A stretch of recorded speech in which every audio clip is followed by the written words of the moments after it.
O Lord Narayan, help me now. It is a well known fact that when our circumstances are well, we do not remember God, but when calamities and adversities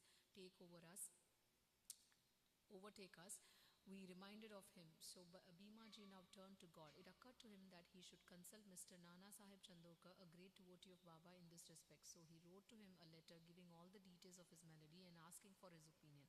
In reply, Mr. Nana Sahib wrote to him that there was only one remedy left, and that was to take resource to Baba's feet. Relying Relying on Mr. Nana Sahib's advice, he made preparations for going to Shirdi. He was brought to Shirdi and taken to the masjid and placed before Baba. Mr. Nana Sahib and Shama Madhavrao Deshpande were present there. Baba pointed out that the disease was due to the previous evil karma and was not disposed to interfere. But the patient cried out in despair and that he was helpless and sought refuge in him, and he was his last hope, and prayed for mercy. Baba's heart melted and he said, "Stay cast off your anxiety, your sufferings have come to an end." However oppressed and troubled one may be, as soon as he steps into the masjid, he is on the pathway to happiness. The fakir here is very kind and he will cure the disease and protect all with love and kindness. The patient used to vomit blood every 5 minutes, but there was no vomiting in presence of Baba. From the time Baba uttered the words of mercy, the malady took a favorable turn. Baba asked him to stay in Bhima Bai's house, which was not a convenient and fit place, but Baba's order has to be obeyed. While he was staying there, Baba cured the 7 plain of flogging, which he received for not reciting his poetry lesson before his class master. In the second dream, someone with the pain thus suffered in dream, his cure was complete, and he went home. He then often came to Shirdi, gratefully remembering what Baba did for him and prostrated before him. Baba also did not expect anything from devotees but remembrance, unswearing faith and devotion. People in Maharashtra always celebrate Satyanarayan Puja in their homes every fortnight or month, but it was this Bhima Ji Patel who started a new Satyavrat Puja instead of Satyanarayan Vrata Puja in his house when he returned to his village. Bala Ganpat Shimpi. Another devotee of Baba by name Bala Ganapat Shimpi suffered from a malignant type of malaria. He tried all sorts of medicines and decoctions but in vain. The fever did not abate to a jot, so he ran to Shirdi and fell at Baba's feet. Baba gave him a strange recipe in this case as follows. Give a black dog some morsels of rice mixed with curd in front of Lakshmi temple. Bala did not know how to execute this recipe, but no sooner he went home and then he found rice and curd. After mixing them together, he brought the mixture near the Lakshmi temple where he found a black dog waving its tail. He placed the curd and the rice before the dog. The dog ate it and strange to say, Bala got rid of his malaria. Babu Sahib Bhuti. Shimran Bahu Shabik Bhuti suffered once from dysentery and vomiting. His cupboard was full of patent drugs and medicines, but none of them had any effect. Babu Sahib got very weak on account of purgings and vomitings and therefore was not able to go to the masjids for Baba's darshan.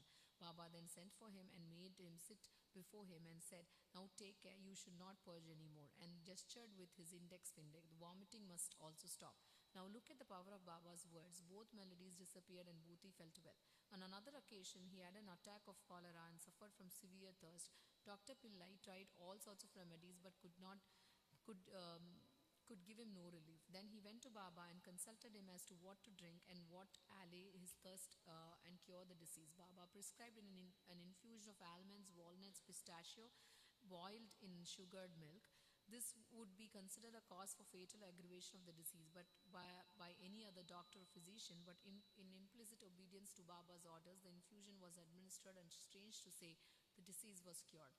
Alandi Swami. A Swami from Alandi with a desire for Baba's darshan came to Shirdi. He suffered from severe pain in his ear which prevented him from getting sleep.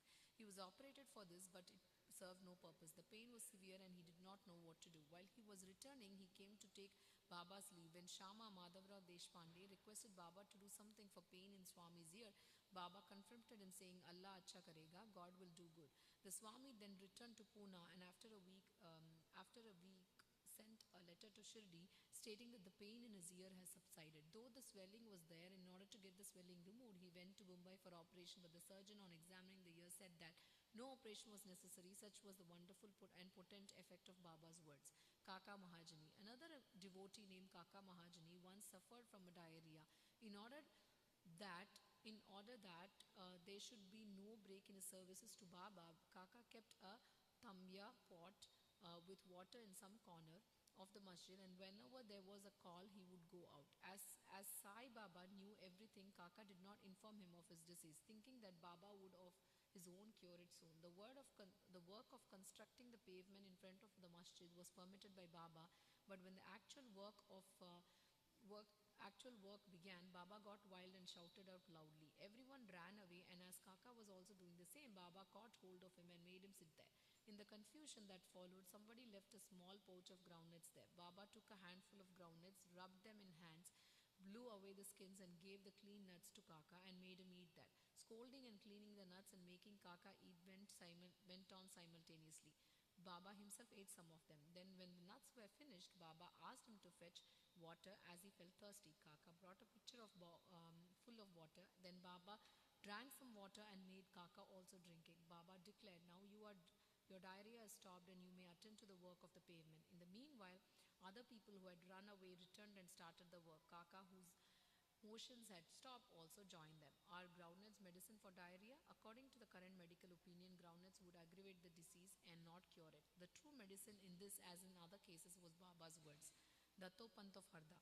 A gentleman from Harda by the name Datto Pant suffered from stomach ache for about 14 years. None of the remedies gave him any relief. Then, on hearing Baba's fame that he cures diseases by sight, he ran to Shirdi and fell at Baba's feet. Baba looked at him kindly and gave him blessings. When Baba placed his hands on his head and gave him Udi with blessings, he felt relieved and there was no further trouble about the malady. Towards the end of this chapter, 3 cases are cited in the footnotes. Madhavrao Deshpande suffered from piles. Baba gave him decoction of Sonamukhi, Senna pots. This relieved him. Then, after 2 years, the trouble reoccurred. Madhavrao took the same decoction without consulting Baba. The result was that the disease aggravated, but later on it was cured by Baba's grace. Kaka Mahajani's elder brother, Gangadhar Pant, suffered for many years from stomach pain. Hearing Baba's fame, he came to Shirdi and requested Baba to cure him. Baba touched his belly and said, "God will cure." From that time, there was no stomach pain and he was completely cured. Nana Sahib Chandorkar also once suffered from acute stomach pain. He was restless the whole day and night. Doctors administered injections which produced no effect. Then he approached Baba, who told him to eat barfi, a kind of sweetmeat mixed with ghee. This recipe gave him complete relief. All these stories show that the real medicine that cured the various diseases permanently was Baba's word and grace, and not any medicines or drugs. Bow to Sri Sai, peace be to all. Chapter 14, Ratanji Varya of Nandat, Saint Mola Sahib Dakshina. In the last chapter, we described how Baba's words and grace cured many incurable diseases. Now we shall describe how Baba's blessed Mr. Ratanji Vadia and gave him an issue. The life of this saint is naturally sweet. His various doings, eating, walking, and his natural sayings are also sweet. His life is bliss incarnate. Sai gave bliss to his devotees as a means of remembrance. He gave them various stories of duty and action, which ultimately led them to true religion. His object may be that people should live happily in this world, but they should be ever cautious and achieve the objects of their life, self-realization. We get human body as a result of merits in the past birth, and it's worthwhile with its aid we should attain devotion and liberation in this life. So we should never be lazy, but always be on the alert to gain our goal of life. If you hear the Leelas of Sai daily, you will always see him. Day and night you will remember him in your mind. When you assimilate Sai in this way, your mind will lose its fickleness, and if you go on in this manner, it will finally be merged in pure consciousness. Ratanji of Nandat. Now let us come to the main story of this chapter. In Nandat, in the Nizam state, there lived a Parsi milk contractor and trader by name Ratanji Sapurji Vadia. He had amassed a large amount of money and had acquired fields and lands. He had cattle, horses, and conveyance, and was very prosperous. In all outward appearances, he looked very happy and contented, but inwardly he was not so. Providential dispensation is such that no one in the world is completely happy, and Riz Ratanji was no exception to this. He was liberal and charitable, gave food and clothing to the poor, and helped in all various ways. The people took him to be a good and happy man, but Ratanji thought himself miserable as he had no issue, male or female, for a long time. Just as Kirtan, singing glories of Lord without love or devotion song, without rhythmical accompaniments, Brahmin without a sacred thread, proficiency in all sorts without common sense, and pilgrimage without repentance, and ornamentation without a necklace are futile and useless. So is a householder without an issue. Ratanji always brooded on this matter and said in his mind, would God be ever pleased to grant me a son? He thus looked morose and did not relish his food. Day and night he was enveloped with anxiety as to whether he would ever be blessed with a son. He had a great regard for Dasganu Maharaj. He saw him and opened his heart before him. Dasganu advised him to go to Shirdi, take Baba's darshan, fall at his feet and seek blessings and pray for an issue. Ratanji liked the idea and decided to go to Shirdi. After some days, he went to Shirdi, took Baba's darshan and fell at his feet. Then, opening a basket, he took a beautiful garland of flowers and placed it around Baba's neck and offered him a basket of fruits. With reverence, he then sat near Baba and prayed to him, saying, many persons who find themselves in difficult situations come to you and you relieve them immediately. Hearing this, I have anxiously sought your feet. Please do not disappoint me. Sai Baba then asked him for dakshina of rupees 5, which Ratanji intended to give, but added that he had already received rupees 314 and 14 and 0 from him, that he should pay that balance only. Hearing this, Ratanji was rather puzzled. He could not make out as to what Baba meant. That was the first time he thought he had come to Shirdi, and how was it that Baba said that he had already gotten the money from him? He could not solve the riddle, but he sat at Baba's feet and gave the balance of the dakshina asked for, explained to Baba fully as to why he came and sought his help, and prayed that Baba should bless him with a son. Baba was moved and then told him not to worry, and thence onward his bad days had ended. He then gave him udi, placed his hand on his head and blessed him, saying that Allah would satisfy his heart's desire. Then, after taking Baba's leave, Ratanji returned to Nanded and told Das Ganu everything that took place at Shirdi. He said that everything went on well, that he got Baba's darshan and blessing with prasad, but there was one thing which he could not understand. Baba said to him that he had got rupees 314 and 0 before. Please explain as to what Baba meant by this remark. He said to Das Ganu, I never went to Shirdi before, and how could I give him the sum to which Baba referred? To Das Ganu too, it was a puzzle, and he thought much over for it for a long time. Some time afterwards, it struck to him that Ratanji had received some days ago a Mohammedan saint by name Maula Sahib in his house and spent some money for his reception. The Maula Sahib was a well-known saint of Nanded and worked as a porter. When Ratanji decided to go to Shirdi, this Maula Sahib turned up Ratanji's house. Ratanji knew him and loved him, so he gave a small party in his honor. Das Ganu got from Ratanji the memo of expenses of this reception, and everybody was wonderstruck to see that the expenses amounted to exactly the amount that Baba mentioned.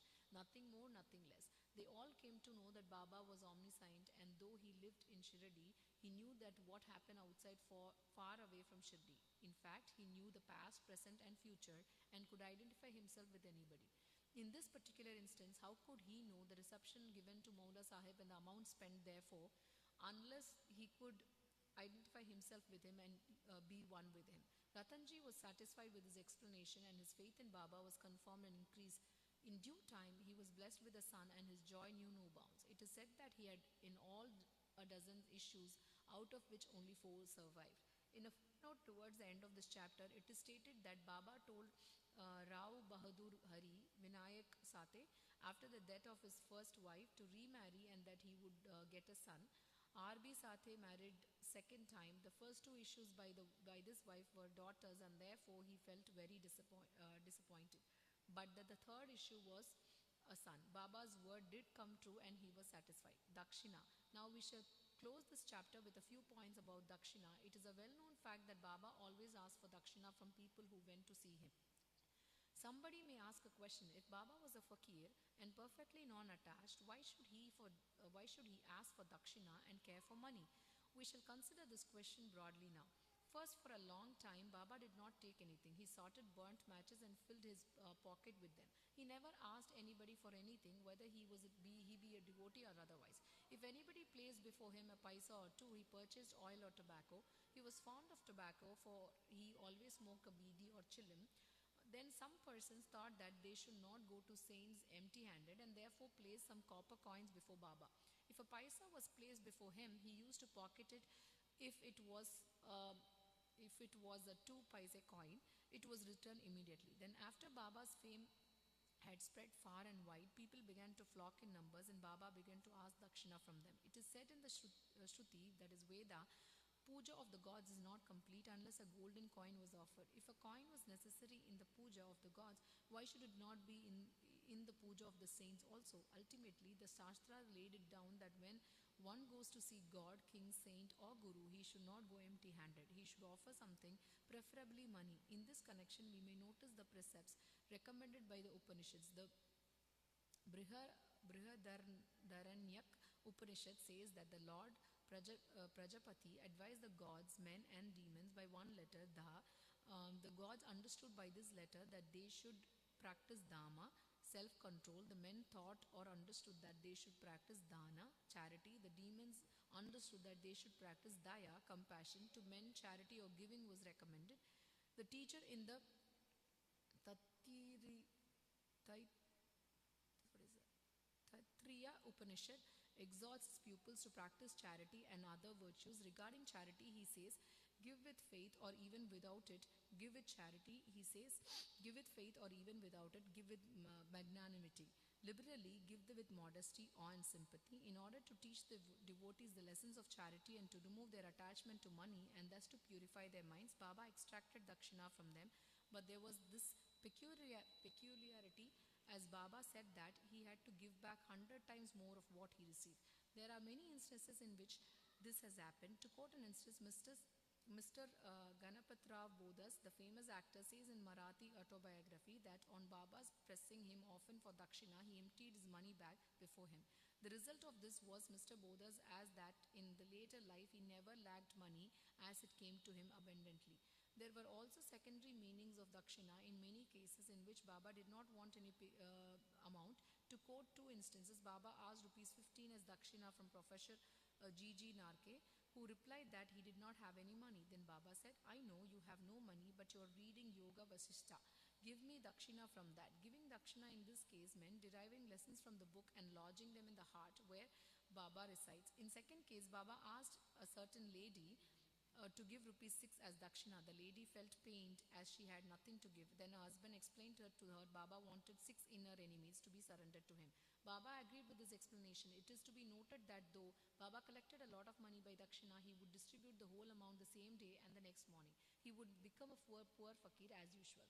When Baba took his Mahashamadhi, even after receiving thousands and thousands of rupees as dakshina for about 10 years, he had only a few rupees in his possession. In short, Baba's main objective in taking dakshina from his devotees was to teach them lessons of renunciation and purification. Postscript. Mr. B.V. Dev of Thana, retired Mamlatar and a great devotee of Baba, has written an article on the subject dakshina in Sri Sai Leela magazine, in which he says as follows: Baba did not ask dakshina of all. If some gave dakshina unasked, he sometimes accepted it and other times refused it. He asked it of certain devotees only. He never demanded it from those devotees who thought in their mind that Baba would ask for it and then they should pay for it. If anybody offered it against his wish, he never touched it, and if he kept it there, he asked him to take it away. He asked for small or big amounts from devotees according to their wish, devotion, and convenience. He asked it even of women and children. He never asked of all the rich for it, nor of all the poor. Baba never got angry with those of whom he asked dakshina and who did not give it to him. If any dakshina was sent through some friend who forgot to hand over the same to Baba, he reminded him of it and made him pay. On the same occasions, Baba used to return some sum from the amount tendered as dakshina and ask the donor to guard it or keep it in the shrine for worship. This procedure benefited the donor or devotee immensely. If anybody offered more than he originally intended to give, he returned the extra amount. Sometimes he asked of some dakshina than what they originally intended to give, and if they had no money, asked them to beg or borrow from others. Of some, he demanded dakshina 3 or 4 times a day. Out of the amount collected as dakshina, Baba spent very little for his own sake, buying chilim and fuel for his dhoni, and all the rest he distributed as charity in varying proportions or to various persons. All the paraphernalia of Shirdi Sansthan was brought by various rich devotees at the instance and suggestion of Radha Krishnamai. Baba always used to get wild and scolded those who brought any costly and rich articles. He said to Mr. Nanashah Chandorkar that all his property consisted of one coat piece, one piece of cloth, one kafni, and one tin pot, and all of that people trouble him with bringing all these unnecessary costly articles. Women and wealth are the two main obstacles in the way of our Paramatma, that is spiritual life. And Baba had provided in Shirdi two institutions, Dakshina and Radha Krishna Mai, for whenever they came to him, he demanded Dakshina from them, asked them to go to the school, Radha Krishna Mai's house. If they stood these two tests well, they showed that they were free from attachment for women and wealth. Their progress in spirituality was rapid and assured by Baba's grace and blessings. Mr. Dev has also quoted passages from Gita and Upanishads and showed that charity given in a holy place or to a holy personage conduces to the donor's welfare. What is more holy than Shirdi and its presiding deity Sai Baba? Bow to Sri Sai, peace be to all.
Shri Sai Satcharita, Chapter 15, Naradiya Kirtan Padati, Mr. Cholkar's sugarless tea, two lizards. The readers may remember that mention was made in the 6th chapter regarding the Ramnavami's festival in Shirdi, how the festival originated and how in the early years there were great difficulty in getting a good Haridas for doing Kirtan on these occasions, and how Baba permanently entrusted this function, Kirtan, to Das Ganu, and how he has been doing it successfully ever since. Now, in this chapter, we shall describe the manner in which Das Ganu has been doing the Kirtan. Naradiya Kirtan Padati. Generally, our Haridas, while doing the Kirtan, wear a gala and full dress. They put on a headdress, either a feta or a turban, a long flowing coat with a shirt inside, a uparni, short dhotar on the shoulders, and the usual long dhotar from the waist below. After dressing himself in this fashion for some Kirtan in the Shirdi village, Das Ganu once went to Baba for prostrating before him. Baba asked him, "Well, bridegroom, where are you going dressed so beautifully like this?" "For doing a Kirtan," came the reply. Then Baba said, "Why do you want all this paraphernalia, coat, uparni and feta, etc.? Lay off all that before me. Why wear them on the body?" Das Ganu immediately took them off and placed them at Baba's feet. Thenceforth, Das Ganu never wore these things while doing the Kirtan. He was always bare from waist upwards. A pair of chiplis was in his hand and a garland round his neck. This is not in consonance with the practice generally followed by all the Haridas, but this is the best and the purest method. The sage Narada, from whom the Kirtan Padati originated, wore nothing on his torso and head. He carried a veena in his hand and wandered from place to place singing the glory of the Lord. Mr. Cholkar's sugarless tea.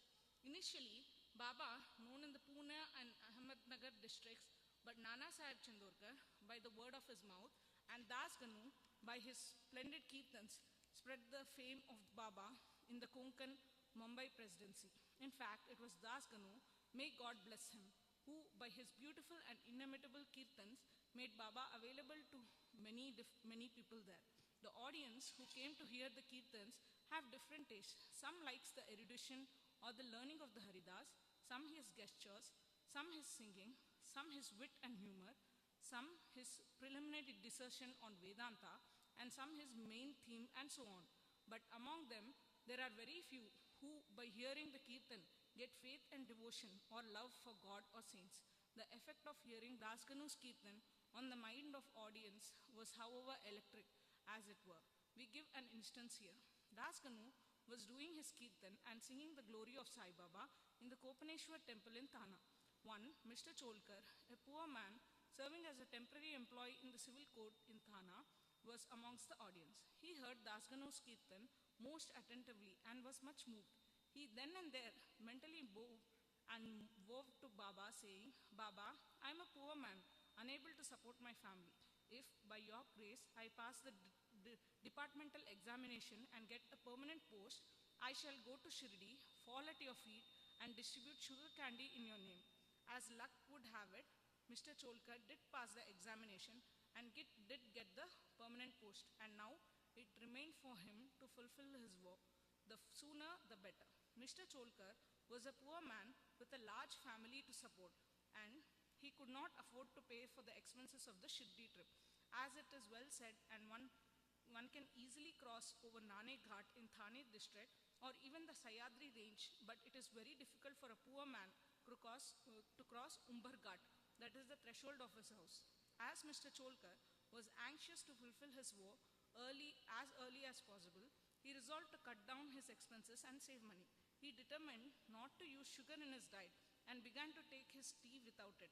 After he was able to save some money in this way, he came to Shirdi, took Baba's darshan, fell at his feet, offered a coconut, distributed it with clean conscience, along with sugar candy as per his vow, and said to Baba that he was much pleased with his darshan and that his desires were fulfilled that day.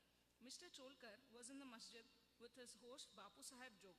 When the host and the guest both got up and were about to leave the masjid, Baba spoke to Jog as follows: Give him, your guest, cup of tea fully saturated with sugar. Hearing these significant words, Mr. Cholkar was much moved. He was wonderstruck. His eyes was bedewed with tears, and he fell at Baba's feet again. Mr. Jog was also curious about this direction.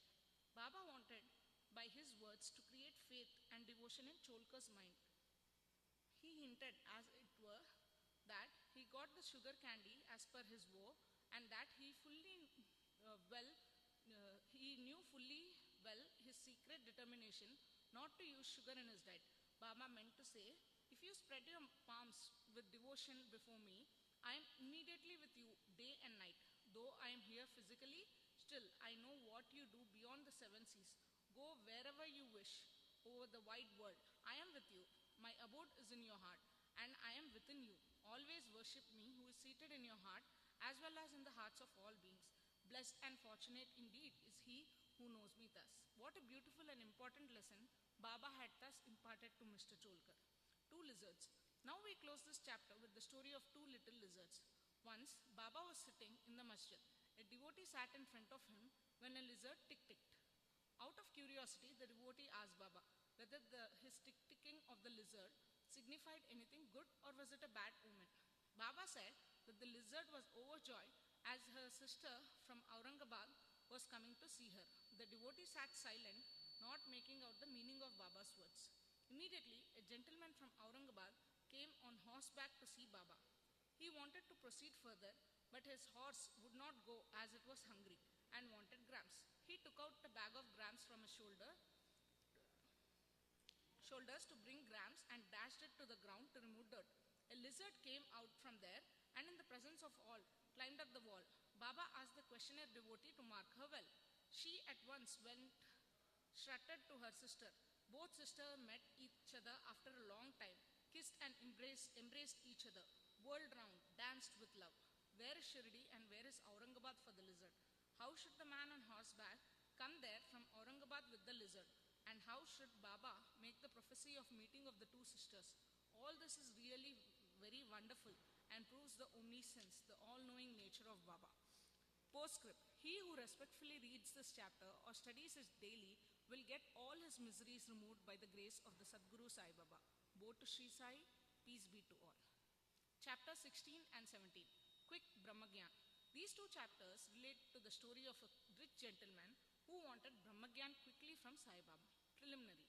The last chapter described how Mr. Cholker's vow of small offering was completed and accepted. In that story, Sai Baba showed that he would accept with appreciation any small thing offered with love and devotion, but if the same thing was offered with pride and haughtiness, he would reject it. Being himself full of Satchitanand, pure consciousness, knowledge and bliss, he did not care much for mere outward formalities. But if an offering was made in a humble spirit, the same was welcome, and he accepted it with pleasure and avidity.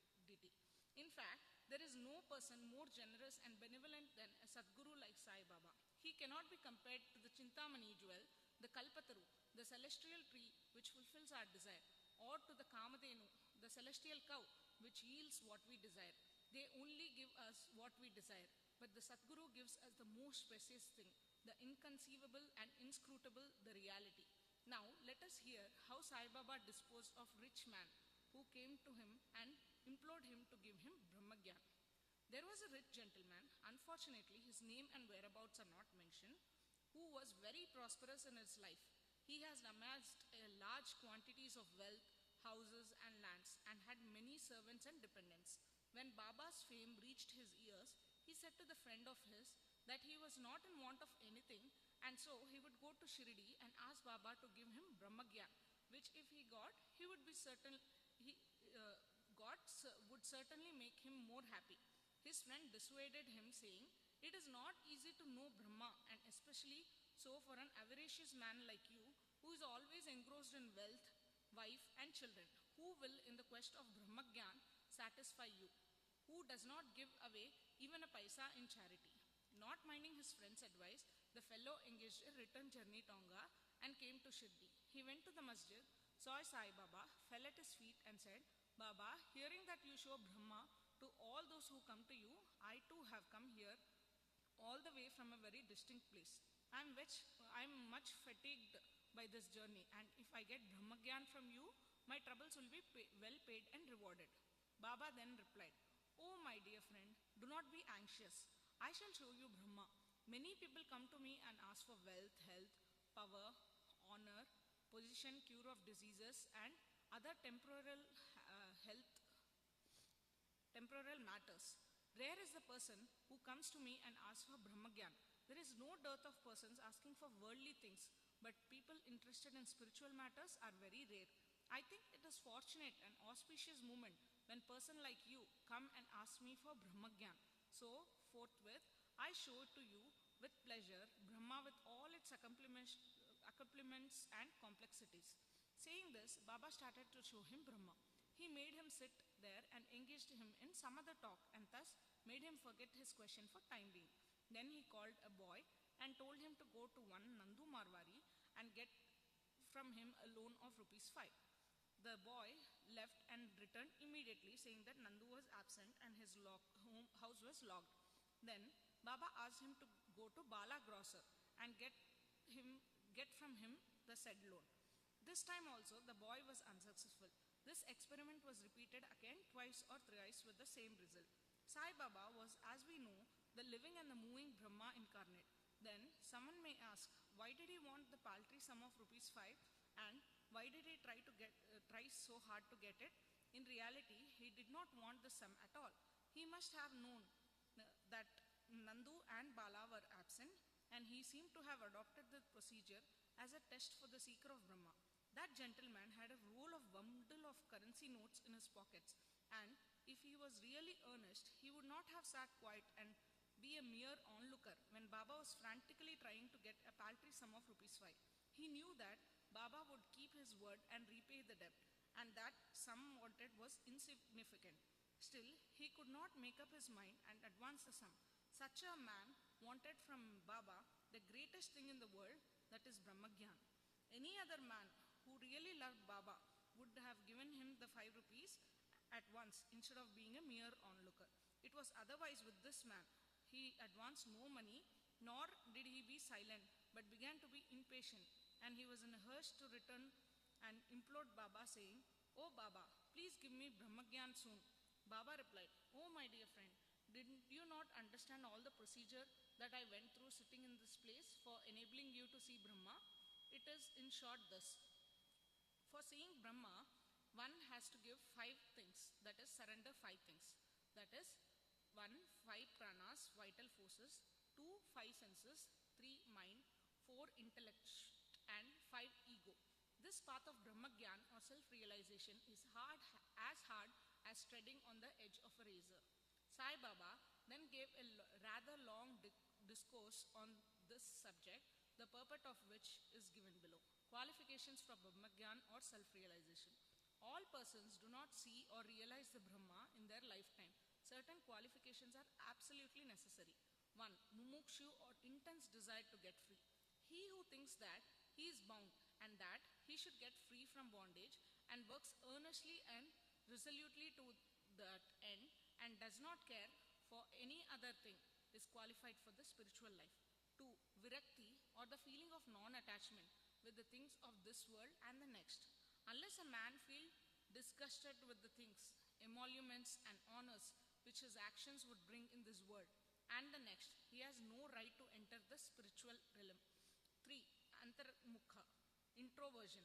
Our senses have been created by God with the tendency to move outward, and so man always looks outward and not inward.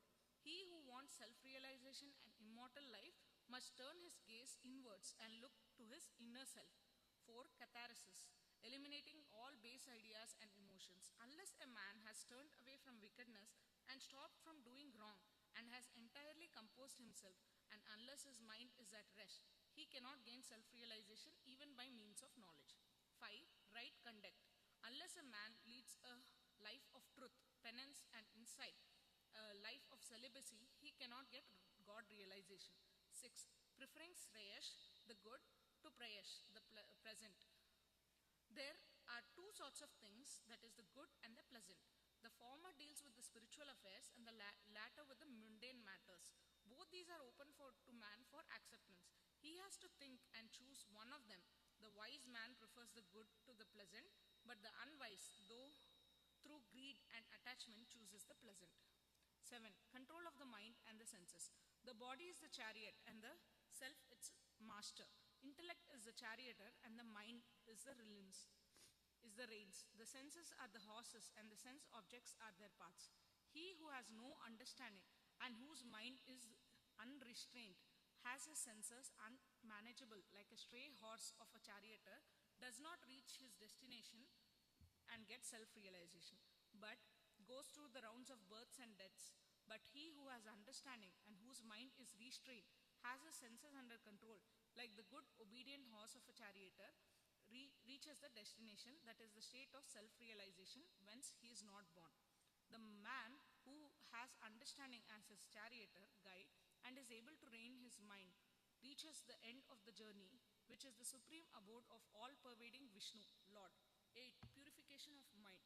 Unless a man discharges satisfactorily and disinterestedly the duties of his station in life, his mind will not be purified. And unless his mind is purified, he cannot get self-realization. It is only in the purified mind that vivek, disattachment to the unreal, crop up and lead on to self-realization. Unless egoism is dropped, avarice got rid of, and mind made desireless, pure, self-realization is not possible. The idea that I am the body is a great delusion, and the attachment to this idea is the cause of bondage. Leave off this idea and attachment, therefore, if you want to reach the goal of self-realization. 9. The necessity of a guru. The knowledge of the self is so subtle and mystic that no one can, by his own individual effort, ever hope to attain it.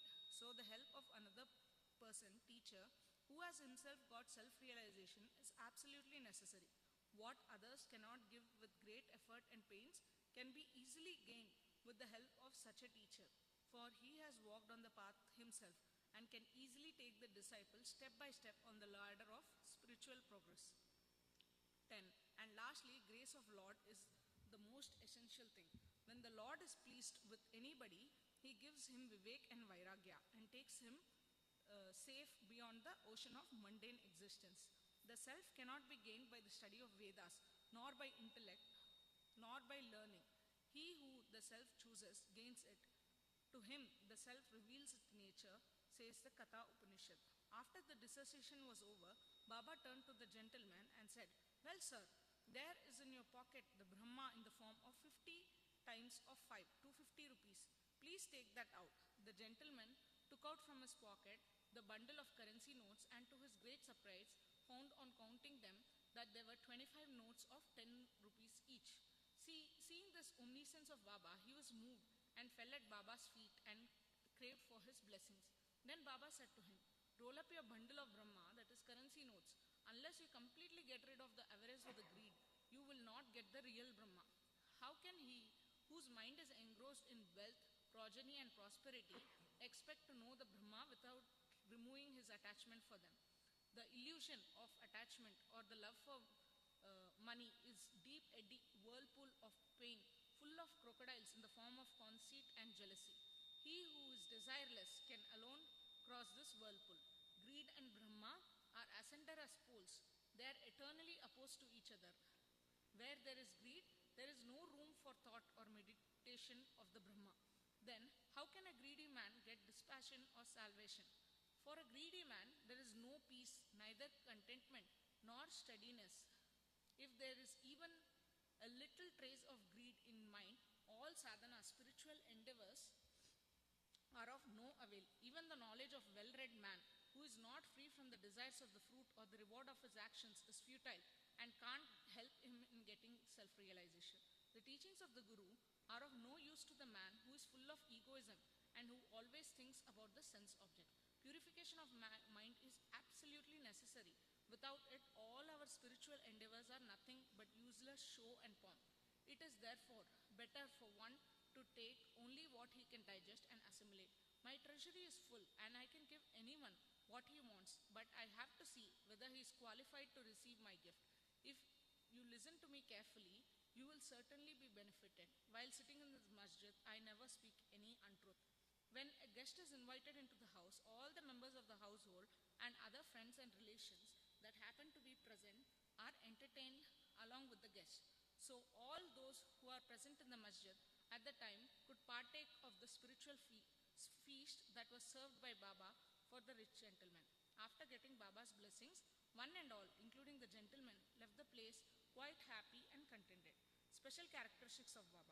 There are many saints who, leaving their houses, stay in the forest, caves or hermitages in solitude in order to get liberation and salvation for themselves. They do not care for other people and are always self-absorbed. Sai Baba was not of such a type. He had no home, no wife, nor no progeny, nor any relations near or distant. Still, he lived in the world, society. He begged his bread from 4 or 5 houses, always lived at the foot of the neem tree, carried on worldly dealings and taught all the people how to act and behave living in this world. Rare are the sadhus and saints who, after attaining God vision, strive for the welfare of the people.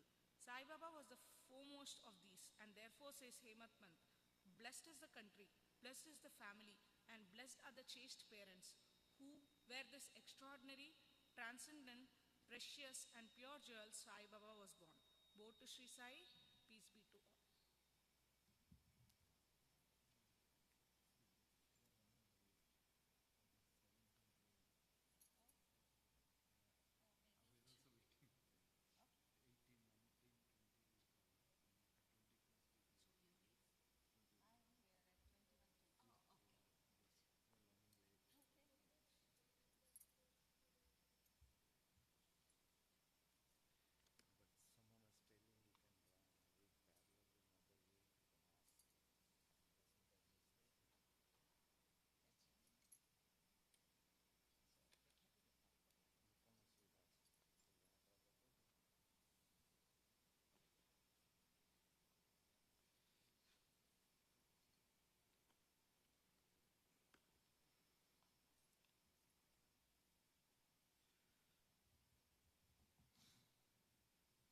Om Sri Sai Ram, Chapter 18 and 19. How Hemadpant was accepted and blessed. Stories of Mr. Sathe and Mrs. Mrs. Desmukh, encouraging good thoughts in fruitism, variety of upadesh, teachings regarding slander and remuneration for labor. In the last two chapters, Ahmad described how a rich gentleman aspiring for a quick Brahmagyan was treated by Baba, and now in these two chapters, he describes how Ahmad himself was accepted and blessed by Baba, how Baba encouraged good thoughts and fructified them, and his teachings regarding self-improvement, slander, and remuneration for labor. Preliminary.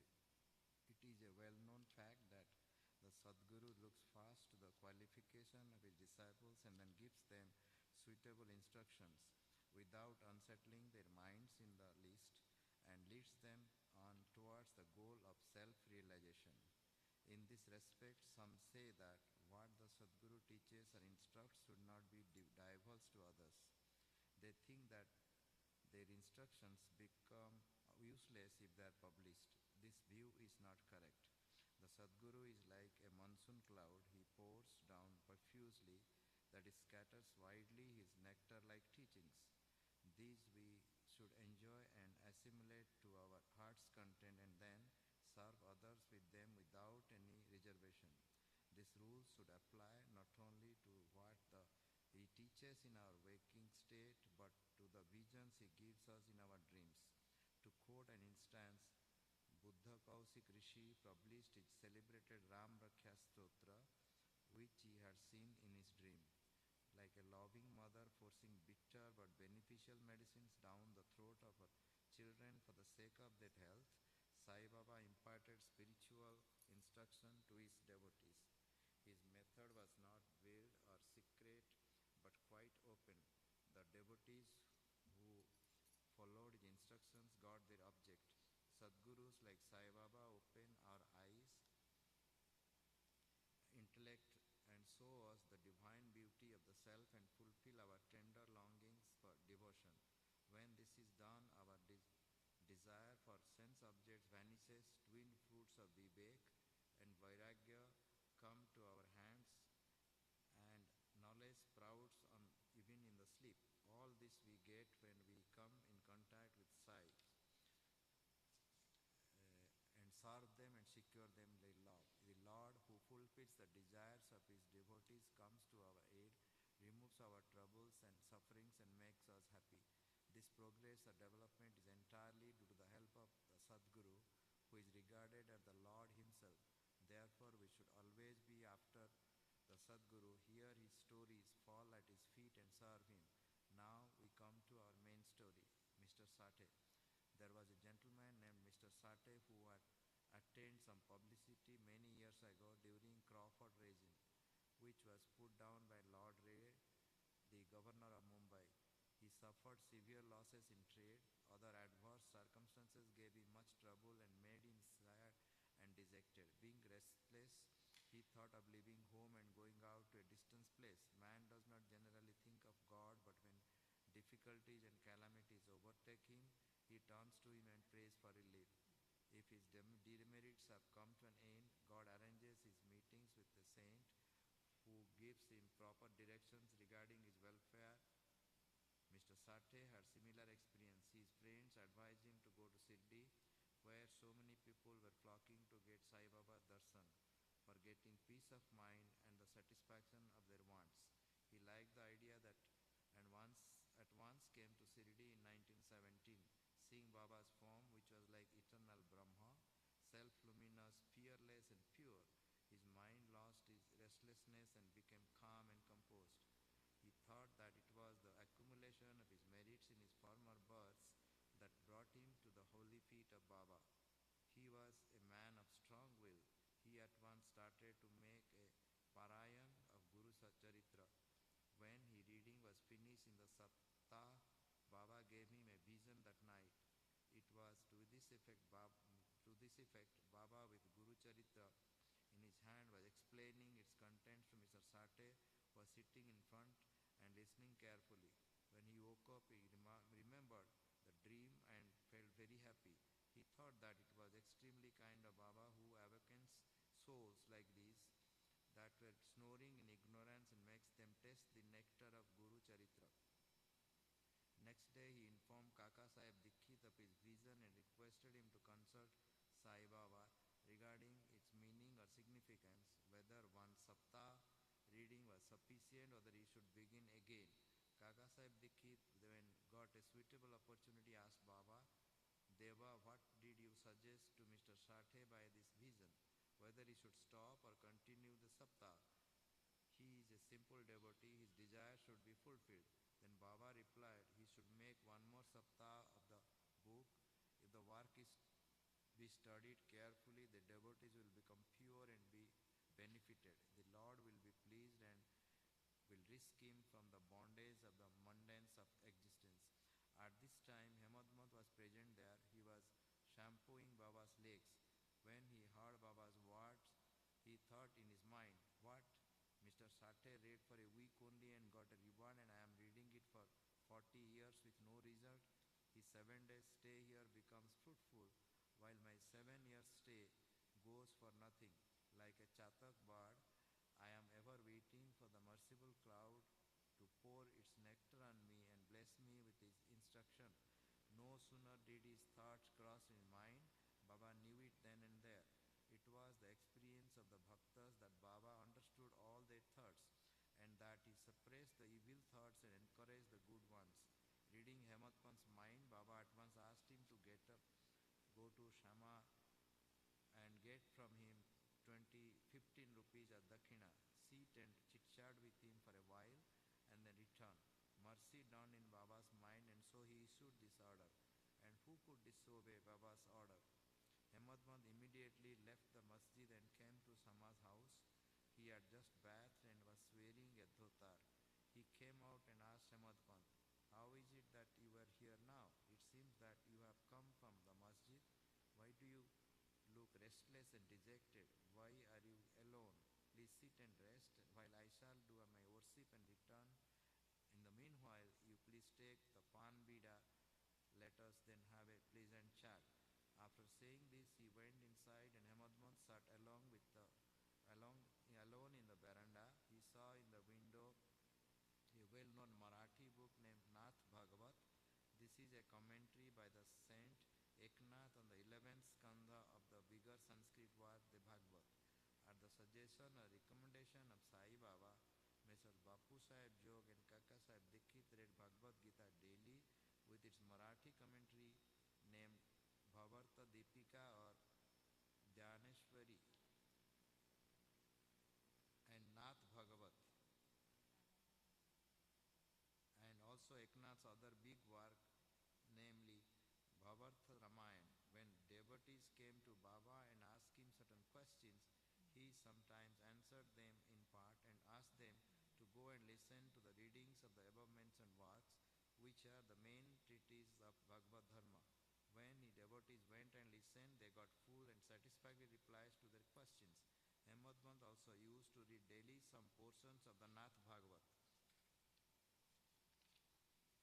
That day he did not complete the daily portion of his reading but had left it unfinished in order to accompany some devotees who were going to the masjid. When he took up the book from Shama's window and casually opened it, he found to his surprise that the unfinished portion opened up. He thought that Baba sent him very kindly to Shama's house for enabling him to complete his daily reading. So he went to the unfinished portion and completed it. As soon as this was over, Shama, after doing his worship, came out and the following conversation took place between them. Hemadpant, I have come here with a message from Baba. He has asked me to return with 15 rupees as dakshina from you, so also to sit with you for a while and have a pleasant chit-chat and then return to the masjid with you. Shama, I have no money to give. Take my 15 namaskaras in lieu of the rupees at dakshina to Baba. Hemadpant, all right, your namaskars are accepted. Now let us have some chit-chat. Tell me some stories and leelas of Baba which will destroy our sins. Shama, then sit here for a while. Wonderful is the sport of this god. You know it already. I am a village rustic while you are an enlightened citizen. You have seen some more leelas since your coming here. How should I describe them before you? Well, take these leaves, betel nut and chuna and have a pan bida while I go in, dress myself and come out. In a few minutes, Shama came out and sat talking with Hemadpant. He said, the leela of this God is instructable. There is no end to his leelas. Who can see them? He plays or sports with his leelas, still he is beyond them. What do you rustics know?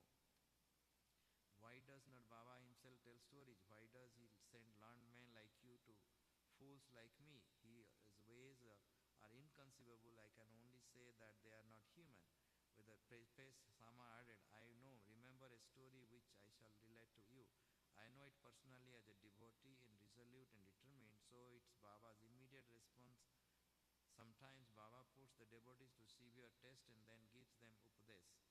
As soon as Hemadpant heard the word upadesh, as it a flash, a lightning crossed through his mind.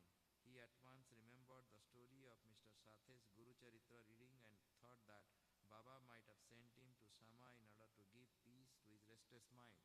However, he curbed his feeling and began to listen to Shama's stories. Then they all showed up.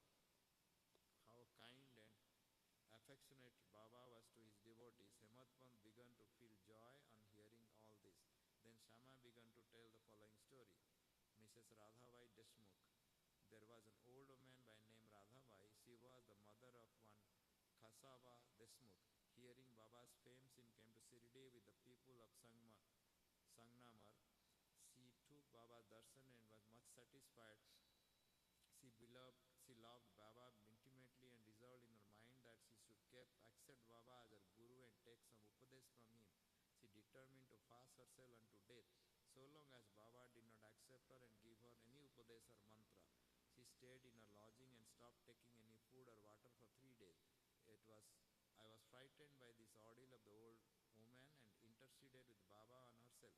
I said, Deva, what is this you have started? You draw so many persons here. You know that old lady, she is very obstinate and depends on you. She has resolved to fast unto death if you don't accept and instruct her. If anything worse happens, people will blame you and say that Baba did not instruct her and in its consequence, she met her death. So take some mercy on her, bless her and instruct her. On seeing her determination, Baba sent for her and made her change her mind by addressing as follows. O mother, why do you have to subject yourself to unnecessary tortures? You are my mother and I am your child. Take pity on me and hear me through. I tell you my own story, which if you listen carefully will do you good. I had a guru. He was a great saint and most merciful. I served with him very long. Still he would not blow any mantra into my ears. I had keen desire never to leave him but to stay with and serve him, and at all costs receive some instructions from him.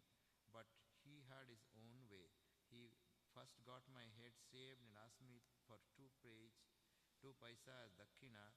I gave him the same at once. You may say that why, as my guru was perfect, why should he ask for money and how should he be called desireless? The reply is that he never cared for coins. What had he to do with them?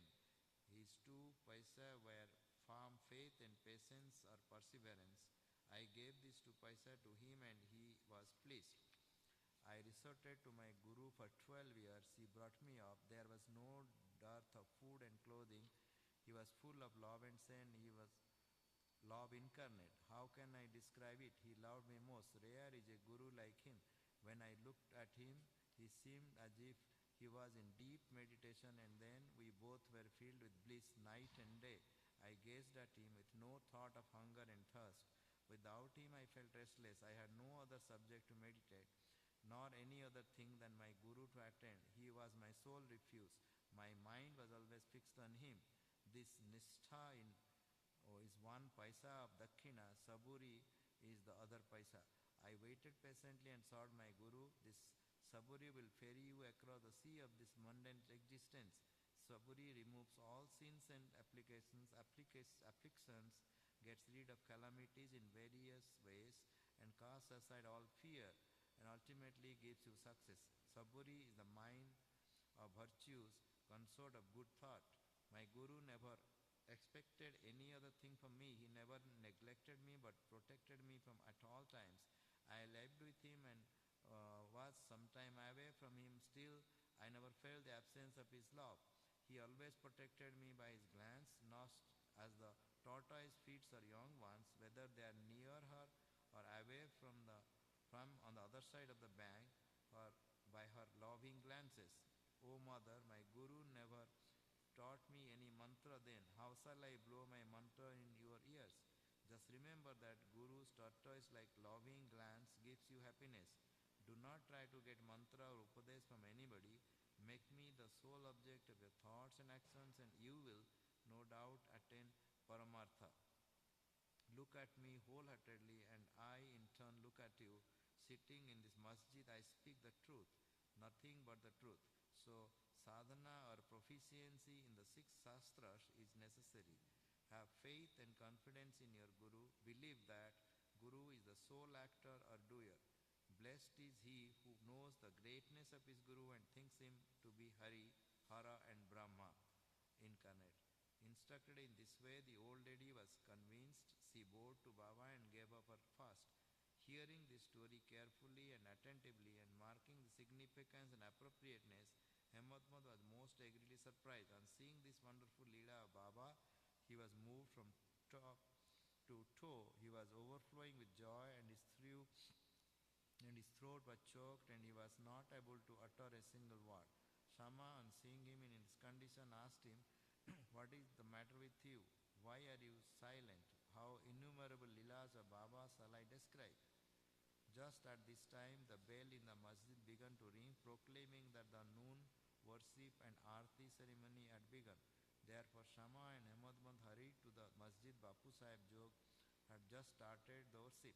Women were up in the masjid and men were standing below in the open courtyard, and they were all singing the arti in chorus to the accompaniment of drums. Shama went up, pulling Ahmadmand with him.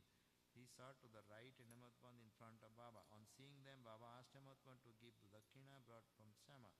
He replied that Shama gave namaskaras in lieu of rupees and that he was there in person. Baba said, "All right, now let me know whether you both had a chit-chat, and if so, tell me all that you talked about." Not minding the sounds of the bell, the drums and the chorus songs, Ahmadmand was eager to tell what they had talked and started to narrate it. Baba was so anxious to hear, and so he left the bolster and leaned forward.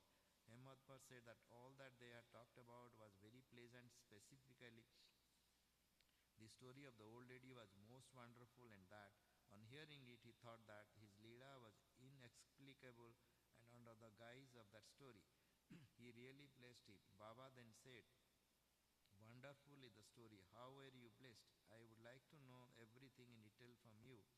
Tell me all about it." Then Ahmadmand related in full the story which he had heard a little while before and which had made a lasting impression in his mind. Hearing this, Baba was much pleased and asked him, "Did the story strike you, and did you catch its significance?"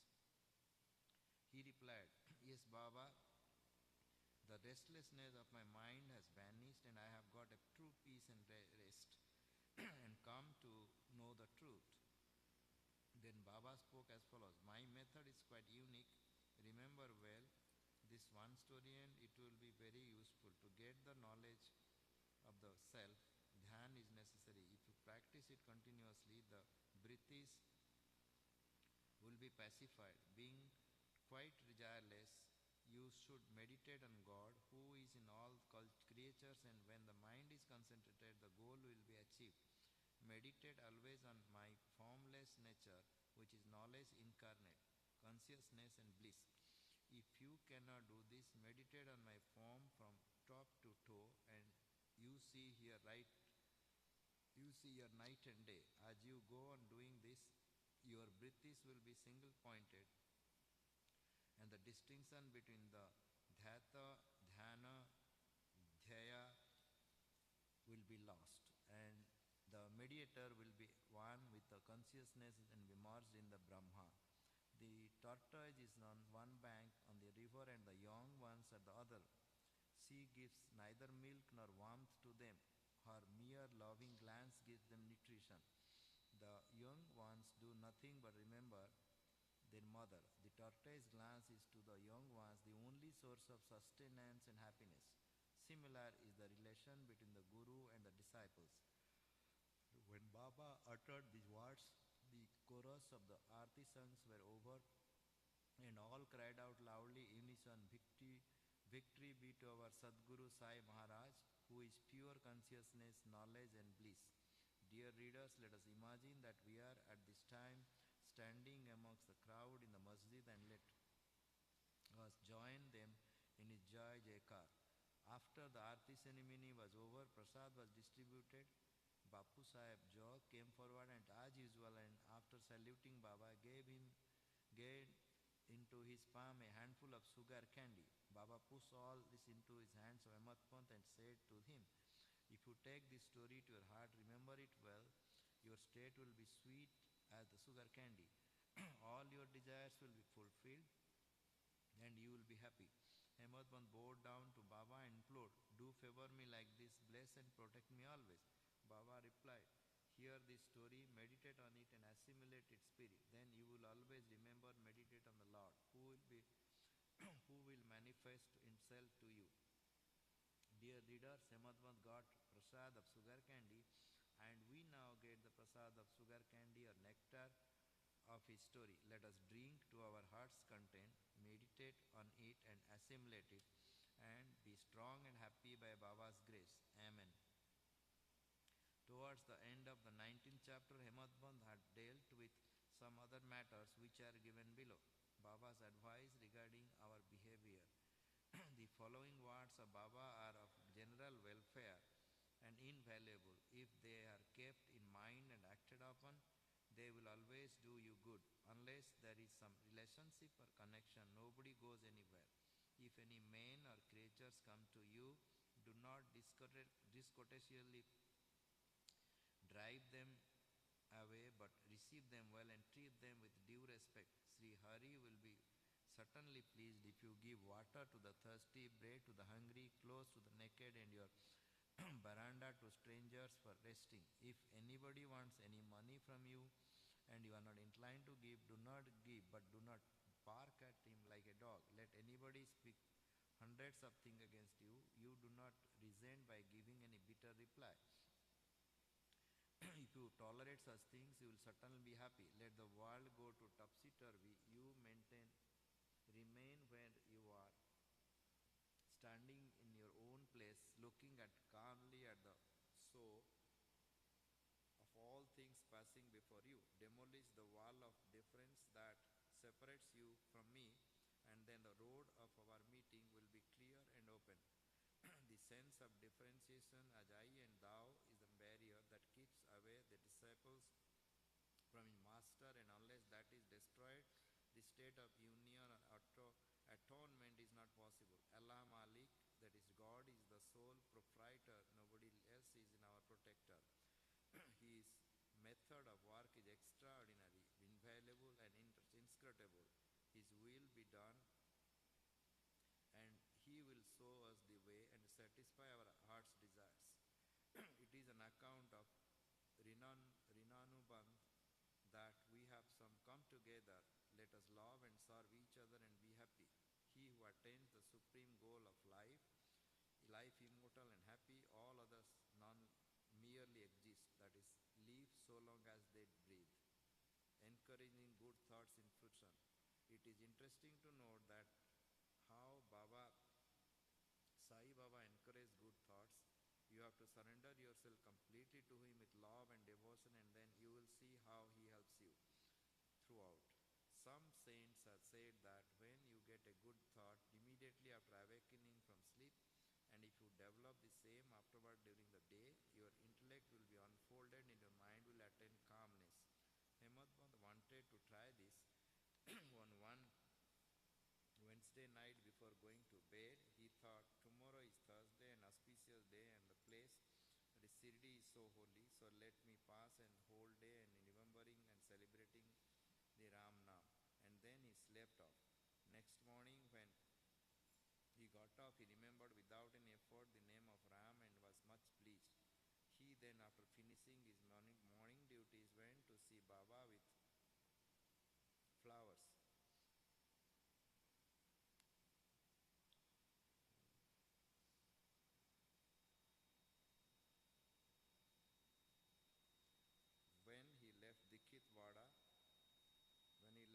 and was passing by Butiwada, he heard a beautiful song that was being sung nicely by one Aurangabadkar in the masjid before Baba.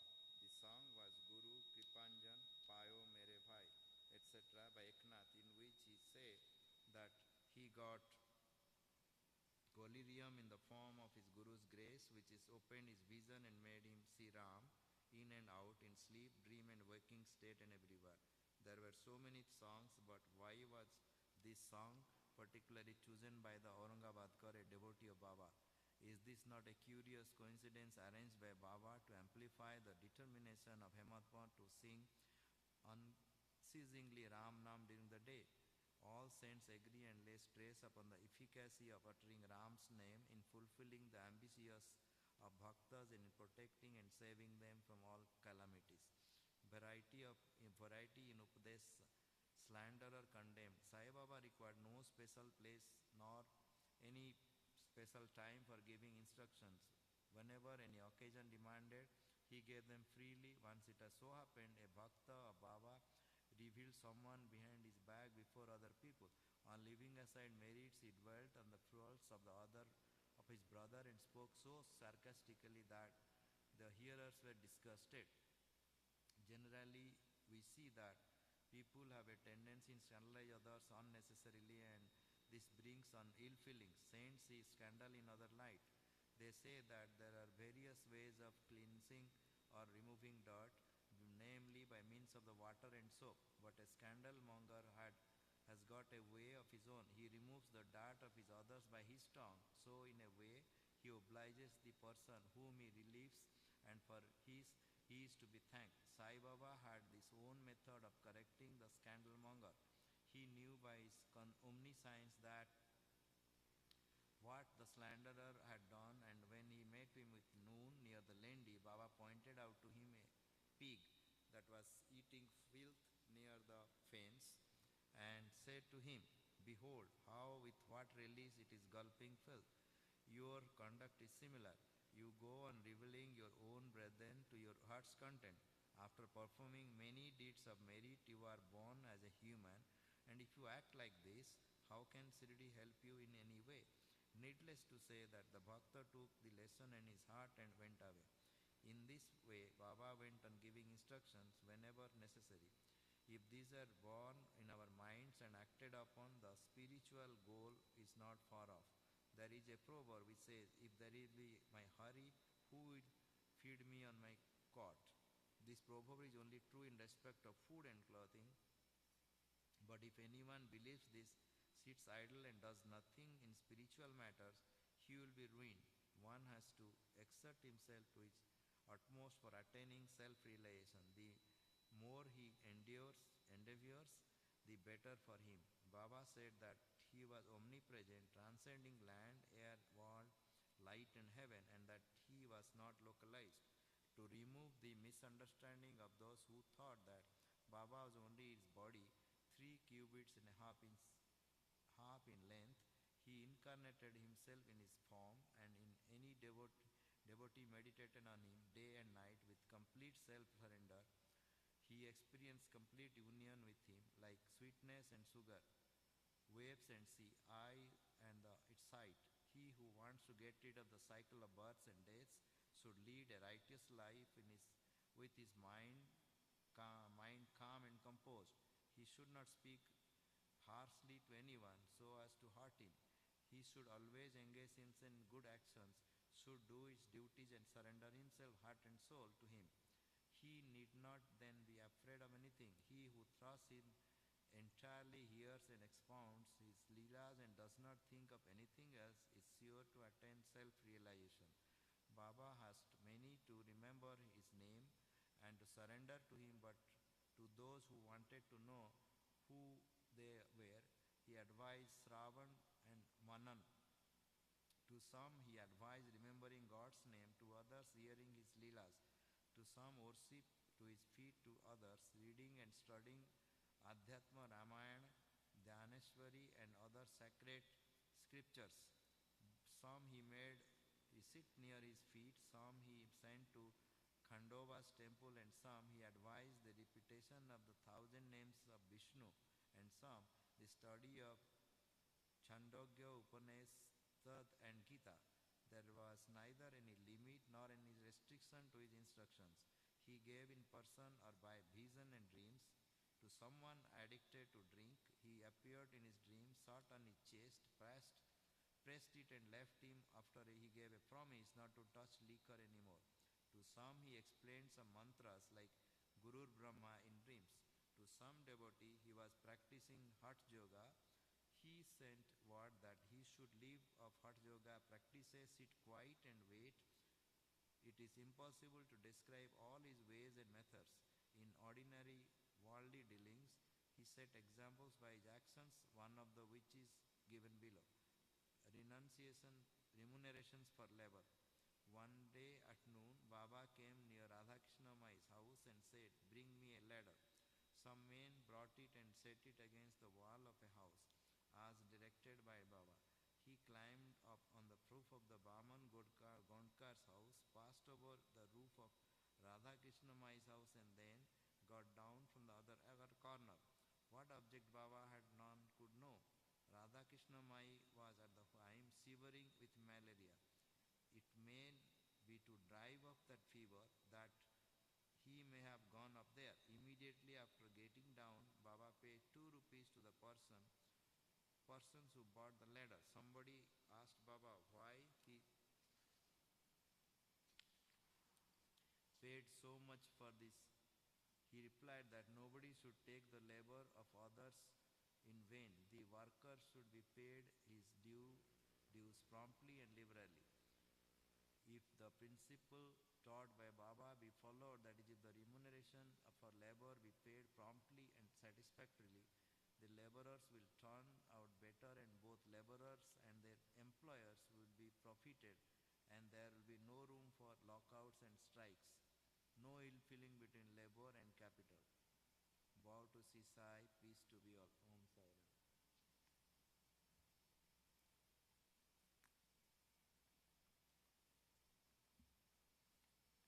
Chapter 20.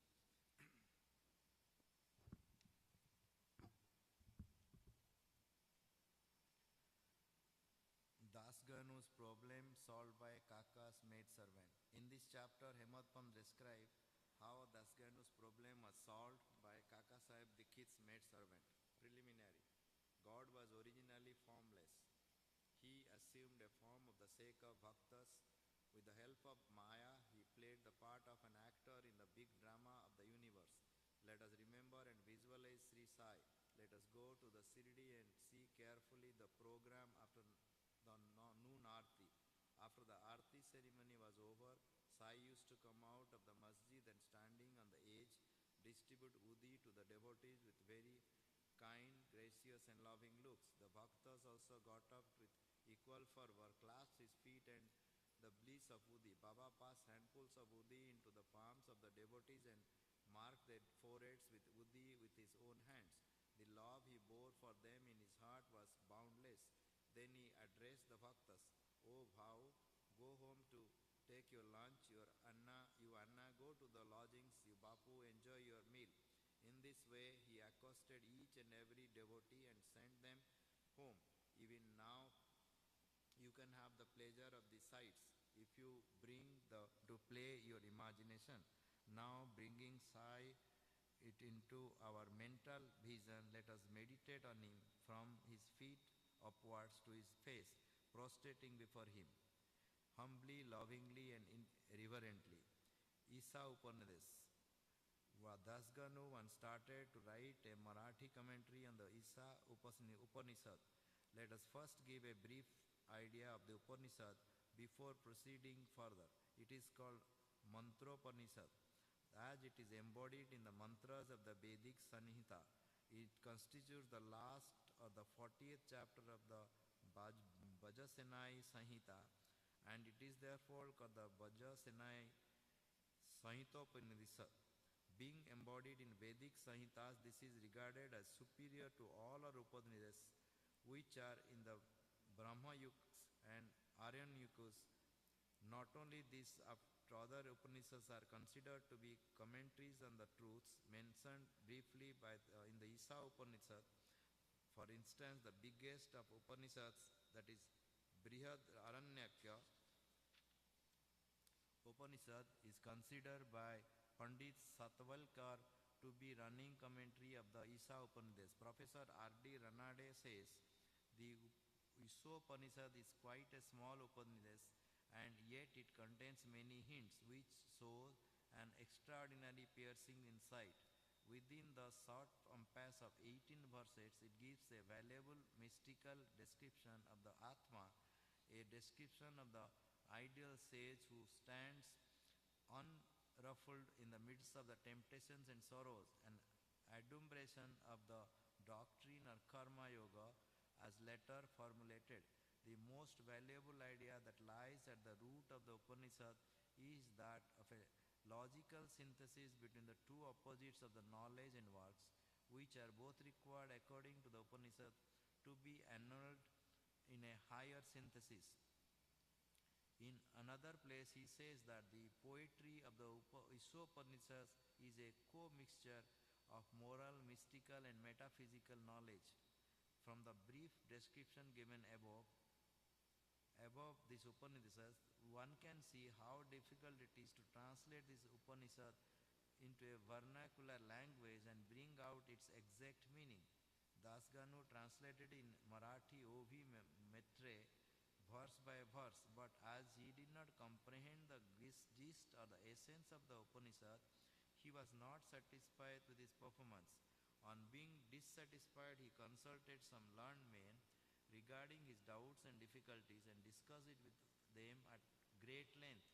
They did not solve them, nor did they give him any rational or satisfactory explanation. So Dasganu was a little restless over this matter. Sadguru only competent and qualified to explain. As we had seen, this Upanishad is the quintessence of the Vedas. It is the essence of the self-realization. It is the psyche of or weapon which can rend asunder the bondage of life and death and make us free. Therefore, he thought that he who has himself attained self-realization can only give him the true or correct interpretation of the Upanishad. When nobody could satisfy Dasganu, he resolved to consult Sai Baba about this. When he got an opportunity to go to Shirdi, he saw Sai Baba, prostrated himself before him and mentioned his difficulties about the Isha Upanishad and requested him to give the correct solution. Sai Baba blessed him and said, "You need not be anxious. There is no difficulty about the matter. The maidservant of Kaka will solve your doubts at Ville Parle on your way to home." The people who were present there and heard this thought that Baba was joking and said, "How could an illiterate maidservant solve the difficulties of this mystic nature?" But Dasganu thought otherwise. He was sure that whatever Baba spoke must come true, as Baba's words was the decree of the Brahma, Kaka's maidservant. Fully believing in Baba's words, he left Shirdi and came to Ville Parle and stayed with Kaka Sahib Dikit. The next day, when Dasganu was enjoying his morning nap, he heard a poor girl singing a beautiful song in clear and melodious tone. The theme of the song was a crimson-colored sari. How nice it was and how fine was its embroidery, how beautiful were its borders, etc. He liked the song so much that he came out and saw that it was being sung by a young girl, the sister of Namia, who was a servant of Kaka Sahib. The girl was cleansing vessels and had only a torn rag on her person. On seeing her impoverished condition and happy temperament, Dasganu felt pity for her, and when Rao Bahadur M.V. Pradhan gave him a pair of dhotars the next day, he requested him to give a sari to the poor girl, poor little girl also. Rao Bahadur bought a good chirdi and presented it to her. Like a starved person getting delicious dishes to eat, her joy knew no bounds. Next day she wore the new sari and out of great joy and merriment wheeled and danced around and played fugadi with other girls all. The day following she kept the new sari in her box at home and came with the old and torn rag, but she looked as merry as she was the previous day. On seeing this, Dasganu's pity transferred into admiration. He thought that the girl, being poor, had to wear a torn rag, but now she had a new sari which she kept in reserve, and putting on the old rag, strutted herself, showing no trace of sorrow or dejection. Thus, he realized that all our feelings of pain and pleasure depend upon the attitude of our mind. Our thinking deeply over the incident, he realized that the man ought to enjoy whatever God has bestowed on him in the firm conviction that he besets everything from behind and before and all the sides, and that whatever is bestowed on him by God must be for his good. In this particular case, the impoverished conditions of the poor girl, he turned a rag and the new sari, the donor, the doni, and the dill were all parts of the Lord and pervaded by him. Dasganu got a practical demonstration of the lesson of the Upanishad and the lesson of all content with one's own lot, with a belief that whatever happens is ordained by the God and is ultimately good for us. Unique method of teaching. From the above incident, the reader will see that Baba's method was unique and varied. Though Baba never left Sirdi, he sent some to Machindragarh, some to Kolhapur or Solapur for practicing sadhanas. To some he appeared in his usual form. To some he appeared in waking or dreaming states day or night and satisfied their desires. It is impossible to describe all the methods that Baba used in imparting instruction to his bhaktas. In this particular case, he sent Dasganu to Vileparle, where he got his problem solved through the maidservant. To those who say that it was not necessary to send away Dasganu and that Baba could have personally taught him, he say that Baba followed the right or best course, or how else could Dasganu learn a great lesson? Now we close the chapter with another beautiful extract about this Upanishad. The ethics of the Isha. One of the main features of the Isha Upanishad is the ethical advice it offers, and it is interesting to note that the ethics of the Upanishad are definitely based upon the metaphysical position given in it. The very opening words of the Upanishad tell us that God pervades everything. As a corollary from this metaphysical position, the ethical advice it offers is that a man ought to enjoy whatever God bestows on him, and in the firm belief that as he pervades everything, whatever is bestowed on him by God must be good. It follows naturally that the Upanishads should forbid us from coveting another man's property. In fact, we are fittingly taught here a lesson of contentment with one's own lot and the belief that whatever happens is divinely ordained, and hence it is good for us. Another moral advice is that man must spend his lifetime always in doing actions, specifically the karmas enjoined in the Shastras, with resignation to his will. Inactivity, according to this Upanishad, would be a canker of the soul. It is only when the man spends his lifetime in doing actions in the manner that he can hope to attain the ideal of Naikya Karma. And finally, the text goes on to say that a man who sees all beings in the self and sees the self as existing in all beings, in fact, for whom all beings and everything that exists have become the self, how can such a man suffer from infatuation? What ground would such a man have for grief? Loathfulness, infatuation, and grief verily proceed from our not being able to see the Atma in all things. But a man who realizes the oneness of all things, for whom everything has become the self, must ipso facto cease to be affected by the common foibles of humanity. Bow to humanity, bow to Sisai, peace to be all. Om Sai Ram.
నిషేధమనుట ఒక విధముగా అహంకారమే.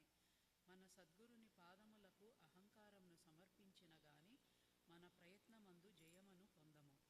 మనమహంకార రహితులమైనచో మన జయము నిశ్చయము. సాయిబాబాను పూజించుటచే ఇహపర సౌఖ్యములు రెండిటినీ పొందవచ్చును. మన మూల ప్రకృతి యందు పాతుకొని శాంతి సౌఖ్యములను పొందెదము. కాబట్టి ఎవరైతే తమ క్షేమమును కోరెదరో వారు గౌరవాదరములతో సాయిబాబా లీలలను వినవలెను, మననము చేయవలెను. దీనిని నెరవేర్చినచో వారు సులభముగా జీవిత పరమావధిని పొందెదరు, తుదకు మోక్షానందమును పొందెదరు. సాధారణముగా నందరూ హాస్యము చమత్కార భాషమునన్న ఇష్టపడెదరు గాని తాము హాస్యాస్పదులగుట ఇష్టపడరు.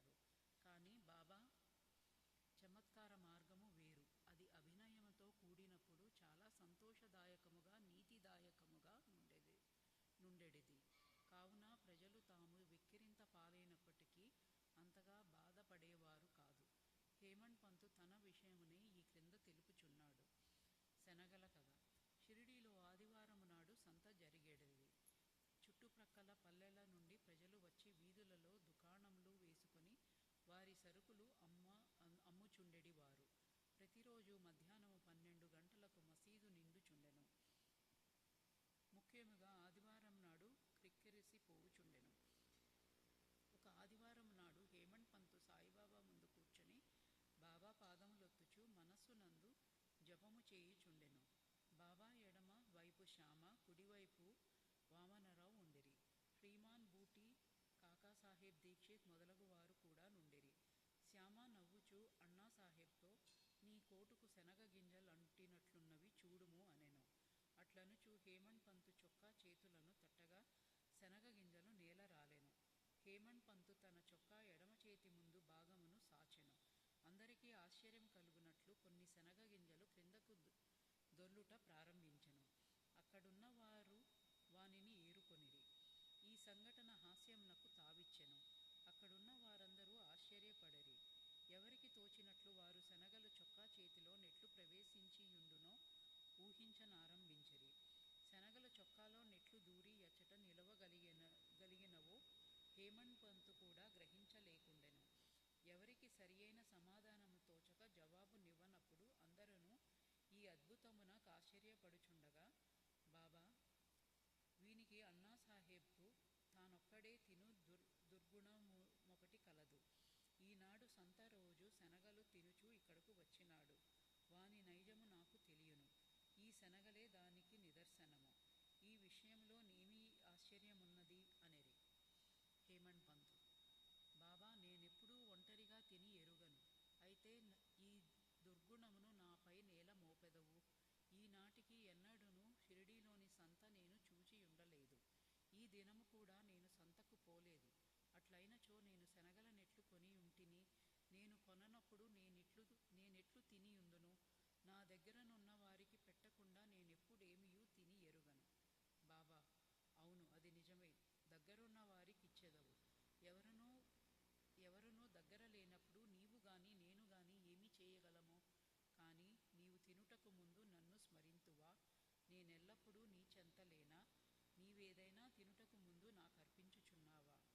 నీతి. ఈ సంఘటనమున బాబా ఏమి చెప్పిరో జాగ్రత్తగా గమనించెదము. పంచేంద్రియముల కంటే ముందే మనస్సు, బుద్ధి విషయానందమనుభవించును. కనుక మొదలే భగవంతుని స్మరించవలెను. ఇట్లు చేసినచో నిధి కూడా ఒక విధముగా భగవంతుని కర్పితమగును. విషయములను విడిచి పంచేంద్రియములుండలేవు.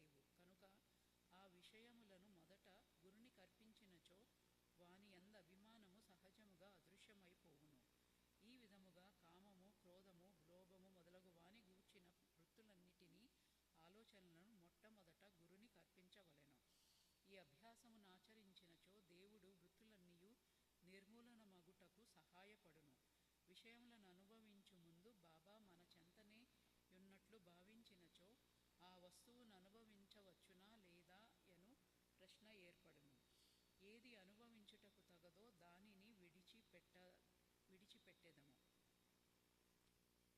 ఈ విధముగా మన దుర్గుణములన్నీయు నిష్క్రమించును. మన శీలము చక్కబడును. గురువునందు ప్రేమ వృద్ధి పొందును. శుద్ధ జ్ఞాన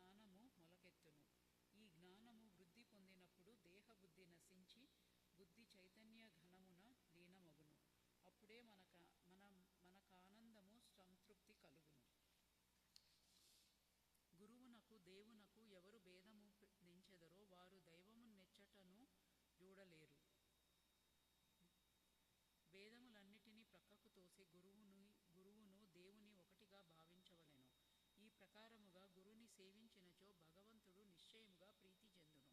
మన మనస్సులను స్వచ్ఛము చేసి ఆత్మసాక్షాత్కారము ప్రసాదించును. క్లుప్తముగా చెప్పునదేమన, మనము గురుని స్మరించినదే ఏ వస్తువును పంచేంద్రియములతో అనుభవించరాదు. మనస్సును ఈ విధముగా శిక్షించినచో మనమెల్లప్పుడూ బాబాను జ్ఞప్తి అందించుకొనేదము. మనకు బాబా ధ్యానం ఎన్నో రెట్లు వృద్ధి పొందును. బాబా సగుణ స్వరూపము మన కండ్ల ఎదుట నిలుచును. అప్పుడు భక్తి, వైరాగ్యము, మోక్షము మన వశమగును. మన మనస్సునందు బాబాను ఎప్పుడైతే నిలుపగలమో అప్పుడు మనము ఆకలిని, పిపాసను, సంసారమును మరిచెదము. ప్రపంచ సుఖములందు గల అభిలాష నశించి మన మనస్సులు శాంతిని, ఆనందమును పొందును. సుధాముని కథ. పై కథ చెప్పునప్పుడే హేమంత్ పంతుకు సుధాముని కథ జ్ఞప్తికి వచ్చెను. అందులో కూడా ఇదే నీతి ఉన్నది కనుక దానినిక్కడ చెప్పుచున్నాము. శ్రీకృష్ణుడు, అతని అన్న బలరాముడు, మరి ఒక సహపాఠి సుధాముడను వాడును గురువగు సాందీపుని ఆశ్రమంలో నివసించుచుండిరి.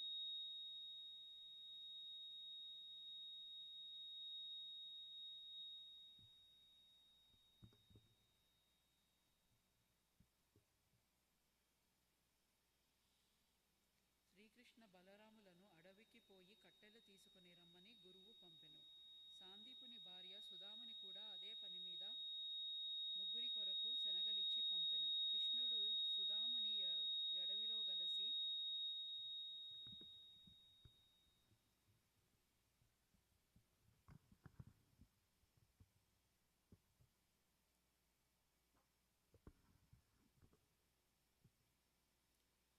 శ్రీకృష్ణ బలరాములను అడవికి పోయి కట్టెలు తీసుకుని రమ్మని గురువు పంపెను. సుధాముని కూడా అదే పని మీద ముగ్గురి కొరకు శనగలిచ్చి పంపెను. కృష్ణుడు సుధాముని అడవిలో గలసి, దాదా, నీళ్లు కావలెను, నాకు దాహము వేయుచున్నది అనెను. సుధాముడు ఉత్త కడుపుతో నీరు త్రాగకూడదు కనుక కొంత తడవాగుట మంచిదనెను. కాని తన వద్ద శనగలున్నవని కొంచెము తినుమని అనలేదు. శ్రీకృష్ణుడు అలసియుండుటచే సుధాముని తొడపై తలయుంచి గుర్రుపెట్టుచూ నిద్రపోయెను. ఇది కనిపట్టి సుధాముడు తన జేబులోని శనగలు తీసి తినుటకారంభించెను. హఠాత్తుగా శ్రీకృష్ణుడిట్లనెను, దాదా, ఏమి తినుచుంటివి? ఎక్కడ నుంచి ఈ శబ్దము వచ్చుచున్నది? సుధాముడిట్లనెను, తినుటకేమున్నది? నేను చలితో వణుకుచున్నాను. నా పండ్లు కటకటమనుచున్నవి. విష్ణు సహస్రనామమును కూడా సరిగా ఉచ్చరించలేకున్నాను. ఇది విని సర్వజ్ఞుడగు శ్రీకృష్ణుడిట్లనెను, నేనొక స్వప్నమును గంటిని. అందులో ఇంకొకరి వస్తువులను దినుచుండెను. ఏమి తినుచుంటువని అడుగగా, ఏమున్నది తినుటకు మన్నా అనెను. అనగా తినుటకు ఏమియూ లేదని భావము. రెండవ వాడు తథాస్తు అనెను. దాదా, అది ఒక స్వప్నము. నాకివ్వకుండా నీవేమియూ తినవని నాకు తెలియును. స్వప్న ప్రభావముచే నీవేమి తినుచుంటివని అడిగితిని.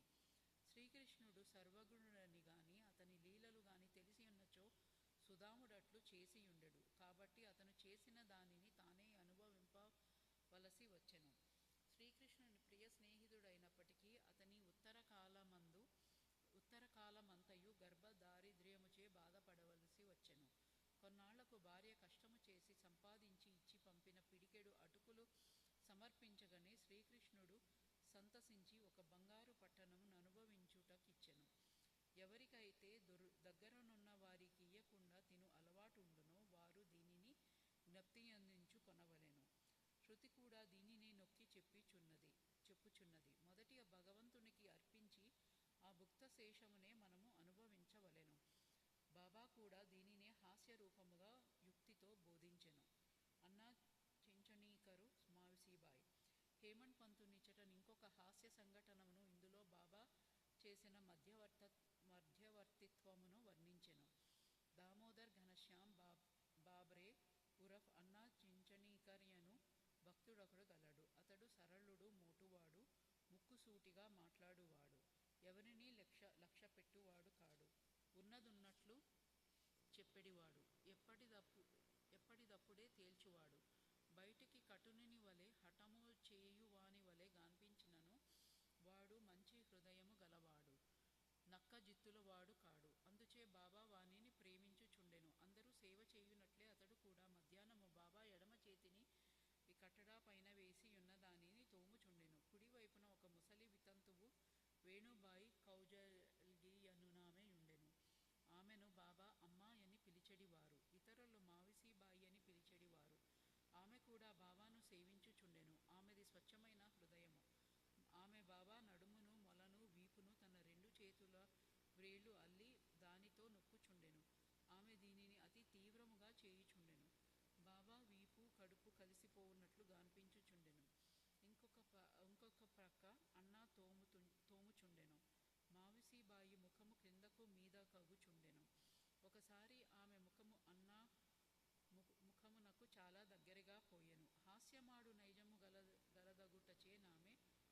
ఓహో అన్నా చెడ్డవాడు నన్ను ముద్దు పెట్టుకొనుటకు యత్నించుచున్నాడు. ఇంత ముసలివాడైనప్పటికీ నన్ను ముద్దు పెట్టుకొనుటకు సిగ్గులేదా అనెను. అన్నాకు కోపం వచ్చెను. చొక్కా చేతులు పైకెత్తి అతడిట్లనెను, నేను ముసలివాడను దుర్మార్గుడననుచున్నావా? నేను వెర్రివాడనా? నీవే కలహమునకు కాలు దువ్వుచున్నావు. అక్కడున్న వారందరూ ఈ ముసలివాండ్ర కలహమును జూచి నవ్వుచుండిరి. బాబా ఇద్దరినీ సమానముగా ప్రేమించువారు గనక ఇద్దరినీ ఓదార్చవలెనని తలచి ఈ క్రింద విధముగా నేర్పుతో సమాధానపరిచిరి. బాబా ప్రేమతో, ఓ అన్నా, ఎందుకు అనవసరముగా గోల చేయుచున్నావు? తల్లిని ముద్దు పెట్టుకొనినచో దానిలో అనౌచిత్యమేమి అనెను. బాబా మాటలు విని ఇద్దరూ సంతుష్టి చెందిరి. అందరూ సరదాగా నవ్విరి. బాబా చమత్కారమునకు హృదయానంద పూరితులైరి. బాబా నైజము భక్త పరాయణత్వము. బాబా తన భక్తులకు వారి వారి ఇష్టానుసారము సేవ చేయుటకు అనుమతించుచుండెను. దీనిలో నితరులు జోక్యము కలుగజేసుకొనుట బాబాకి ఇష్టము లేదు. ఒక ఉదాహరణనిచ్చెదము. ఈ మావసీబాయియే ఇంకొకప్పుడు బాబా పొత్తి కడుపు తోముచుండెను. ఆమె ప్రయోగించు బలమును చూచి ఇతర భక్తులు ఆతురపడిరి. వారిట్లనిరి, అమ్మా, కొంచెము మెల్లగా తోముము. బాబా కడుపులోని ప్రేవులు నరములు తెగిపోగలవు. ఇట్లనగానే బాబా వెంటనే లేచి కోపముతో సటకాను నేలపై గొట్టి వారి కండ్లు నిప్పు కణముల వలె ఎర్రనాయెను. బాబాను చూచుట ఎవ్వరికీ ధైర్యము లేకుండెను. బాబా సటకా చివరను రెండు చేతులతో పట్టుకొని పొత్తి కడుపులోనికి గుచ్చుకొనెను. ఇంకొక చివరను స్తంభమునకు గావించెను. సటకా ఎంతయు పొత్తి కడుపులో దూరినట్లు కానవచ్చుచుండెను. కొద్దిసేపటిలో పొత్తి కడుపు ప్రేలుననుకొనిరి. బాబా క్రమముగా స్తంభము వైపు పోవుచుండెను. అందరూ భయపడిరి. ఆశ్చర్యముతోనూ భయముతోనూ మాట్లాడలేక మూగవాండ్రవలె నిలిచిరి. బాబా తన భక్తురాలి కొరకు ఈ కష్టము అనుభవించిరి. తక్కిన భక్తులు ఆమెను బాబాకు హాని లేకుండా తోముమనిరి. మంచి ఉద్దేశముతో వారు ఈ మాటలనిరి. దీనికి కూడా బాబా ఒప్పుకొనలేదు. వారి మంచి ఉద్దేశమే బాబాను కష్టములో దించినందుకు వారాశ్చర్యపడిరి. ఏమీయూ చేయలేక కనిపెట్టుకొని చూచుచుండిరి. అదృష్టముచే బాబా కోపము తగ్గెను. సటకాను విడిచి గద్దెపై కూర్చుండిరి. అప్పటి నుండి భక్తుల ఇష్టానుసారము సేవ చేయునప్పుడు ఇతరులు జోక్యము కలుగజేసుకొనరాదని నీతిని నేర్చుకొనిరి. ఎవరి సేవ ఎట్టిదో బాబాకే గుర్తు. 24వ అధ్యాయము సంపూర్ణము. సద్గురు శ్రీ సాయి నాదార్పణమస్తు. శుభం భవతు.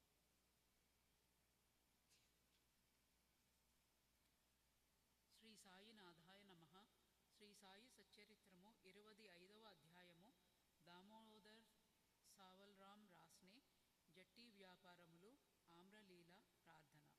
భగవతవతారమును పరబ్రహ్మ స్వరూపుడును మహాయోగీశ్వరును కరుణాసాగరుడునగు శ్రీ సాయినాథునకు సాష్టాంగ నమస్కారములొనర్చి ఈ అధ్యాయమును ప్రారంభించెదము. యోగి చూడామణియగు శ్రీ సాయినాథ్ మహారాజుకు జయమగుగాక. సమస్త శుభములకు నిలయము మన ఆత్మారాముడు భక్తుల పాలిటి ఆశ్రయదాతయగు శ్రీ సాయికి జయమగుగాక. జీవితాశయమును పరమావధిని గాంచిన బాబాకు ప్రణామములు. సాయిబాబా ఎల్లప్పుడూ కరుణాపూర్ణులు. మనకు కావలసినది వారి యందు మనఃపూర్వకమైన భక్తి. భక్తునకు స్థిరమైన నమ్మకము పూర్ణ భక్తియున్నప్పుడు వారి కోరికలన్నీయు శీఘ్రముగా నెరవేరును. హేమండ్ పంతు మనస్సునందు బాబా జీవిత లీలలను వ్రాయు కోరిక జనించగనే బాబా వెంటనే అతనిచే వ్రాయించెను. సంగ్రహముగా సంగతులు వ్రాసికొనుమని బాబా ఆజ్ఞ ఇచ్చిన వెంటనే హేమండ్ పంతుకు ప్రేరణ కలిగి గ్రంథరచనకు కావలసిన బుద్ధి, శక్తి, ధైర్యము కలిగి దానిని ముగించెను. దానిని వ్రాయు యోగ్యత మొదట అతనికి లేకుండెను. కానీ బాబా దయాపూరితమగు ఆశీర్వచనములచే దానినతడు పూర్తి చేయగలిగెను. ఈ విధముగా సచ్చరిత్ర సిద్ధమైనది. అది ఒక చంద్రకాంతమణి వంటిది. దాని నుండి సాయి లీలలను అమృతము స్రవించును. దానిని చదువర్లు మనసారా త్రాగవచ్చును. భక్తునకు సాయి యందు పరిపూర్ణమైన హృదయపూర్వకమగు భక్తి కలిగినప్పుడు దుఃఖముల నుండి అపాయముల నుండి బాబా కాపాడి రక్షించుచుండెను. వాని యోగక్షేమములు బాబా చూచుచుండెను. అహ్మద్ నగరు నివాసియగు ప్రస్తుతము పూనావాసి దామోదర్ సావల్రాం రాసనే కాసార్ ఉరఫ్ దాము అన్న కథ పైన పేర్కొనిన వాక్యమునకు ఉదాహరణగా దిగువనివ్వబడినది. దాము అన్న దామోదర్ సావల్రామ్ రాస్ని. 6వ అధ్యాయంలో శ్రీరామనవమి ఉత్సవ సందర్భమున ఇతని గురించి చెప్పితిమి. చదువరులు దానిని జ్ఞప్తి అందించుకొనియే యుందురు. అతడు 1897వ సంవత్సరమున శ్రీరామనవమి నాడు ఉరుసు ఉత్సవం ప్రారంభించినప్పుడు షిరిడీకి పోయెను. అప్పటి నుండి ఇప్పటి వరకు అలంకరించిన పతాకమొకటి కానుకగా నిచ్చుచున్నాడు. అదియుగాక ఉత్సవమునకు వచ్చు బీదలకు అన్నదానము చేయుచున్నాడు. అతని జట్టి వ్యాపారములు ప్రత్తి.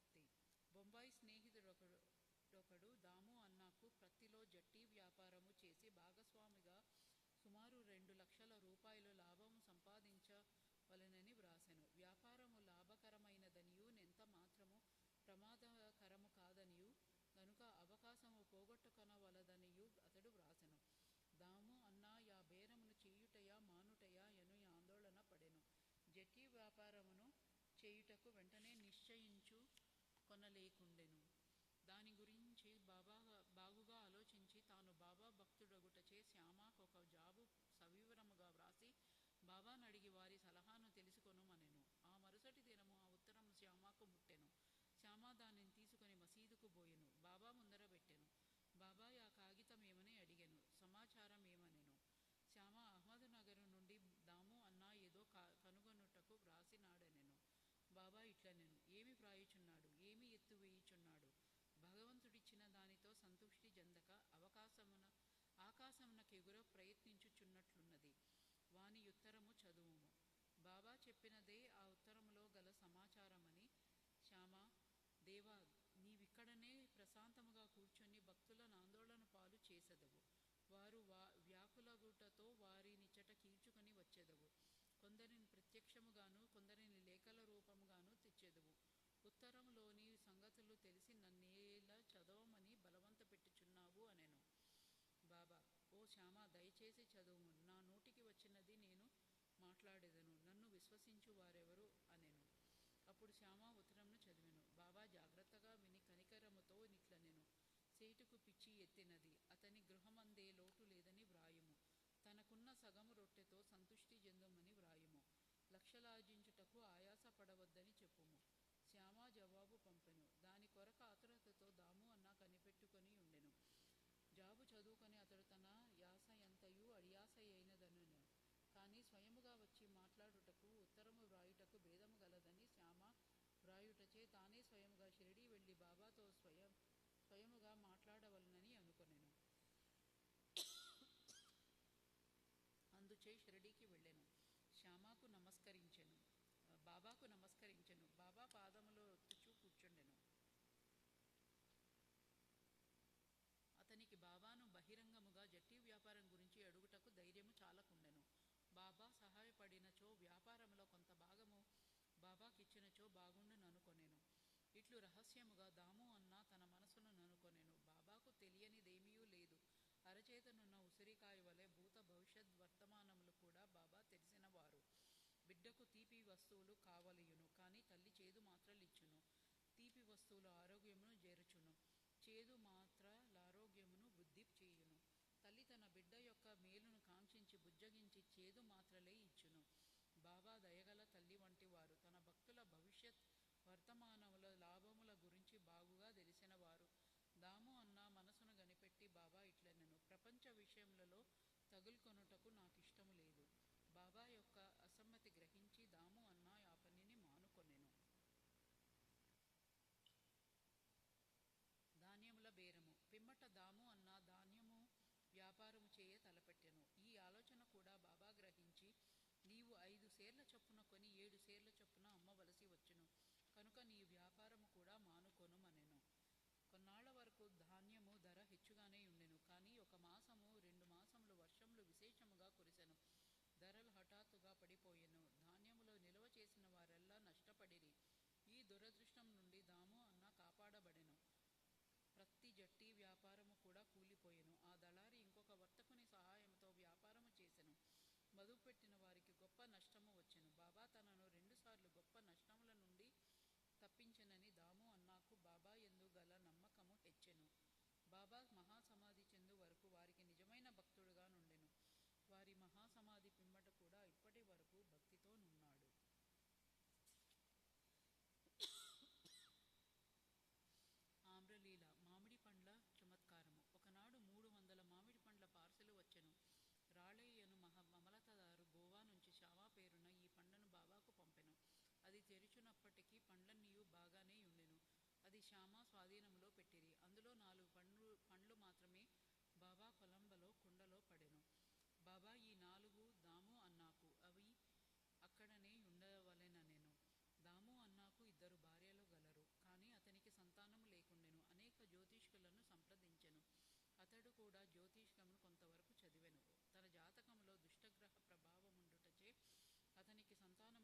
విశ్వాసమును కలిగించును.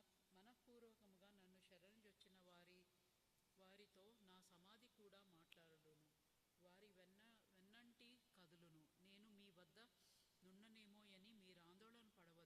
నా ఎముకలు మాట్లాడుచు మీ క్షేమమును కనుగొనుచుండును. ఎల్లప్పుడూ నన్నే జ్ఞప్తి అందించుకొనుడు. నాయందే మనఃపూర్వకముగను హృదయపూర్వకముగను నమ్మకముంచుడు. అప్పుడే మీరు మిక్కిలి మేలు పొందెదరు. హేమండ్ పంతు ఈ అధ్యాయమును ఒక ప్రార్థనతో ముగించుచున్నాడు. ప్రార్థన. ఓ సాయి సద్గురు, భక్తుల కోరికల నెరవేర్చు కల్పవృక్షమా, మీ పాదముల మెన్నటికీ మరువకుందుముగాక. మీ పాదములనెప్పుడూ చూచుచుండెదముగాక. ఈ సంసారమున చావు పుట్టుకలచే మిక్కిలి బాధపడుచుంటిమి. ఈ చావు పుట్టుకల నుంచి మమ్ము తప్పించుము. మా ఇంద్రియములు విషయములపై బోనీయకుండా ఎడ్డుకొనుము. ఇంద్రియములు మనసు బయటకు పోవు నైజము నాపనంత వరకు ఆత్మసాక్షాత్కారమునకు అవకాశము లేదు. అంత్యకాలమున కొడుకు గాని భార్య గాని స్నేహితుడు గాని ఉపయోగపడరు. నీవే మాకు ఆనందమును మోక్షమును కలుగజేయు వాడవు. వివాదములయందు దుర్మార్గపు పనులందు మాకు గల ఆసక్తిని పూర్తిగా నశింపజేయుము. నీ నామస్మరణము చేయుటకు జిహ్వ ఉత్సహించుగాక. మా ఆలోచనలను అవి మంచివే యగుగాక చెడ్డవే యగుగాక తరిమివేయుము. మా గృహములను శరీరమును మరుచునట్లు చేయుము. మా అహంకారమును నిర్మూలింపుము. నీ నామమే ఎల్లప్పుడూ జ్ఞప్తియందుండునటుల చేయుము. తక్కిన వస్తువులన్నిటినీ మరుచునట్లు చేయుము. మనశ్చాంచల్యమును తీసివేయుము. దానిని స్థిరముగా ప్రశాంతముగా నుంచుము.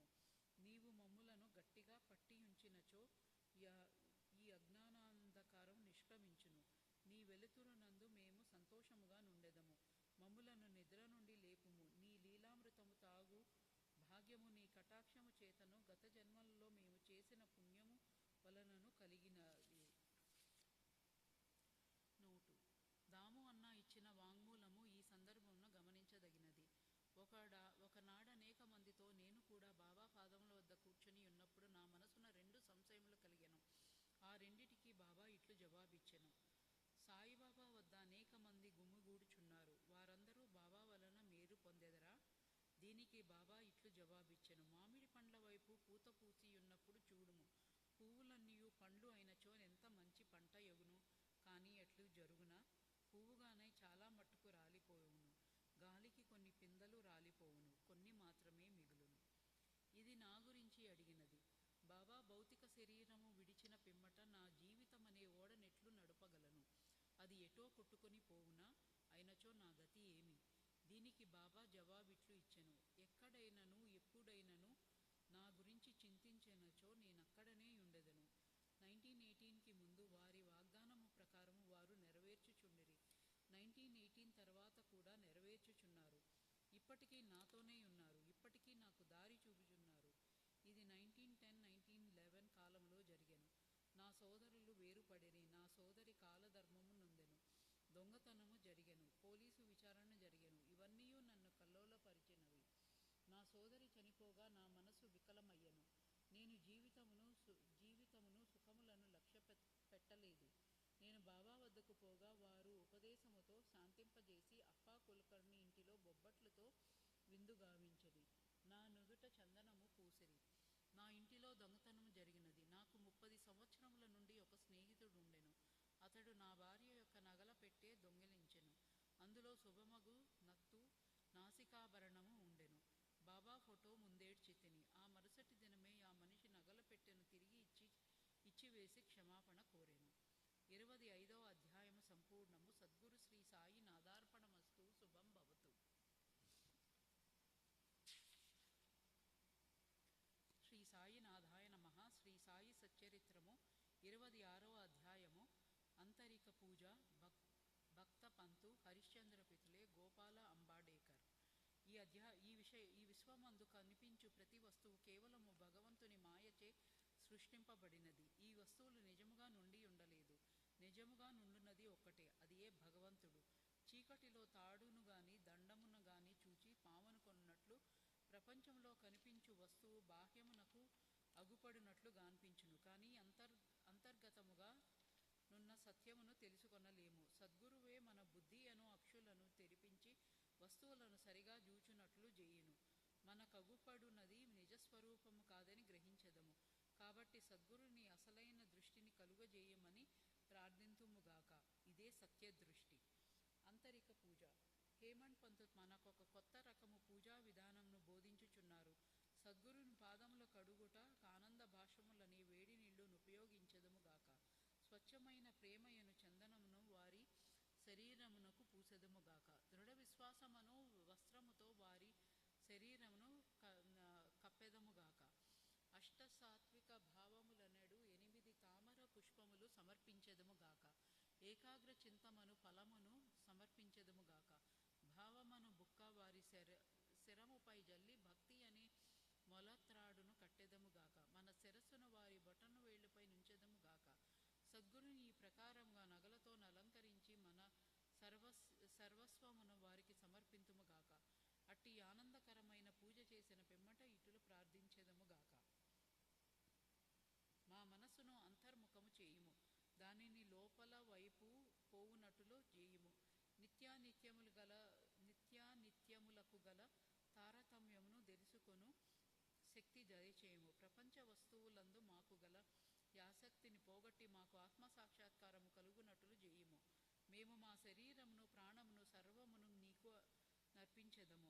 సుఖదుఃఖానుభవములు కలుగుకుండునట్లు మా నేత్రములు నీవిగా చేయుము. మా శరీరమును మనస్సును నీ స్వాధీనమందుంచుకొనుచు నీ ఇష్టము వచ్చినట్లు చేయుము. మా చంచల మనస్సు నీ పాదముల చెంత విశ్రాంతి పొందుగాక. ఇక ఈ అధ్యాయంలోని కథల వైపు మరలెదము. భక్త పంతు. ఒకనాడు పంతు అనే భక్తుడు మరొక సద్గురుని శిష్యుడు అదృష్టవశమున షిరిడీకి వచ్చెను. అతనికి షిరిడీకి పోవ ఇచ్చలేకుండెను. కానీ తానొకటి తలచిన దైవం ఇంకొకటి తలుచునందురు. అతడు BB&CI రైల్వేలో పోవుచుండెను. అందులో అనేకులు స్నేహితులు బంధువులు కలిసిరి. వారందరూ షిరిడీకి పోవుచుండిరి. వారందరూ తమ వెంట రమ్మని కోరగా అతడు వారిని కాదనలేకుండెను. వారు బొంబాయిలో దిగిరి. పంతు విఠార్లో దిగెను.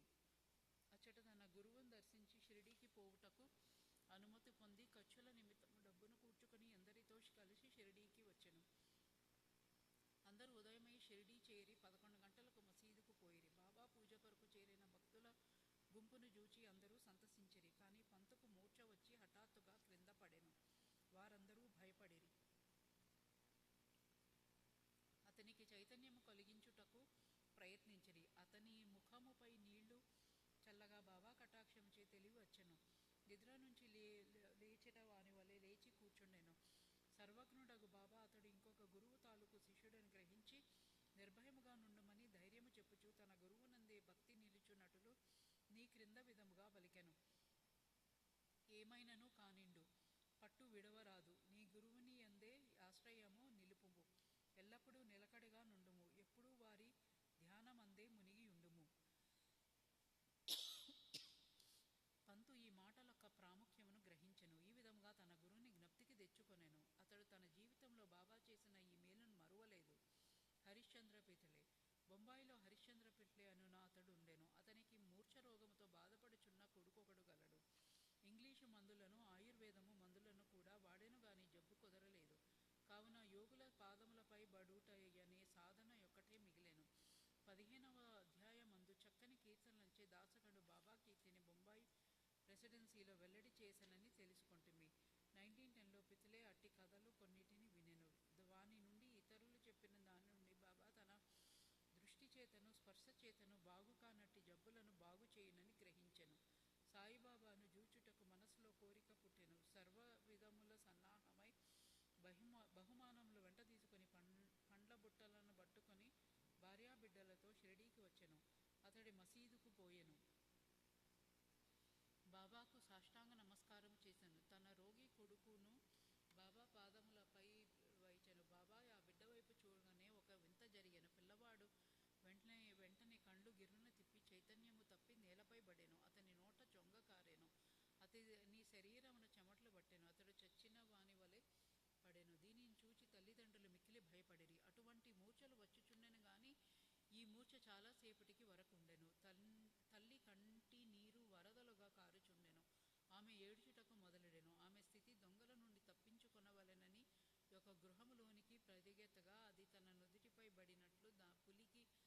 భయపడి పారిపోయి కసాయివాని చేతిలో పడిన యావు వలె ఎండచే బాధపడి చెట్టు నీడకు పోగా నది బాటసారిపై పడినట్లు బాబా లేదా భక్తుడు దేవాలయమునకు పోగా అది వానిపై కూలినట్లుండెను. ఆమె ఇటు లేడ్చుచుండగా బాబా ఆమె నిటులో ఓదార్చెను. ఇటు లేడవ వలదు, కొంతసేపు ఆగుము, ఓపికతో నుండుము, కుర్రవాణిని బసకు తీసుకొని పొమ్ము. అరగంటలో వానికి చైతన్యము వచ్చెను. బాబా చెప్పిన ప్రకారం వారు నెరవేర్చిరి. బాబా మాటలు యథార్థములయ్యెను. వాడాలోనికి తీసుకొని పోగానే కుర్రవానికి చైతన్యము వచ్చెను. పితలే బాబా దర్శనముకై భార్యతో మసీదుకు వచ్చెను. వారు బాబా పాదములకు వినయముతో సాష్టాంగ నమస్కారం చేసి వారి పాదములను నొత్తుచూ కూర్చుండిరి. మనస్సులో బాబా చేసిన ఉపకారమునకు నమస్కరించుచుండిరి. బాబా చిరునవ్వుతో నిట్లనిది, నీ ఆలోచనలు, సంశయము, భయోత్పాదములు ఇప్పుడు చల్లబడినవా? ఎవరికైతే నమ్మకము, ఓపిక గలదో వారిని తప్పక భగవంతుడు రక్షించును. పితలే ధనికుడు, మర్యాద గలవాడు. అతడు అందరికీ అపరిమితముగా మిఠాయి పంచిపెట్టెను. బాబాకు చక్కని పండ్లను తాంబూలమునిచ్చెను. పితలే భార్య సాత్వికురాలు. ఆమె నిరాడంబర భక్తి ప్రేమ భక్తులతో నిండియుండెను. ఆమె స్తంభమునకు దగ్గరగా కూర్చొని బాబా వైపు దృష్టి నిగడ్చి కండ్ల నుండి ఆనంద బాష్పములు రాల్చుచుండెను. ఆమె స్నేహ ప్రేమ భావములను గని బాబా మిక్కిలి సంతుష్టి చెందెను. దేవుని వలె యోగీశ్వరులు కూడా తమ భక్తులపై నాధారపడెదరు. ఏ భక్తుడు హృదయపూర్వకమును మనఃపూర్వకమును పూజించి శరణు వేడునో వానికే భగవంతుడు తోడ్పడును. వారు కొద్ది రోజులు బాబా వద్ద సుఖముగానున్న పిమ్మట ఇంటికి పోవ నిశ్చయించి బాబా దర్శనమునకై మసీదుకు వచ్చిరి. బాబా వారికి ఊది ప్రసాదమిచ్చి ఆశీర్వదించెను. పితలేను దగ్గరికి పిలిచి ఇట్లనెను, బాపు, అంతకుముందు 2 రూపాయలిచ్చియుంటివి, ఇప్పుడు 3 రూపాయలిచ్చుచున్నాను. వీనిని మీ పూజా మందిరంలో పెట్టుకొని పూజింపుము, నీవు మేలు పొందెదవు. పితలే వీనిని ప్రసాదంగా అంగీకరించెను. బాబాకు సాష్టాంగ నమస్కారం చేసి ఆశీర్వాదములకై ప్రార్థించెను. ఇదే తాను షిరిడీ పోవుట మొదటిసారి గనుక అంతకుముందు 2 రూపాయలిచ్చెనను బాబా మాట అర్థమును గ్రహింపలేకుండెను. దీనిని తెలుసుకొనవలెనని కుతూహలపడెను గాని బాబా యూరుకొన్నెను. స్వగ్రాహమునకు పోయి తన ముదుసలి తల్లికి ఈ వృత్తాంతమంతయు చెప్పి, బాబా అంతకుముందు 2 రూపాయలిచ్చెననియెను, అది ఏమిటని అడిగెను. ఆమె తన పుత్రునితో నిట్లనెను, నీ కొడుకుతో నీవిప్పుడు షిరిడీకి పోయినట్లు మీ తండ్రి నిన్ను తీసుకుని అకల్కోట్కర్ మహారాజు గారి వద్దకు పోయెను.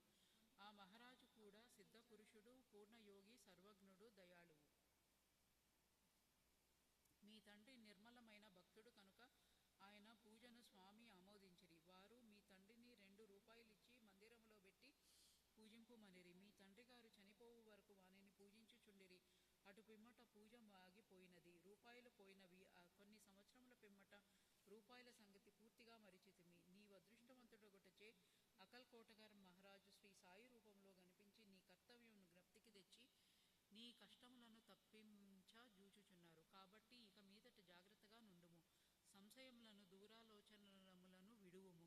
మీ తాత ముత్తాతల ఆచారము ప్రకారము నడువుము. సత్ప్రవర్తనము నవలంబింపుము. కుటుంబ దైవములను పూజింపుము. రూపాయలను పూజింపుము. వాని విలువలను గ్రహించి వాటిని శ్రద్ధగా పూజించి మహాత్ముల ఆశీర్వచనము దొరికినందుకు గర్వించుము. శ్రీ సాయిలోనున్న భక్తిని మేల్కొల్పినారు. శ్రీ సాయి నీలోనున్న భక్తిని మేల్కొల్పినారు. నీ మేలు కొరకు వానిని అభివృద్ధి చేసుకొనుము. తల్లి మాటలు విని పితలే మిక్కిలి సంతసించెను. శ్రీ సాయి యొక్క సర్వాంతర్యామిత్వమునందు వారి శక్తి యందు అతనికి నమ్మకము కలిగెను. వారి దర్శన ప్రాముఖ్యమును గ్రహించెను. అప్పటి నుండి తన నడవడి గూర్చి చాలా జాగ్రత్తగా నుండెను. గోపాల్ అంబాడేకర్ గారు. పూనా నివాసి గోపాల్ నారాయణ్ అంబాడేకర్ బాబా భక్తుడు. అతడు అబ్కారీ డిపార్ట్మెంట్లో 10 సంవత్సరములు నౌకరీ చేసెను. ఠానా జిల్లాలోను జవహర్ స్టేట్లోనూ ఆయన ఉద్యోగములను చేసి విరమించుకొనెను. మరొక ఉద్యోగము కొరకు ప్రయత్నించెను కానీ ఫలించలేదు. అతడనేక కష్టముల పాలయ్యెను. అతని స్థితి రాను రాను అసంతృప్తికరముగా నుండెను. ఈ ప్రకారము 7 ఏండ్లు గడిచెను. అతడు ప్రతి సంవత్సరం షిరిడీకి పోవుచు బాబాకు తన కష్టములు చెప్పుచుండెడివాడు. 1916లో అతని స్థితి చాలా హీనముగా నుండుటచే షిరిడీలో ప్రాణత్యాగము చేయ నిశ్చయించుకొనెను. అతడు భార్యతో షిరిడీకి వచ్చి 2 మాసములుండెను. దీక్షిత్ వాడాకు ముందున్న ఎడ్ల ఎడ్లబండి మీద కూర్చొని ఒకనాడు రాత్రి దగ్గరనున్న నూతిలో పడి జావవలనని నిశ్చయించుకొనెను. అతడి ప్రకారం చేయ నిశ్చయించుకొనగానే బాబా మరి ఒకటి చేయ నిశ్చయించెను. కొన్ని అడుగుల దూరమున ఒక హోటల్ ఉండెను. దాని యజమాని సగుణమేర్ నాయక్. అతడు బాబా భక్తుడు. అతడు అంబాడేకర్ను పిలిచి, అకల్ కోటగర్ మహారాజు గారి చరిత్రను చదివితివా అని అడుగుచు పుస్తకమునిచ్చెను. అంబాడేకర్ దానిని తీసుకొని చదవనించెను. పుస్తకము తెరిచేసరికి ఈ కథ వచ్చెను. అకల్ కోట్కర్ మహారాజు గారి కొలువులో ఒక భక్తుడు బాగు కానట్టి దీర్ఘ రోగముచే బాధపడుచుండెను. బాధను సహించలేక నిరాశ చెంది బావిలో దుమికెను. వెంటనే మహారాజు వచ్చి వానిని బావిలో నుంచి బయటకు తీసి ఇట్లనెను, గత జన్మ పాపపుణ్యములను నీవు అనుభవించక తప్పదు. కర్మానుభవం పూర్తి కాకున్నచో ప్రాణత్యాగము నీకు తోడ్పడదు. నీవింకొక జన్మమెత్తి బాధ అనుభవించవలెను. చచ్చుటకు ముందు కొంతకాలమేళ నీ కర్మననుభవించరాదు. గత జన్మముల పాపముల నేల తుడిచివేయరాదు. దానిని శాశ్వతముగా పోవునట్లు చేయుము. సమయోచితమైన ఈ కథను చదివి అంబాడేకర్ మిగుల నాశ్చర్యపడెను. వాని మనస్సు కరిగెను. బాబా సలహా ఈ ప్రకారముగా లభింపనిచో వాడు చచ్చియేయుండును. బాబా సర్వజ్ఞత్వమును దయాళుత్వమును చూచి అంబాడేకర్కు బాబా యందు నమ్మకము బలపడి అతని భక్తి దృఢమయ్యెను. అతని తండ్రి అకల్ కోట్కర్ మహారాజ్ భక్తుడు కాన కొడుకు కూడా తండ్రి వలె భక్తుడు కావాలనని బాబా కోరిక. అతడు బాబా ఆశీర్వచనమును పొందెను. వాని శ్రేయస్సు వృద్ధి పొందెను. జ్యోతిషము చదివి అందులో ప్రావీణ్యము సంపాదించి దాని ద్వారా తన పరిస్థితి బాగు చేసుకొనెను. కావలసినంత ధనమును సంపాదించుకొనగలిగెను. మిగతా జీవితమంతయు సుఖముగా గడిపెను. 26వ అధ్యాయము సంపూర్ణము. సద్గురు శ్రీ సాయి నాదార్పణమస్తు. శుభం భవతు.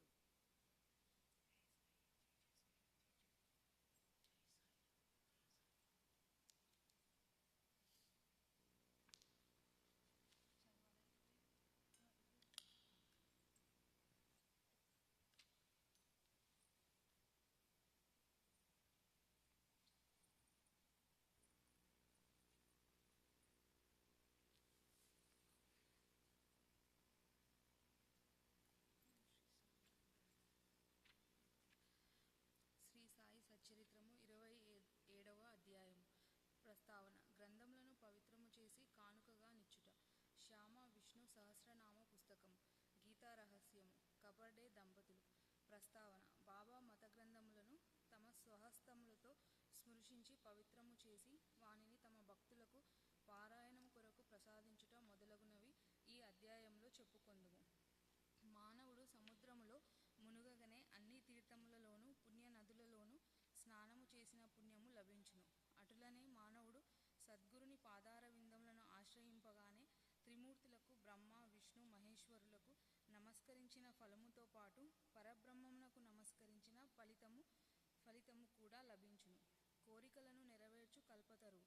జ్ఞానమునకు సముద్రమును మనసుకు ఆత్మసాక్షాత్కారమును కలుగజేయునట్టి శ్రీ సాయి మహారాజునకు జయమగుగాక.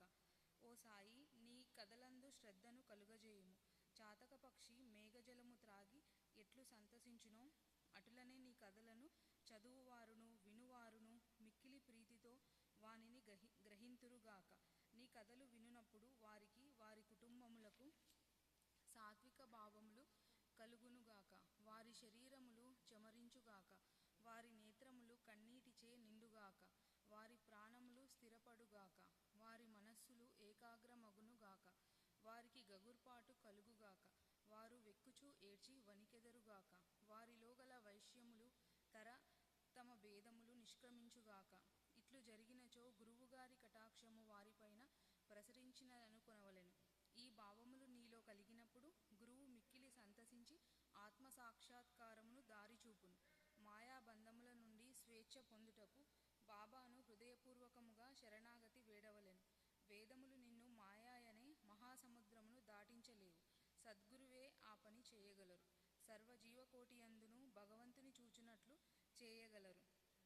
గ్రంథములను పవిత్రము చేసి కానుకగా నిచ్చుట. ముందటి అధ్యాయంలో బాబా బోధనలనొచ్చు తీరులను చూచితిమి. అందులో నింకొక దానిని ఈ అధ్యాయంలో చూచెదము. కొందరు భక్తులు మత గ్రంథములను పారాయణ చేయుటకు బాబా చేతికిచ్చి బాబా పవిత్రము చేసిన పిమ్మట వానిని పుచ్చుకొనడి వారు. అట్టి గ్రంథములు పారాయణ చేయునప్పుడు బాబా తమతో నున్నటులు భావించడివారు.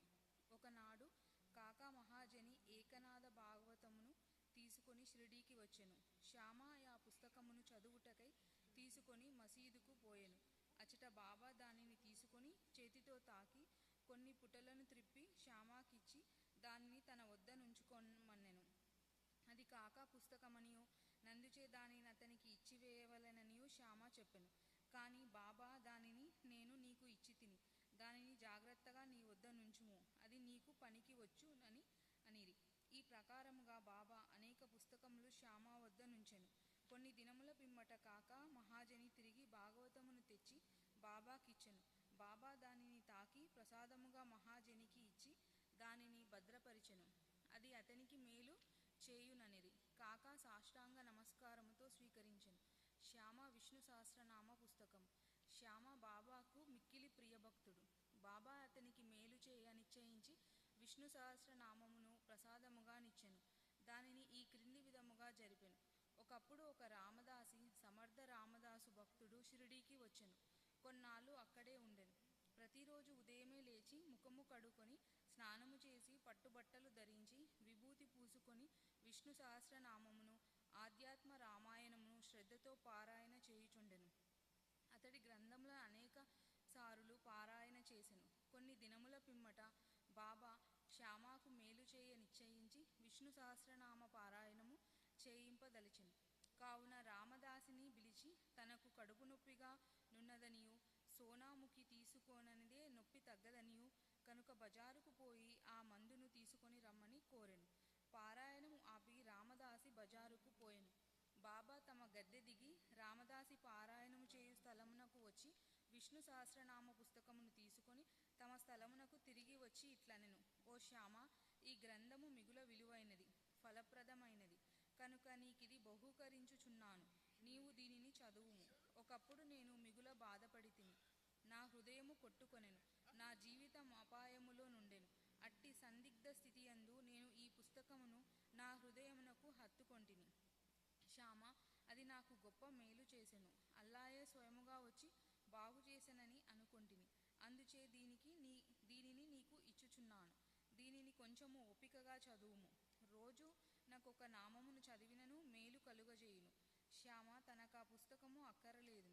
ఆ పుస్తకము రామదాసిది. అతడు పిచ్చివాడు, మొండివాడు, కోపిష్టి కావున వానితో కయ్యము వచ్చుననెను. మరియు తాను అనాగరికుడగుటచే దేవనాగరి అక్షరములు చదువవలెననెను. వినోదార్థము తనకు రామదాసితో బాబా కయ్యము కలుగజేయుచున్నాడని శ్యామ అనుకొనగానే బాబా తనకు మేలు కలుగజేయుచున్నాడనియూ అనుకొనలేదు. బాబా ఆ సహస్రనామమునే మాలను శ్యామ మెడలో వేయ నిశ్చయించెను. అతడు అనాగరికుడైనప్పటికీ బాబాకు ముఖ్య భక్తుడు.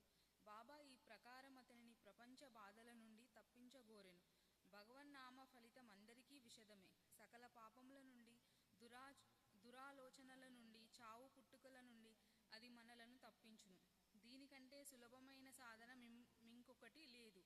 అది మనస్సును పావనము చేయుటలో మిక్కిలి సమర్థమైనది. దానికెట్టి తంతు కూడా అవసరము లేదు. దానికి నియమములేమియూ లేవు. అది మిగుల సులభమైనది, ఫలప్రదమైనది. శ్యామకు ఇష్టము లేనప్పటికీ వానిచే దానిని అభ్యసింపచేయవలెనని బాబాకు దయ కలిగెను. కనుక దానిని బాబా వానిపై బలవంతముగా రుద్దెను. ఆ ప్రకారముగానే చాలా కాలము క్రిందట ఏకనాథ మహారాజు బలవంతముగా విష్ణు సహస్రనామమును ఒక బీద బ్రాహ్మణునిచే పారాయణ చేయించి వానిని రక్షించెను. విష్ణు సహస్రనామ పారాయణ చిత్తశుద్ధికొక విశాలమైన చక్కటి మార్గము కాన దానిని బాబా శ్యామకు బలవంతముగా ఇచ్చెను. రామదాసి త్వరలో సోనాముఖి తెచ్చెను. అన్నా చించనీకరి అక్కడనే యుండెను. నారదుని వలె నటించి జరిగినదంతయు వానికి చెప్పెను. రామదాసి వెంటనే కోపముతో మండిపడెను. కోపముతో శ్యామపై పడి శ్యామయే కడుపు నొప్పి సాకుతో బాబా తనకు బజారునకు పంపునట్లు చేసి ఈ లోపల పుస్తకమును తీసుకొనెనని అనెను. శ్యామను తిట్టనారంభించెను. పుస్తకము ఇయ్యనిచో తల పగలగొట్టుకొందనెను. శ్యామ నెమ్మదిగా జవాబిచ్చెను. కాని ప్రయోజనము లేకుండెను. అప్పుడు దయతో బాబా రామదాసితో ఇట్లు పలికెను. ఓ రామదాసి, ఏమి సమాచారము? ఎందుకు చికాకు పడుచున్నావు? శ్యామ మనవాడు కాడా? అనవసరముగా వాని నేల తిట్టెదవు. ఎందుకు జగడమాడుచున్నావు? ఈ పవిత్రమైన గ్రంథములను నిత్యము పారాయణ చేయుచుంటివి. కాని ఇంకనూ నీ మనస్సు పవిత్రముగాను అస్వాధీనముగాను ఉన్నట్లున్నది. నీ వెట్టి రామదాసివయ్యా, సమస్త విషయములందు నీవు నిర్మలుడుగా ఉండవలెను. నీవా పుస్తకమును అంతగా నభిలషించుట వింతగా ఉన్నది. నిజమైన రామదాసికి మమత కాక సమతయుండవలెను. ఒక పుస్తకము కొరకు శ్యామతో పోరాడుచున్నావా? వెళ్ళు, నీ స్థలంలో కూర్చొనుము. ధనమిచ్చిన పుస్తకములు అనేకములు వచ్చును, కాని మనుష్యులు రారు. బాగా ఆలోచించుము, తెలివిగా ప్రవర్తింపుము. నీ పుస్తకము విలువ ఎంత? శ్యామకు దానితో నెట్టి సంబంధము లేదు. నేనే దానిని తీసుకొని వానికిచ్చితిని. నీకది కంఠపాఠముగా వచ్చును కదా. కావున శ్యామ దానిని చదివి మేలు పొందననుకొంటిని. అందుచే అతనికి ఇచ్చితిని. బాబా పలుకులెంత మధురముగా, మెత్తగా, కోమలముగా, అమృత తుల్యముగా ఉన్నవి. వాని ప్రభావము విచిత్రమైనది. రామదాసి శాంతించెను. దానికి బదులు పంచరత్న గీతయను గ్రంథమును శ్యామ వద్ద తీసుకొనదనెను. శ్యామ మిక్కిలి సంతసించి, ఒక్కటేలా 10 పుస్తకములు నిచ్చెదనెను. బాబా ఈ విధముగా వారి తగువను తీర్చెను. ఇందు ఆలోచించవలసిన విషయమేమన, రామదాసి పంచరత్న గీత నేల కోరెను. అతడులోనున్న భగవంతుని తెలుసుకొనుటకెన్నడూ యత్నించియుండలేదు. ప్రతినిత్యము మత గ్రంథములను మసీదులో బాబా ముందర పారాయణ చేయువాడు. శ్యామతో బాబా ఎదుట ఎలా జగడమాడెను. మనము ఎవరిని నిందించవలెనో, ఎవరిని తప్పుపట్టవలెనో పోల్చుకొనలేము. ఈ కథ నీ విధముగా నడిపించకపోయినచో, ఈ విషయము యొక్క ప్రాముఖ్యము, భగవన్నామ స్మరణ ఫలితము, విష్ణు సహస్రనామ పారాయణము మొదలగునవి శ్యామకు తెలిసియుండవు. బాబా బోధించు మార్గము, ప్రాముఖ్యము కలుగజేయు విషయములు సాటిలేనివి. ఈ గ్రంథమును క్రమముగా శ్యామ చదివి దానిలో గొప్ప ప్రావీణ్యము సంపాదించెను. శ్రీమాన్ బూటి అల్లుడగు జీజీ నార్కేకు బోధించగలిగెను. ఈ నార్కే పూనా ఇంజనీరింగు కాలేజీ ప్రిన్సిపలుగా నుండెను.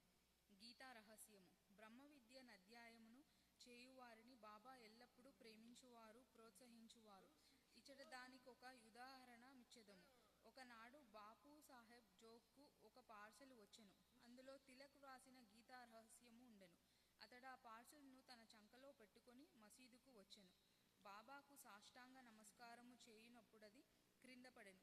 అదేమని బాబా అడిగెను. అక్కడనే దానిని విప్పి బాబా చేతిలో ఆ పుస్తకమును ఉంచెను. బాబా కొన్ని విషయములు పుస్తకములోని పేజీలను త్రిప్పి తన జోబులో నుండి 1 రూపాయి తీసి పుస్తకంపై పెట్టి దక్షిణతో కూడా పుస్తకమును జోగునకందించెను. దీనిని పూర్తిగా చదువుము, నీకు మేలు కలుగును అనిరి. కపర్డే దంపతులు. కపర్డే వృత్తాంతములో నీ అధ్యాయమును ముగించెదము. ఒకప్పుడు కపర్డే తన భార్యతో షిరిడీకి వచ్చి కొన్ని నెలలు ఉండెను. దాదాసాహెబ్ కపర్డే సామాన్యుడు కాడు. అమరావతిలో మిక్కిలి ప్రసిద్ధికెక్కిన ప్లీడరు, మిక్కిలి ధనవంతుడు, ఢిల్లీ కౌన్సిల్లో సభ్యుడు, మిక్కిలి తెలివైనవాడు, గొప్ప వక్త. కాని బాబా ముందర నెప్పుడూ నోరు తెరవలేదు. అనేక మంది భక్తులు పలుమారులు బాబాతో మాటలాడిరి, వాదించిరి. కాని 3 మాత్రము కపర్డే, నూల్కర్, బూటి నిశ్శబ్దముగా కూర్చుండువారు. వారు వినయ విధేయత నమ్రతలున్న ప్రముఖులు. పంచదశిని ఇతరులకు బోధించగలిగిన కపర్డే బాబా ముందర మసీదులో కూర్చొనున్నప్పుడు నోరెత్తి మాట్లాడువాడు కాడు. నిజముగా మానవుడెంత చదివిన వాడైనను, వేదపారాయణ చేసిన వాడైనను బ్రహ్మజ్ఞాని ముందర వెలవెలబోవును. పుస్తక జ్ఞానము బ్రహ్మజ్ఞానము ముందు రాణించదు. దాదాసాహెబ్ కపర్డే 4 మాసములు ఉండెను. కాని అతని భార్య 7 మాసములు ఉండెను. ఇద్దరూ షిరిడీలో నుండుటచే సంతసించిరి. కపర్డే గారి భార్య బాబాయందు భక్తి శ్రద్ధలు కలిగి యుండెడిది. ఆమె బాబాను మిగుల ప్రేమించుచుండెను. ప్రతిరోజు 12 గంటలకు బాబా కొరకు నైవేద్యము స్వయముగా తెచ్చుచుండెను. దానిని బాబా ఆమోదించిన తరువాత తాను భోజనము చేయుచుండెను.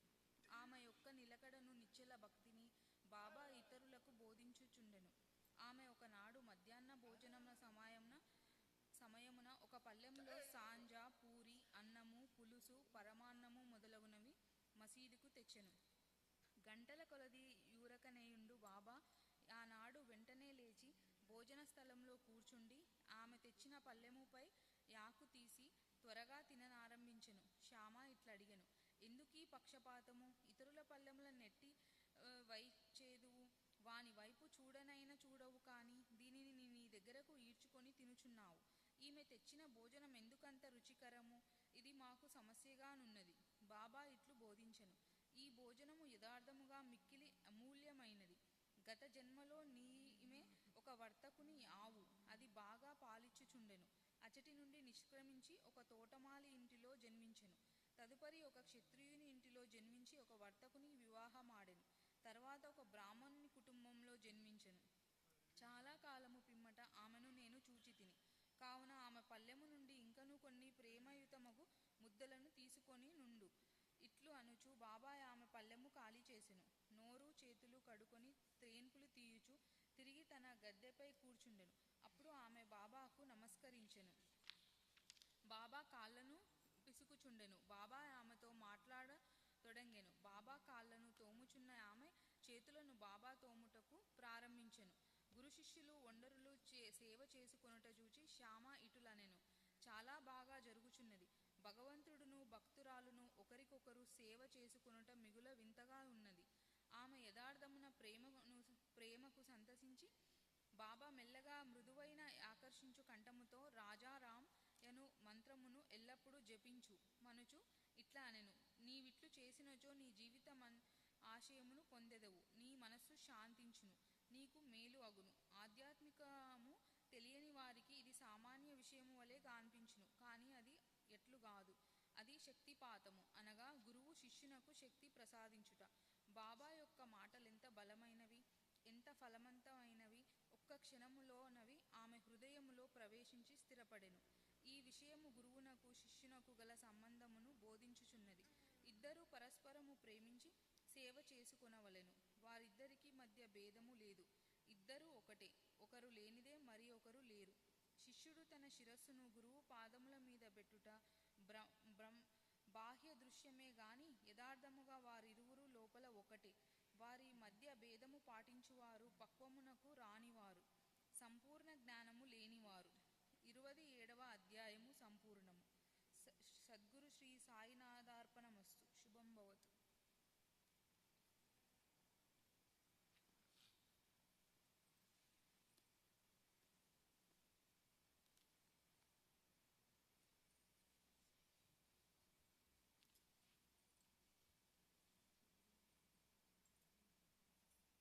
సాయిరామ్. శ్రీ సాయి అనంతుడు. చీమలు పురుగులు మొదలుకొని బ్రహ్మ పర్యంతము సకల జీవుల యందు వసించును. వారు సర్వాంతర్యామి. వేద జ్ఞానమందు ఆత్మ సాక్షాత్కార విద్యయందు వారు పారంగతులు. ఈ రెండింటిలో వారికి ప్రావీణ్యముండుటచే వారు సద్గురు అనిపించుకొనుటకు సమర్థులు. పండితులు అయినప్పటికీ శిష్యులను ఎవరైతే ప్రేరేపించి ఆత్మ సాక్షాత్కారము కలిగించెదరో వారే సద్గురువులు కానేరరు. సాధారణంగా తండ్రి శరీరమును పుట్టించును, పిమ్మట చావు జీవితమును వెంబడించును. కానీ సద్గురువు చావు పుట్టుకలను రెండింటినీ దాటింతురు. కాబట్టి వారందరికంటే దయార్ద్ర హృదయులు. సాయిబాబా అనేకసార్లు ఇట్లు నుడివిరి. నా మనుష్యుడు ఎంత దూరంలో ఉన్నప్పటికీ, 1000 క్రోసుల దూరంలో ఉన్నప్పటికీ పిచ్చుక కాళ్లకు దారము కట్టి ఈడ్చినట్ల అతన్ని షిరిడీకి లాగెదను. అటువంటి 3 పిచ్చుకల గురించి ఈ అధ్యాయంలో చెప్పుకొందాము. లాలా లక్ష్మీచంద్. అతను మొట్టమొదట రైల్వేలోను, అటు తర్వాత బొంబాయిలోని శ్రీ వెంకటేశ్వర ముద్రణాలయం నందును, తదుపరి ర్యాలీ బ్రదర్స్ కంపెనీలోనూ గుమాస్తాగా ఉద్యోగము చేసెను. 1910వ సంవత్సరమున అతనికి బాబా సాంగత్యము లభించెను. శాంతాక్రజ్లో క్రిస్మస్ పండుగకు 1-2 మాసములకు పూర్వము స్వప్నంలో గడ్డంలోనున్న ఒక ముసలివాణ్ణి చుట్టూ భక్తులు గుంపులు గూడి ఉన్నట్లు చూచెను. కొన్నాళ్ల తర్వాత దాసగను కీర్తన వినుటకు తన స్నేహితుడగు దత్తాత్రేయ మంజునాథ్ బిజూరి ఇంటికి వెళ్ళెను. కీర్తన చేయనప్పుడు దాసగను బాబా పటమును సభలో పెట్టుట ఆచారము. స్వప్నంలో చూచిన ముసల్వాని ముఖ లక్షణములు ఈ పటంలో ఉన్నవానికి సరిపోయెను. కావున తాను సాయిబాబాను స్వప్నంలో చూచినట్లు గ్రహించెను. పటము, దాసగను కీర్తన, తుకారాం జీవితము ఇవన్నీ మనస్సున నాటి లక్ష్మీచంద్ షిరిడీ పోవుట కువ్విళ్ళు ఉరుచుండెను. సద్గురుని వెదుకుటలోనూ ఆధ్యాత్మిక కృషియందునూ దేవుడు భక్తులకు సహాయపడునన్నది భక్తుల అనుభవమే. ఆనాటి రాత్రి 8 గంటలకు అతని స్నేహితుడగు శంకర్రావు వచ్చి తలుపు కొట్టి షిరిడీకి వచ్చేదవా అని అడిగెను. అతని ఆనందంనకు అంతు లేకుండెను. షిరిడీకి పోవలనని నిశ్చయించుకొనెను. పినతండ్రి కొడుకు వద్ద 15 రూపాయలు అప్పు పుచ్చుకొని కావలసిన ఏర్పాట్లన్నీయూ చేసుకొని పిమ్మట షిరిడీకి పయనమయ్యెను. రైలులో అతడును స్నేహితుడగు శంకర్రావును భజన చేసిరి. సాయిబాబాను గూర్చి తోటి ప్రయాణికులను అడిగిరి. చాలా సంవత్సరాలు సంవత్సరముల నుంచి షిరిడిలోనున్న సాయిబాబా గొప్ప యోగి పుంగవులని వారు చెప్పిరి. కోపార్ గామ్ అనే రాగానే అతడు బాబా కొరకు జామ పండ్లను కొనవలని అనుకొనెను. కానీ ఆ గ్రామ పరిసరములను ప్రకృతి దృశ్యములను చూచి ఆనందించి ఆ విషయంను మరిచెను. షిరిడి సమీపించుచుండగా వారికి సంగతి జ్ఞప్తికి వచ్చెను. అప్పుడే ఒక ముసలమ్మ నెత్తిపై జామపండ్ల గంప పెట్టుకొని తమ గుర్రపు బండి వెంట పరిగెత్తుకొని వచ్చుచుండెను. అతని బండి నాపి కొన్ని ఎంపుడు పండ్లను మాత్రమే కొనెను. అప్పుడు ఆ ముసలమ్మ తక్కిన పండ్లను కూడా తీసుకొని తన పక్షాన బాబాకు అర్పితము చేయుడని కోరెను. జామ పండ్లను కొనవలని అనుకొనుట, ఆ విషయమే మరచుట, ముసలమ్మను కలుసుకొనుట, ఆమె భక్తి ఇవన్నీ ఇద్దరికి ఆశ్చర్యము కలుగజేసెను. ఆ ముసలమ్మ తాను స్వప్నంలో చూచిన ముసలివాని బంధువై ఉండవచ్చుననుకొనెను. అంతలో బండి షిరిడీ చేరెను. వారి మసీదుపై జెండాలను చూసి నమస్కరించిరి. పూజా సామగ్రితో మసీదుకి వెళ్ళి బాబాను ఉచిత రీతిన పూజించిరి. లక్ష్మీచంద్ మనస్సు కరిగెను. బాబాను చూచి చాలా సంతోషించెను. సువాసన గల తామర పువ్వును భ్రమరము చూసి సంతసించినట్లుగా బాబా పాదంలో చూసి సంతసించెను. అప్పుడు బాబా ఇట్లనెను, టక్కరివాడు దారిలో భజన చేయును, నన్ను గూర్చి ఇతరులను విచారించుచుండును. ఇతరులను అడగనేలా, మన కళ్ళతోడ సమస్తము చూడవలెను. ఇతరులను అడగవలసిన అవసరమేమి? నీ స్వప్నము నిజమైనదా కాదా అనున్నది ఆలోచించుము. మార్వాడి వద్ద 15 రూపాయలు అప్పు తీసుకుని షిరిడీ దర్శనము చేయవలసిన అవసరమేమిటి? హృదయములోని కోరిక ఇప్పుడైనా నెరవేరినదా? ఈ మాటను విని బాబా సర్వజ్ఞత్వమునకు లక్ష్మీచంద్ ఆశ్చర్యపడెను. బాబాకి సంగతులన్నీ ఎటుల తెలిసినవని అతడు ఆశ్చర్యపడెను. ఇందులో ముఖ్యంగా గమనింపదగినది, బాబా దర్శనం కొరకు గాని, సెలవు రోజు అనగా పండుగ దినము గడుపుటకు గాని, తీర్థయాత్రకు పోవుటకు గాని అప్పు చేయరాదని బాబా అభిప్రాయము. సాంజ ఉప్మా. మధ్యాహ్న భోజనమునకు కూర్చున్నప్పుడు లక్ష్మీచంద్కు ఒక భక్తుడు సాంజాను ప్రసాదంగా ఇచ్చెను. అది తిని లక్ష్మీచంద్ సంతసించెను. ఆ మరుసటి దినము కూడా దానిని ఆశించెను. కానీ ఎవరునూ సాంజా తేలేదు. అతడు సాంజాకై కనిపెట్టుకుని ఉండెను. 3వ రోజు హారతి సమయమందు బాబు సాహెబ్ జోగ్ ఏమి నైవేద్యము తీసుకొని రావాలనని బాబాను అడిగాను. సాంజా తీసుకొని రమ్మని బాబా చెప్పాను. భక్తులు 2 కుండల నిండా సాంజా తెచ్చిరి. లక్ష్మీచంద్ చాలా ఆకలితో ఉండెను. అతని వీపు నొప్పిగా నుండెను. బాబా ఇట్లనెను, నీవు ఆకలితో నుండుట మేలైనది. కావలసినంత సాంజా తినుము.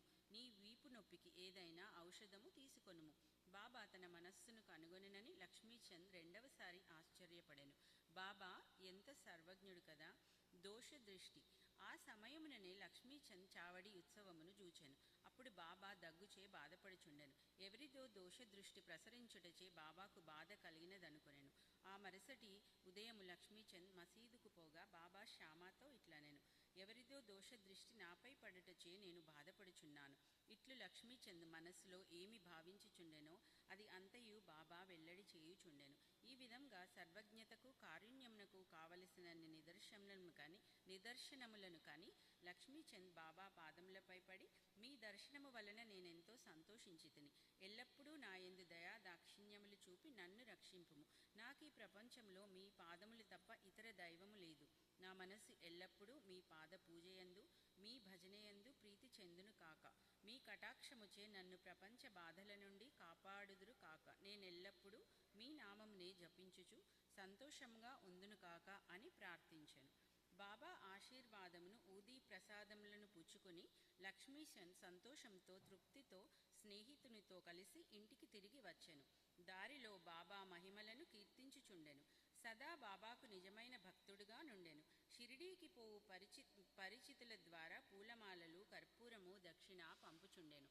బుర్హాన్పూర్ మహిళ. ఇంకొక పిచ్చుక వృత్తాంతము చూచెదము. బుర్హాన్పూరులో ఒక మహిళకు సాయి స్వప్నంలో కనపడి గుమ్మము వద్దకు వచ్చి తినుటకు కిచిడీ కావలనని అడిగెను. మేల్కొని చూడగా తన ద్వారము వద్ద ఎవ్వరూ లేకుండిరి.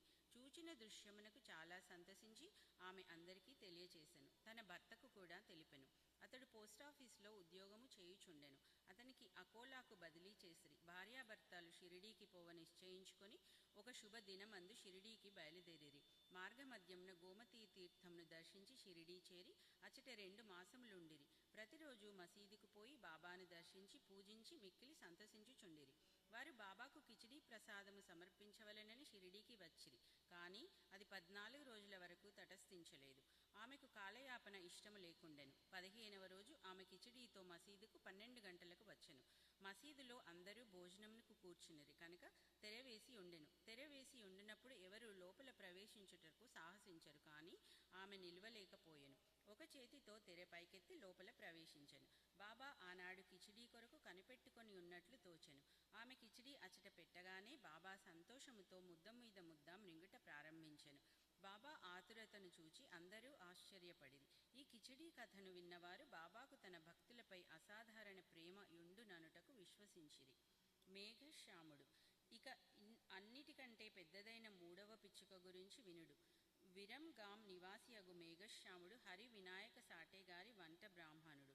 అతడు అమాయకుడైన చదువురాని శివభక్తుడు. ఎల్లప్పుడూ శివ పంచాక్షరి ఓం నమఃశివాయ జపించువాడు. అతనికి సంధ్యావందనము గాని గాయత్రీ మంత్రము గాని తెలియకుండెను. సాటే గారికి వీనియందు శ్రద్ధ కలిగి గాయత్రీ మంత్రంతో సంధ్యావందనము నేర్పించిరి. సాయిబాబా శివుని అవతారమని సాటే అతనికి బోధించి షిరిడీకి ప్రయాణము చేయించెను. బ్రోచి స్టేషన్ వద్ద సాయిబాబా మహమ్మదీయుడని ఎవరో చెప్పగా అతడు మనస్సు కలవరపడి తనను అచటకు పంపవద్దని యజమానిని వేడుకొనెను. కానీ ఆ యజమాని మేఘుడు షిరిడీకి పోయి తీరవలెనని నిశ్చయించి అతనికి ఒక పరిచయపుటుత్తరము షిరిడీవాసి తన మామగారగు దాదా కేల్కర్కు వ్రాసి సాయిబాబాతో పరిచయము కలుగజేయవలెనని ఇచ్చెను. షిరిడీ చేరి మసీదుకు పోగా బాబా కోపించి అతనిని లోపలికి రానియక ఈ వెధవను తన్ని తరిమి వేయుడు అని గర్జించి మేఘునితో ఇట్లనెను. నీవు గొప్ప జాతి బ్రాహ్మణుడవు, నేనా తక్కువ జాతి మహమ్మదీయుడను. నీవిచ్చటకు వచ్చినచో నీ కులము పోవును, కనుక వెడలిపొమ్ము. ఈ మాటలు విని మేఘుడు వనకనారంభించెను. అతడు తన మనసులోనున్న విషయములు బాబాకెట్లు తెలుసనని ఆశ్చర్యపడెను. కొన్ని దినములచటనేయుండి తనకు తోచినట్లు బాబాను సేవించుచుండెను. కానీ అతడు సంతృప్తి చెందలేదు. తర్వాత తన ఇంటికి పోయెను. అక్కడి నుండి త్రయంబక్ పోయి అచట 1 సంవత్సరము 6 మాసములుండెను. తిరిగి షిరిడీకి వచ్చెను. ఈసారి దాదా కేల్కర్ కల్పించుకొనుటచే అతడు మసీదులో ప్రవేశించుటకు షిరిడిలో ఉండుటకు బాబా సమ్మతించెను. మేఘశ్యామునకు బాబా ఉపదేశము ద్వారా సహాయము చేయలేదు. అతని మనసులోనే మార్పు కలుగజేయుచు చాలా మేలు చేసెను. అప్పటి నుండి అతడు సాయిబాబాను శివుని అవతారంగా భావించుచుండెను. శివుని అర్చనకు బిల్వపత్రి కావలెను. మేఘుడు ప్రతిరోజు మైళ్ళ కొలది నడిచి పత్రిని తెచ్చి బాబాను పూజించుచుండెను. గ్రామంలోనున్న దేవతలనందరినీ పూజించిన పిమ్మట మసీదుకు వచ్చి బాబా గద్దెకు నమస్కరించి పిదప బాబాను పూజించుచుండెను. కొంతసేపు వారి పాదముల నొత్తిన పిమ్మట బాబా పాదతీర్థంను త్రాగుచుండెడివాడు. ఒకనాడు ఖండోబా మందిరము వాకిలి మూసియుండుటచే ఖండోబా దేవుని పూజింపక మసీదుకు వచ్చెను. బాబా అతని పూజను అంగీకరించ తిరిగి పంపివేశెను. ఖండోబా మందిరము వాకిలి తెరిచియున్నదని చెప్పెను. మేఘశ్యాముడు మందిరమునకు పోయెను. వాకిలి తెరిచియుండుచే ఖండోబాను పూజించి తిరిగి వచ్చి బాబాను పూజించెను. గంగా స్నానము. ఒక మకర సంక్రాంతి నాడు మేఘుడు బాబా శరీరమునకు చందనము పూసి గంగానదీ జలముతో అభిషేకము చేయదలించెను. బాబాకు అది ఇష్టము లేకుండెను. కానీ అతడు అనేకసార్లు వేడుకొనగా బాబా సమ్మతించెను. మేఘశ్యాముడు రాను పోను 8 క్రోసం దూరము నడిచి గోమతీ నదీ తీర్థము తేవలసి ఉండెను. అతడు తీర్థము తెచ్చి యత్నములన్నీయూ చేసుకుని బాబా వద్దకు 12 గంటలకు వచ్చి స్నానమునకు సిద్ధముగా నుండుమనెను. బాబా తనకు ఆ అభిషేకము వలదనియూ ఫకీరగుడిచే గంగానదీ జలముతో ఎట్టి సంబంధము లేదనియూ చెప్పెను. కానీ మేఘుడు వినలేదు. శివునికి అభిషేకం ఇష్టము కనుక తనకు శివుడైన బాబాకు అభిషేకము చేసి తీరవలెనని పట్టుపట్టెను. బాబా సమ్మతించి క్రిందికి దిగి పీటపై కూర్చుండి తల ముందుకు సాచి ఇట్లనెను. ఓ మేఘ, ఈ చిన్న ఉపకారము చేసి పెట్టుము. శరీరమునకు తల ముఖ్యము కావున తలపైనే నీళ్లు పోయుము. శరీరమంతటిపై పోసినట్లగును. అట్లనే అని మేఘశ్యాముడు ఒప్పుకొని నీళ్లకుండను పైకెత్తి తలపై పోయ యత్నించెను. కానీ భక్తి పారవశ్యమున హరగంగే హరగంగే అనుచు శరీరమంతటిపై నీళ్లు పోసెను. కుండనొక ప్రక్కకు పెట్టి బాబా వైపు చూసెను. వాని ఆశ్చర్య ఆనందములకు మేరలేదు. బాబా తల మాత్రమే తడిసి శరీరమంతయు పొడిగా నుండెను. త్రిశూలము, లింగము. మేఘశ్యాముడు బాబాను 2 చోట్ల పూజించుచుండెను. మసీదులో బాబాను స్వయంగా పూజించుచుండెను. వాడాలో నానాసాహెబ్ చాందోర్కర్ ఇచ్చిన పటమును పూజించుచుండెను. ఈ ప్రకారము 12 నెలలు చేసెను. వాని భక్తికి మెచ్చుకొనెనని తెలుపుటకు బాబా అతనికొక దృష్టాంతము చూపెను. ఒకనాడు వేకువజామున మేఘుడు తన శయ్యపై పడుకొని కండ్లు మూసి ఉన్నప్పటికీ లోపల ధ్యానము చేయుచు బాబా రూపమును చూచెను. బాబా అతనిపై అక్షింతలు చల్లి మేఘ, త్రిశూలమును గీయుము అని చెప్పి అదృశ్యుడయ్యెను. మేఘుడు బాబా మాటలు విని ఆతురతగా కండ్లు తెరచెను. బాబా కనిపించలేదు. కానీ అక్షతలక్కడ పడి ఉండెను. బాబా వద్దకు పోయి చూచిన దృశ్యమును గూర్చి చెప్పి త్రిశూలమును గీయుటకు ఆజ్ఞనిమ్మనెను. బాబా ఇట్లనెను, నా మాటలు వినలేదా? త్రిశూలముని గీయమంటిని, అది దృశ్యము కాదు, స్వయంగా వచ్చి నేనే చెప్పితిని. నా మాటలు పొల్లు కావు, అర్థవంతములు. మేగుడిట్లు పలికెను, మీరు నన్ను లేపినట్ల భావించితిని, తలుపులన్నీ వేసియుండుటచే అది దృశ్యమనుకొంటిని. బాబా తిరిగి ఇట్లు జవాబిచ్చెను, ప్రవేశించుటకు నాకు వాకిలి అవసరము లేదు, నాకు రూపము లేదు, నేను అన్ని చోట్ల నివసించుచున్నాను. ఎవరైతే నన్నే నమ్మి నా ధ్యానమందే మునిగియుందురో వారి పనులన్నీయు సూత్రధారినే నేనే నడిపించెదను. మేగుడు వాడాకు తిరిగి వచ్చి బాబా పటము వద్ద గోడపై త్రిశూలమును ఎర్ర రంగుతో గీసెను. ఆ మరుసటి దినము ఒక రామదాసి భక్తుడు పూనా నుంచి వచ్చి బాబాకు నమస్కరించి ఒక లింగమును సమర్పించెను. అప్పుడే మేగుడు కూడా అచ్చటకు వచ్చెను. బాబా ఇట్లనెను, చూడు, శంకరుడు వచ్చినాడు, జాగ్రత్తగా పూజింపుము. మేగుడు త్రిశూలమును గీసిన వెంటనే లింగము వచ్చుట చూచి ఆశ్చర్యపడెను. వాడాలో కాకాసాహిబ్ దీక్షిత్ స్నానము చేసి సాయిని తలంచుకొనుచుండగా తన మనోదృష్టి యందు లింగము వచ్చుట గాంచెను. అతడు ఆశ్చర్యపడుచుండగా మేఘశ్యాముడు వచ్చి బాబా తనకు లింగము కానుకగానిచ్చెనని చూపెను. దీక్షిత్ దానిని చూచి సరిగా నది తన ధ్యానంలో కనపడినదని వాలే ఉన్నదని సంతసించెను. కొద్ది రోజులలో త్రిశూలమును వ్రాయుట పూర్తి కాగా బాబా మేఘశ్యాముడు పూజ చేయుచున్న పెద్ద పటము వద్ద లింగమును ప్రతిష్ఠించెను. మేఘశ్యామునకు శివుని పూజించుట చాలా ప్రీతి కనుక త్రిశూలమును వ్రాయించి లింగమును ప్రతిష్ఠించుట ద్వారా బాబా వాణియందుండు నమ్మకమును స్థిరపరిచెను. అనేక సంవత్సరములు బాబా సేవ చేసి అనగా పూజ, మధ్యాహ్న సాయంకాల హారతి సేవలు చేసి తుదకు 1912లో మేఘశ్యాముడు కాలమునొందెను. బాబా వాని కళేబరముపై చేతులు చాచి ఇతడు నా నిజమైన భక్తుడనెను. బాబా తన సొంత ఖర్చులతో బ్రాహ్మణులకు చావు భోజీ ఏర్పాటు చేయుమనెను. కాకాసాహెబ్ దీక్షిత్ బాబా ఆజ్ఞ నెరవేర్చెను.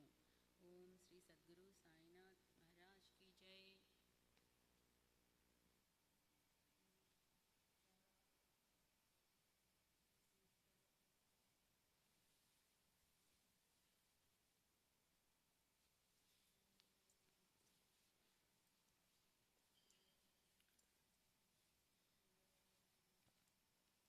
Chapter 29, Stories, Chennai's Bhajani Mela, Tendulkar's father and son, Dr. Captain Hate, and woman Narvekar. This chapter describes other interesting and wonderful stories of Sai Baba. Chennai's Bhajani Mela. It was in the year 1916 when a Chennai's Bhajani Mela, party of the Ramdasi Panth, started on a pilgrimage to the holy city of Benares. The party consisted of man, his wife, daughter, and sister-in-law. Unfortunately, the names were not mentioned. On their way, the party heard that there lived in Shirdi, Ahmednagar district, a great saint named Sai Baba, who was God realized and who was very generous and distributed money every day to his bhaktas and to skillful persons who went and showed their talent there. A lot of money in the form of dakshina was collected daily by Sai Baba, and out of this amount he gave daily 1 rupee to a 3-year-old girl, Amani, the daughter of a Bhakta Kondaji, and rupees 2 to 5 to some, rupees 6 to Jamali, the mother of Amani, and rupees 10 to 20 or even 50 to other Bhaktas as he pleased. On hearing all this, the party came to Shirdi and stayed there. The Mela did very good bhajan and sang very good songs, but inwardly they desired money. 3 of the party were full of avarice, but the lady or mistress was of a very different nature. She had regard and love for Baba. Once it so happened that when the noonday aarti was going on, Baba was much pleased with the faith and devotion and gave her the vision of her Ishta Devata. To her, Baba appeared as Sita Nath Ram, while to others the usual Sai Nath. On seeing her beloved deity, she was very much moved. Tears began to flow from her eyes and she clapped her hands in joy. The people began to wonder at her joyful mood but were not able to guess its cause. Late in the afternoon, she disclosed everything to her husband. She told him how she saw Sri Ram in Sai Baba. He thought that she was a very simple and devout woman and her seeing Ram might be a creation of her mind. He ignored her saying that it was not possible and she alone could see Ram while they all saw Sai Baba there. She did not resent this remark as she was fortunate enough to get Ram Darshan. Wonderful vision. Things were going on like this when the husband got a strange vision in his dream one night. He was in a big city. The police there had arrested him, tied his hands with a rope and put him in a cage. As the police were tightening the grip, he saw Sai Baba. standing quiet outside near the cage. On seeing Baba so close, he said in a plaintive tone, "After hearing your fame, I resorted to your feet, and why should a calamity befall me when you're standing here in person?" Baba said, "You must suffer the consequences of your action." He said, "I have not done anything in this life which would bring such a misfortune on me." Baba said, "If not in this life, you must have committed some sin in your past life." He replied, "I do not know anything of my past life, but assuming that I did commit some sin, then why should it not be burnt and destroyed in? Your presence as happens to dry grass before fire." "Baba, have you got such faith?" He said, "Yes." Baba then asked him to close his eyes. No sooner did he shut them than he heard a thumping sound of something falling down, and after opening his eyes, he saw that he was free and the police fallen down bleeding. Being much frightened, he began to look at Baba, who said, "Now you are well caught. Officers will now come and arrest you." Then he begged, "There is no other savior except you. Save me anyhow." Then Baba again asked him to close his eyes. He did so, and when he opened them again, he saw that he was free out of the cage and that Baba was by his side. He then fell at Baba's feet. Baba then asked him, "Is there any difference between this namaskar and your previous one? Think well and then reply." He said, "Yes, there's a lot of difference. My former namaskars were offered with the object of getting money from you, but the present namaskar is one offered to you as God. Besides, earlier I thought resentfully that you, being a Mohammedan, were spoiling us the Hindus." Baba said, "Do you not believe in your mind in Mohammedan gods?" He said, "No." Then Baba said, "Have you not got a panja, emblem of hand, in your house? And do you not worship the same in Tabut, Muharram festival? Also is in your house another deity by name Khadbibi, whom you propitiate and appease on marriage occasion and other festivals. Is it not so?" He admitted all this. Then Baba said, "What more do you want?" Then a desire arose in his mind to get the darshan of his Guru Ramdas, when Baba asked him to turn back and see. And when he turned around, lo, Ramdas was in front of him. No sooner did he bend to fall at his feet, Ramdas vanished.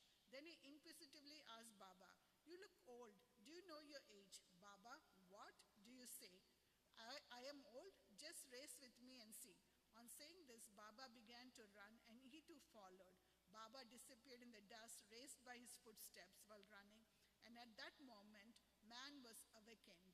After awakening, he began to think seriously about the dream vision. His mental attitude was completely changed, and he realized the greatness of Baba.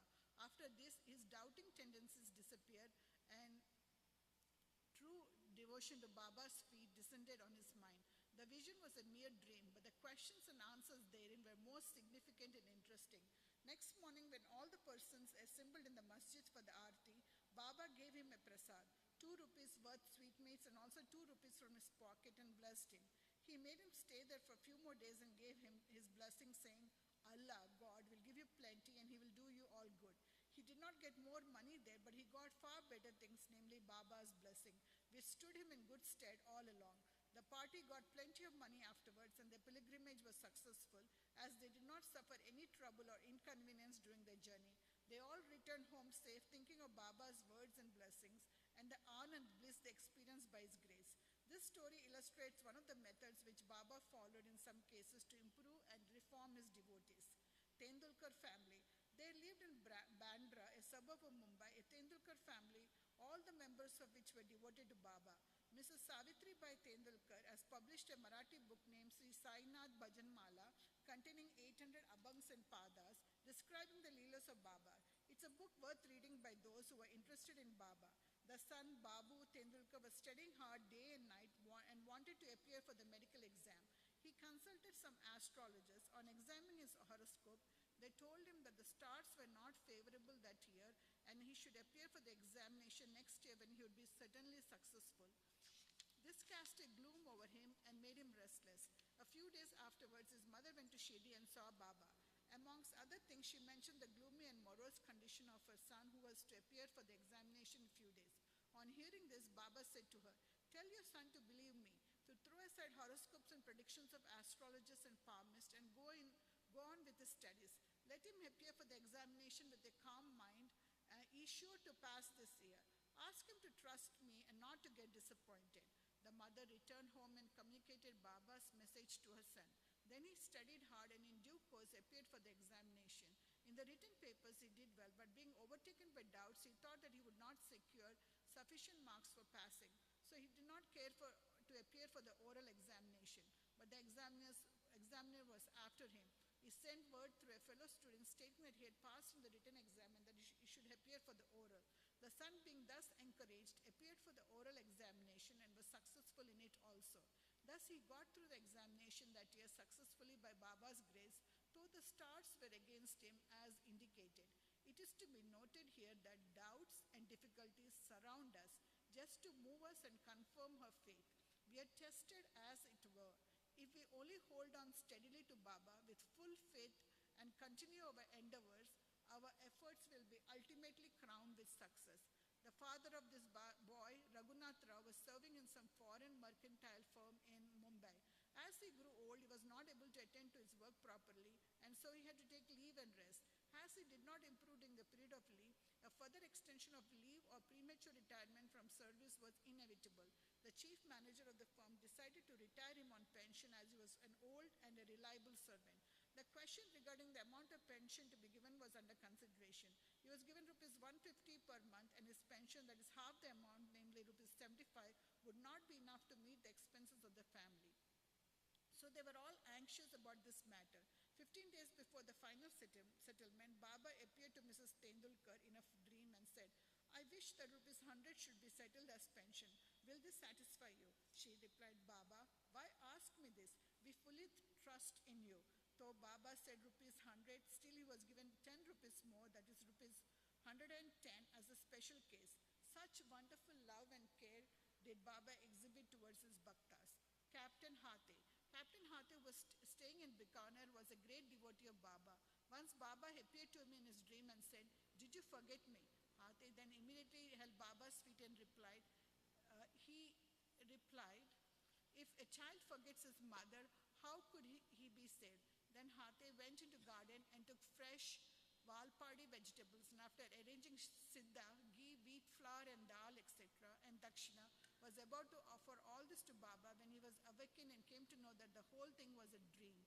Then he decided to send all these things to Baba at Shirdi.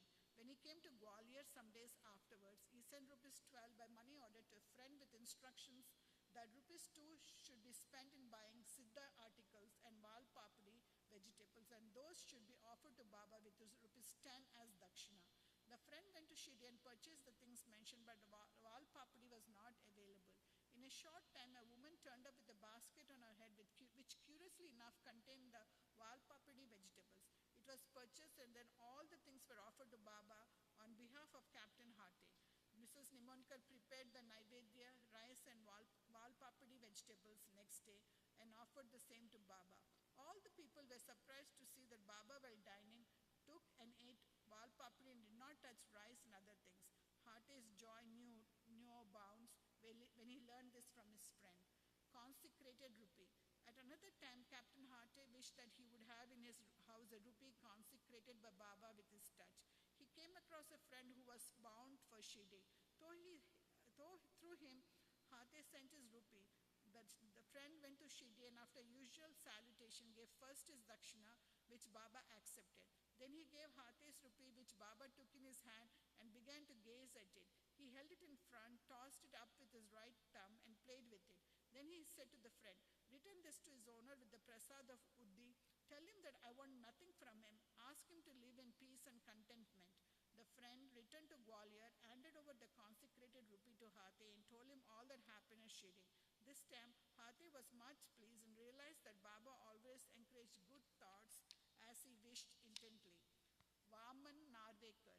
Now let the readers hear a different story. A gentleman named Vaman Narvekar loved Baba very much. He once brought a rupee. On one side of it were engraved the figures of Ram, Lakshman and Sita, and the other side was engraved the figure of Maruti with folded hands. He offered it to Baba with the hope that he should consecrate it with his touch and return it to him with Uddi. But Baba immediately pocketed it. Then Shama spoke to Baba regarding Vaman Rao's intention and requested him to return it. Then Baba spoke in the presence of Vaman Rao. "Why should it be returned to him? We should keep it ourselves. He If he gives rupees 25 for it, it will be returned. Then for the sake of that rupee, Vaman Rao collected rupees 25 and placed them before Baba. Then Baba said, the value of that rupee far exceeds 25 rupees. Shama, take this rupee, let us have it in our store, keep this in your shrine and worship it. No one had the courage to ask Baba why he followed this peculiar action. He only knows what is best and most suitable to each and all. Woe to Sri Sai, peace be to all. Chapter 30, Drawn to Shirdi. Kakaji Vaidya of Vani, Ramlal Punjabi of Mumbai. In this chapter, the story of two more devotees who were drawn to Shirdi is narrated. Preliminary, bow to the kind Sai, who is the abode of mercy and who is affectionate towards devotees. By his mere darshan, he does away with their fear of worldly illusion, samsara, and destroys their calamities. He was first nirgun, formless, but on account of the devotion of his bhaktas, he was obliged to take a form. To give liberation, self-realization to the bhaktas is the mission of the saints, and for Sai, the chief of them, that mission is inevitable. Those who take refuge in his feet have all their sins destroyed, and their progress is certain. Remembering his feet, Brahmins from holy places come to him and read scriptures and chant the Gayatri mantra in his presence. We who are weak and without any merits do not know what bhakti is, but we know this much, that though all others may leave us, Sai won't forsake us. Those whom he favors get enormous strength, discrimination between the unreal and the real, and knowledge. Sai knows fully the desire of his devotees and fulfills the same. Hence they get what they want and are grateful. So we invoke him and prostrate ourselves before him. Forgetting all our faults, let him free us from all anxieties. He who, being overcome with calamities, remembers and prays Sai thus, will get his mind calmed and pacified through his grace. This Sai, the ocean of mercy, says Hemant Pant, favored him, and the result of his is the present work of Sai Satcharita. Otherwise, what qualifications had he to undertake this enterprise? But as Sai took all the responsibilities, Hemant Pant felt no burden nor any care about this. When the powerful light of knowledge was there to inspire his speech and pen, why should he entertain any doubt or feel any anxiety? Sai got the service in the form of this book done by him. This is due to the accumulation of his merits in the past births, and therefore he thinks himself fortunate and blessed. The following story is not mere tale but pure nectar. He who drinks it will realize Sai's greatness and all pervasiveness. Those who want to argue and criticize should not go in for this. What is wanted here is not discussion but unlimited love and devotion. Learned, devout, and faithful believers, or those who consider themselves as servants of saints, will like and appreciate the stories. Others will take them to be fables.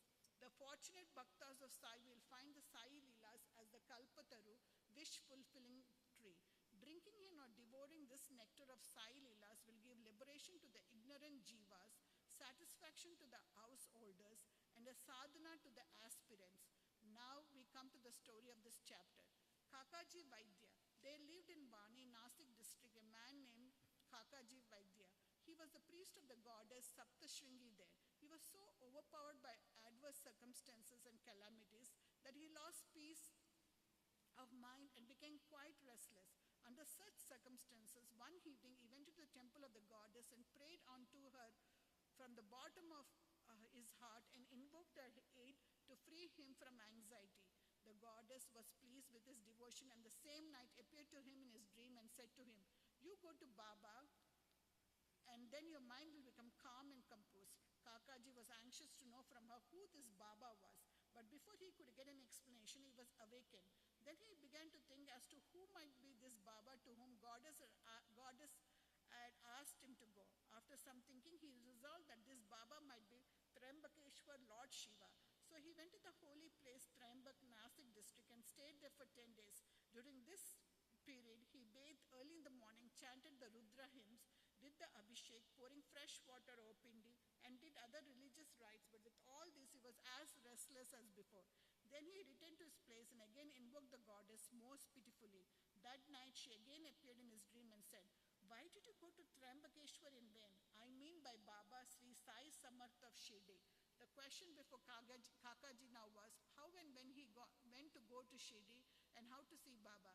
if anybody is in real earnest to see a saint, not only the saint, but God also fulfills his wish. In fact, the saint and the Anant, God, are one and the same. There is not the least difference between them. If anybody thinks that he will go on his own wish and see a saint, that will be a mere boast. Unless the saint wills it, no one is able to go and see him. Even the leaf of the tree won't move without his bidding. The more anxious a bhakta is for the visit to the saint, the more devout and faithful he is, the more speedily and effectively is his wish satisfied to his heart's content. He who invites anybody for a visit also arranges everything for his reception, and so it happened with Kakaji. Shama's vows. When Kakaji was thinking about his intended visit to Shirdi, a guest came to him at his place to take him to Shirdi. He was no other than Shama, a very close and intimate devotee of Baba. How he came to Vani at this juncture we shall see. Shama was severely ill when he was very young, and his mother had taken a vow to her family goddess Saptashringi at Vani that if her son got well, she would bring and dedicate him at her feet. Then after some years, the mother herself suffered from ringworms on her breast. At that time, she again took another vow to her deities that if she got all right, she would offer her 2 silver breasts. These 2 vows remained unfulfilled.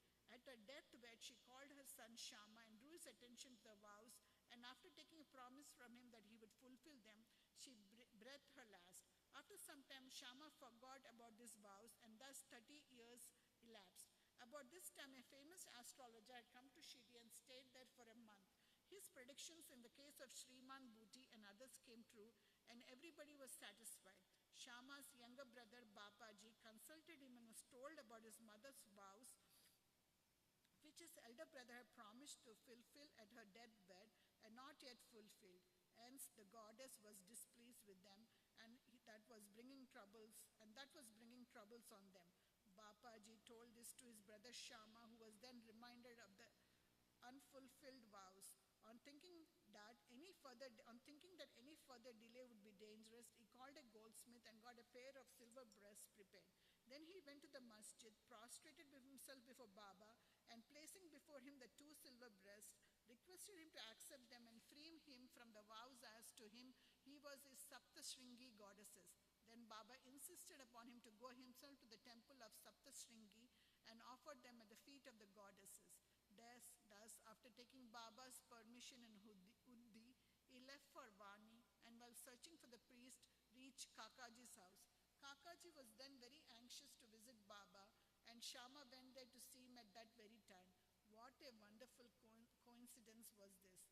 Kakaji asked him who he was and whence did he come, and on learning that he came from Shirdi, he at once embraced him. So overwhelmed was he with love. Then they talked about Sai Leelas, and after finishing the rites of Shama's vows, they both started for Shirdi. On reaching the place, Kakaji went to masjid and fell at Baba's feet. His eyes were soon bedewed with tears, and his mind attained calmness. According to the vision of the goddess, no sooner did he see Baba, his mind lost all its restlessness and became calm and composed. Kakaji began to think in his mind, what a wonderful power is this. Baba spoke nothing. There was no question and answer, no benediction pronounced. The mere darshan itself was so conducive to happiness, the restlessness of my mind disappeared by mere darshan. Consciousness of joy came upon me. This is what is called the greatness of darshan. His vision was fixed on Sai's feet, and he could utter no word.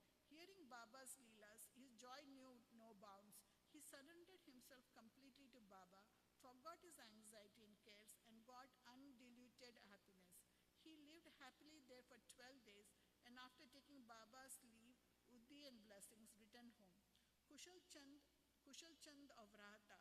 It is said that a dream which we get in the wee hours of the morning generally comes out true in the waking state.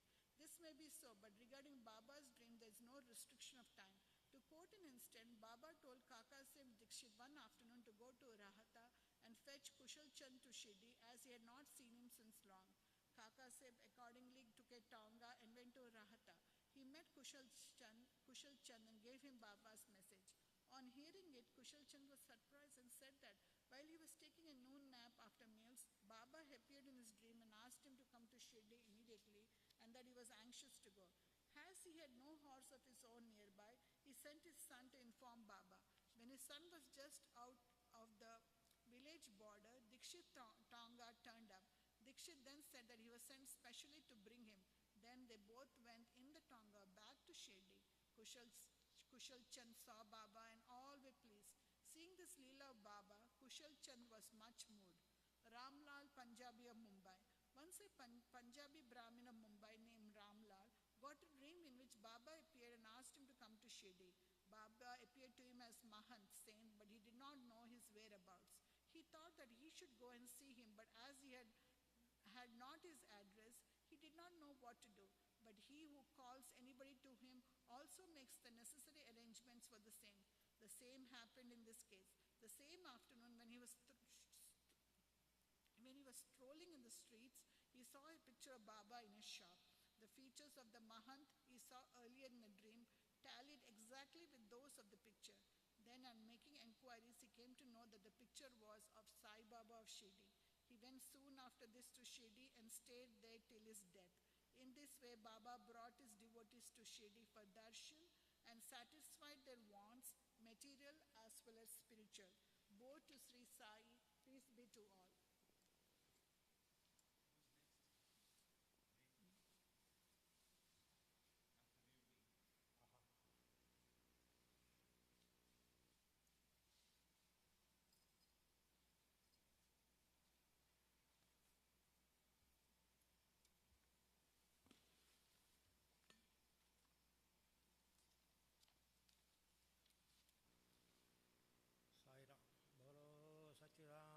Sadguru Sainath Maharaj Ki Jai. Chapter 31. The passing away in Baba's presence of Sannyasi Vijayanand, Balram Mankar, Nulkar, Megha, the tiger. In this chapter, Hemappan describes the passing away of certain devotees and a tiger in Baba's presence. Preliminary. The last wish or thought that a man has at the hour of death determines his future course. Sri Krishna had said in Gita, chapter 8, 5-6, verse 5-6, that he who remembers me in his last moments comes verily to me, and he who meditates otherwise at that time goes to what he longs for. We cannot be certain that we can entertain a particular good thought in our last moment, for more often than not, we are more likely to be frightened and terrified by death. Hence, constant practice is necessary for enabling us to fix our mind on any desired good thought at any moment. All saints therefore recommend us to remember God and chant His name always, so that we may not be perplexed or perturbed when the time for departure comes. The devotees, on their part, surrender themselves completely to the saints, fully believing that the saints would guide and help them in their last moments. A few such cases will be noted here. Vijayanand, a Chennai sannyasi named Vijayanand, started on pilgrimage to Mansarovar. En route, on hearing Baba's fame, he halted at Shirdi. There he met one Somdevji Swami of Haridwar and inquired from him about the Mansarovar trip. The Swami told him that the Sarovar was 500 miles above Gangotri and described to him the difficulties of the journey, namely plenty of snow and the change of dialect every 50 kos, and the suspicious nature of the local people who gave a lot of trouble to the pilgrims on the way. On hearing this, the sannyasi was dejected and cancelled the trip. Then, when he went to Baba and prostrated himself before him, Baba got enraged and said, "Drive out this useless sannyasi. His company is of no use." The sannyasi did not know Baba's nature.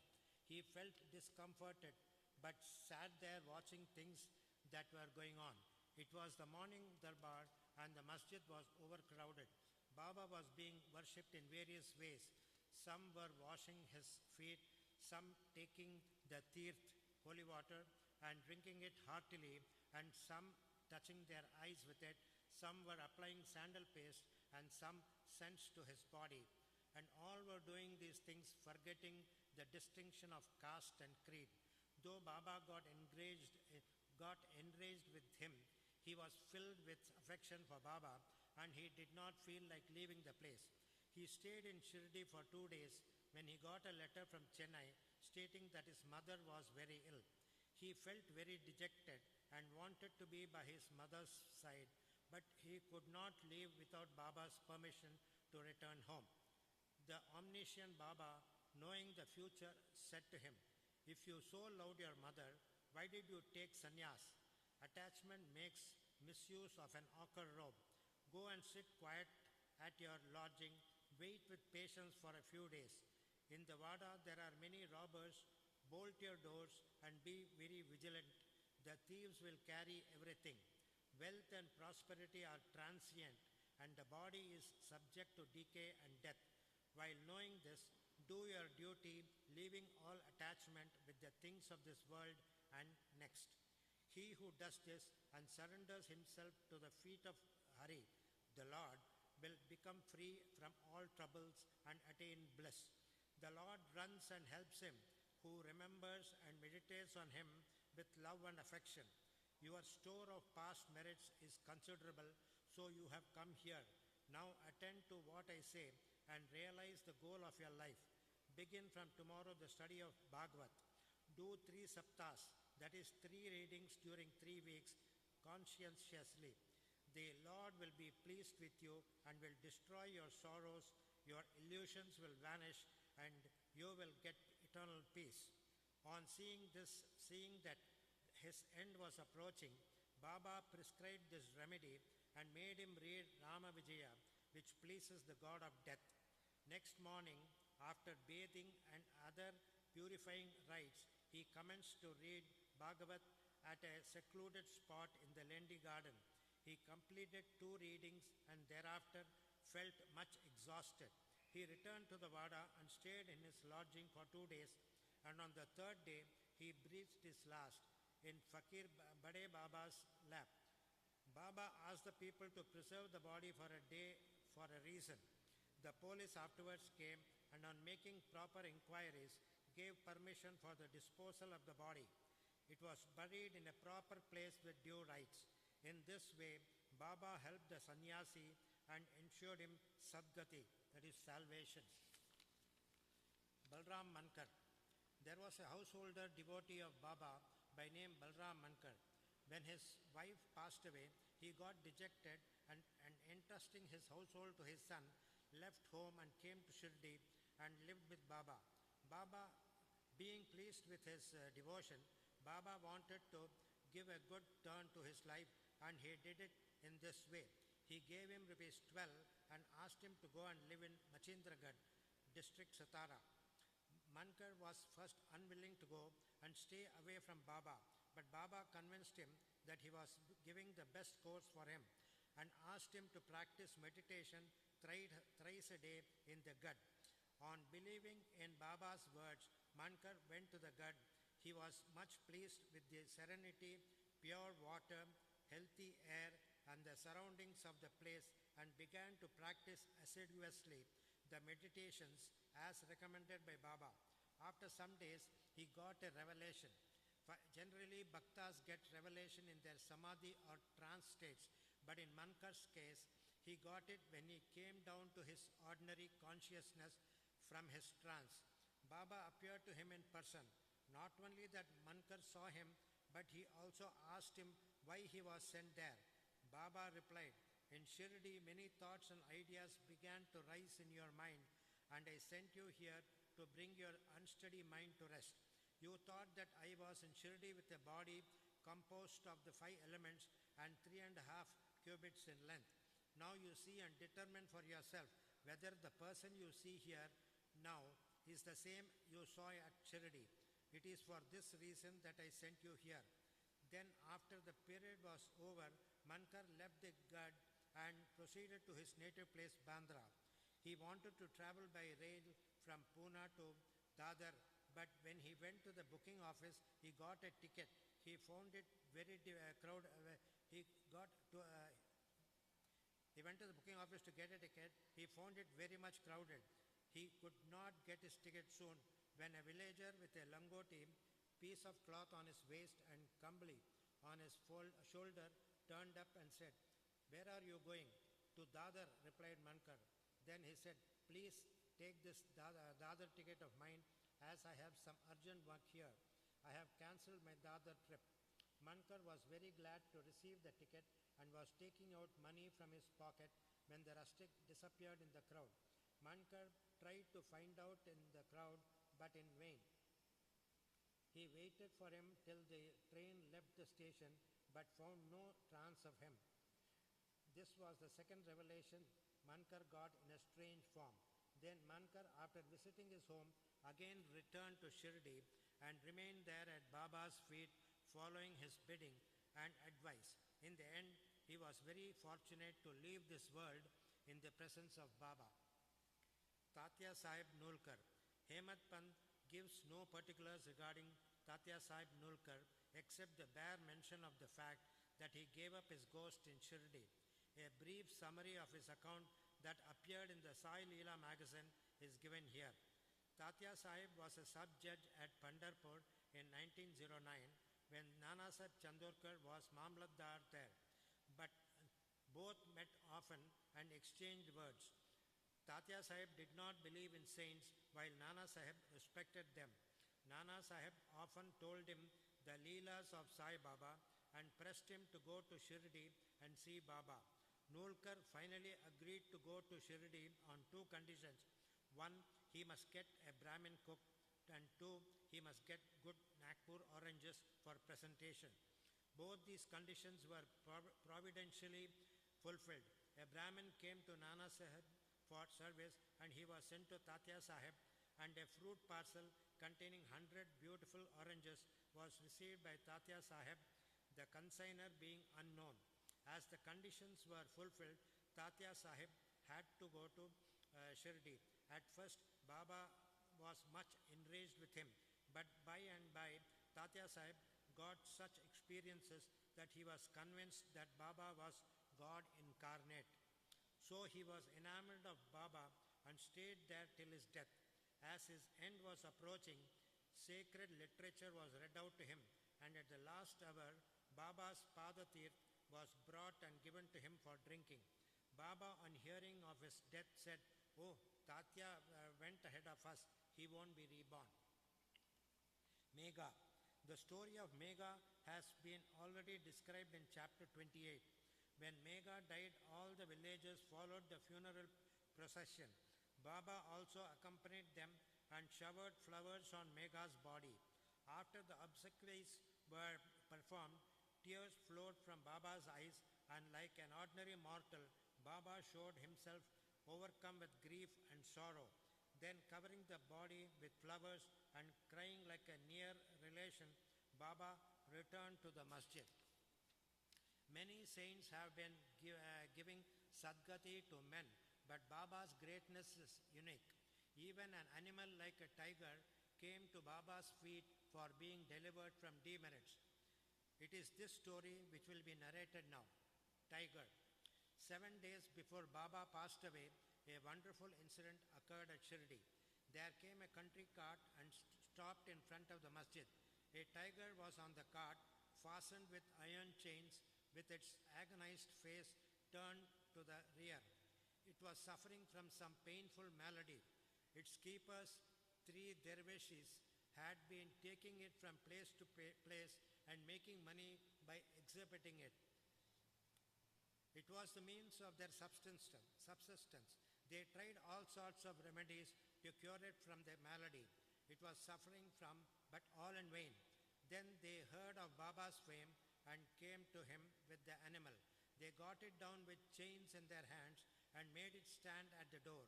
It was naturally fierce besides being disease-ridden, so it was restless. The people began to look at it with fright and amazement. The dervishes told Baba everything about the animal and with his consent brought it before him. As it approached the steps, it retreated on account of the awe of Baba and hung its head down. When both saw each other, it got onto the step and looked at Baba with affection. Immediately, it moved the tuft of its tail and dashed it thrice against the ground and then fell down senseless. On seeing it dead, the dervishes were much dejected and full of sorrow, but on proper thought, they came to terms with it. They considered that as the animal was deceased and nearing its end, it was very meritorious on its part that it met its death at the feet of Baba. It was their debtor, and when the debt was paid off, it was free and met its end at Sai's feet. When any creatures bow down their heads at saints' feet and meet death, they are liberated. Unless they have got a good store of merit on their account, how could they get such a meritorious end? Bow to Sri Sai, peace be to all. Bolo Sachidananda Sadguru Sainath Maharaj ki Jai. Chapter 32. In quest of Guru and God, fasting disapproved. In this chapter, Hemant Pant describes two things: how Baba met his Guru in the woods and through him God, and how Baba made Mrs. Gokhale, who had made up her mind to fast for 3 days, eat puran polis. In the beginning, Hemant Pant describes the samsara, visible world, by the allegory of Ashwatha, banyan tree, which has in phraseology of the Gita roots above and the branches below. Its branches are spread downward and upwards and are nourished by the gunas, qualities, and its sprouts are the objects of the senses. Its roots leading to actions are extended downwards to this world of men. Its form cannot be known in this world, nor its end, its beginning, nor its support. After cutting this Ashwatha tree of strong roots with the sharp weapon of non-attachment, one should seek the path beyond treading, which there is no return. For traversing this path, the help of a good guide, Guru, is absolutely necessary. However learned a man may be, or however deep his study of Veda and Vedant, that is sacred literature, may be, he cannot reach his destination safely. If the guide be there to help him and show him the right way, he would avoid the pitfalls and the wild beasts on the journey move aside. Baba's experience in this matter through the story which he gave out himself is really wonderful, which when attended to will give you faith, devotion and salvation.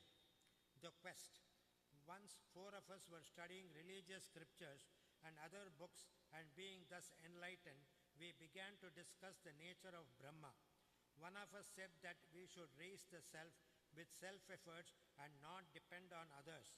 To this the second replied that he who controls his mind is blessed. We should be free from thoughts and ideas, and there is nothing in the world without us. The third said that the world phenomenon is always changing. The formless is eternal, so we should discriminate between the unreal and the real. And the fourth, Baba himself urged that bookish knowledge alone is worthless, and added, let us do our prescribed duty and surrender our body, mind and 5 pranas, life, to the Guru's feet. Guru is God, all pervading. To get his conviction, strong, unbounded faith is necessary. While discussing in this way, we 4 learned men began to ramble through the woods in quest of God. The 3 wanted to make the quest with their free and unaided intellect. On the way, a Vanjari, a man who trades in certain things such as grain, etc., by carrying them on bullock, met us and asked us, "It is hot now. Where and how far are you going?" "In the woods," we replied. He inquired, "On what quest are you bound?" We gave him an ambiguous and evasive reply. On seeing us rambling aimlessly, he was moved and said, "Without knowing the woods fully, you should not wander at random. If you want to walk through the forests and jungles, you should take a guide with you. Why do you exert yourself unnecessarily during this hot noon sun? You may not give out to me your secret of the quest. Still, you can sit down, eat bread, drink water, take rest, and then go. Be always patient at heart." Though he spoke so tenderly, we discarded his request and marched on. We thought that we were self-contained men and needed nobody's help. The woods were vast and trackless. The trees therein grew so close and tall that the sun's rays could not penetrate through them. So we lost our way and wandered here and there for a long time. Ultimately, through sheer good luck, we came back to the place from where we started. The Vanjari met us again and said, "By relying on your own cleverness, you missed your way. A guide is always necessary to show us the right way in small or great matters, and no quest can be successfully carried out on an empty stomach. Unless God wills it, no one meets us on the way. Do not discard offers of food. Served dish should not be thrust away. Offers of food should be regarded as auspicious signs of success." On saying this, he again offered us food and asked us to be calm and patient. Again, my companions did not like this unsolicited hospitality and discarded his offer. Without doing any quest and without taking any food, the three began to move out. So obstinate were they. I was hungry and thirsty, and I was moved by the Vanjari's extraordinary love. We thought ourselves very learned, but were strangers to kindness. The Vanjari was a quiet, illiterate, and unqualified fellow and belonged to a low caste. Still, he had love in his heart and asked us to eat the bread. In this way, he who loves others disinterestedly is really enlightened, and I thought acceptance of his hospitality was the best beginning of getting knowledge.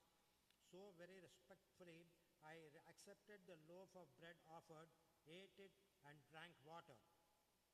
Then lo, the Guru came and stood before us. "What was the dispute about?" he asked, and I told him everything that had happened. Then he said, "Would you like to come with me? I will show you what you want. But he alone who believes in what I say will be successful." The others did not agree to what he said and left him, but I bowed to him reverentially and accepted his dictum.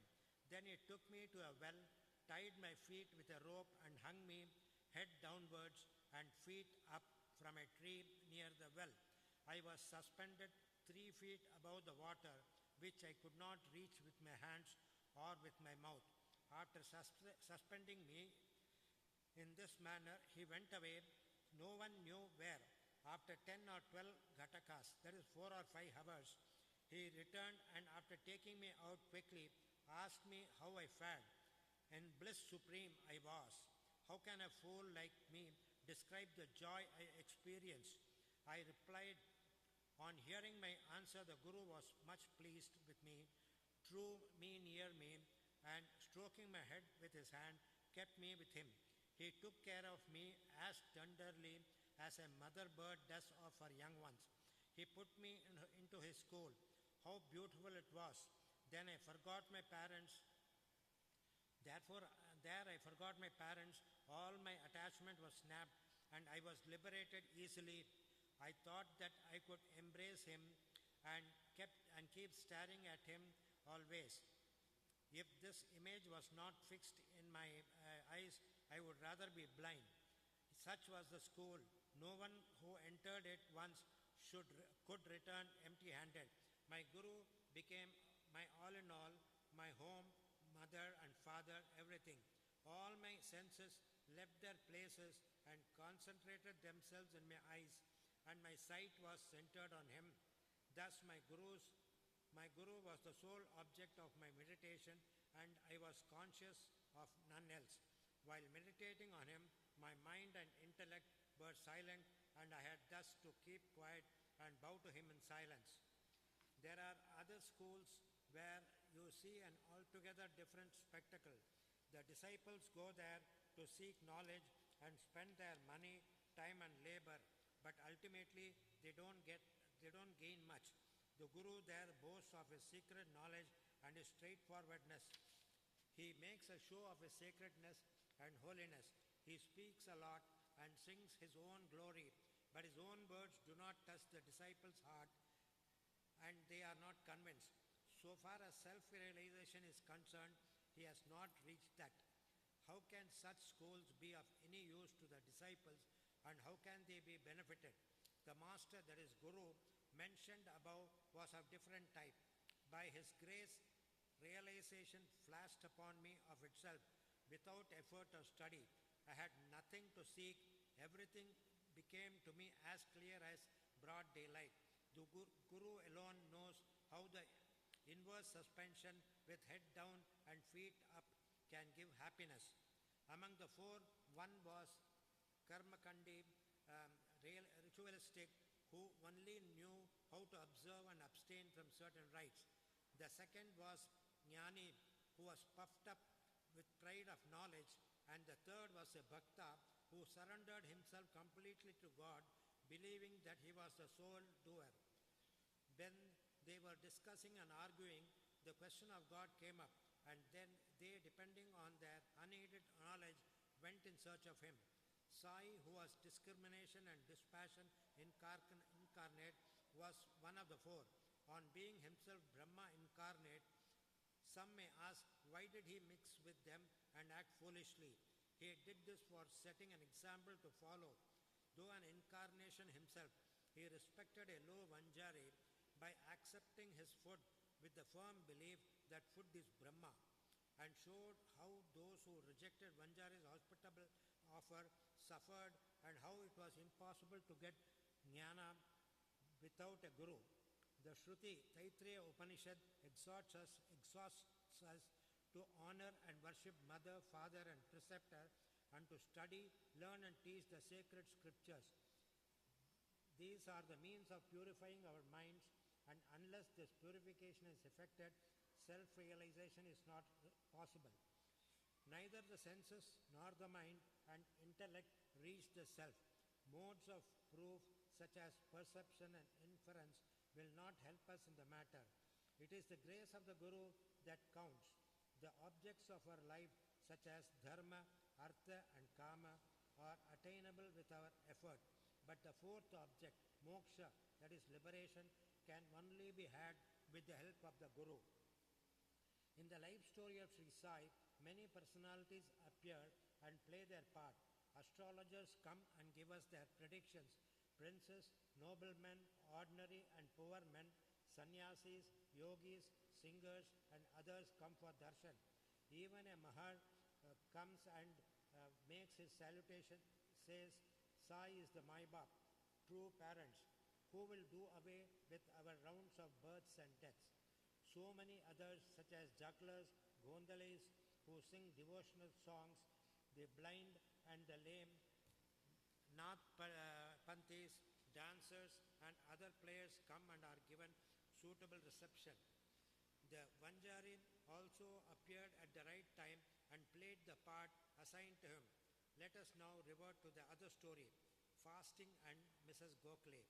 Baba never fasted himself, nor did he allow others to do so. The mind of the person who fasts is never at ease. Then how could he attain his paramartha, that is goal of life? God is not attained on an empty stomach. First, the soul has to be appeased. If there be no food in the stomach and nutrition, with what eyes should we see God? With what tongue should we describe his greatness? And with what ears should we hear the same? In short, when all our organs get their proper nutrition and are sound, we can practice the devotion and other sadhanas to attain God.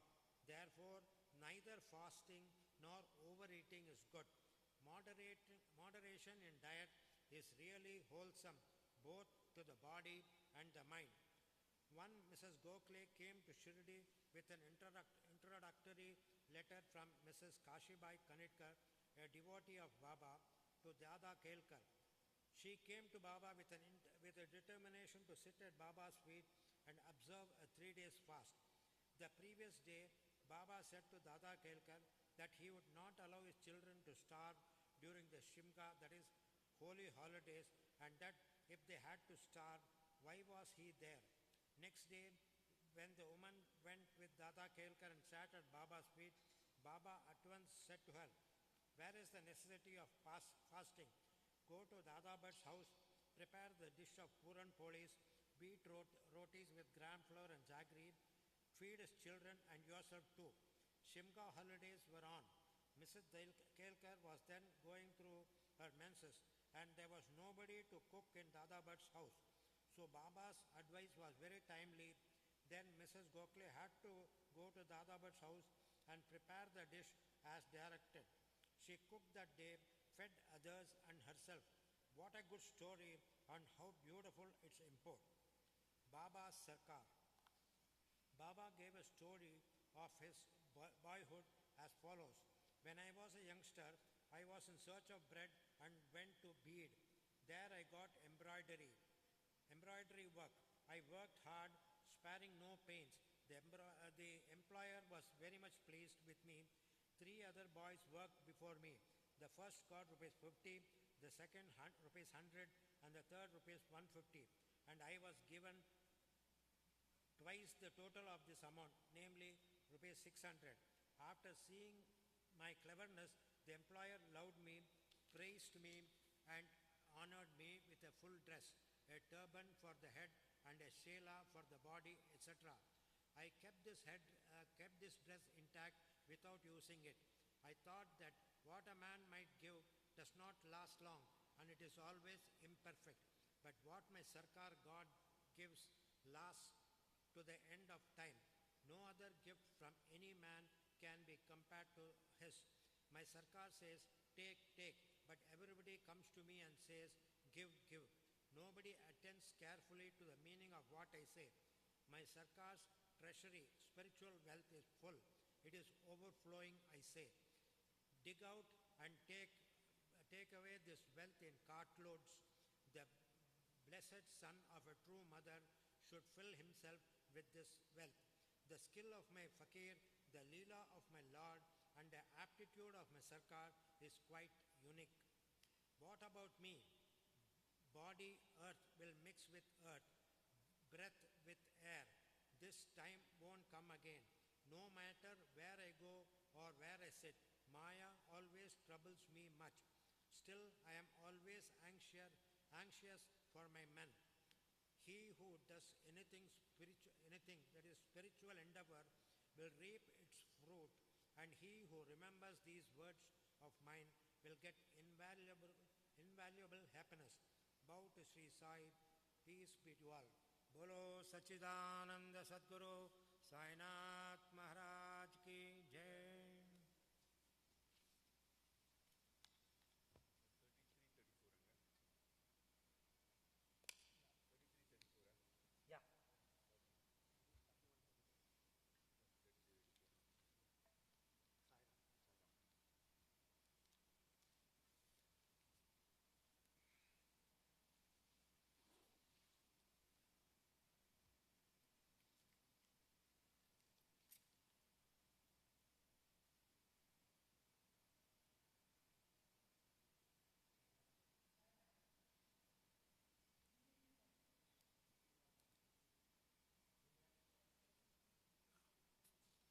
Om Shri Sachidananda Sadguru Sainath Maharaj ki Jai.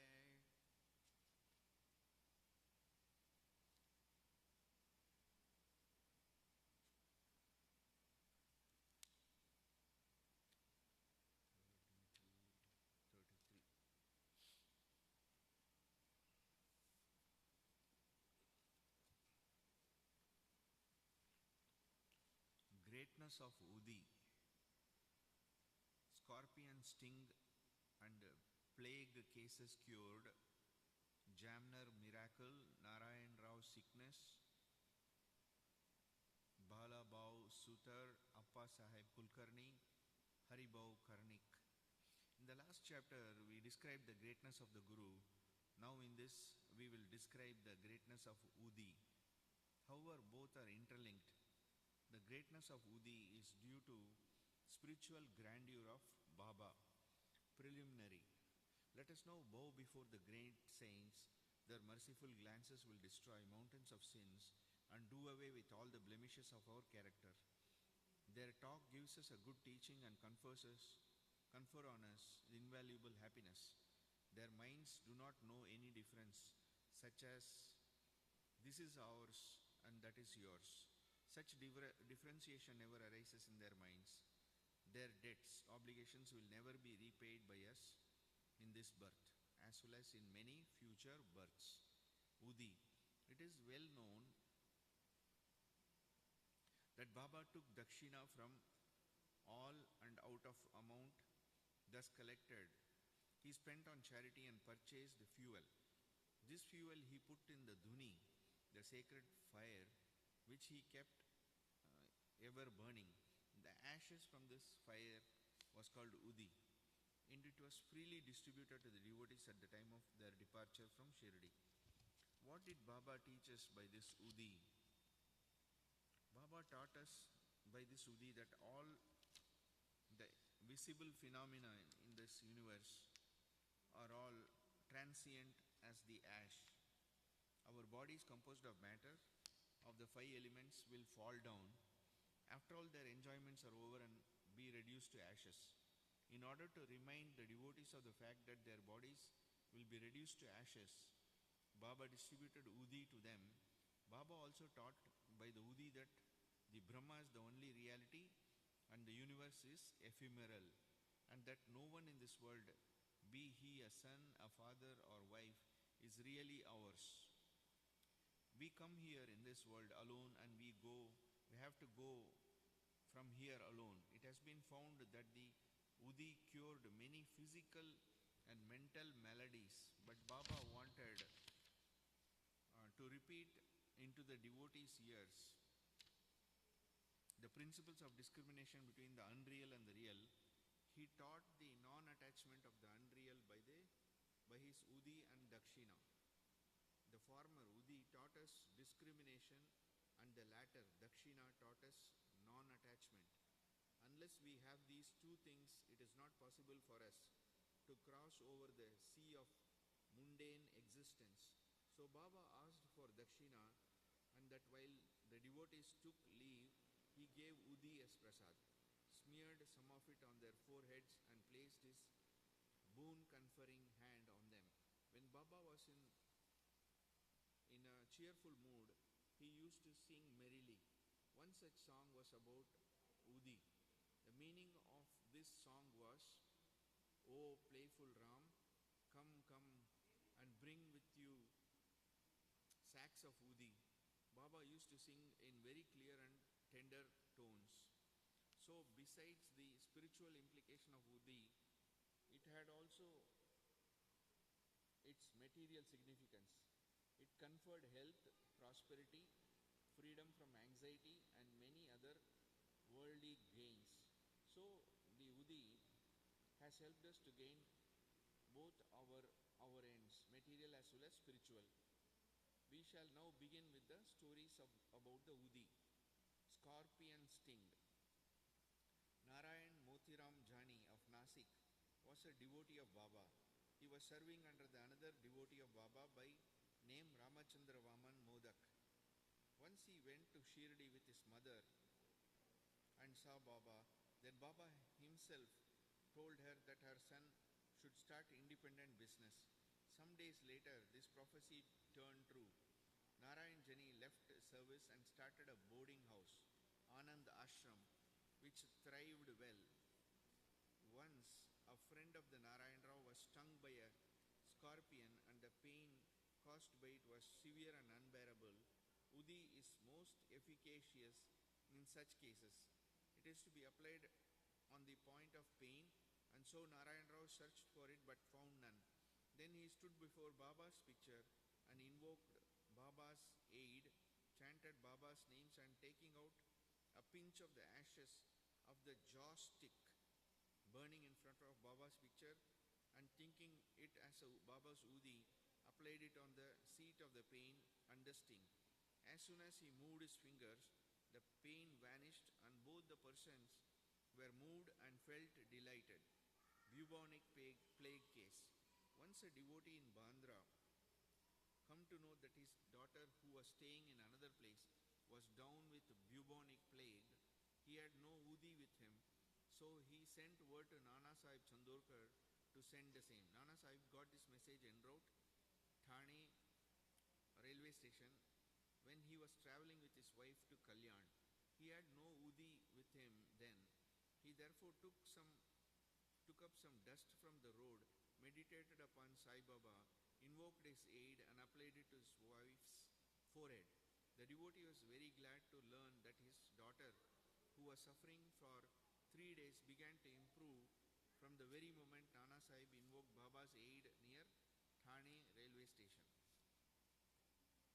The Jamner miracle. In the year 1904 to 1905, Nana Sahib Chandorkar was Mamlatdar at Jamner in the Khandesh district, which is more than 100 miles from Shirdi. His daughter Maina Thai was pregnant and was due to deliver. Her case was very serious and she was suffering from labor pains for the last 2 days. Nana Sahib tried all remedies but in vain. He then remembered Baba and invoked his aid. There in Shirdi, one Ramgir Bua, whom Baba called Bapu Girbua, was leaving for his native place in Khandesh.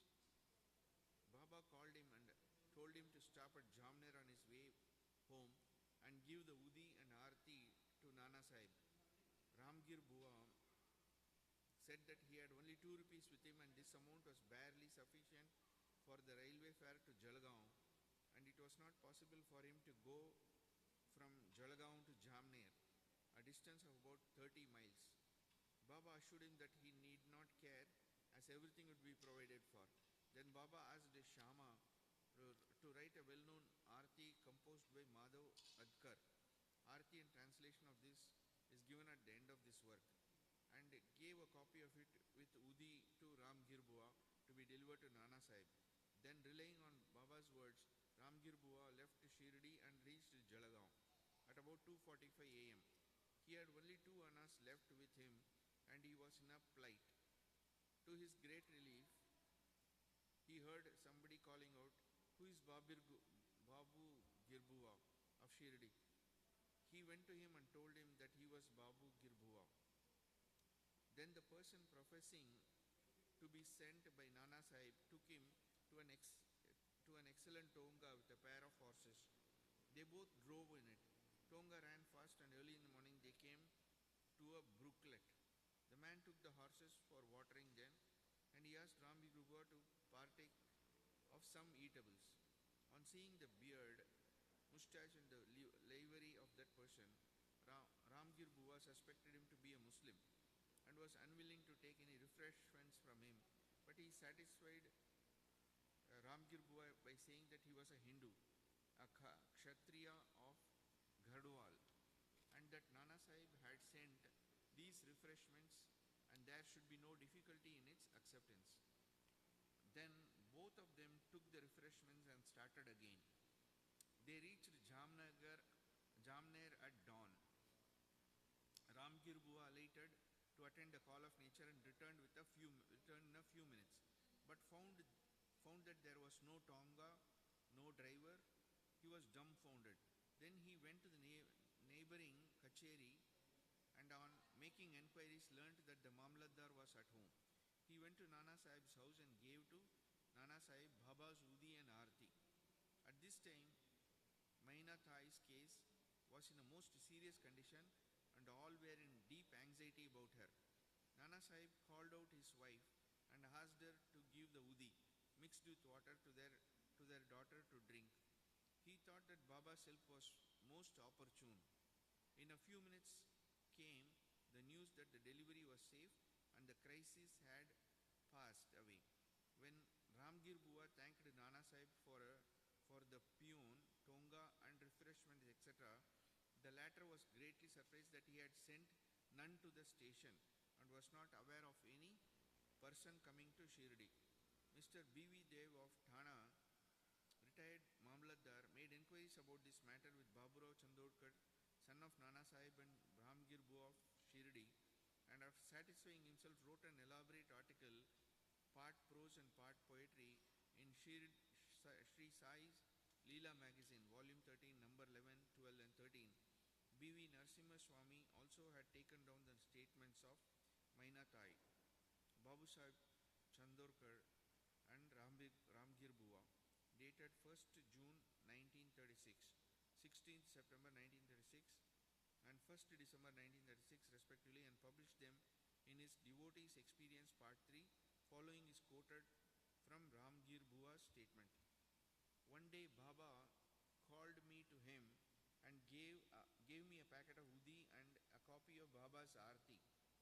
I had to go to Khandesh at this time. Baba directed me to go to Jamner and told me to deliver the Aarti and the udi to Nana Chandorkar at Jamner. I said to Baba that all I had was only rupees 2 and asked him how that could take me by train from Kopargaon to Jalgaon and next from Jalgaon to Jamner. Baba said, God will give. That was a Friday and I started at once. I reached Manmad at 7:30 p.m. and at Jalgaon at 2:45 a.m. At that time, plague regulations were in force and I had much trouble. I was to discover what I should do to go to Jamner. At about 3 a.m., a peon in boots, turban and equipped with other details of the good dress came to me and took me to a tonga and drove me on. On the way to Bhagur, I took refreshments. We reached Jamner early in the morning, and by the time I attended Call of Nature, the tonga and its driver had disappeared. Page 83. Narayan Rao, Bhakta Narayan Rao, father's name and surname were not given, had the good fortune to see Baba twice during the latter's lifetime. 3 years after the passing away of Baba in 1918, he wanted to come to Shirdi but could not. Within a year of Baba's Mahasamadhi, he fell sick and suffered much. All possible remedies gave no relief to him. So he meditated on Baba day and night. One night he had a vision. Baba came through a cellar, comforted him saying, "Don't be anxious.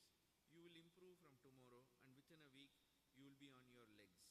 Narayan Rao got perfectly well within the time indicated in the vision. Now the point of consideration is this. Was Baba living because he had a body, or was he dead because he left it? No, Baba is ever alive, for he transcends both life and death. He who loved him wholeheartedly gets response from him at any time and at any place. He is always by our side and will take any form, appear before devout bhakta and satisfy him. Appa Sami Kulkarni, Appa Sahib Kulkarni. In 1917, Appa Sahib Kulkarni was transferred to Thana and began to worship Baba's picture presented to him by Baba Sahib Bhate. In real earnest, he did worship him. He offered flowers, sandal paste and naivedya daily to Baba in the picture and longed intently to see him. In this connection, it may be remarked that seeing Baba's picture earnestly is equivalent to seeing him in person. The following story illustrates this statement. Bala Bua Sutar, a saint of Mumbai named Bala Bua Sutar, who on the account of his piety, devotion and style was called modern Tukaram, came to Shirdi for the first time in 1917. When he bowed before Baba, the latter said, "I have known this man for 4 years." Bala Bua wondered and thought how could that be, as that was his first trip to Shirdi. But thinking about it seriously, he recollected that he had prostrated himself 4 years ago before Baba's portrait at Mumbai and was convinced about the significance of Baba's words. He said to himself, "He omniscient and all-pervading are the saints, and how kind are they to their devotees. I merely bowed to his photo, but in this fact was noticed by Baba, and in due time he made me realize that seeing his photo is equivalent to seeing him in person." Now we return to Appa Sahib's story.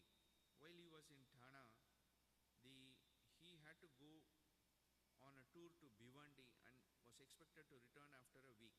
In his absence, the following wonderful thing took place on the third day. At noon, a fakir turned up at Appa Sahib's house. His feature resembled exactly those of Baba's photo. Mrs. Kulkarni and the children all asked him whether he was Sai Baba of Shirdi. He said no, but that he was an obedient servant of his and came there at his order to inquire after the well-being of the family. Then he asked for dakshina. The lady gave him a rupee. He gave her a small packet of udi and asked her to keep this in the shrine. Then he left the house and went away.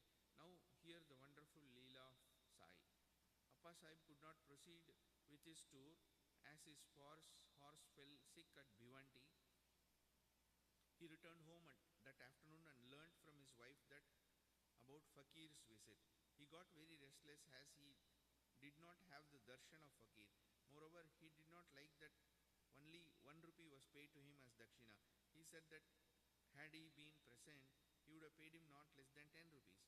Then he immediately started in quest of the Fakir, searched for him in the masjid and other places without taking any food. His search was in vain. He then returned home and took his food. The reader may remember here Baba's dictum in chapter 32 that God's quest should not be made on an empty belly. Then after his meal he went out for a walk with a friend, Mr. Chitre. After going some distance, they saw a man approaching them rapidly. Appa Sahib thought that he must be the fakir that came to his house at noon. As his feature tallied with those of Baba in the photo, the fakir immediately put forth his hand and asked for dakshina. Appa Sahib gave him a rupee. He demanded again and again, and so Appa Sahib gave him 2 more. Still he was not satisfied. Then he borrowed 3 from Mr. Chitre and gave it to him. He still wanted more. Appa Sahib asked him to accompany him to his house. Then they all returned home and Appa Sahib gave him 3 rupees. In all 9.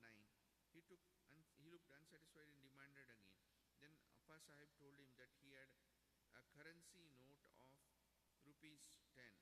The fakir asked for the same, took it and returned the 9 rupees and went away. Appa Sahib had earlier said that he would pay 10 rupees and that the sum was taken from him and 9 rupees consecrated by Baba's touch were returned to him.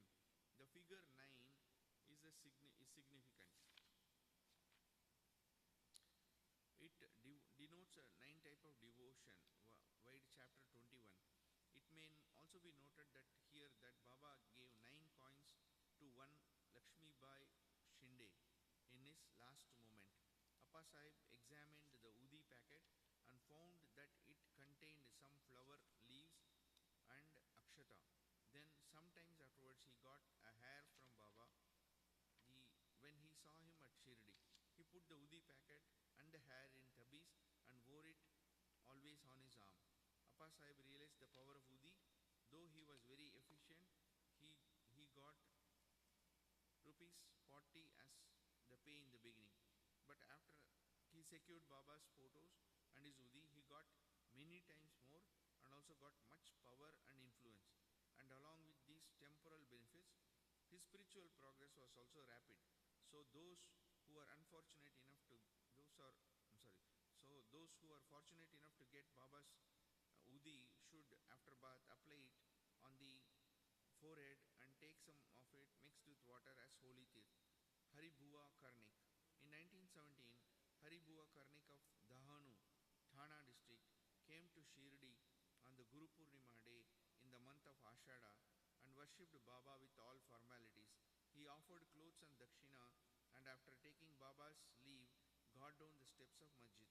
Then he thought that he should offer 1 more rupee to Baba and was just turning to climb up again when Shama signaled him by gesture that as he had got Baba's leave, he should go and not return.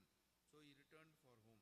On his way, when he went to the temple of Kalaram at Nasik for darshan, the saint Narsingh Maharaj, who used to sit inside the temple, came to Haribhav, caught him by his wrist and said, "Give me my 1 rupee." Karnik was surprised.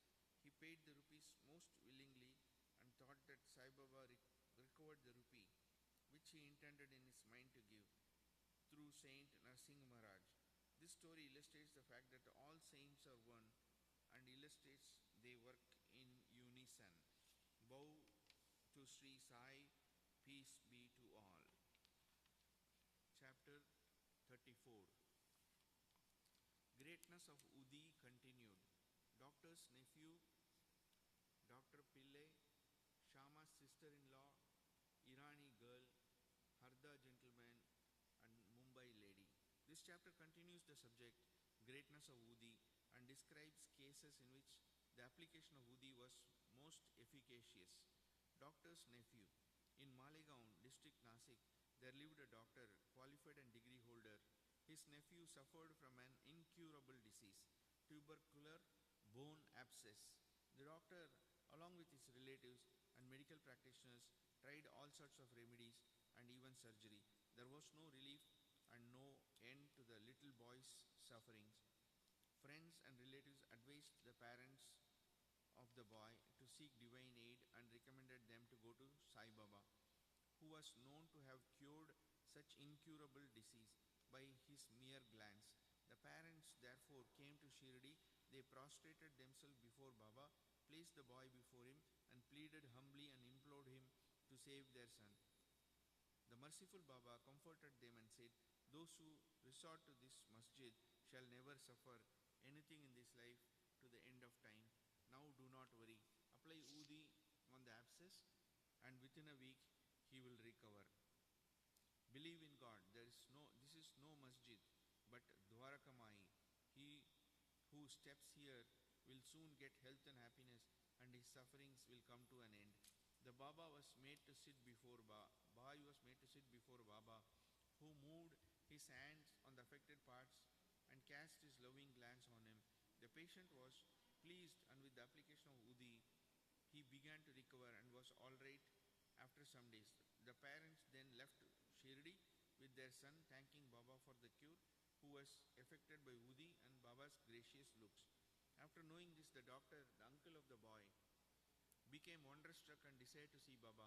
While he was on his way to Mumbai for some business at Malegaon and Manmad, somebody spoke to him against Baba and poisoned his ears. Therefore, he dropped the idea of visiting Shirdi and went to Mumbai direct. He wanted to spend the rest of his leave at Alibag, but Mumbai he heard for 3 successive nights a voice. "Still you disbelieve me?" Then the doctor changed his mind and resolved to go to Shirdi. He had to attend a case of infectious fever in Mumbai, which showed no signs of quick abatement. So he thought that the Shirdi trip would be postponed. He, however, proposed a test in his mind and said that if the patient gets all right by today, I will start for Shirdi tomorrow. The wonder is exactly from the time when the determination was done, the fever began to abate and the temperature became normal. Then he went to Shirdi as per his determination, took Baba's darshan, and prostrated himself before him. Baba gave him such experiences that he became his devotees. He stayed there for 4 days and returned home with Baba's Udi and blessings. Within a fortnight, he was transferred on promotion to Bijapur. His nephew's case gave him an opportunity for seeing Baba, and this visit garnered in him a never-failing love for the saint's feet. Dr. Pillai. One Dr. Pillai was an intimate devotee of Baba. He was much liked by Baba, who always called him Bhau, brother. Baba talked to him off and on and consulted him on all matters and wanted him always to be his side. This Pillai suffered once very badly from guinea worms. He said to Kaka Sahib Dikshit, "The pain is most excruciating and unbearable. I prefer death to it. This pain I know is for repaying past karma, but go to Baba and tell him to seize the pain and transfer the balance of my past karma to 10 future births of mine." Mr. Dikshit went to Baba and told him his quest. Then Baba, being moved by the request, said to Dikshit, "Tell him to be fearless. Why should he suffer for 10 births? In 10 days he can work out of the sufferings and consequences of his past karma. While I am here to give him temporal and spiritual welfare, why should he pray for death? Bring him here on somebody's back, and let us work and finish his suffering once for all." The doctor was brought in that condition and was seated on Baba's right side. The Baba gave him his bolster and said, "Lie down calmly here and be at ease. The true remedy is that the result of past actions has to be suffered and got over. Our karma is the cause of our happiness and sorrow, therefore put up with whatever comes to you. Allah, God, is the sole dispenser and protector. Think of Him always. He will take care of you. Surrender to Him with body, mind and speech, and then see what He does. Dr. Pillai said, Nana Sahib had put a bandage over his leg. Nana Sahib had put a bandage over his leg, but he had no relief. Nana is a fool, replied Baba. Take off that bandage, or else you will die. Now a crow will come and peck at you, and you will recover. While this conversation was going on, Abdul, who was cleaned, who always cleaned the masjid and trimmed the lamps, turned up. While he was attending to his work, his foot accidentally fell upon the stretched leg of Dr. Pillai. The leg was already swollen, and when Abdul's foot fell upon it and pressed it, all the 7 guinea worms were squeezed out at once. The pain was unbearable, and Dr. Pillai cried out loudly. After some time, he calmed down and began to sing and cry alternately. Then Pillai inquired when the crow was coming and pecking. Baba said, "Did you not see the crow? He won't come again." Abdul was the crow. Now go and rest in the wada, and you will soon be all right. By application of Udi and by taking it orally with water, without taking any other treatment or medicine, the disease was completely cured in 10 days, as assured by Baba. Shama's sister-in-law. Shama's younger brother, Babaji, was staying near the Sauli well. Once his wife was attacked with bubonic plague. She had a high fever and 2 buboes in her groins. Bapaji rushed to Shama at Shirdi and asked him to come and help. Shama was frightened, but according to his wont custom, he went to Baba and prostrated himself before him to invoke his aid by requesting him the cure of the case. He also asked his permission to go to his brother's house. Then Baba said, "Don't go there at this late hour. Send her the Udi. Why care for the fever and buboes? God is our Father. She will be all right easily. Do not go now. Go there in the morning and return immediately." Shama had full faith in Baba's Udi. It was sent with Bapaji. It was applied on the buboes, and some of it was mixed with water and given to the patient to drink. No sooner was it taken in, the perspiration set in profusely, the fever abated, and the patient had sound sleep. Next morning, Bapaji was surprised to see his wife all right, with no fever and no buboes. When Shama went there next morning with Baba's permission, he was also surprised to see her in the kitchen preparing tea. On questioning his brother, he learnt that Baba's Udi cured her completely in one night. Then Shama realized the significance of Baba's word. Go there in the morning and return immediately. After taking tea, Shama returned and after saluting Baba said, "Deva, what is the play of yours? You first raise a storm and then make us restless and then calm it down and comfort us." Baba replied, "You see, my mysterious is the path of action. Though I do nothing, they hold me responsible for all the actions which take place on the account of the prarabdha, destiny. I am only their witness. The Lord is the sole doer and inspirer. He is most merciful. Neither I am God nor master. I am his obedient servant and remember him constantly. He who casts aside his egoism and thanks him, and he who trusts him entirely will have his shackles removed and will obtain liberation." Irani's daughter. Now read the experience of an Irani gentleman. His young daughter got fits every hour. When the convulsion came, she lost her power of speech, her limbs contorted, and she fell down senseless. No remedy gave her any relief.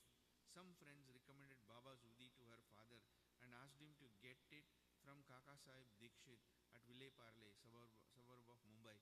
Then the Irani gentleman got the Udi and gave it mixed with water to his daughter daily for drinking. In the beginning of the compulsions, which were coming hourly, came every 7 hours, and and after a few days the daughter recovered completely. Harda gentleman. An old gentleman of Harda was suffering from a stone in his kidney. Such stones were generally removed by surgical operations, and people recommended him to go to undergo one. He was old and weak, lacked strength of mind, and could not think of submitting himself to surgical treatment. His suffering was soon to end in another way. The Inamdar, city officer of that town, happened to come there at that time. He was a devotee of Baba and had always stock of udi with him. On the recommendation of friends, his son got some udi from him, and after mixing it with water, gave it to his old father to drink. Within 5 minutes of udi was assimilated, the stone was resolved and came it through the urine. The old man was soon relieved. Mumbai lady. A woman of Kayastha Prabhu caste in Mumbai always suffered terrible pain at her delivery. She was very much frightened. She was very much frightened each time she became pregnant, and she did not know what to do. Sri Ramamurthy of Kalyan, who was a devotee of Baba's, advised her husband to take her to Shirdi. When she next became pregnant, both husband and wife came to Shirdi, stayed there for some months, and worshipped Baba. After some time, the hour of delivery came, and as usual, there was obstruction in the passage from the womb. She began to suffer labor pains, did not know what to do, but began to pray Baba for relief. In the meantime, some neighboring women turned up, and after invoking Baba's aid, gave her udi mixture to drink. In 5 minutes, the woman delivered safely and painlessly. The issue was stillborn according to its fate, but the mother, who got rid of the anxiety and pain, thanked Baba for the safe delivery and ever remained grateful to him. Bow to Sri Sachidananda Sadguru Sai Baba. Peace be to all. Om Sri Sachidananda Sadguru Sai Nath Maharaj Ki Jai. 35. 35 ji. 34, 30, 33 and 34. 33, 34.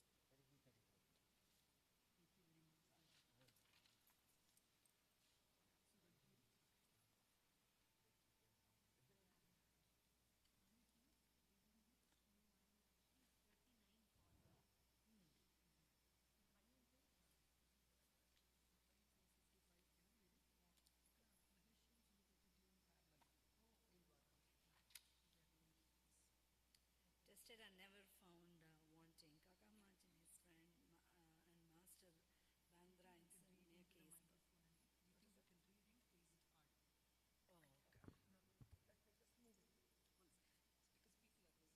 Oh, okay. Oh, okay. Sure.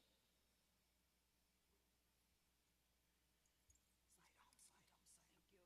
If you cannot take it, that's okay. Yeah, I think I'm pick up. That's okay. I think it should.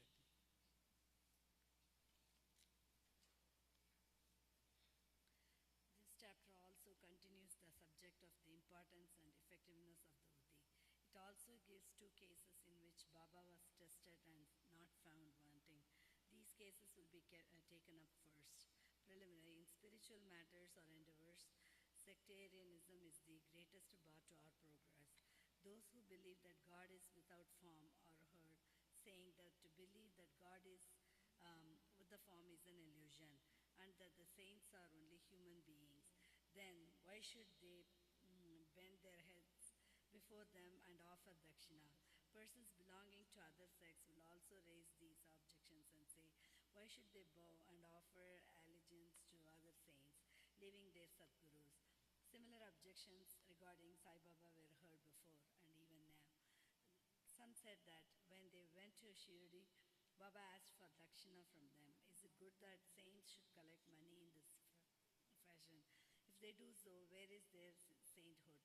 But there are many instances where men went to Shirdi to scoff, but remained there to pray. Two such instances are given below. Kaka Mahajani's friend. A friend of Kaka Mahajani was a worshipper of God without form and was averse to idolatry. Out of curiosity, he agreed to go to Shirdi with Kaka Mahajani on two conditions: that he would neither bow to Baba nor pay him any dakshina. Kaka agreed to these conditions, and they both left Bombay on a Saturday night and reached Shirdi the next morning. As soon as they put their feet on the steps of the masjid, Baba, looking at the friend from a little distance, addressed him in sweet words as follows. Oh, welcome, sir. The tone that uttered these words was a very peculiar one. It exactly resembled the tone of the friend's father. It reminded him of his departed father and sent a thrill of joy through his body. What an enchanting power that tone had. Being surprised, the friend said, "This is no doubt the voice of my father." Then he at once went up and, forgetting his resolution, placed his head upon Baba's feet.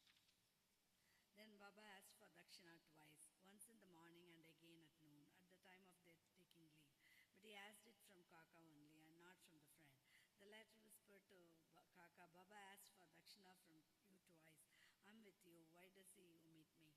"You ask Baba yourself," was Kaka's reply. Baba asked Kaka what his friend was whispering. Then the friend asked Baba himself whether he should pay any dakshina. Baba replied, "You had no mind to pay, so you were not asked. But if you want to pay now, you may." Then the friend paid rupees 17 as dakshina, the same amount that Kaka paid. Baba then addressed him a few words of advice.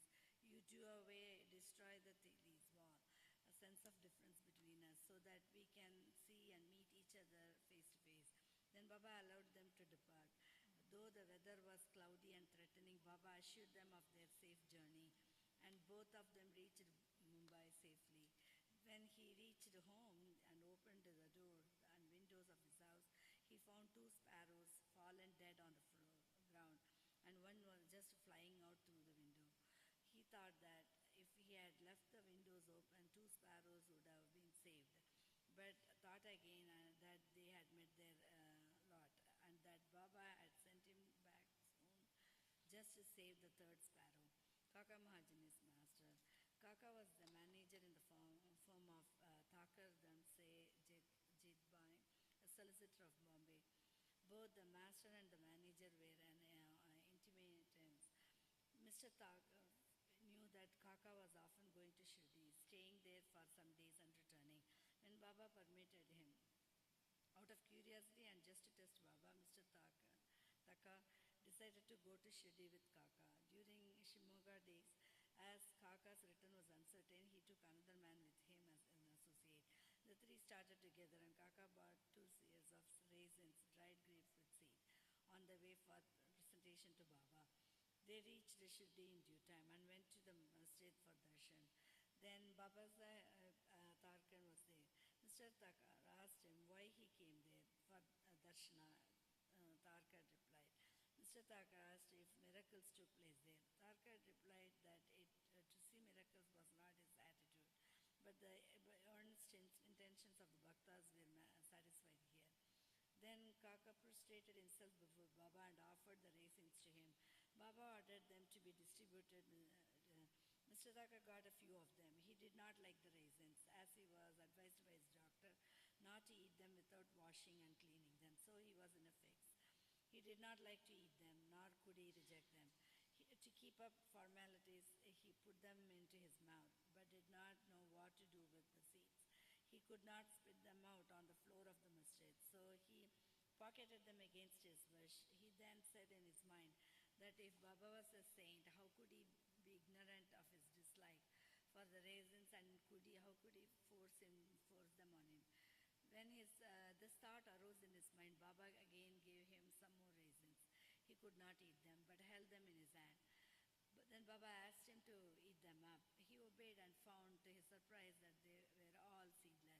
He wanted to see miracles, and here was one. He knew that Baba read his thought, and as per his wish, converted raisins with seeds into seedless grapes.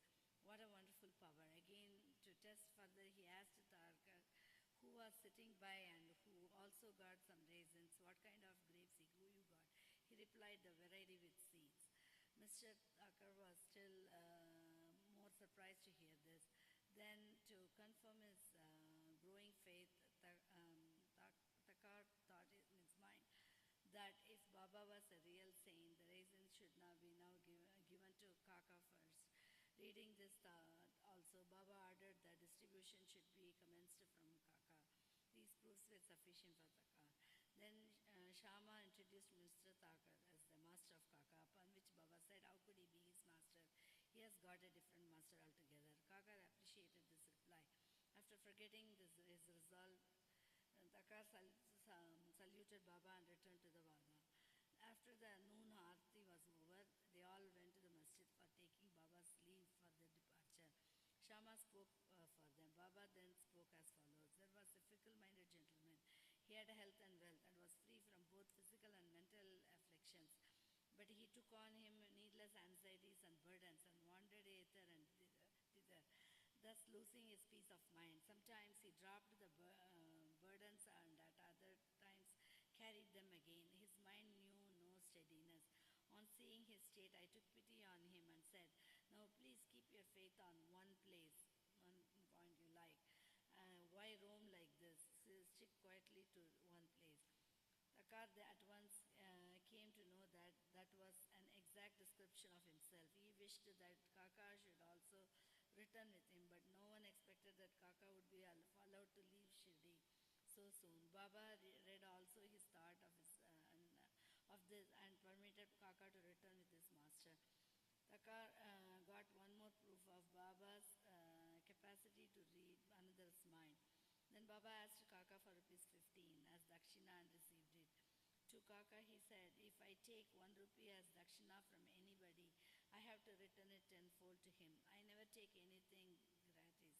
I never ask anyone indiscriminately. I only ask and take from him whom the fakir, my guru, indiscriminately. I only ask my guru points out. If anyone is indebted formerly to the fakir, money is received from him. The donor sows his seeds only to rich harvest in future.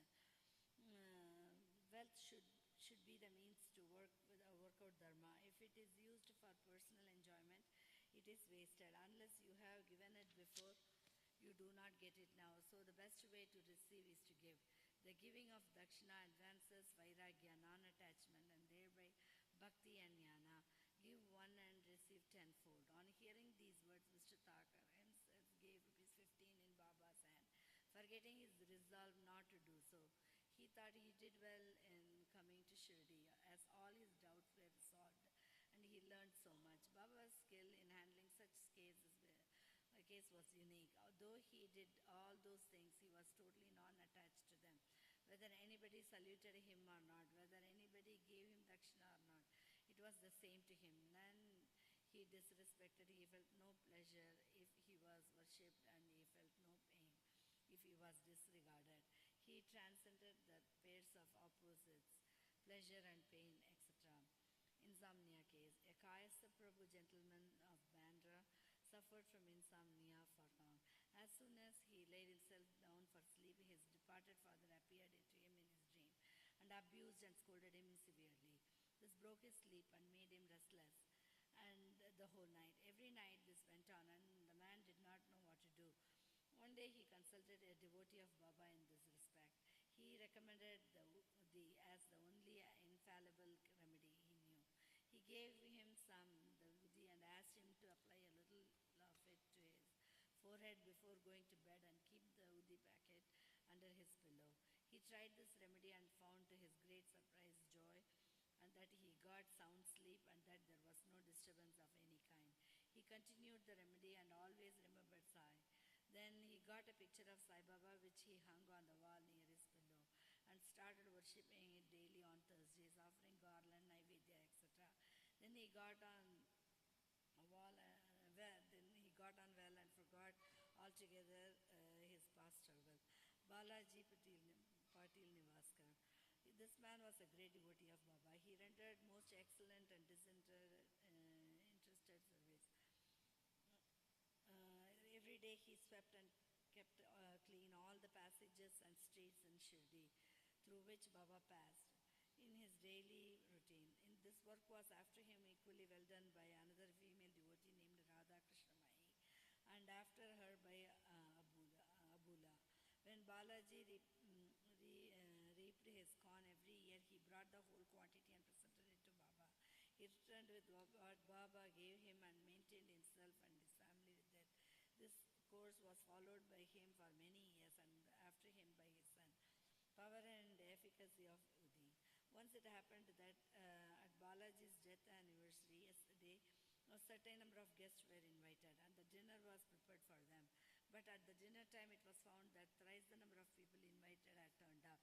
Mrs. Nivaskar was in a fix. She thought that the food would not suffice for all the people assembled, and that if it fell short, the honor of the family would be at stake.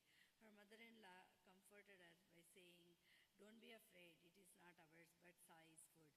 Cover every vessel with cloth, putting some udi in it, and serve from the same without opening it. Sai will save us from ignominy." She did as she was advised, and it was found to their surprise and joy that not only did the food suffice for all, but plenty of it remained after serving. As one feels intently, so he realizes accordingly was proved in this case. Sai appearing as serpent. Once Raghu Patil of Shirdi went to Balaji Patil Nivas. That evening he found that a serpent entered the cowshed hissing. All the cattle were afraid and began to move. The inmates of the house were frightened. But Balaji thought that it was Sai who appeared in his house as a serpent without being afraid in the least. He brought a cup of milk and placing it before the serpent and said, "Baba, why do you hiss and make noise? So you want to frighten us? Take this cup of milk and drink it with a calm mind." On saying this, he sat close by unperturbed. The other members were frightened and did not know what to do. In a short time, the serpent disappeared of its own, and nobody knew where it went. It was not found, though a search was made in the cowshed. Balaji had 2 wives and some children. They sometimes went to Shirdi from Nivas and for taking Baba's darshan. Then Baba bought saris and other clothes which were given to them with blessing. Go to Shiva. Sai Baba, peace be to all. Wonderful stories of 2 Goa gentlemen, Mrs. Aurangabad. This chapter relates the wonderful stories of 2 gentlemen from Goa and Mrs. Aurangabad of Sholapur. 2 gentlemen. Once 2 gentlemen came from Goa for taking darshan of Sai Baba and prostrated themselves before him. Though both came together, Baba asked only one of them to give him ₹15 as dakshina, which was paid willingly. The other man voluntarily offered ₹35.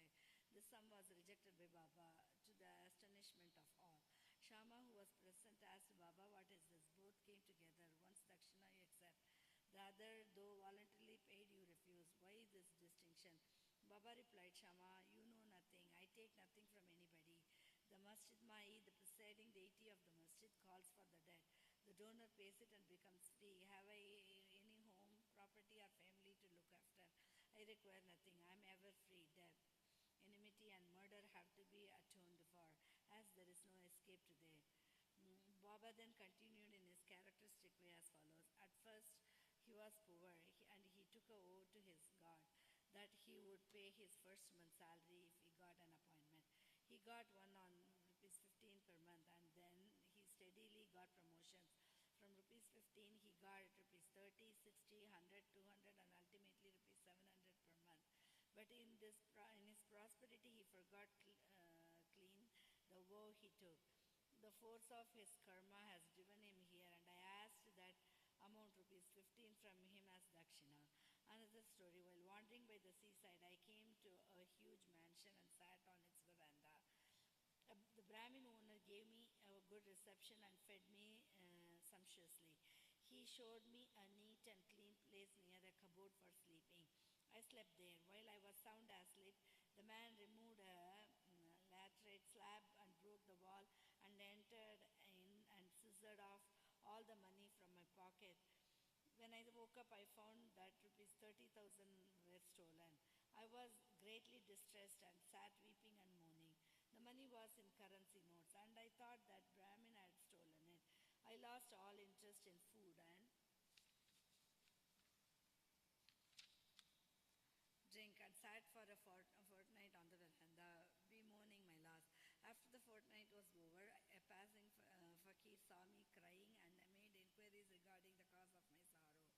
told him everything. He said, if you act according to my bidding, you will recover your money. Go to Fakir, who I shall give his whereabouts. Surrender yourself to him. He will get back your money. In the meanwhile, give up your favorite food till you recover your money. I followed the Fakir's advice and got my money. Then I left the Vada and went to the seashore. There was a steamer, but I could not get into it as it was crowded. There, a good natured peon interceded for me, and I got in luckily. They brought me to another shore where I caught a train and came to Masjid Mahi. The story finished, and Baba asked Shama to take the guests and arrange for their feeding. Then Shama took them home and fed them. At dinner, Shama said to the guests that Baba's story was rather mysterious, as he had never gone to the seaside, never had any money, rupees 30,000, never traveled, never lost any money, and never recovered it, and inquired whether they understood it and caught its significance. The guests were deeply moved and were shedding tears. In a choking voice, they said that Baba was omniscient, infinite, and one Parabrahma without a second. The story I gave out is exactly our story. What he spoke has already taken place in our case. How he knew this is a wonder of wonders. We shall give all the details after the meals. Then, after the meals, while they were chewing betel leaves, the guests began to tell their stories. One of them said, a hill station on the Ghats is my native place. I went to Goa to earn my living by securing a job. I took a vow to God that if I got any service, I would offer him my first month's salary. By his grace, I got an appointment of rupees 15, and then I got promotions as described by Baba. I did forget all about it, my woe, and Baba has just reminded me of it in this way and recovered rupees 15 from me. It is not dakshina as one may think to be, but a repayment of an older debt and fulfillment of a long forgotten vow. Moral actually, and in fact, Baba never begged any money nor allowed his bhaktas to beg. He regarded money as a danger or bar to spiritual progress and did not allow his bhaktas to fall into its clutches. Bhagat Mahalyasapati is an instance. On this point, he was very poor and could not hardly make both ends meet. Baba never allowed him to make any money, nor gave him anything from the dakshina amount. Once a kind and liberal merchant named Hansraj gave a large amount of money to Mahalyasapati in Baba's presence, but Baba did not allow him to accept it. Then the second guest began his tale. My Brahmin cook was serving me faithfully for 35 years. Unfortunately, he fell into bad ways. His mind changed and he robbed me of my treasure by removing a laterite slab from my wall where my cupboard is fixed. He came in while we were all asleep and carried away all my accumulated wealth, rupees 30,000 in currency notes. I know not how Baba mentioned the exact amount. I sat crying day and night. My inquiries came to nothing. I spent a fortnight in great anxiety. As I sat on the veranda, sad and dejected, a passing fakir noted my condition and inquired of its cause, and I told him all about it. He told me that an Avelia saint by name Sai lives in Shirdi, Kopargan Taluk. Make vows to him and give up any food that you like best, and say to him mentally that I have given up eating that food till I take your darshana. Then I took the vow and gave up eating rice and said, Baba, I will eat it after recovering my property and then after taking your darshana. 15 days passed after this. The Brahmin of his own accord came to me, returned my money, and apologized, saying, I went mad and acted thus. I now place my head on your feet. Please forgive me. Thus everything ended well. The fakir that met me and helped me was not seen again. An intensive desire to see Sai Baba, whom the fakir pointed out to me, arose in my mind. I thought that the fakir who came all the way to my house was no other than Sai Baba. Would he, who saw me and helped me to get my last money, ever covet to get rupees 35? On the contrary, without expecting anything from us, he always tries his best to lead us on the path of spiritual progress. I was overjoyed when I recovered my stolen property, and being infatuated, I forgot all about my vow. But then, when I was at Colaba, one night I saw Sai Baba in my dream. This reminded me of my promise to visit to Shirdi. I went to Goa and from there I wanted to start for Shirdi by taking a steamer to Mumbai and but when I came to the harbor I found that the steamer was crowded and there was no place. The captain did not allow me, but on intercession of a peon who was a stranger to me, I was allowed to get into the steamer, which brought me to Mumbai. Thence by train I came here. Surely I think that Baba is all pervading and all knowing. What are we and where is our home? How great our good fortune that Baba got back our money and drew us here to himself. You Shirdi folk must be infinitely superior and more fortunate than we. For Baba has played, laughed, talked, and lived with you for so many years. I think that your store of good merits must be infinite, for it attracted Baba into Shirdi. Sai is our Lord Dattatreya. He ordered the vow. He gave me a seat in the steamer and brought me there here and thus gave proof of his omniscience and omnipotence. Mrs. Aurangabadar, a lady from Sholapur, the wife of Sakaram Aurangabadar, had no issue during the long period of 27 years. She had made a number of vows to God and goddesses for an issue, but was not successful. She then became almost hopeless.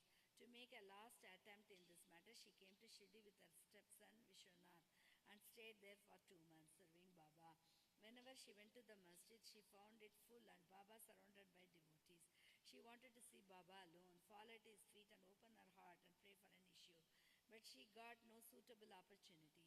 Ultimately, she requested Shama to intercede with Baba for her when he was alone. Shama said to her that Baba's darbar was open.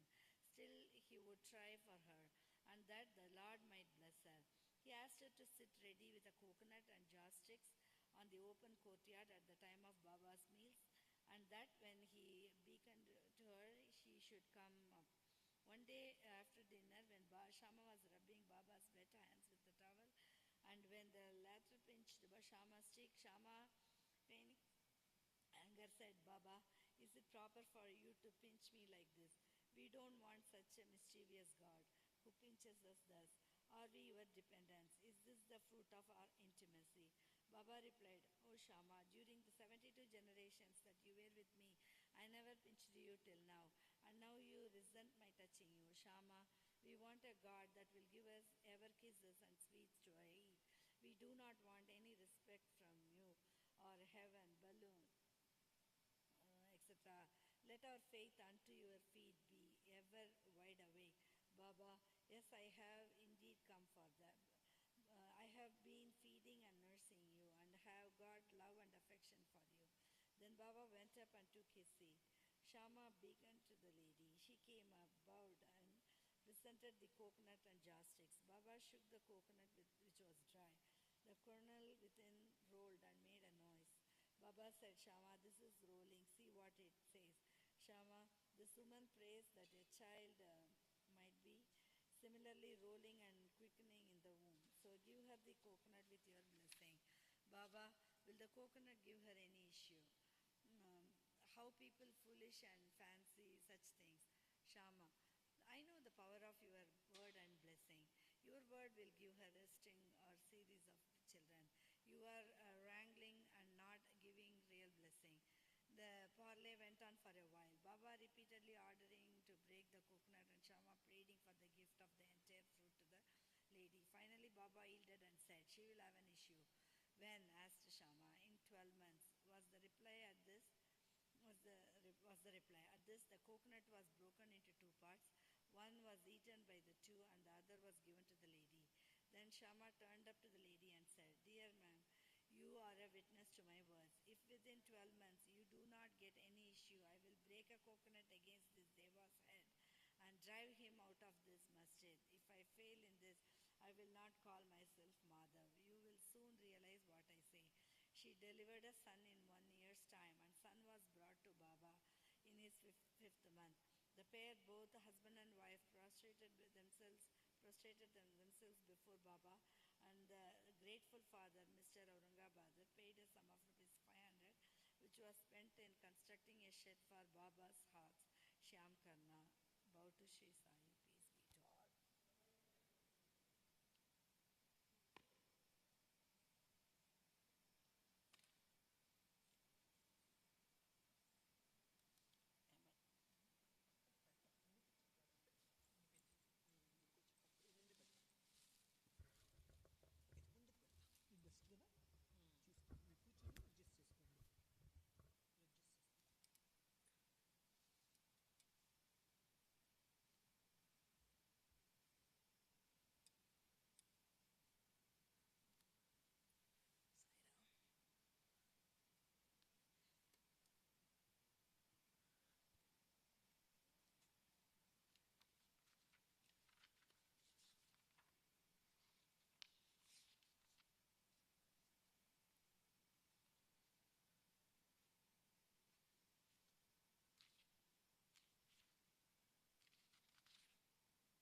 Story of the picture, stealing the rags and reading of Gnaneshwari. As stated in the last chapter, we continue here the story of the picture. 9 years after the occurrence of the incident described in the last chapter, Ali Muhammad saw again Hemad Pant and related to him the following story. One day while wandering in the streets of Bombay, he bought the picture from a street hawker. Then he framed it and set it on a wall in his house at Bandra. As he loved Baba, he daily took darshan of it. 3 months before he gave the picture to Hemad Pant, he was suffering from an abyss or swelling on his leg, for which an operation was performed.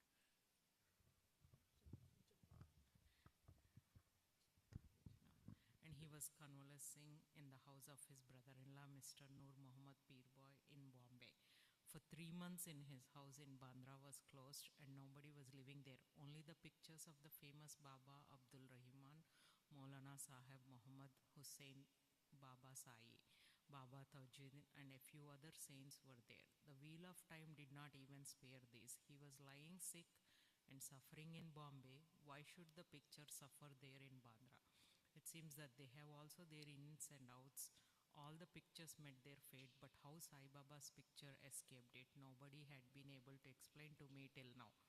It shows the all-pervasiveness, omnipresence of Sai and his inscrutable power.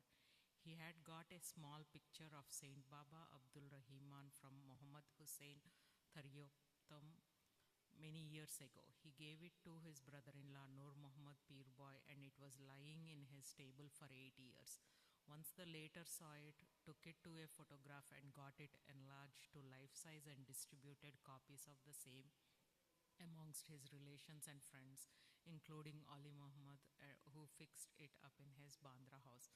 Nur Muhammad was a disciple of Saint Abdul Rahman, and when he went to present the picture to his guru in an open darbar held by him, the guru got wild and ran to beat him and drove him out. He felt very sorry and dejected.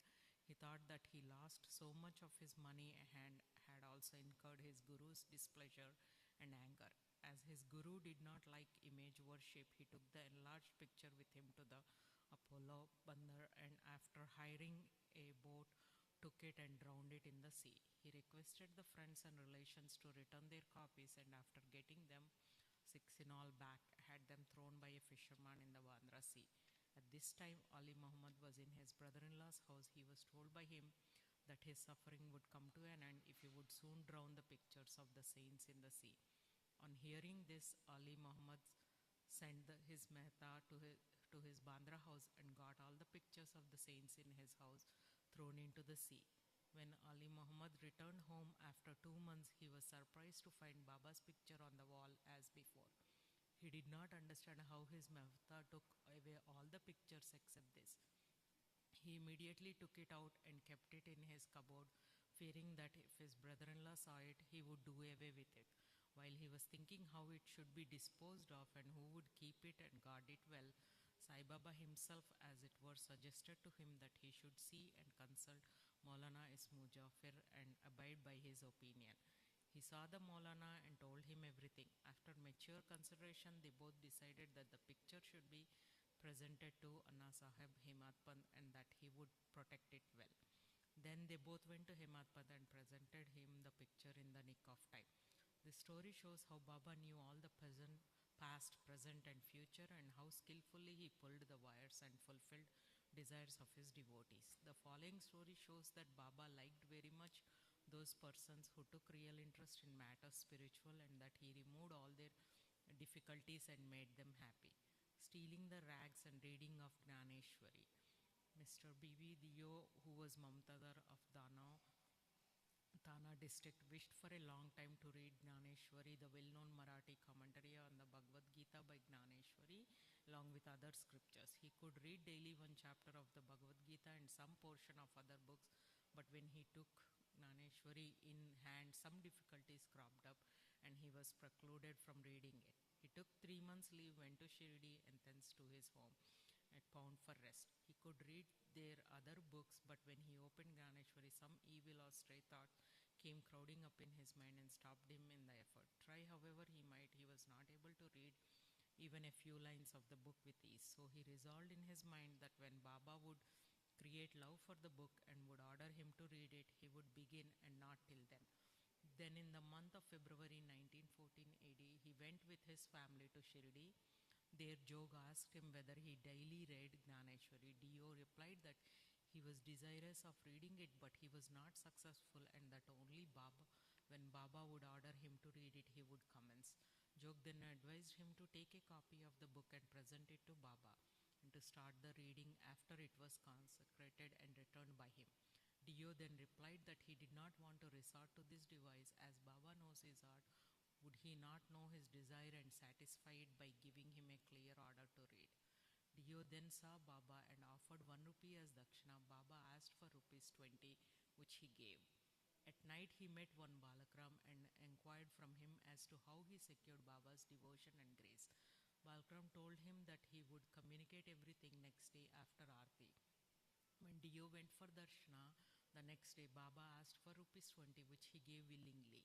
As the masjid was crowded, Dio went aside and sat in a corner. Baba asked him to come close and sit with a calm mind, which Dio did. Then after the noon aarti was over and after the men dispersed, Dio saw again Balakram and asked him his previous history, what Baba told him, and how he was taught meditation. While Balakram was going to reply, Baba sent one Chandru, a leper devotee, to call Dio to him. When Dio went to Baba, the latter asked him when and with whom and what he was talking. He said that he talked with Balakram and heard from him his fame. Then Baba asked again rupees 25 as dakshina, which Dio gladly gave. Then Baba took him inside and sitting near the post charged him, saying, you stole away my rags without my knowledge. Dio denied all knowledge of the rags, but Baba asked him to make a search. He searched but found none. Then Baba got angry and said, there is nobody here. You are the only thief, so grey-haired and old. You came here for stealing. After this, Baba lost his temper, got terribly wild, gave all sorts of abuses and scoldings. Dio remained silent and watching, and thought that he might get a beating also. After about an hour or so, Baba asked him to go to the Vada. He returned to the Vada and told Jog and Balakram all that had happened. Then in the afternoon, Baba sent for all of them and Dio also, and said that his words might have pained the old man Dio. But as he committed the theft, he could not but speak out. Then Baba asked again for rupees 12. Dio collected the amount, paid it, and prostrated himself before him. Then Baba said to him, go on daily reading the Poti Gnaneshwari, go and sit in the Vada, read something regularly every day, and while reading, explain the portion read to all with love and devotion. I am sitting here ready to give you the whole gold embroidered shella. Then why go to the others to steal rag? And why should you get into the habit of stealing? Dio was much pleased to hear the words of Baba, for he asked for him to start reading Poti Gnaneshwari. He thought that he got what he wanted and that he could read the book with ease thenceforth. He again prostrated himself before Baba and said that he surrendered himself to him and that he should be treated as a child and be helped in his reading. He realized then what Baba meant by stealing the rags. What he asked Balakram constituted the rags, and Baba did not like his behavior in this respect. As he was ready to answer any question, he did not like him to ask others and make unnecessary inquiries, and therefore he harassed and scolded him. Dio thought that he really did not harass and scold him, but thought that he was ready to fulfill his desires and there was no use asking others in vain. Dio took these scoldings as flowers and blessings and went home satisfied and contented. The matter did not end here. Baba did not stop with only issuing an order to read. Within an year, he went to Dio and inquired about his progress. On 2nd April 1914, on Thursday morning, Baba gave him a dream vision. He sat on the upper floor and asked him whether he understood the Poti. No, answered Dio. Baba then, when are you going to understand? Dio burst into tears and said, unless you shower your grace, the reading is mere worry and the understanding is still more difficult. I say this definitely, Baba. While reading, you make haste. Read it before me in my presence, Dio. What shall I read, Baba? Read Adhyatma spiritualism. Dio went to bring the book when he opened his eyes and was awakened. We leave the readers to imagine what ineffable joy and bliss Dio felt after this vision. Om Si Samar Sadguru Sainath Maharaj Ki Jai. Baba's passing away. Previous indication averting death of Ramchandra Dada Patil, Tatya Kote Patil, charity to Lakshmi Shinde, last moment. This chapter describes the passing away of Baba. Preliminary. The stories given in the previous chapter have shown that the light of Guru's grace removes out fear of the mundane existence, opens the path of salvation and turns our misery into happiness. If we always remember the feet of the Sadguru, our troubles come to an end, death loses its sting, and the misery of this mundane existence is obliterated.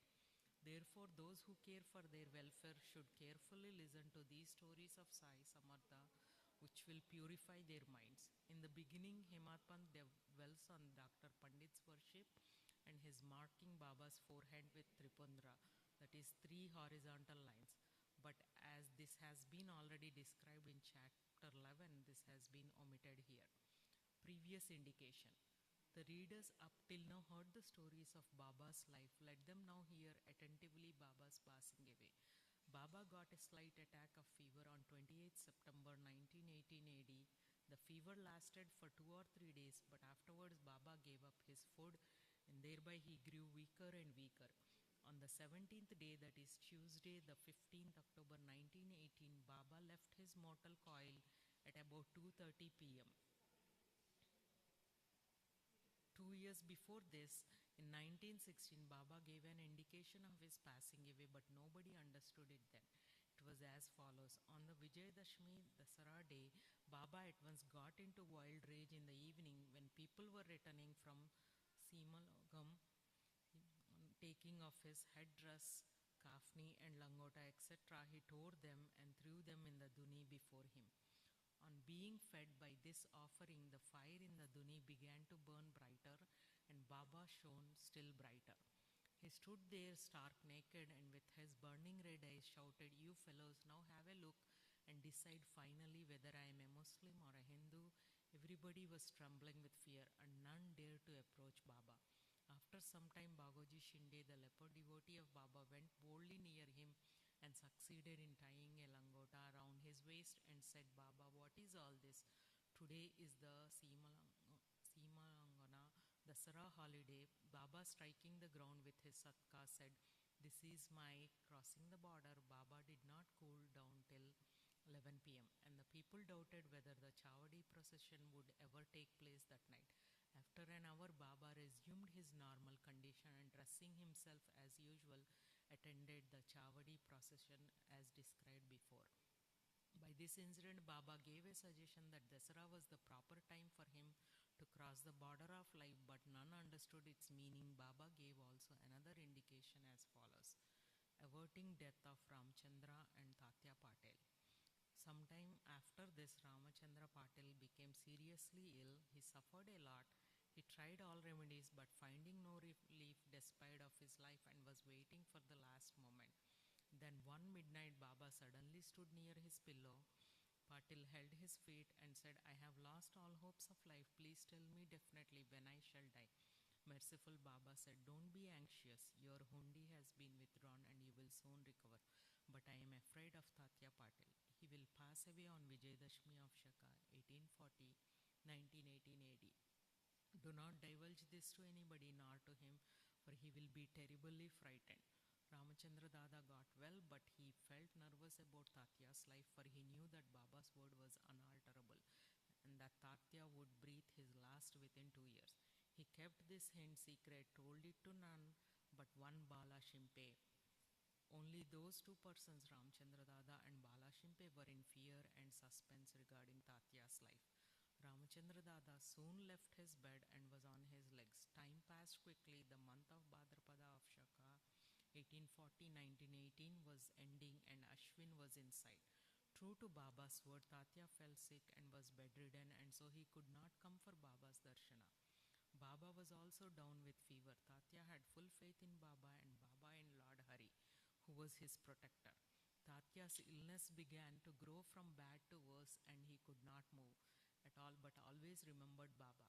The predicament of Baba began to grow equally worse. The day predicted, that is, Vijayadashmi, was impending, and both Ramchandra Dada and Bala Shimpe were terribly frightened about Tatya, and with their bodies trembling and perspiring with fear, thought that, as predicted by Baba, Tatya's end was nigh.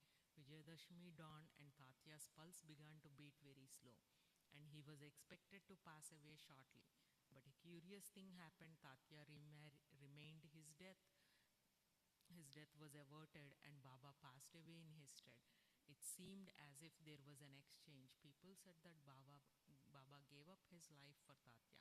Why he did so, he alone knows, as his ways are inscrutable. It seems, however, that in this incident, Baba gave a hint of his passing away, substituting Tatya's name for his own.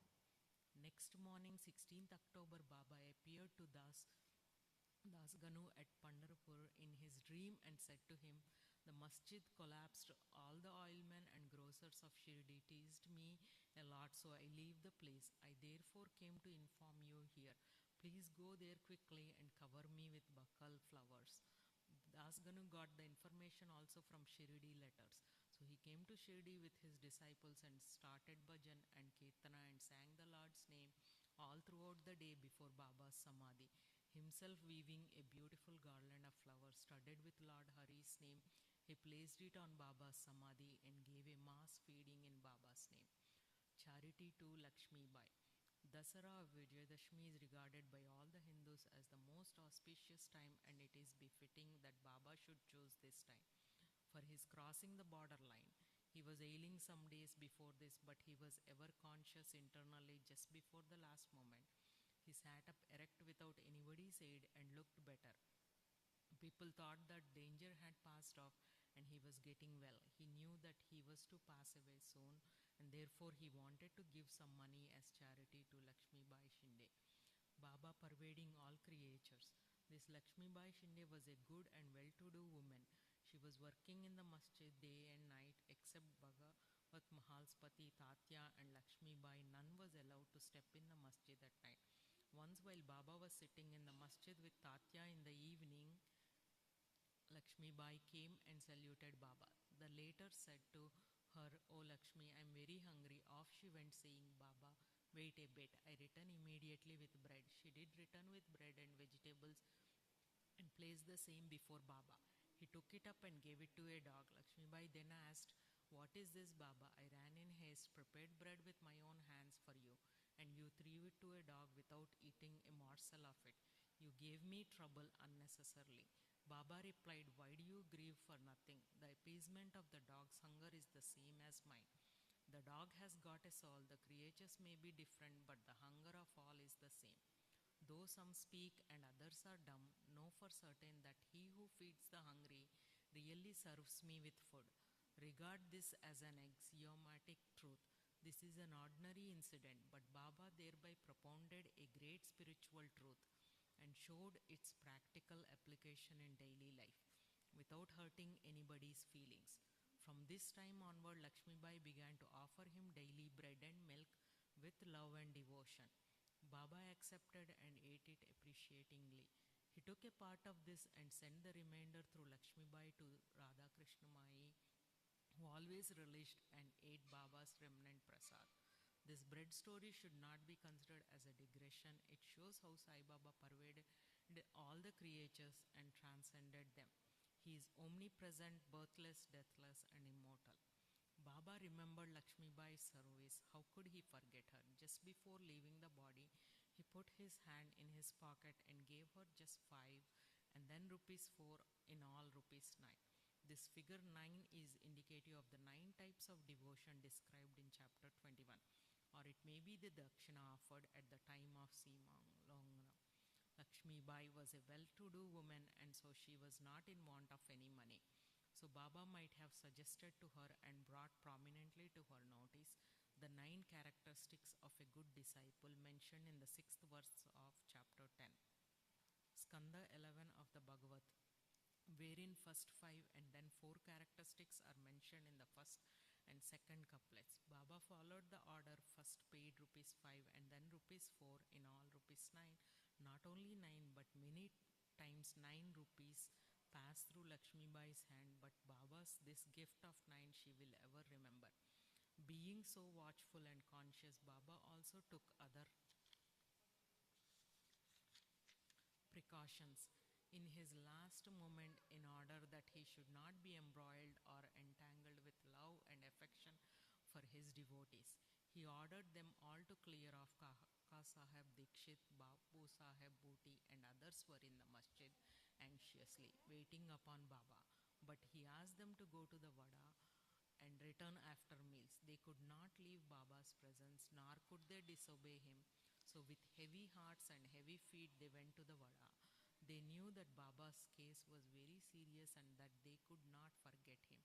They sat for meals, but their mind was elsewhere. It was with Baba. Before they finished, news came to them of Baba's leaving the mortal coil. Leaving their dishes, they ran to the masjid and found that Baba rested finally on Baiji's lap.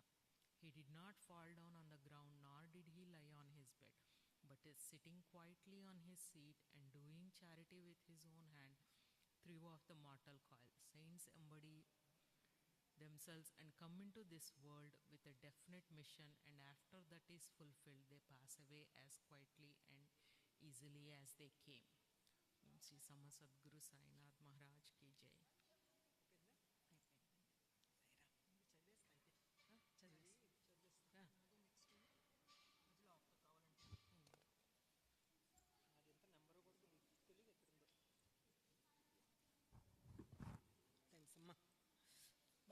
ఎలా ఉంది మీకు ఎలా ఉంది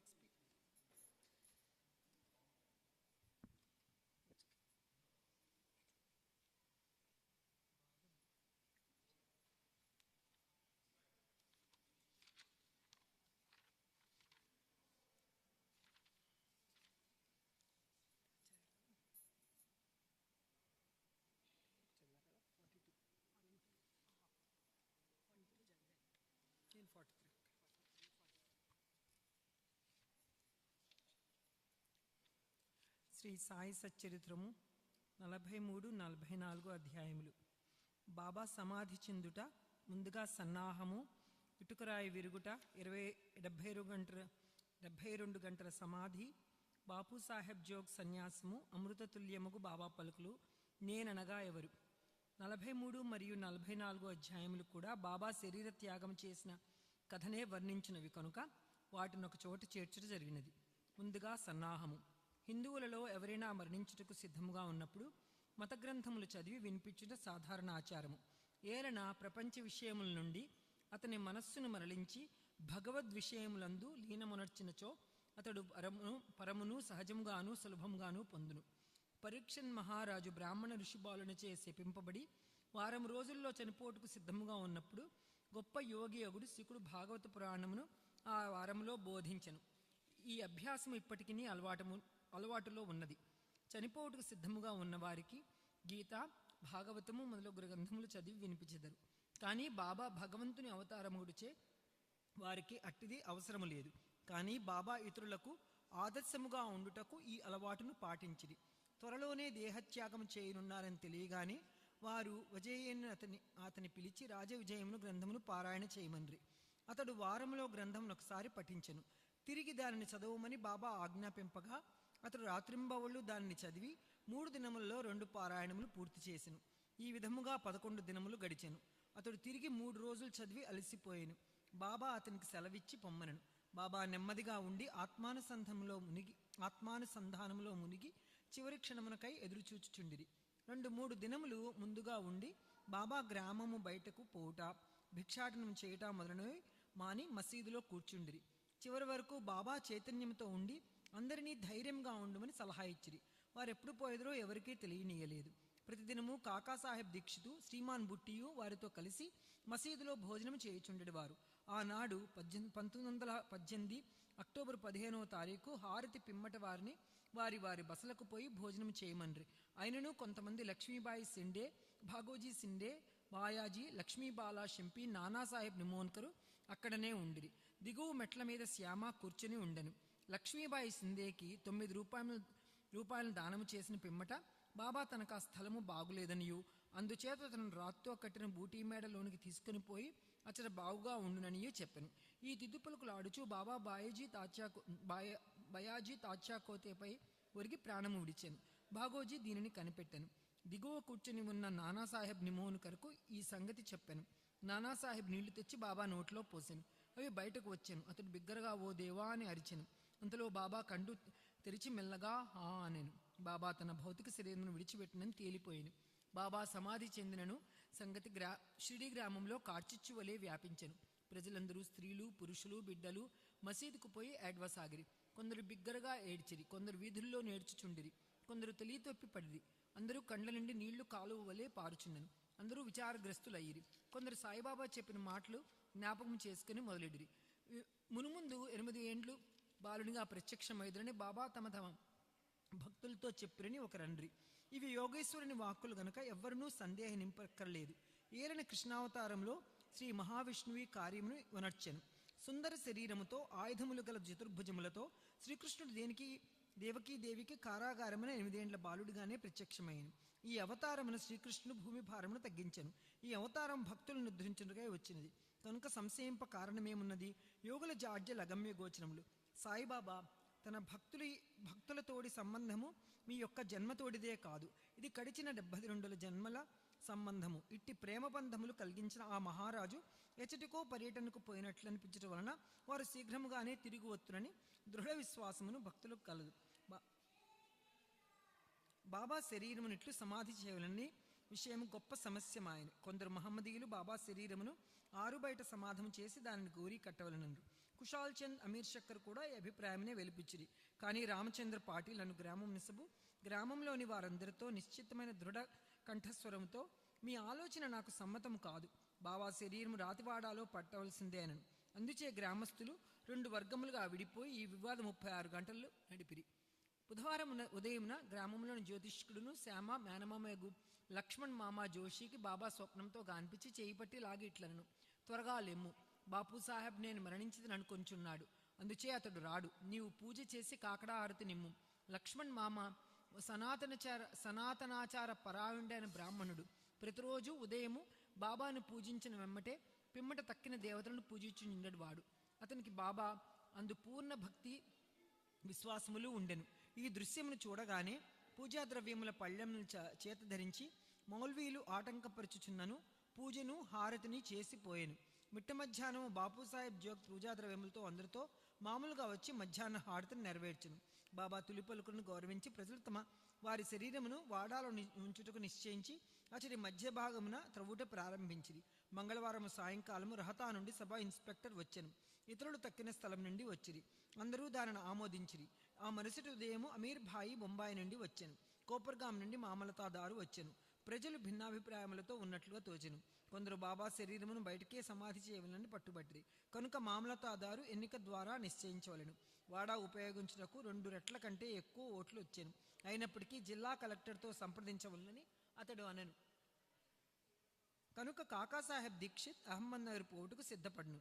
ఈ లోపల బాబా ప్రేరేపణ వల్ల 2వ పార్థి యొక్క మనస్సు మారెను. అందరూ ఏకగ్రీవంగా బాబాను వాడాలో సమాధి చేయుటకు అంగీకరించిరి. బుధవారం సాయంకాలము బాబా శరీరమును ఉత్సవముతో వాడాకు తీసుకుని పోయిరి. మురళీధరకు ధరుని కొరకు కట్టిన శాస్త్రోక్తంగా సమాధి చేసిరి. యథార్థముగా బాబాయే మురళీధరుడు. వాడా దేవాలయమేను. అది ఒక పూజా మందిరం ఆయను. అనేక మంది భక్తులు అచ్చటకు పోయి శాంతి సౌఖ్యములు పొందుచున్నారు. ఉత్తర క్రియలు బాలాసాహెబ్ భాటే ఉపాసనీ బాబా నెరవేర్చిరి. ఉపాసనీ బాబా బాబాకు గొప్ప భక్తుడు. ఈ సందర్భంలో ఒక విషయం గమనించవలను. ప్రొఫెసర్ నార్కే కథనం ప్రకారము బాబా శరీరము 36 గంటలు గాలి పట్టినప్పటికీ అది బిగిసిపోలేదు. అవయవములన్నిటినీ సాగుచుండెను. బాబా కఫిని చింపకుండా సులభంగా తీయగలిగారు. Sairam devotees, Dhoop Aarati will start in 5 minutes. We request devotees to observe silence while we all perform Aarati with utmost devotion. Jai Sai Ram. ఇటుక రాయి విరుగుట. బాబా భౌతిక శరీరం విడిచినప్పుడు కొన్ని దినముల ముందు ఒక దుస్సకనమైన మసీదులో ఒక పాత ఇటుక ఉండెను. బాబా దానిపై చెయ్యి వేసి ఎనుకొని కూర్చుండేవారు. రాత్రులందు దానిపై ఆనుకొని ఆసనస్థులగుచుండిరి. అనేక సంవత్సరములిట్లు గడిచెను. ఒకనాడు బాబా మసీదులో లేనప్పుడు ఒక బాలుడు మసీదును శుభ్రపరచుచు దానిని చేతిలో పట్టుకుని ఉండగా అది చేతి నుండి జారి కిందపడి 2 ముక్కలయ్యను. ఆ సంగతి బాబాకు తెలియగానే వారు మిగులు చింతించి ఇట్టని ఏడ్చిరి. ఇటుక కాదు, నా అదృష్టమే ముక్కలు ముక్కలుగా విరిగిపోయినది. ఇది నా జీవితపు తోడు నీడ. దాని సహాయం వలననే నేను ఆత్మానుసంధానము చేయుచుండడి వాడను. నా జీవితమునందు నాకెంత ప్రేమయో దాని యందు నాకంత ప్రేమ. ఈ రోజునది నన్ను విడిచినది. ఎవరైనా ఒక ప్రశ్న అడగవచ్చును, బాబా నిర్జీవియగు ఇటుక కోసం ఇంత విచారపడనేలా? అందులకు హేమాడ్ పంతు ఇట్లు సమాధానమిచ్చెను. యోగులు బీదవారికి నిస్సహాయులకు సహాయం చేయుటకై అవతరించెదరు. వారు ప్రజలతో కలిసి మనున్నప్పుడు ప్రజల వలె నటింతురు. వారు మనవలే బాహ్యమును నాకు నవ్వెదరు, ఆడెదరు, ఏడ్చెదరు. కానీ లోపల వారు శుద్ధ చైతన్యులై వారి కర్తవ్య నిధులను ఎరుగుదురు. 72 గంటల సమాధి. ఇటుక విరుగుటకు 32 సంవత్సరముల పూర్వం అనగా 1886 సంవత్సరంలో బాబా సీమోల్లంఘనము చేయ ప్రయత్నించెను. ఒక మార్గశిర పౌర్ణమి నాడు బాబా ఉబ్బసమ వ్యాధితో మిక్కిలి బాధపడుచుండెను. దానిని తప్పించుకున్నట్టుకై బాబా తన ప్రాణమును పైకి తీసుకుని పోయి సమాధిలో నుండవలను అనుకుని భక్తమహల్ స్వాపతితో ఇట్లనిరి, నా శరీరమును 3 రోజుల వరకు కాపాడు. నేను తిరిగి వచ్చినట్లయినా సరే, లేని ఎడల నా శరీరము ఎదురుగా ఉన్న ఖాళీ స్థలంలో పాతిపెట్టి గుర్తుగా 2 జెండాలను పాతుము అని స్థలమును చూపిరి. ఇట్లనుచు రాత్రి 10 గంటలకు బాబా కింద కూలెను. వారి ఊపిరి నిలిచిపోయింది. వారి నాడీ కూడా ఆడకుండెను. శరీరంలో ఉండి ప్రాణము పోయినట్లుండెను. ఊరి వారందరూ అచట చేరి న్యాయ విచారణ చేసి బాబా చూపిన స్థలంలో సమాధి చేయుటకు నిశ్చయించిరి. కానీ మహల్సాపతి అడ్డగించెను.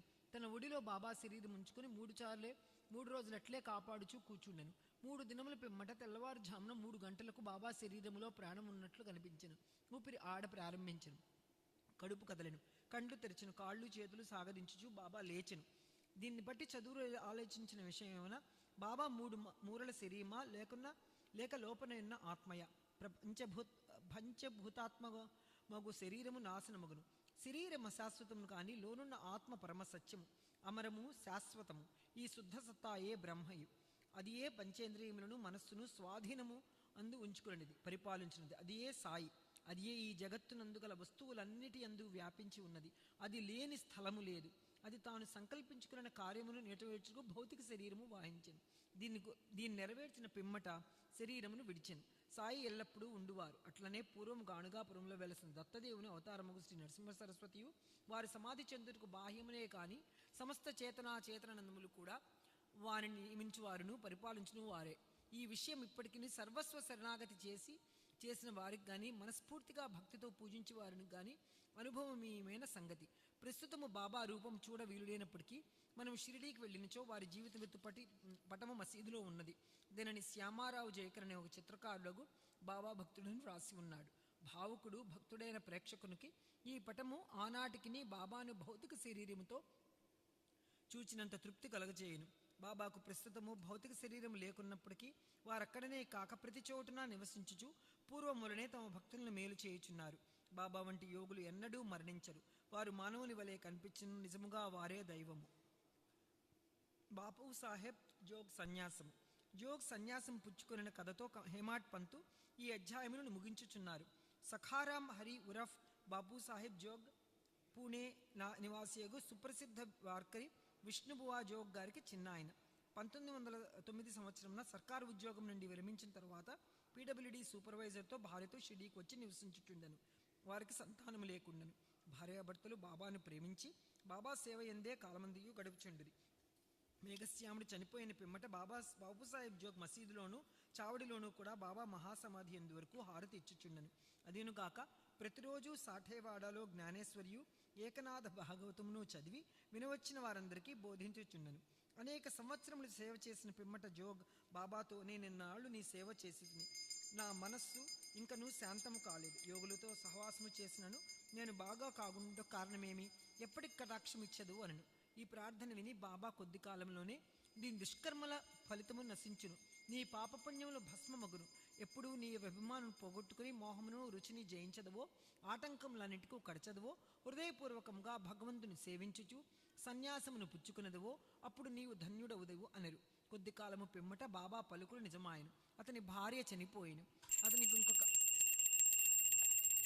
श्री सच्चिदानंद सद्गुरु साईनाथ महाराज की जय। भारती साई बाबा सौख्यदातार जीवा, चरणार जातली द्यावा दासा विसावा, भक्ता विसावा। भारती साई बाबा जाळुनियानंग सस्वरूपी राहे रंग, मुमोक्ष जनादावी निज डोळा श्रीरंग, डोळा श्रीरंग। भारती साई बाबा जया मनी जैसा भाव, दया तैसा अनुभव, दाविसी दया घना ऐसी तुझी माव, तुझी माव।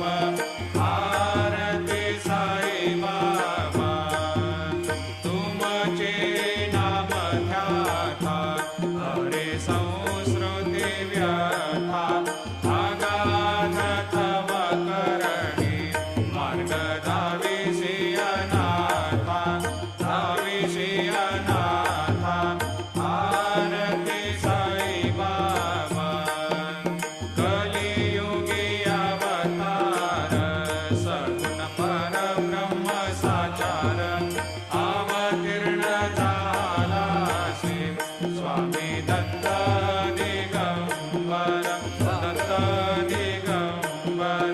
भारती साई बाबा 8 दिवसा गुरुवारी भक्त करे देवारे, प्रभु पद पावया भव भय निवारे, भय निवारे। भारती साई बाबा माझा निज द्रव्य ठेवा, तव चरण रज सेवा, मागणे हेची आता तुम्हा देवाधिदेवा, देवाधिदेवा। भारती साई बाबा इच्छिता दिन चातक, निर्मल तोया निज सुख, पाजावे माधवाया सांभाळा आपुली भाक, आपुली भाक। भारती साई बाबा सौख्यदातार जीवा, चरणार जातली द्यावा दासा विसावा, भक्ता विसावा। भारती साई बाबा शिर्डी माझी पंढरपूर, साई बाबा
अनन्तातुलाते कसेरे स्तवावे अनन्तातुलाते कसेरे नमावे अनन्तामुखाचा शिने शेषगाता नमस्कार साष्टांग श्री साईनाथा स्मरावे मणि त्वत्पदा नित्यभावे पुरावे तरे भक्ति साठे स्वभावे तरावे जगातारुणी मायताता नमस्कार श्री साईनाथा वसे जो सदा दावया संत लीला इसे अज्ञ लोकान परे जो जनाला परे अंतरे ज्ञान कैवल्य दाता नमस्कार साष्टांग श्री साईनाथा वरालाधला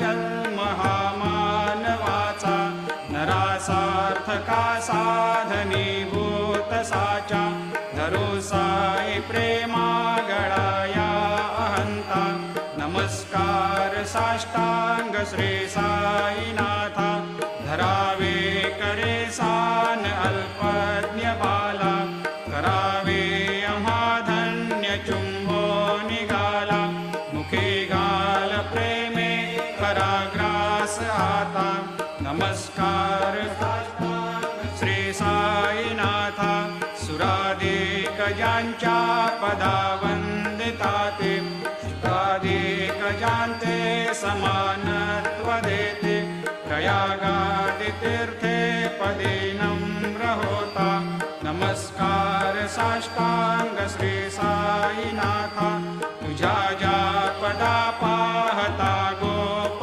बाले सदा रंगलेचे स्वरूपे मिळाले करी रास क्रीडा सवे कृष्णनाथा नमस्कार साष्टांग श्री साईनाथा तुला मागतो मागणे एक द्यावे करा जोडितो दीन अत्यंत भावे भवी मोहनी राज हातारे आता नमस्कार श्री साईनाथा ऐसा येई बा साई दिगंबरा अक्षय रूपावतारा सर्व हे व्यापक तो श्रुति सारा अनुसया त्रिकुमारा बाबा येई बा काशे स्नान जप प्रतिदिवशी कोल्हापुर भिक्षेशे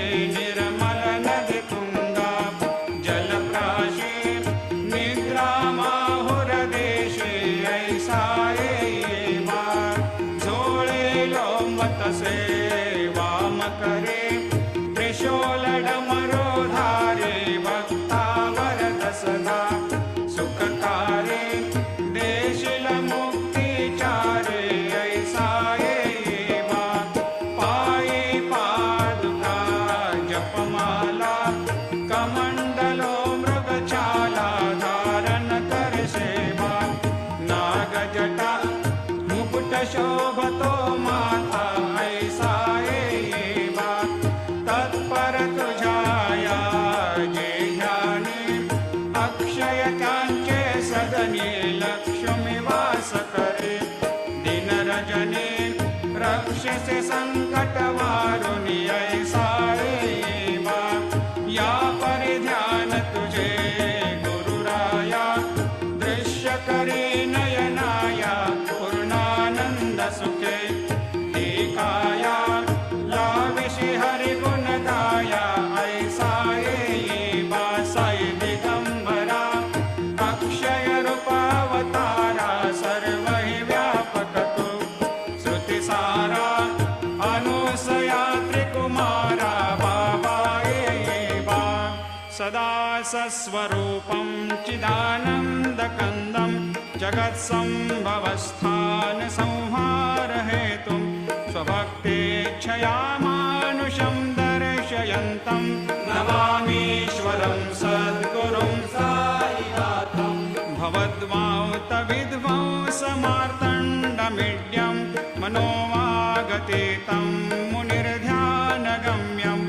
जगद्व्यापकं निर्मलं निर्गुणत्वां नमामीश्वरं सद्गुरुं साईनाथं भवाम्भोधिमग्नार्दितानां जनानां स्वपादाश्रितानां स्वभक्ते प्रियाणां समुद्धारणार्थं कलौ सम्भवन्तं नमामीश्वरं सद्गुरुं साईनाथं सदा निम्बवृक्षस्य मूलाधिवासात् सुधास्राविणं तेक्तमप्यप्रियन्तं तरुं कल्पवृक्षाधिकं साधयन्तं नमामीश्वरं सद्गुरुं साईनाथं सदा कल्पवृक्षस्य तस्याधिमूले भवद्भावबुद्ध्या सपर्यादिसेवां नृणां कुर्वतां भोक्ते मुक्ते प्रदन्तं नमामीश्वरं सद्गुरुं साईनाथं अनेकाश्रुता तर्क्यलीलाविलासै समावेशकृतेषान् भास्वत्प्रभावम् अहं भावहीनं प्रसन्नात्मभावम् नमामीश्वरं सद्गुरुं साईनाथं सतां विश्रमाराममेवाभिरामं सदा सज्जनैः सस्तुतं सन्नमद्भिः जनामोददं भक्तभद्रप्रदन्तं नमामीश्वरं सद्गुरुं साईनाथं अजन्माद्यमेकं परब्रह्म साक्षात् स्वयं सम्भवं राममेवावतीर्णं भवद्दर्शनात् सम्पुनीतप्रभोऽहम् नमामीश्वरं सद्गुरुं साईनाथं श्रीसाईश कृपानिधेऽखिलनृणां सर्वार्थसिद्धिप्रदा युष्मत्पादरजप्रभावमतुलं धातापि वक्ता क्षमः सद्भक्त्या शरणं कृताञ्जलिपुट सम्प्रापितोऽस्मि प्रभो श्रीमत्साई परेशपादकमलान् न्यान्यच्छरण्यं मम सायिरोपधर रागोत्तमं भक्तकामविबुधद्रुमं प्रभुं माययोपतचित्तशुद्धये चिन्तयाम्यहमर्निशं मुदा शरत्सुधांशुप्रतिमं प्रकाशं कृपातपत्रं तव साईनाथ त्वदीयपादाब्जसमाश्रितानां स्वच्छायया तापमपाकरोतु उपासनादैवत साईनाथ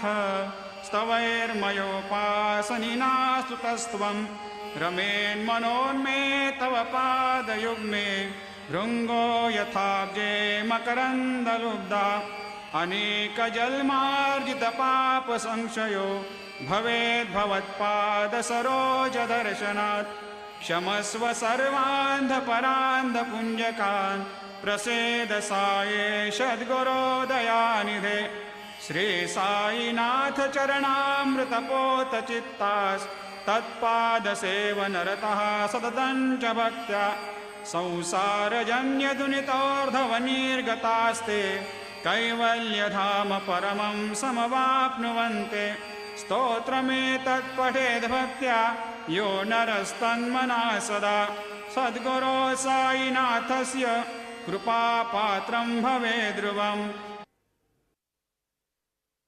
रुसो मम प्रियाम्बिका मजवरी पिता हि रुसो रुसो मम प्रियाङ्गना प्रियसुतात्मजा हि रुसो रुसो भगिनी बन्धु हि श्वशुरसासुबाई रुसो न दत्त गुरु साई मा मजवरी कधी रुसो पुसो न सुनबाई त्या मजन भ्रातृजाया पुसो पुसो न प्रिय सोयरे प्रिय सगे न ज्ञाति पुसो पुसो सुरदना सखा स्वजननाप्त बन्धु पुसो हरि न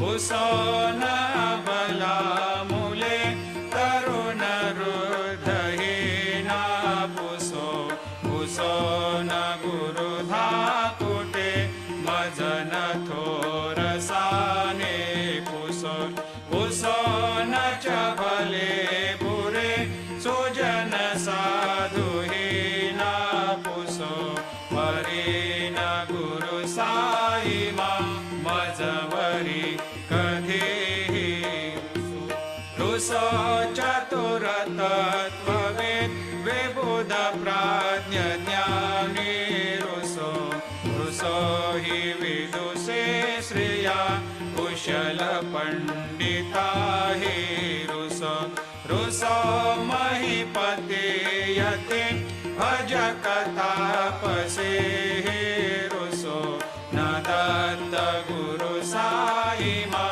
मजवरी कधीही रुसो रुसो कवि ऋषि मुनि अनघ सिद्ध योगी रुसो रुसो हि गृह देवता निकुल ग्राम देवी रुसो रुसो खल पिशाच हि मलिन डाकिनी रुसो न दत्त गुरु साईमा मजवरी कधीही रुसो रुसो मृग खग कृमि अखिल जीव जन्तु रुसो रुसो विटप प्रस्तरा अचल आपगाब्धे रुसो रुसो खपवनाग्निवार अवनि पंचतत्वे रुसो न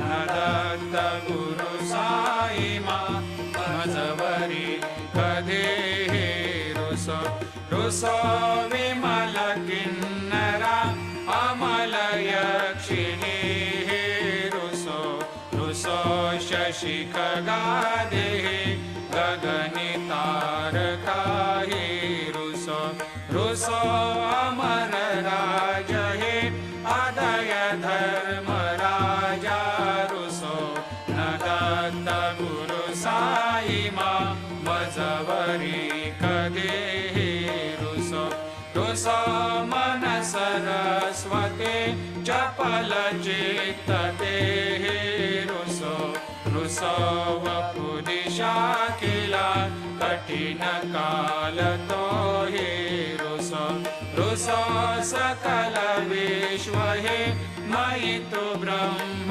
गोलं रुसो न दत्त गुरु साईमा मजवरी कधीही रुसो विमूढ मनुनि हसो मजन मत्सराहि डसो अदाभिरुचि उल्लसो जनन कर्दमीनापसो न दुर्गधुतिचा धसो अशिव भाव मागे कसो प्रपंची मन हे रुसो दृढ विरक्ति चित्ते कसो कुणाची घृणा नसो न च स्पृहा कशाची असो सदैव हृदये वसो मनसि ध्यानि साई वसो पदे प्रणय रसो Nikhil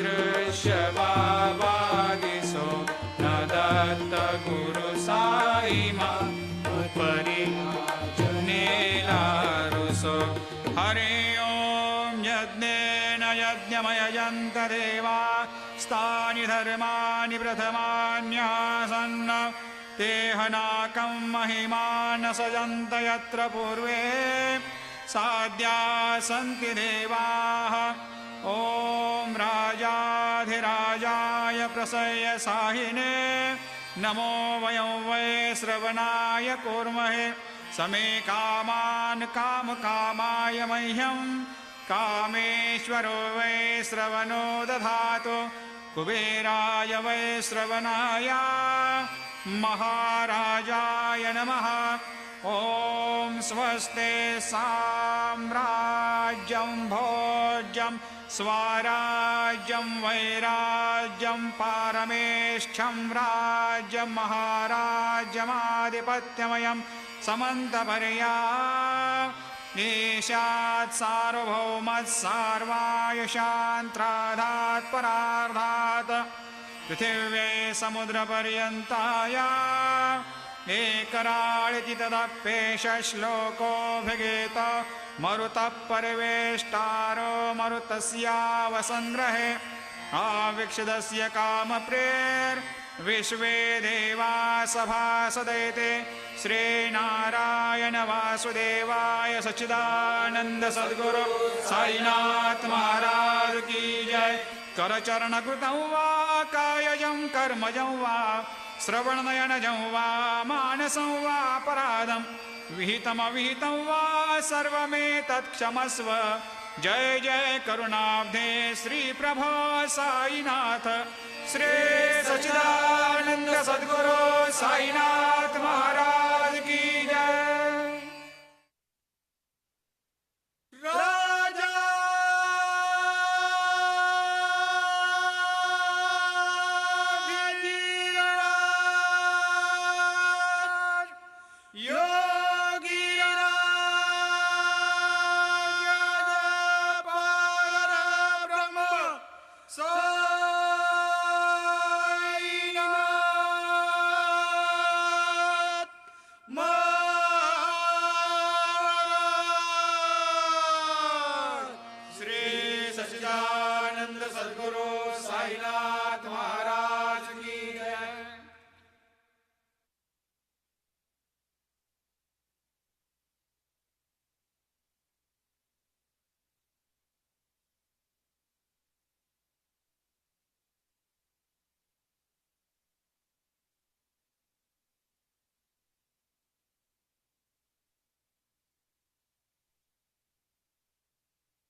Forty-third and 44th chapters continued. ప్రస్తుతము బాబా రూపము చూడ వెళ్ళినప్పటికీ మనము షిరిడీకి వెళ్ళినచో వారి జీవితమెత్తు పటము మసీదులో ఉన్నది. దీనిని శ్యామారావు జైకర్ అనే గొప్ప చిత్రకారుడును బాబా భక్తుడును వ్రాసి ఉన్నాడు. భావకుడు భక్తుడునైన ప్రేక్షకునకు ఈ పటము ఈనాటికి బాబాను భౌతిక శరీరంతో చూసినంత తృప్తి కలగచేయును. బాబాకు ప్రస్తుతము భౌతిక శరీరం లేనప్పటికీ వారక్కడనే కాక ప్రతి చోటున నివసించుచు పూర్వపోలనే తమ భక్తులను మేలు చేయుచున్నారు. బాబా వంటి యోగులు ఎన్నడూ మరణించరు. వారి మానవుల వలె కనిపించినను నిజముగా వారే దైవము. బాపు సాహెబ్ జోగ్ సన్యాసము. జోగ్ సన్యాసం పుచ్చుకున్న కథతో హేమాడ్ పంత్ ఈ అధ్యాయమును ముగించుచున్నారు. సఖారాం హరివురఫ్ బాపు సాహెబ్ జోగ్ పూణే నివాసియకు సుప్రసిద్ధ వార్కరి విష్ణుబువా జోగ్ గారికి చిన్నాయన. 1909 సంవత్సరమున సర్కారు ఉద్యోగం నుండి విరమించిన తరువాత భార్యతో షిర్డీకి వచ్చి నివసించుచుండెను. వారికి సంతానము లేకుండెను. భార్యాభర్తలు బాబాను ప్రేమించి బాబా సేవ ఎందే కాలమంతయు గడుపుచుండిరి. మేఘశ్యాముడు చనిపోయిన పిమ్మట బాపూసాహెబ్ జోగ్ మసీదులోనూ చావడిలోనూ కూడా బాబా మహాసమాధి పొందు వరకు హారతి ఇచ్చుచుండెను. అదేను కాక ప్రతిరోజు సాఠేవాడాలో జ్ఞానేశ్వర్యు ఏకనాథ భాగవతమును చదివి వినవచ్చిన వారందరికీ బోధించుచుండెను.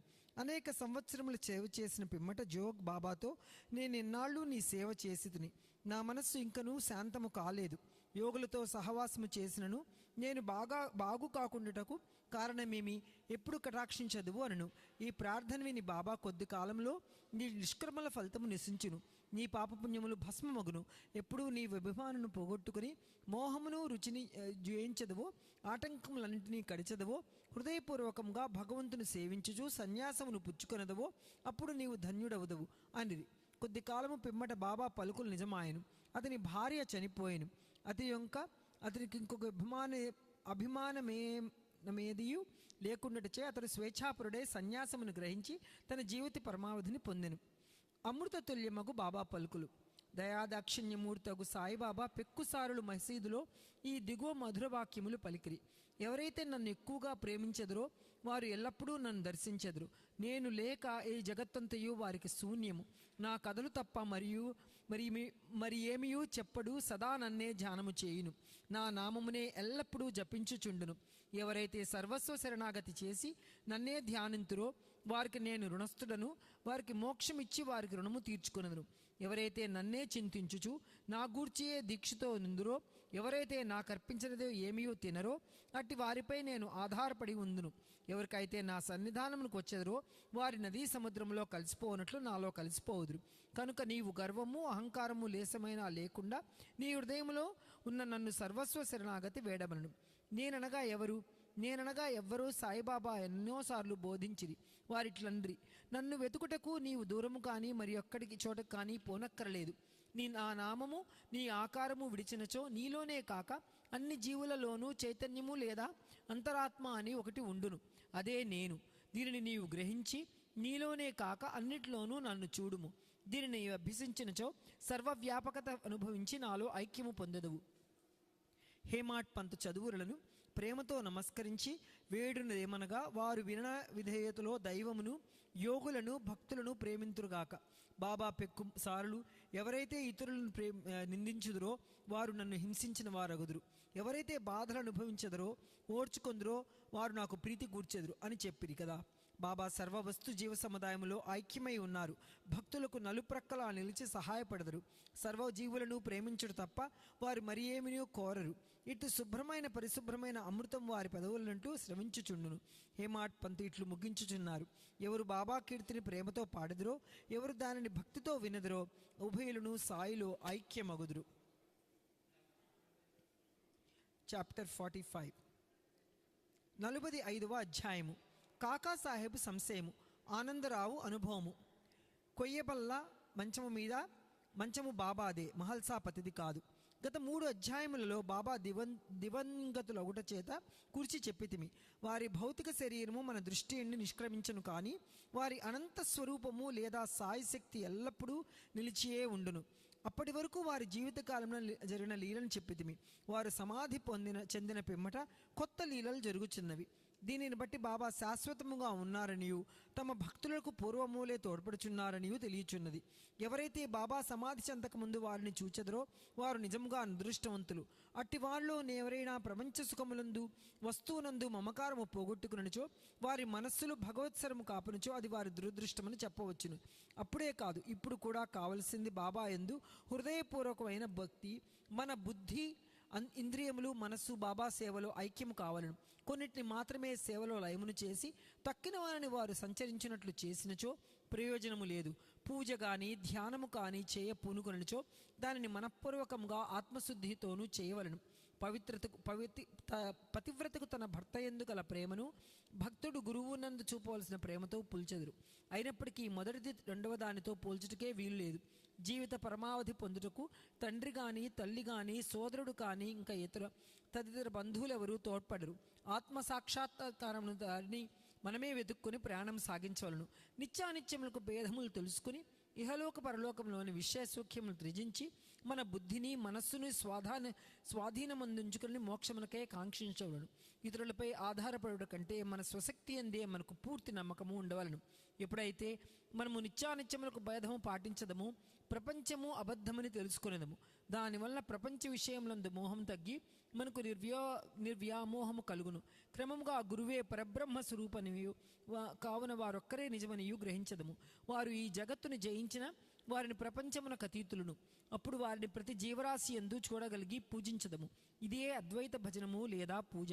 ఎప్పుడైతే మనము బ్రహ్మమును లేదా గురును హృదయపూర్వకముగా ధ్యానించదమో మనము కూడా వారిలో ఐక్యమై ఆత్మసాక్షాత్కారము పొందదము. వేయేలు గురువు నామమును జపించట వలనను వారి స్వరూపమునే మనసున ఉంచుకొని ధ్యానించుట చేతను వారిని సర్వ జంతు కోటి యందు చూచుటకు అవకాశము కలుగును. మనకది శాశ్వత ఆనందమును కలుగచేయును. ఈ దిగువ కథ దీనిని విశదీకరించును. కాకాసాహెబ్ సంశయము, ఆనందరావు అనుభవము. కాకాసాహెబ్ దీక్షిత్ను ప్రతిరోజు శ్రీ ఏకనాథుడు రాసిన గ్రంథములను అనగా భాగవతమును భావార్థ రామాయణమును చదువుటకు బాబా ఆదేశించను. బాబా సమాధికి పూర్వము కాకాసాహెబ్ దీక్షిత్ ఈ గ్రంథములను చదువుచుండడు. బాబా సమాధి చెందిన తర్వాత కూడా అట్లే చేయించుచుండడివాడు. ఒకనాడు ఉదయము బొంబాయి చౌపాటీలో ఉన్న కాకా మహాజని ఇంటిలో కాకాసాహెబ్ దీక్షిత్ ఏకనాథ భాగవతము చదువుచుండెను. శ్యామ, కాకా మహాజని కూడా అచ్చటి నుండి శ్రద్ధతో భాగవతంని వినిచుండిరి. దీక్షిత్ ఏకాదశ స్కందములోని ద్వితీయాధ్యాయమును చదువుచుండెను. అందు వృషభ కుటుంబంలోని సవనాథులు లేదా సిద్ధులకు కవి, హరి, అంతరిక్ష, ప్రబుద్ధ, పిప్పలాయన, అవిర్హోత్ర లేదా ద్రుబిళ్, చమన్ మరియు కరభాజన్లు భాగవత ధర్మ సూత్రములను జనక మహారాజుకు చెప్పుచుండిరి. జనకుడు నవవనాథులను ముఖ్యమైన ప్రశ్నలు కొన్ని అడిగను. వారొక్కరూ సంతృప్తికైన సమాధానములు ఇచ్చిరి. అందులో మొదటివాడు కవి భాగవత ధర్మమును బోధించెను.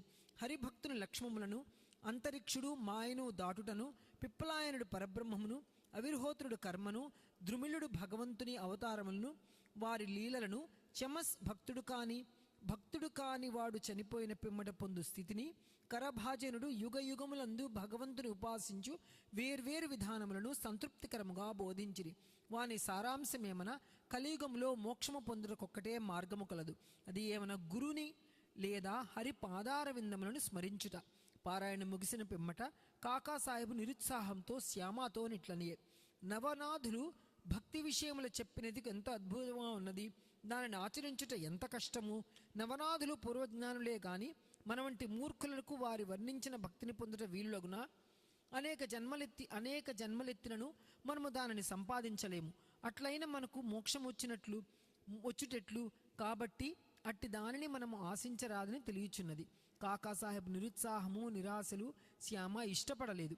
వాటిని అతడు ఇట్లను: ఎవరైతే వారి అదృష్టవశముచే బాబా వంటి ఆభరణమును పొందెదరో అట్టివారు నిరాశ చెంది ఏడ్చుట విచారకరమైన సంగతే.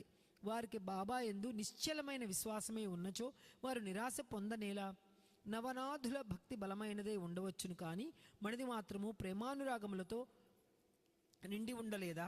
హరినామస్మరణము, గురునామస్మరణము మోక్షప్రదమని బాబా నొక్కి చెప్పి ఉండలేదా? అట్లయినచో భయమునకు గాని ఆందోళనకు గాని అవకాశమేది? శ్యామ చెప్పిన సమాధానముతో కాకాసాహెబు సంతృష్టి చెందలేదు. నవనాథుల భక్తిని పొందుటెట్లు అని మనోవాదన కలిగి ఆందోళనతో చికాకుగా ఉండెను. ఆ మరుసటి ఉదయమే ఈ కింది అద్భుతము జరిగెను. ఆనందరావు పాఖడే అనువాడు శ్యామాను వెతుకుచూ పురాణ కాలక్షేమం జరుగుతున్న స్థలమునకు వచ్చెను. కాకాసాహెబ్ భాగవతం చదువుచుండెను. పాఖడే శ్యామాకు దగ్గరగా కూర్చుండి అతని చెవులలోనో చెప్పుచుండెను.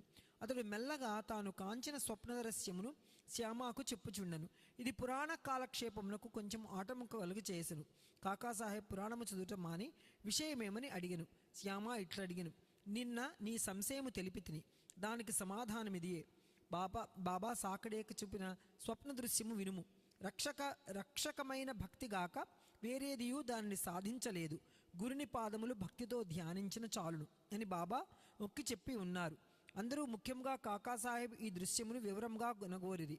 వారి కోరిక ప్రకారము పాఖడే ఈ దృశ్యమును ఈ కింది విధముగా చెప్పనారంభించెను. లోతైన సముద్రములో నడుమ వరకు దిగి అచ్చట నిలిచితిని. హఠాత్తుగా నాకు అచ్చట సాయిబాబాను చూచితిని. రత్నములు తాపి చక్కని సింహాసనముపై బాబా కూర్చుని ఉండెను. వారి పాదములు వీటిలో ఉండెను. బాబా స్వరూపం చూచి మికుల ఆనందించితిని. అది నిజమోలే నుండనే కానీ స్వప్నమోలే కానరాకుండెను. దాన్ని నేను స్వప్నమని అనుకొనలేదు. మాధవరావు కూడా అచ్చటి నిలచి ఉండెను. శ్యామ ఆనందరావు బాబా పాదములపై పడును అని సలహానిచ్చెను. నాకు కూడా నమస్కరించవలనే ఉన్నది, కానీ వారి పాదములు నీటిలో ఉన్నవి కనుక నా శిరస్సును వారి పాదములపై ఎట్లుంచగలను?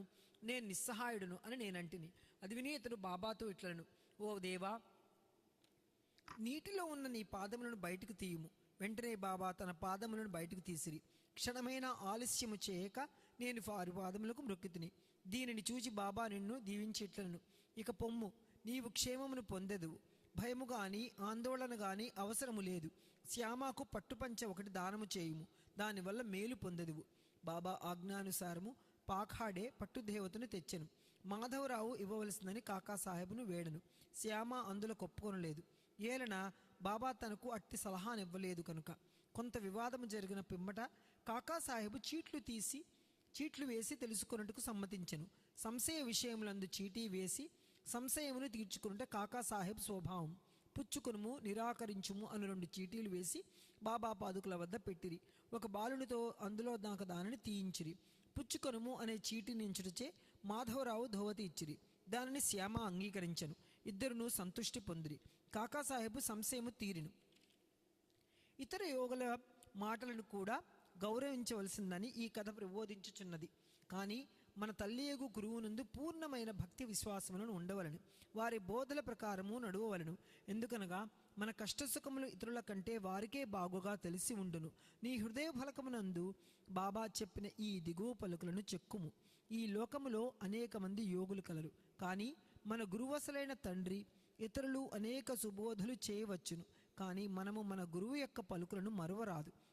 వేళ హృదయపూర్వకంగా నీ గురువును ప్రేమించుము. వారిని సర్వస్వ శరణాగతి వేడుము. భక్తితో వారి పాదములను మొక్కుము. అట్లు చేసినచో సూర్యుని ముందు చీకటి లేనట్లు నీవు దాటలేని భవసాగరమే లేదు. కొయ్యబల్ల మంచము బాబాదే, మహల్సాపతిది కాదు. బాబా షిరిడీకి చేరిన కొద్ది కాలములకే 4 మూరల పొడవు, 1 జానడి వెడల్పు గల కొయ్యబల్ల మీద 4 చివరల 4 దీప ప్రమిదలు పెట్టి అందుపై పండుకొనినారు. కొన్నాళ్లు గడిచిన పిమ్మట బాబా దానిని విరిచి ముక్కలు చేసి పారవేసెను. ఒకనాడు బాబా దాని మహిమను కాకాసాహెబ్కు వర్ణించి చెప్పుచుండెను. అది విని అతడు బాబానికి ఇట్లనియే, మీకింకనూ కొయ్యబల్ల వందు మక్కువ ఉన్నచో ఇంకొక బల్ల మీ కొరకు మసీదులో వేలాడవేసెదను. దానిపై మీరు సుఖముగా నిద్రించవచ్చును. అందుకు బాబా ఇట్లనను, మహల్సాపతిని దిగువ విడిచి నేనొక్కడనే పైన పడుకుంటే ఇష్టము లేదు. కాకాసాహెబు ఇట్లనను, మహల్సాపతి కొర ఇంకొక బల్లను తయారు చేయించదును. బాబా అతడెట్లు బల్లపై పరుండగలడు? బల్లపై అంత ఎత్తున పడుకుంట సులభమైన పని కాదు. ఎవరు మిక్కిలి పుణ్యవంతులో వారే పడుకొనగలరు. ఎవరైతే కండు తెరిచి నిద్రించగలరో వారికి అది వీలగును. నేను నిద్రపోవునప్పుడు మహల్సాపతిని నా పక్కనే కూర్చుండి నా చెయ్యి నా హృదయంపై ఉంచమనదను. అచ్చటి నుండి వచ్చి భగవన్నామస్మరణ వినుమనదను. నేను పండుకుననిచో నన్ను లేవగొట్టమనదను. దీనినే ఇతడు నెరవేర్చలేకున్నాడు. నిద్రతో కునికిపాట్లు పడుచుండెను. నా హృదయంపై వాని చేతి బరువును గమనించి ఓ భగత్ అని పిలిచెదను. వెంటనే కండ్లు తెరిచి కదులును. ఎవడైతే నేలపై చక్కగా నిద్రించలేడో, ఎవడు కదలకుండా ఉండలేడో, ఎవడు నిద్రకు సేవకుడో వాడెత్తైన బల్ల మీద ఎట్లు పండుకొనగలడు అనను. అనేక పర్యాయములు బాబా తన భక్తులందు ప్రేమ చేయట్లను మంచి కానీ చెడ్డు కానీ ఏది మనదో అది మన దగ్గరే ఉన్నది, ఏది ఇతరులదో అది ఇతరుల వద్దనే ఉన్నది. 45వ అధ్యాయము సంపూర్ణం. శ్రీ సద్గురు సాయినాథార్పణమస్తు. శుభం భవతు.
నలభై 6వ అధ్యాయం. ప్రస్తావన గయ యాత్ర 2 మేకల కథ.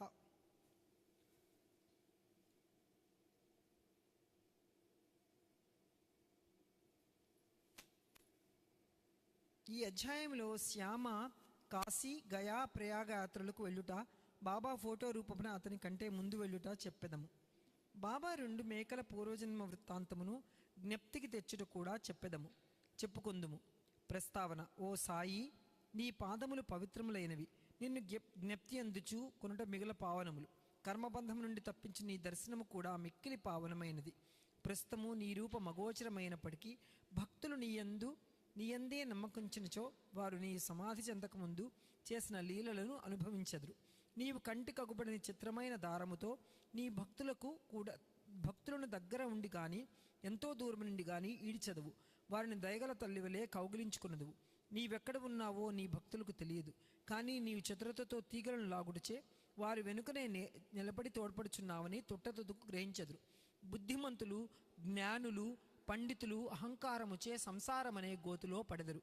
కానీ నీవు నీ శక్తి వలన నిరాడంబరమైన భక్తులను రక్షించదవు. ఆంతరికము గాని అదృశ్యమునగు ఆట ఎంతయు ఆడెదవు. కానీ దానితో నీకెట్టి సంబంధము లేనట్లు కనిపించదవు.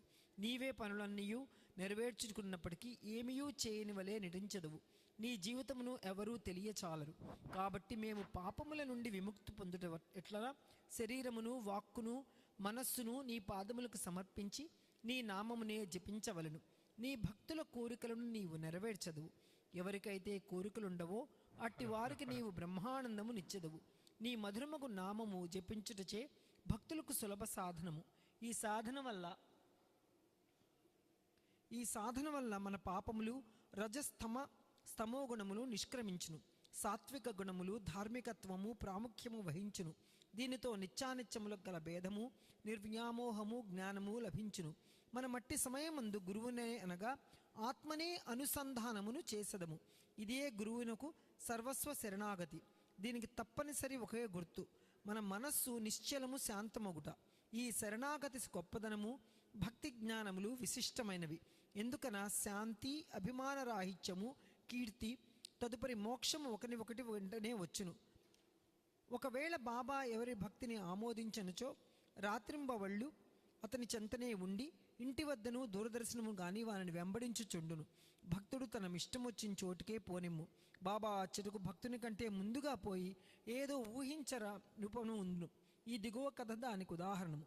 గయ యాత్ర. బాబాతో పరిచయం కలిగిన కొన్నాళ్ల తరువాత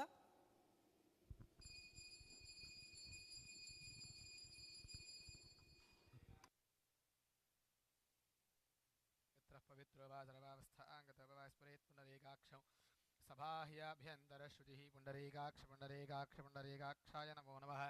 హస్తం వృక్షాల్య కేశవాయ స్వాహ, నారాయణాయ స్వాహ, మాధవాయ స్వాహ, గోవిందాయ నమః, విష్ణవే నమః, మధుసూదనాయ నమః, త్రివిక్రమాయ నమః, వామనాయ నమః, శ్రీధరాయ నమః, ఋషికేశాయ నమః, పద్మనాభాయ నమః, దామోదరాయ నమః, సంకర్షణాయ నమః, వాసుదేవాయ నమః, ప్రద్యుమ్నాయ నమః, నిరుద్ధాయ నమః, పురుషోత్తమాయ నమః, ధోక్షజాయ నమః, నరసింహాయ నమః, అచ్యుతాయ నమః, జనార్దనాయ నమః, ఉపేంద్రాయ నమః, श्रीकृष्णाय नमः जय कृष्ण ब्रह्मणे नमो नमः उत्तिष्ठन्त बोधविजाजाः एते ब्रह्मभारकाः एतेषामवरोधेन ब्रह्म कर्म समारभे ॐ भूः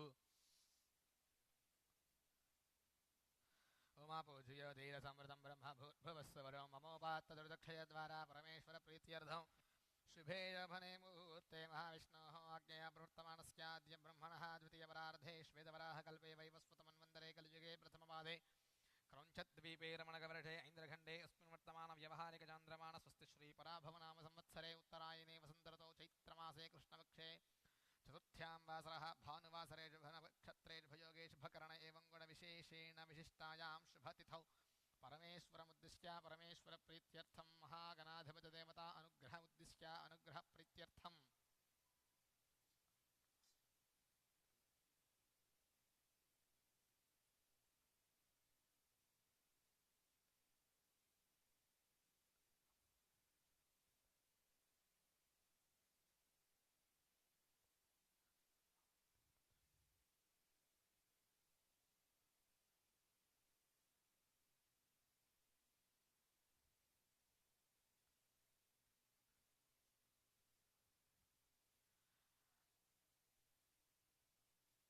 आयुरारोग्यैश्वर्याभिवृद्ध्यर्थं काशीवदगोत्रस्य श्रीनिवासनामधेयस्य रेवतीनक्षत्रजातस्य धर्मपत्न्याः पूर्वफल्गुनीनक्षत्रजातवत्याः रमादेवनामधेयवत्याः सौभाग्यवत्याः कुमारस्य रोहिणीनक्षत्रे कल्पक्नामधेयस्य कुमार्याः उत्तराभाद्रानक्षत्रे नित्यानामधेयवत्याः सह कुटुम्बस्य आयुरारोग्यैश्वर्याभिवृद्ध्यर्थम् अस्मिन् ग्रामे स्थितानां भक्तजनानां आयुरारोग्य ऐश्वर्याभिवृद्ध्यर्थम् आगतानाम् अनागतानां सर्वेषां भक्तजनानाम् आयुरारोग्य ऐश्वर्याभिवृद्ध्यर्थं महागणाधिपतिदेवता सम्पूर्णानुग्रहप्रसादसिद्धिद्वारा महागणाधिपतिदेवता सम्पूर्णानुग्रहप्रसादसिद्ध्यर्थं भानुवासरे प्रदोषकालसमये महागणाधिपतिदेवतानुग्रहप्रीत्यर्थे यथाशक्त्यभिषेकं करिष्ये तदङ्गकलशाराधनं करिष्ये ॐ कलशस्य मुखे विष्णुः कण्ठेर्दसमाश्रितः मूले तत्र स्थितो ब्रह्मा मध्ये महात्मगणाः स्मृताः कुक्षौ तु सागराः सर्वे सप्तद्वीपा वसुन्धरा अर्घवेदोऽथ यजुर्वेदः सामवेदो ह्यथर्वणः अङ्गैषु दयिताः सर्वे कलशाम्बुसमाश्रिताः आकलशेषु धावत पवित्रे पुरुषिच्कते उक्थैर्यज्ञे च वर्धते आपो वा इदगं सर्वं विश्वा भूतान्यापः प्राणावापः पशवापो नवापो मृतमापः सम्राडापो विराडापः स्मराडापश्छन्दागस्यापो ज्योतिगिष्क्यापो जोगिष्क्यापो सत्यमापः सर्वा देवता आपो भूर्भुवस्वराप ॐ गङ्गे जीवने जैव गोदावरी सरस्वती नर्मदे सिन्धु कावेर्जलेऽस्मिन् सन्निधिं कुरु आयान्तु श्रीमहागणाधिपतिपूजाध्वन्दुरक्षयकारकाः कलशोदकेन देवं पूजाद्रव्याणि आत्मानं च सम्प्रोक्ष्य महागणाधिपतये नमो नमः ॐ वक्रतुण्डमहाकाय सूर्यकोटिसमप्रभा निर्विघ्नं कुरु मे देव सर्वकार्येषु सर्वदा महागणाधिपतये नमो नमः ध्यायामि ध्यानं समर्पयामि ॐ सहस्रशीर्षः पुरुषः सहस्राक्ष सहस्रपाद सा भूमिं विश्वतो वृत्त्वात्यतिष्ठत्तजाङ्गुलं महागणाधिपतये नमो नमः आवाहयामि पुरुष एवेदगं सर्वं यद्भूतं यच्च भव्यम् उतामृतत्वस्येषाणः यदन्नेनातिरोहति महागणाधिपतये नमः नवरत्नखचितसिंहासनं समर्पयामि महागणाधिपतये नमो नमः पादयोः एतावानस्य महिमा अतोज्ञायागश्च पूरुषः पादोऽस्य विश्वाभूतानि त्रिपादस्यामृतं दिवि महागणाधिपतये नमः पादयोः पाद्यं समर्पयामि त्रिपादोर्धौ दहित्पुरुषः पादोऽस्येह भवात् पुनः ततो विष्णुं न्यक्रामतो शासनाशनेभिः महागणाधिपतये नमो नमः स्तयोः अर्घ्यं समर्पयामि ॐ तस्माद्विराड जायता विराजोऽधिपूरुषः स जातोऽत्यरिच्यता पश्चाद्भवमथो पुरः महागणाधिपतये नमो नमः मुखे आचमनं समर्पयामि ततः स्नानं महागणाधिपतये नमो नमः पोहिष्ठां यभुवस्तान ऊर्जे दधातन महेरणाय चक्षसे योवश्यवतमो रसस्तस्य पादयते हनः उशतीरिव मातरः तस्मारङ्गमामवो यस्य क्षयाय जन्मथ आपो जनयथा चनः महागणाधिपतये नमो नमः ततः स्नानम् ॐ भद्रं कर्णेभिः शृणुयाम देवाः भद्रं पश्येमाक्षभिर्यजत्राः स्थिरैरङ्गैस्तुष्टुवागं यशेम देवहितं यदायुः स्वस्ति न इन्द्रो वृद्धश्रवाः स्वस्ति नः पूषा विश्ववेदाः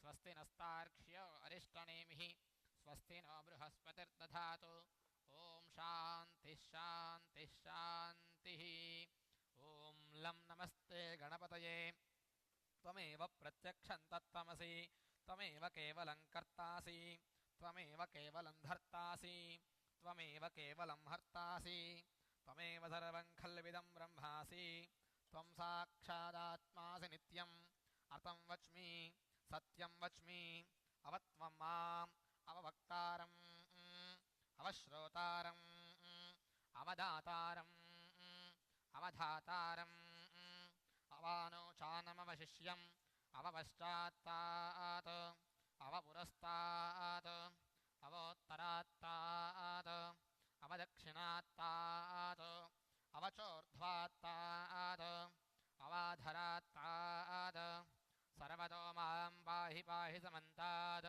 त्वं वाङ्मयस्त्वं चिन्मयः त्वमानन्दमयस्त्वं ब्रह्ममयः त्वं सच्चिदानन्दाद्वितीयोऽसि त्वं प्रत्यक्षं ब्रह्मासि त्वं ज्ञानमयो विज्ञानमयोऽसि सर्वं जगदिदं तत्त्वो जायते सर्वं जगदिदं तत्त्वस्तिष्ठति सर्वं जगदिदं त्वयलयमेष्यति सर्वं जगदिदं त्वयप्रत्येति त्वं भूमिरापो नलो निलो नभः त्वं चत्वारि वाक्पदानि त्वं गुणत्रयातीतः त्वं वस्तात्रयातीतः त्वं देहत्रयातीतः त्वं कालत्रयातीतः त्वं मूलाधारे स्थितोऽसि नित्यं त्वं शक्तित्रयात्मकः त्वां योगिनो ध्यायन्ति नित्यं त्वं ब्रह्मा त्वं विष्णुस्त्वं रुद्रस्त्वमिन्द्रस्त्वमग्निस्त्वं वायस्त्वं सूर्यस्त्वं चन्द्रमास्त्वं ब्रह्मा भूर्भुवस्सुवरो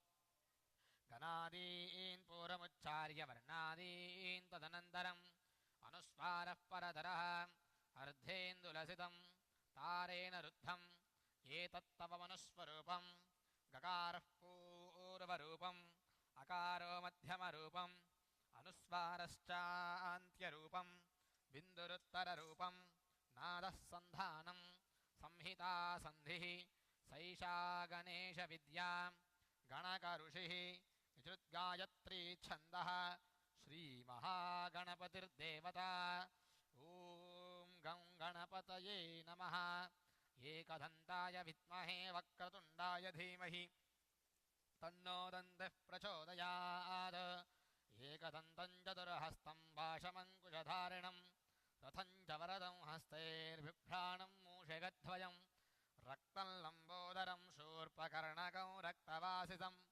रक्तगन्धानुलिप्ताङ्गं रक्तपुष्पैः सुपूजितं भक्तानुकम्पिनं देवं जगत्कारणमच्युतम् आविर्भूतं च सृष्ट्यादौ प्रकृतेः पुरुषात् परम् एवं ध्यायते यो नित्यं स योगी योगिनां वरः ॐ नमो व्रातपतये नमो गणपतये नमः प्रमथपतये नमस्ते अस्तु लम्बोदराय एकदन्ताय विघ्नविनाशिने शिवसुताय श्रीवरदमूर्तये नमो नमः ॐ लं नमस्ते गणपतये त्वमेव प्रत्यक्षं तत्त्वमसि त्वमेव केवलं कर्तासि त्वमेव केवलं धर्तासि त्वमेव केवलं हर्तासि त्वमेव सर्वं खल्विदं ब्रह्मासि त्वं साक्षादात्मासि नित्यम् अर्थं वच्मि सत्यं वच्मि अवत्वं माम् अववक्तारम् अवश्रोतारम् अवदातारम् अवधातारम् अवानोचानमवशिष्यम् अवपश्चात्तात् अवपुरस्तात् अवोत्तरात्तात् अवदक्षिणात्तात् अवचोर्ध्वात्तात् अवाधरात्तात् सर्वतो मां पाहि पाहि समन्तात् त्वं वाङ्मयस्त्वं चिन्मयः त्वमानन्दमयस्त्वं ब्रह्ममयः त्वं सच्चिदानन्दाद्वितीयोऽसि त्वं प्रत्यक्षं ब्रह्मासि त्वं ज्ञानमयो विज्ञानमयोऽसि सर्वं जगदिदं तत्त्वो जायते सर्वं जगदिदं तत्त्वस्तिष्ठति सर्वं जगदिदं त्वयलयमेष्यति सर्वं जगदिदं त्वयप्रत्येति त्वं भूमिरापो नलो निलो नभः त्वं चत्वारि वाक्पदानि त्वं गुणत्रयातीतः त्वं वस्तात्रयातीतः त्वं देहत्रयातीतः त्वं कालत्रयातीतः त्वं मूलाधारे स्थितोऽसि नित्यं त्वं शक्तित्रयात्मकः त्वां योगिनो ध्यायन्ति नित्यं त्वं ब्रह्मा त्वं विष्णुस्त्वं रुद्रस्त्वमिन्द्रस्त्वमग्निस्त्वं वायुस्त्वं चन्द्रमास्त्वं ब्रह्मा भूर्भुवस्सुवरोम् घनादीन् पूर्वमुच्चार्य वर्णादीन् तदनन्तरम् अनुस्वारः परतरः अर्धेन्दुलसितं तारेण रुद्धम् एतत्तव मनुस्वरूपम् गकारः पूर्वरूपम् अकारो मध्यमरूपम् अनुस्वारश्चान्त्यरूपम् बिन्दुरुत्तररूपम् नादः सन्धानम् संहिता सन्धिः सैषा गणेशविद्या गणकऋषिः विश्रुद्गायत्री छन्दः श्रीमहागणपतिर्देवता ॐ गं गणपतये नमः एकदन्ताय विद्महे वक्रतुण्डाय धीमहि तन्नो दन्तिः प्रचोदयात् एकदन्तं चतुर्हस्तं पाशमङ्कुशधारिणं रथं च वरदं हस्तैर्बिभ्राणं मूषकध्वजं रक्तं लम्बोदरं शूर्पकर्णकं रक्तवासितं रक्तगन्धानुलिप्ताङ्गं रक्तपुष्पैः सुपूजितं भक्तानुकम्पिनं देवं जगत्कारुणवच्युतम् आविर्भूतं च सृष्ट्यादौ प्रकृतेः पुरुषात् परम् एवं ध्यायति यो नित्यं स योगी योगिनां वरः ॐ नमो व्रातपतये नमो गणपतये नमः प्रमथपतये नमस्ते अस्तु लम्बोदराय एकदन्ताय विघ्नविनाशिने शिवसुताय श्रीवरदमूर्तये नमो नमः एकदन्ताय विद्महे ॐ एतदथर्वशिरो यो धीते स ब्रह्मभूयाय कल्पते स सर्वविघ्नैर्नमाद्यते स सर्वतः सुखमेतते स पञ्चमहापादकोपवादगात्रमुच्यते सायमधेयानो दिवसकृतं पापन्नाशयति प्रातरधेयानो रात्रिकृतं पापन्नाशयति सायं प्रातः प्रयुञ्जानः पापो पापो भवति धर्मार्थकाममोक्षं च विन्दति इदमथर्वशीर्षमशिष्याय न देयं यो यदि मोहाद्दास्यति स पापीयान् भवति सहस्रावर्तना जय्यं काममधीते सन्दमनेन साधयेत् अनेन गणपतिमभिषिञ्चति सवाक्मी भवति चतुर्थ्यामनश्नं जपति सविद्यावान् भवति इत्यथर्वणवाक्यं ब्रह्माद्याचरणं विद्या न बिभेति कदाचनेति यो दूर्वाङ्कुरेर्यजति स वैश्रवणोपमो भवति यो लाजैर्यजति स यशोवान् भवति स मेधावान् भवति यो मोदकसहस्रेण यजति स वाञ्छितफलमवाप्नोति यः सायुज्यसमिद्भिर्यजति सर्वं लभते स सर्वं लभते अष्टौ ब्राह्मणा संयग्राहयित्वा सूर्यवर्चस्वी भवति सूर्यग्रहे महानद्या प्रतिमासन्निधो वा जप्त्वा ससिद्धमन्त्रो भवति महाविघ्नात्प्रमुच्यते महादोषात्प्रमुच्यते महापापात्प्रमुच्यते महाप्रत्यवायात्प्रमुच्यते स सर्वविद्भवति स सर्वविद्भवति य एवं वेद एवं गणपत्यथर्वशीर्षोपनिषत् भद्रं कर्णेभिः शृणुयाम देवाः भद्रं पश्येमाक्षभिर्यजत्राः स्थिरैरङ्गैस्तुष्टुवागुंदस्तनूभिः यशेम देवहितं यदायुः स्वस्ति न इन्द्रो वृद्धश्रवाः स्वस्ति नः पूजा विश्ववेदाः स्वस्ति नस्तार्क्ष्यो अरिष्टनेमिः स्वस्ति नो बृहस्पतिर्दधातु ॐ शान्तिः शान्तिः शान्तिः ॐ नमो ब्रह्मणे नमो अस्त्वग्नये नमः पृथिव्यै नमः ओषधीभ्यः नमो वाचे नमो वाचस्पतये नमो विष्णवे बृहते करोमि ॐ शान्तिः शान्तिः शान्तिः नमो वाचे याचोदिता याचानुदिता तस्यै वाचे नमो नमो वाचे नमो वाचस्पतये नमर्षिभ्यो मन्त्रकृद्भ्यो मन्त्रपदिभ्यो मामामृषयो मन्त्रकृतो मन्त्रपतयः परादुर्माहमृषीन् मन्त्रकृतो मन्त्रपतीन् परादां वैश्वदेवीं वाचमुद्यासगो शिवामदस्ताञ्जुष्टां देवेभ्यः शर्म मे द्यौः शर्म पृथिवी शर्म विश्वमिदं जगत् शर्म चन्द्रश्च सूर्यश्च शर्म ब्रह्म प्रजापति भूतं वदिष्ये भुवनं वदिष्ये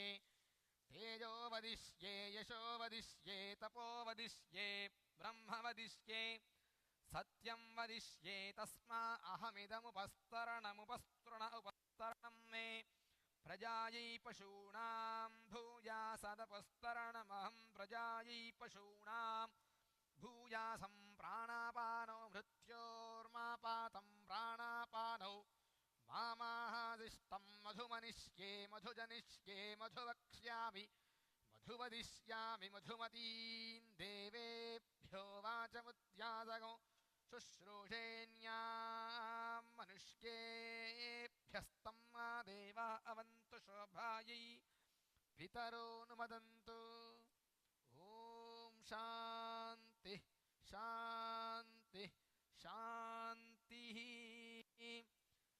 शन्नो मातः पवतां मातरिश्वा शन्नस्तपतु सूर्यः अहानिशं भवन्तु नः शगो रात्रिः प्रतीताम् शमुशानो युच्छतु शमादित्य उदेतु नः शिवा नः शन्तमा भव सुमृडीका सरस्वती माते व्योमसन्दृशी इडायैवास्त्वशिवास्तु मद्वास्तुमन्तो भूयास्ममावास्तोश्चित्स्मह्यवास्तस्य भूया ज्योस्मान् दिवेष्टियं च वयं द्विष्मः प्रतिष्ठासि प्रतिष्ठावन्तो भूयास्ममा प्रतिष्ठाया श्चित्स्मह्यप्रतिष्ठस्य भूयाद्योस्मान् दिवेष्टि यं च वयं द्विष्मः आवातवाहि भेषजं विवातवाहि यद्रपः त्वगूहि विश्वभेषजो देवानां दूत ईयसे द्वाविमौ वातो वात आसिन्धोरापरावतः दक्षं मे अन्य आवातु परान्यो वातु यद्रपः यददो वातते गृहे मृतस्य निदुर्हितः ततो नो देहि जीवसे ततो नो देहि भेषजं ततो नो मह आवह वात आवातु भेषजं शम्भोर्मयो भूर्णो हृदे प्रणायो गंशितारिषतु इन्द्रस्य गृहोऽसि तन्त्वा प्रपद्ये स गुस्साश्वः सह यन्मे अस्ति तेन भूः प्रपद्ये भुवः प्रपद्ये सुवः प्रपद्ये भूर्भुवः सुवः प्रपद्ये वायुं प्रपद्येनार्तां देवतां प्रपद्येष्मानमाखनं प्रपद्ये प्रजापते ब्रह्मकोशं ब्रह्म प्रपद्ये अन्तरिक्षम् उर्वन्तरं बृहदग्नयः पर्वताश्च यावातस्वस्त्या स्वस्तिमान्तया स्वस्त्या स्वस्तिमानसानि प्राणापानो मृत्योर्मापातं प्राणापानौ मामादिष्टं मयि मेधां मयि प्रजां मय्यग्निस्तेजो दधातु मयि मेधां मयि प्रजां मयीन्द्र इन्द्रियं दधातु मयि मेधां मयि प्रजां मयि सूर्योऽभ्याजो दधातु जुभिरक्तुभिः परिपातमस्मा वरिष्ठेभिरश्विना सौभगेभिः तन्नो मित्रो वरुणो मामहन्तामदितिः सिन्धुः पृथिवी उदद्योः कयानश्चित्र आभुवदूत वृधः सखा कया शतिष्ठया वृता कस्त्वा सत्यामुदानां मगोहिष्ठो मत्सदन्धसः दृढाचिदारुजे वसु अभीषुनः सखीनां विताजरितॄणां शतं भवास्यूतिभिः वयस्सु पर्णा उपसेदुरिन्द्रं प्रियमेधाऋषयो नाधमानाः अबध्वान्तमूर्नुहि पोर्धजक्षर्ममुख्यस्मान् निधयेव बद्धान् शन्नो देवीरभिष्टय आपो भवन्तवीतये शय्योरभिस्रवन्तु नः ईशानावार्याणां क्षयन्ति श्चरुषणीनाम् अपोयाचामि भेषजम् सुमित्राण आप ओषधयः सन्तु दुर्मित्रास्तस्मै भूया सूर्योऽस्मान् द्वेष्टि यञ्च वयन् द्विष्मः आपोहिष्ठामयो भुवस्तान ऊर्जे दधातना महेरणाय चक्षसे यो वः शिवतमोरधस्तस्य भाजयते हनः उषतीरिव मातरः तस्मा अरङ्गमामवो यस्य क्षयाय जिन्वथा आपो जनयथा जनः पृथिवी शान्ता साग्निना शान्ता सा मे शान्ता शुचगं शमयतु अन्तरिक्षगं शान्तं तद्वायुना शान्तं तन्मे शान्तगं शुचगं शमयतु द्यौः शान्ता सादित्येन शान्ता सा मे शान्ता शुचगं शमयतु पृथिवी शान्तिरन्तरिक्षगं शान्तिर्द्यौः शान्तिर्दिशः शान्तिरवान्तरदिशा शान्तिरग्निः शान्तिर्वायुः शान्तिरादित्यः शान्तिश्चन्द्रमा शान्तिर्नक्षत्राणि शान्तिरापः शान्ति ओषधयः शान्तिर्वनस्पतयः शान्तिर्गौः शान्तिरजा शान्ति रश्वः शान्तिः पुरुषः शान्तिः ब्रह्म शान्तिः ब्राह्मणः शान्ति शान्तिरेव शान्तिः शान्तिर्मे अस्तु शान्तिः तया हगो शान्त्या सर्वशान्त्या मह्यं द्विपदे चतुष्पदेति शान्तिं करोमि शान्तिर्मे अस्तु शान्तिः ये श्रीश्च ह्रीश्च धृतिश्च तपो मेधा प्रतिष्ठा श्रद्धा सत्यं धर्मश्चैतानि मोत्तिष्ठन्तमनोत्तिष्ठन्तमामागुस्त्रीश्च ह्रीश्च धृतिश्च तपो मेधा प्रतिष्ठा श्रद्धा सत्यं धर्मश्चैतानि मामाहाशिषुः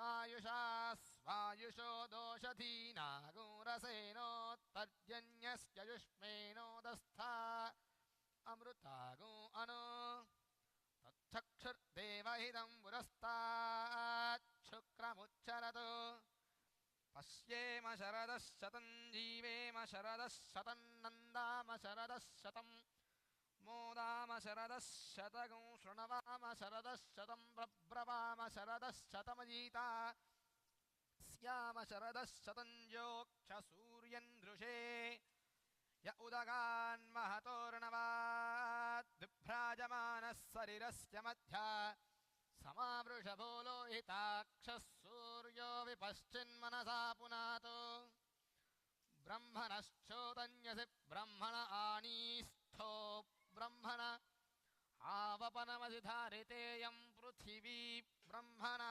महीधारितमेनेन महदन्तरिक्षं दिवन्दाधार पृथिवीगुं सदेवां यदहं वेद तदहं धारयामि मामद्वेदो धिविस्रतत् मेधामनीषे मा विशतागुं समीची भूतस्य भव्यस्यावरुद्धे सर्वमायुरयानि सर्वमायुरयाणि आभिर्गीर्भिर्यदतो न ऊनमाप्याय हरिवो वर्धमानः यदा स्तोतृभ्यो महिगोत्रार्जासि भूयिष्ठभाजो अथ ते स्याम ब्रह्म प्रावादिष्मतन्नो माहासीत् ॐ शान्ति शान्ति शान्तिः हर नमः पार्वती तनये हर हर महादेवा हर गणेश महाराज की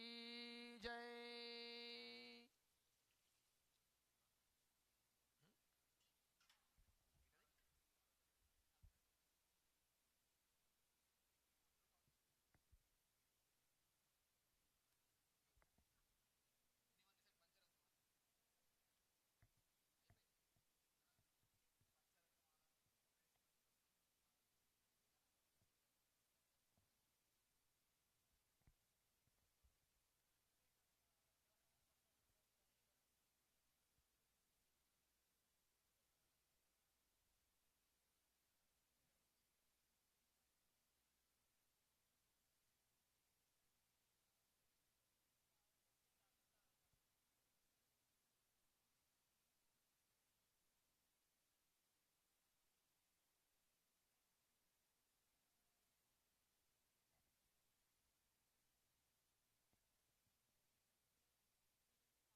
पाजनं पुरारिपूर्वनन्दनं सुरारिकर्वचर्वणं प्रभञ्जनासबीजनं तनञ्जयादिभूषणं कबोलतानवारणं पजे पुराणवारणं निदान्तगान्तदन्तगान्तमन्तकान्तकात्मजम् अचिन्त्यरूपमन्तकेन मन्तराय कृन्तनं हिरन्तरे निरन्तरं वसन्तमेव योगिनां तमेकतन्दमेव तं विचिन्तयामि सन्ततं महागणेशपञ्चरत्नमातरेण योऽन्वहं प्रजल्पति प्रपातके कृति स्मरन् गणेश्वरम् अरोगदामदोषदां सुसाहितीं सुप्रदां समाहितायुरष्टपूदिमप्युपैदि सोऽशिरात्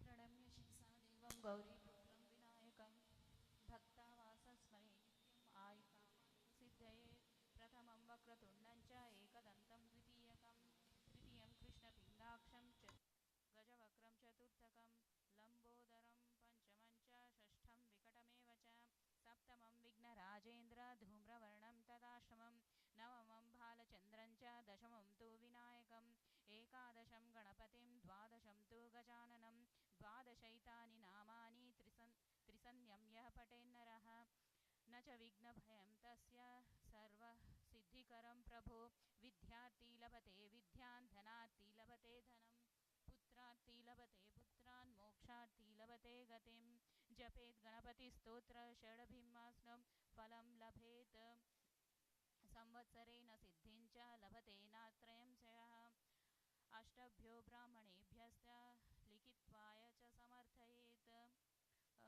तस्य विद्या भवेत् सर्वं गणेशस्य प्रसादतः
स्थिरैरङ्गैः स्तुष्टुवागं स्वस्तनुभिः व्यशेम देवहितं यदायुः स्वस्ति न इन्द्रो वृदृश्रवाः स्वस्ति न पूषा विश्ववेदाः स्वस्ति नस्ताक्षो अरिष्ठनेमिः स्वस्ति नो बृहस्पतिर्ददातु ॐ शान्ति शान्ति शान्तिः नमस्ते गणपतये त्वमेव प्रत्यक्षं तत्त्वमसि त्वमेव केवलं कर्तासि त्वमेव केवलं धर्तासि त्वमेव खल्विदं हर्तासि त्वमेव सर्वं खल्विदं ब्रह्मासि त्वं साक्षादात्मासि नित्यं ऋतं वच्मि सत्यं वच्मि अवत्वमाम् अववक्तारम् अवश्रोतारम् अवदातारम् अवधातारम् अवानुचाम अवशिष्यम् अवपश्चातात् अवपुरस्तात् अवोत्तरातात् अवदक्षिणातात् अवचोद्ध्वातात् अवाधरातात् सर्वतो मां पाहि पाहि समन्तात् त्वं वाङ्मयस्त्वं चिन्मयः त्वम् आनन्दमयस्त्वं ब्रह्ममय त्वं सच्चिदानन्दाद्वितीयोऽसि त्वं प्रत्यक्षं ब्रह्मासि त्वं ज्ञानमयो विज्ञानमयोऽसि सर्वं जगतं त्वत्तो जायते सर्वं जगतं त्वत्तदिष्टति सर्वं जगतं त्वयि लयमेष्यति सर्वं जगतं त्वयि प्रत्येति त्वं भूमिरापो नलो निलो नभः त्वं चत्वारि वाक्पदानि त्वं गुणत्रयातीतः त्वम् अवस्थात्रयातीतः त्वं देहत्रयातीतः त्वं कालत्रयातीतः त्वं मूलाधारास्थितोऽसि नित्यं त्वं शक्तित्रयात्मकः त्वां योगिनो ध्यायन्ति नित्यं त्वं ब्रह्मा स्वं विष्णुस्वं रुद्रस्वम् इन्द्रस्वम् अग्निस्वं वायुस्वं सूर्यस्वं चन्द्रमास्वं ब्रह्मभूर्भुवस्वरो गणाधीं पूर्वमुच्चार्य वर्णादीस्तदनन्तरम् अनुस्वरः परतरः अध्येन्दुलसितं तारेण रुद्धम् एतत्तवमनुस्वरूपं गकारो पूर्वरूपम् अकारो मध्यमरूपम् अनुस्वाराश्चान्तिरूपं बिन्दुरुत्तररूपं नादसन्धानं संहिता सन्धिः सैषा गणेशविद्या गणकऋषिः निःश्रुद्गायत्री छन्दः ॐ गं गणपतये नमः एकदन्ताय विद्महे वक्रतुण्डाय धीमहि तन्नो दन्ति प्रचोदयात् एकदन्तं चतुर्हस्तं पाशुमं कुशधारिणं रथं च वरदं हस्ते बिभ्राणं मूषकध्वजं रक्तं लम्बोदरं शूर्पकर्णकं रक्तमाससं रक्तगन्धानुलिप्ताङ्गं रक्तपुष्पैः सुपूजितं भक्तानुकम्पितं देवं जगत्कारणमच्युतम् आविर्भूतं च षष्पादौ प्रकृते पुरुषात् परम् एवं ध्यायत्यो नित्यं स योगी योगिनां मनः नमो व्रातपतये नमो गणपतये नमः प्रमथपतये नमस्ते अस्तु लम्बोदराय एकदन्ताय विघ्नविनाशिने शिवसुताय श्रीवरदमूर्तये नमो नमः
प्रेमांकुर के उदय होते ही भक्ति, वैराग्य, शांति और कल्याण रूपी संपत्ति सहज ही प्राप्त हो जाती है।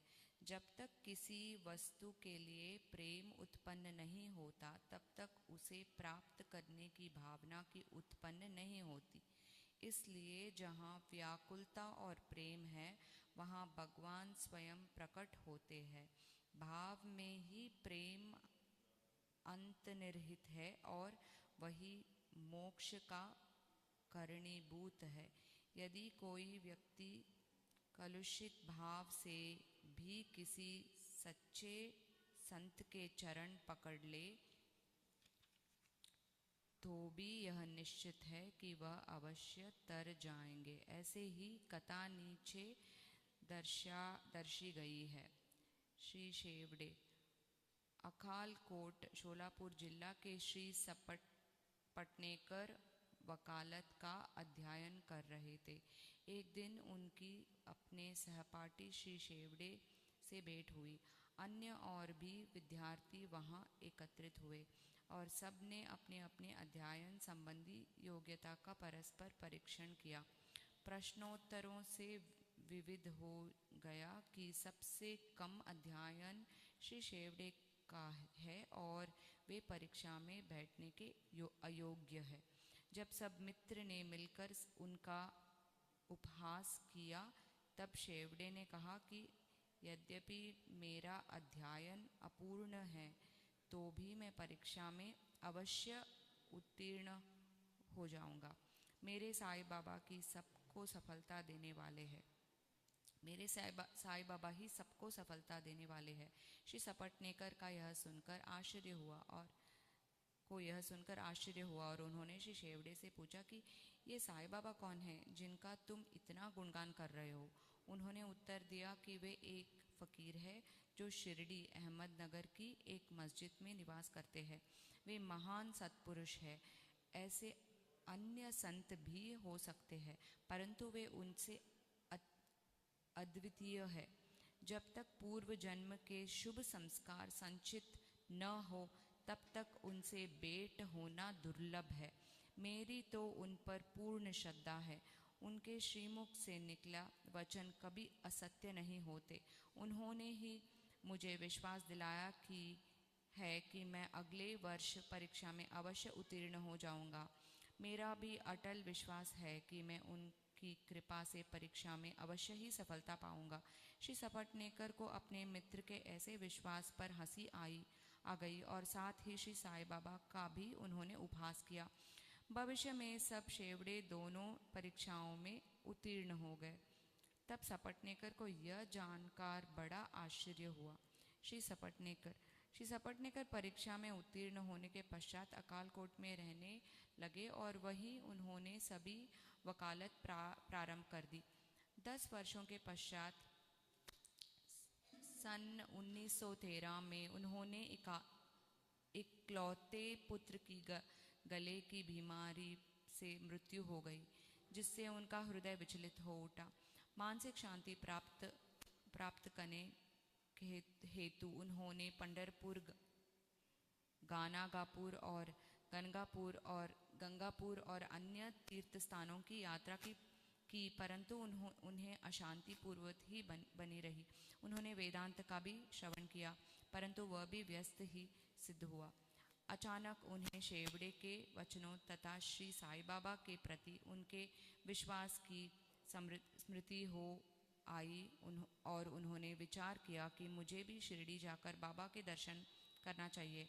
वे अपने छोटे भाई पंडित राव के साथ शिरडी आए। बाबा के दर्शन कर उन्होंने बड़ी प्रसन्नता हुई। अब उन्होंने समीप जाकर नमस्कार करके शुद्ध भावना की श्रीफल भेंट किया तो बाबा तुरंत क्रोधित हो उठे और बोले कि यहाँ से निकल जाओ। सपटनेकर का सिर झुक गया और वे कुछ हटकर पीछे बैठ गए। वह जानना चाहते थे कि किस प्रकार उनके समक्ष उपस्थित होना चाहिए। किसी ने उन्हें बाला शिंपी का नाम सुझा दिया। सपटनेकर उनके पास गए और उनसे सहायता करने की प्रार्थना करने लगे। तब वे दोनों बाबा का एक चित्र मॉल लेकर मस्जिद में आए। बाला शिंपी ने अपने हाथ में चित्र लेकर बाबा के हाथ में दे दिया और पूछा कि यह किसका चित्र है। बाबा ने सपटनेकर की ओर संकेत कर कहा कि ये तो झसके सपटनेकर की तरफ इशारा करके यार का है। या यह कहकर वे हंसने लगे और साथ ही सब भक्ति मंडली में हंसने लगे। बाला शिंपी के संकेत पर जब सपटनेकर उन्हें प्रणाम करने लगे तो वे पुनः चिल्ला पड़े कि चल हट। सपटनेकर की समझ में नहीं आता था कि वे क्या करें। तब वे दोनों हाथ जोड़कर प्रार्थना करते हुए बाबा के सामने बैठ गए। तुरंत बाबा ने उन्हें तुरंत ही बाहर निकालने की आज्ञा दी। वे दोनों बहुत ही निराश हुए। उनकी आज्ञा कौन टाल सकता है। आखिर सपटनेकर किन हृदय शिरडी से वापस चले आए। उन्होंने मन ही मन प्रार्थना की कि हे साई, मैं आपसे दया की भिक्षा मांगता हूँ। कम से कम इतना ही आश्वासन दे दीजिए कि मुझे भविष्य में कभी न कभी आपके श्री दर्शन की अनुमति मिलेगी। श्रीमती सपटनेकर। 1 वर्ष बीत गया, फिर भी उनके मन में शांति न आई। वे गंगापुर गए, जहाँ उनके मन की अशांति और अधिक बढ़ गई। अतः वे माड़गांव विश्राम के लिए पहुँचे और वहाँ से ही काशी जाने का निश्चय किया। प्रस्थान करने के 2 दिन पूर्व उनकी पत्नी को स्वप्न हुआ कि वह स्वप्न में एक गागर ले लकड़ी शाह के कुएं पर जल भरने जा रही है। वहाँ नीम के नीचे एक फकीर बैठे थे। सिर पर एक कपड़ा बंधा हुआ है। फकीर उसे पास आकर कहने लगा कि मेरी प्रिय बच्चा, तुम क्यों व्यर्थ कष्ट उठा रही हो। मैं तुम्हारे घाघर निर्मल जल से भर देता हूँ। तब फकीर के भय से वह खाली घाघर लेकर ही लौट गई। फकीर भी उसके पीछे पीछे चला आया। इतने में ही घबराहट में उसकी निद्रा भंग हो गई और अपनी आंखें खोल दी। यह स्वप्न उसके अपने पति को सुनाया। उन्होंने इस शुभ शकुन जाना और वे दोनों शिरडी के खाना के लिए रवाना हो गए। जब वे मस्जिद पहुंचे तो बाबा वहां उपस्थित न थे। वे लैंडी भाग गए हुए थे। उन्हें लौटने की प्रतीक्षा में ही वहीं बैठे रहे। तब बाबा लौटे तो उन्हें देखकर उनकी पत्नी को बड़ा आश्चर्य हुआ, क्योंकि स्वप्न में जिन फकीर के उसके दर्शन किए थे उन्हीं आकृति बाबा से बिल्कुल मिलती जुलती थी। उसने अति आदर सहित बाबा के प्रणाम किया और वहीं बैठे बैठे उन्हें निहारने लगी। उसकी विनम्र स्वभाव देखकर बाबा अत्यंत प्रसन्न हो गए। अपनी पद्धति के अनुसार वे एक तीसरे व्यक्ति को अपने अनोखे ढंग से एक कहानी सुनाने लगे। मेरे हाथ, उधार शरीर तथा कमर में बहुत दिनों से दर्द हुआ करता था। मैंने उनके उपचार किए, परंतु मुझे कोई लाभ न पहुंचा। मैं औषधियों से ऊब उठा, क्योंकि मुझे उनसे कोई लाभ न हो रहा था। परंतु अब मुझे बड़ा अचंभा हो रहा है कि मेरी समस्त पीड़ाएं एकदम ही जाती रही। यद्यपि किसी का नाम नहीं लिया गया था, परंतु यह चर्चा स्वयं श्रीमती सपटनेकर की थी। उनकी पीड़ा, जैसे बाबा ने अभी कहा, सर्वथा मिट गई और वे अत्यंत प्रसन्न हो गई। संतति दान। तभी श्री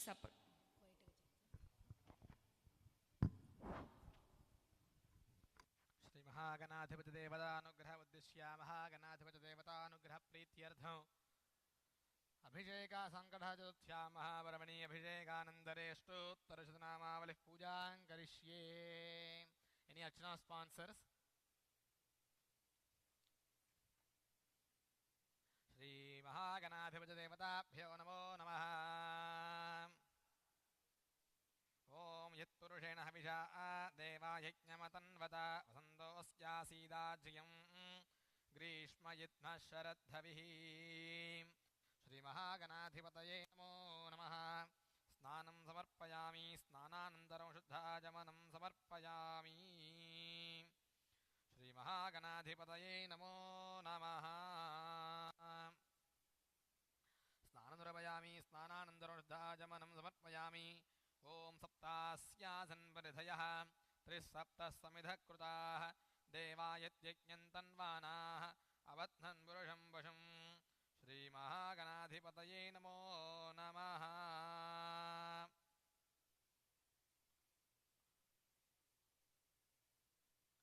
महागणाधिपतये नमो नमः वस्त्रं समर्पयामि वस्त्रार्थं पुष्पं समर्पयामि ॐ तं यज्ञं बर्हिः प्रोक्षन् पुरुषं जातमग्रतः तेन देवा अजयन्त साध्यारयश्चये महागणाधिपतये नमो नमः यज्ञोपवीतार्थं पुष्पं समर्पयामि तस्माद्यज्ञात् सर्वहुतः सम्भृतं विशदाज्यं पशुगस्तागश्चक्रे वायव्यान् आरण्यान् ग्राम्याश्चये श्रीमहागणाधिपतये नमः दिव्यश्रीच्छन्दनं समर्पयामि ॐ तस्माद्यज्ञात् सर्वहुतः रजस्सामान्यजज्ञिरे छन्दागंसयज्ञिरे तस्मात् यजस्तस्मादजायत श्रीमहागणाधिपतये नमो नमः पुष्पं समर्पयामि ॐ तस्मादश्वा अजायन्त एकेच्छोभयाततः गावो हजज्ञिरे तस्माज्जाता अजात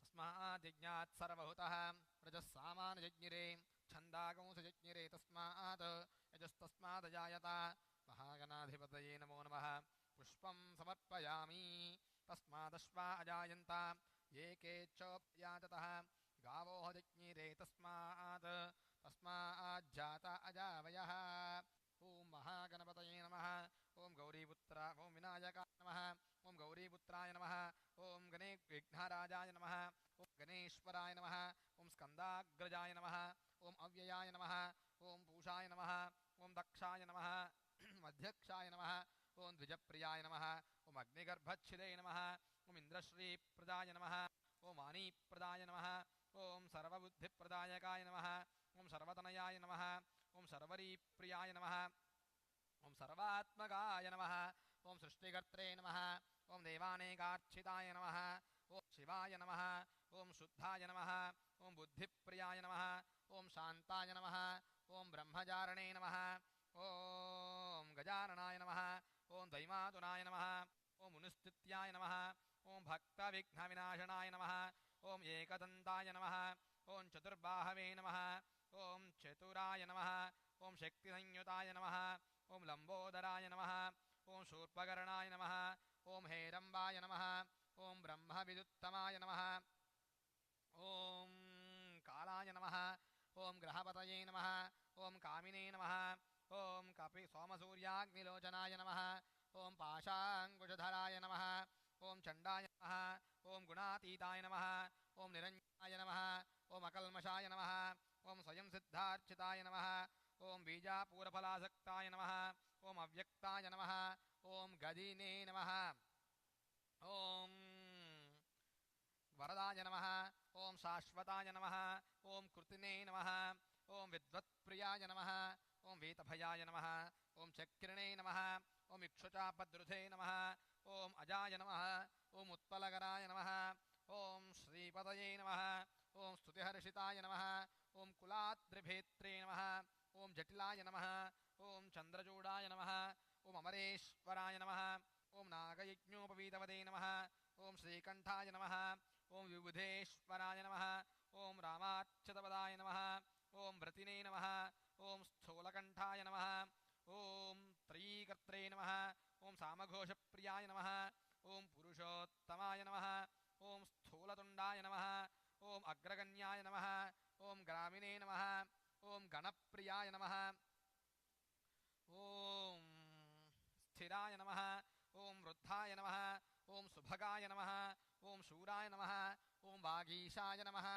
ॐ सिद्धिदाय नमः ॐ दूर्वाबिल्वप्रियाय नमः ॐ कान्ताय नमः ॐ पापहारिणे नमः ॐ कृतागमाय नमः ॐ समाहिताय नमः ॐ वक्रतुण्डाय नमः ॐ श्रीप्रदाय नमः ॐ सौम्याय नमः ॐ भक्तकाङ्क्षतदाय नमः ఓం అచ్యుతాయ నమః, ఓం కేవలాయ నమః, ఓం సిద్ధాయ నమః, ఓం సచ్చిదానందరూపాయ నమః, ఓం సచ్చిదానంద విగ్రహాయ నమః, ఓం జ్ఞానినే నమః, ఓం దయాయుతాయ నమః, ఓం అయాయుక్తాయ నమః, ఓం దాంతాయ నమః, ఓం బ్రహ్మిష్ఠాయ నమః, ఓం బ్రహ్మభయవర్జితాయ నమః, ఓం ప్రమత్తదైత్యభయదాయ నమః, ఓం వ్యక్తమూర్తయే నమః, ఓం అమూర్తిమతే నమః, ఓం పార్వతీశంకరోత్సంగఖేళనోత్సుకమానసాయ నమః, ఓం సమస్తజగదాధారాయ నమః, ఓం వరమూషకవాహనాయ నమః, ఓం ప్రసన్నాత్మనే నమః, ఓం సర్వసిద్ధిప్రదాయకాయ నమః, ఓం మహాగణపతయే నమో నమః. నానావిధపరిమళపత్ర పుష్పాణి పూజయామి. ఓం సుముఖాయ నమః, ఓం ఏకదంతాయ నమః, ఓం కపిలాయ నమః, ఓం గజకర్ణకాయ నమః, ఓం లంబోదరాయ నమః, ఓం వికటాయ నమః, ఓం విఘ్నరాజాయ నమః, ఓం వినాయకాయ నమః, ఓం గణాధిపాయ నమః, ఓం ధూమకేతవే నమః, ఓం గణాధ్యక్షాయ నమః, ఓం ఫాలచంద్రాయ నమః, ఓం గజాననాయ నమః, ఓం వక్రతుండాయ నమః, ఓం శూర్పకర్ణాయ నమః, ఓం హేరంబాయ నమః, ఓం స్కందపూర్వజాయ నమః, ఓం సర్వసిద్ధిప్రదాయకాయ నమః, ఓం మహాగణాధిపతయే నమో నమః. నానావిధపరిమళపత్ర పుష్పాణి పూజయామి. ఓం యత్పురుషం యదధుః కథావ్యకల్పయన్ ముఖం కిమస్య కో బాహు కామోరూపాదా ఉచ్యతే.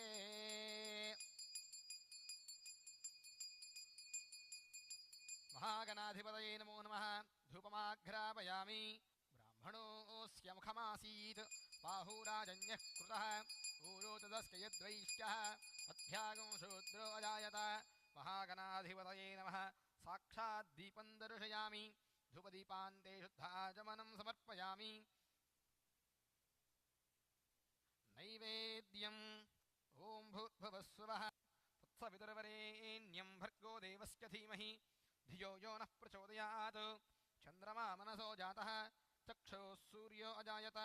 ముఖాదింద్రశ్చాగ్నిశ్చ ప్రాణాద్వాయురజాయత.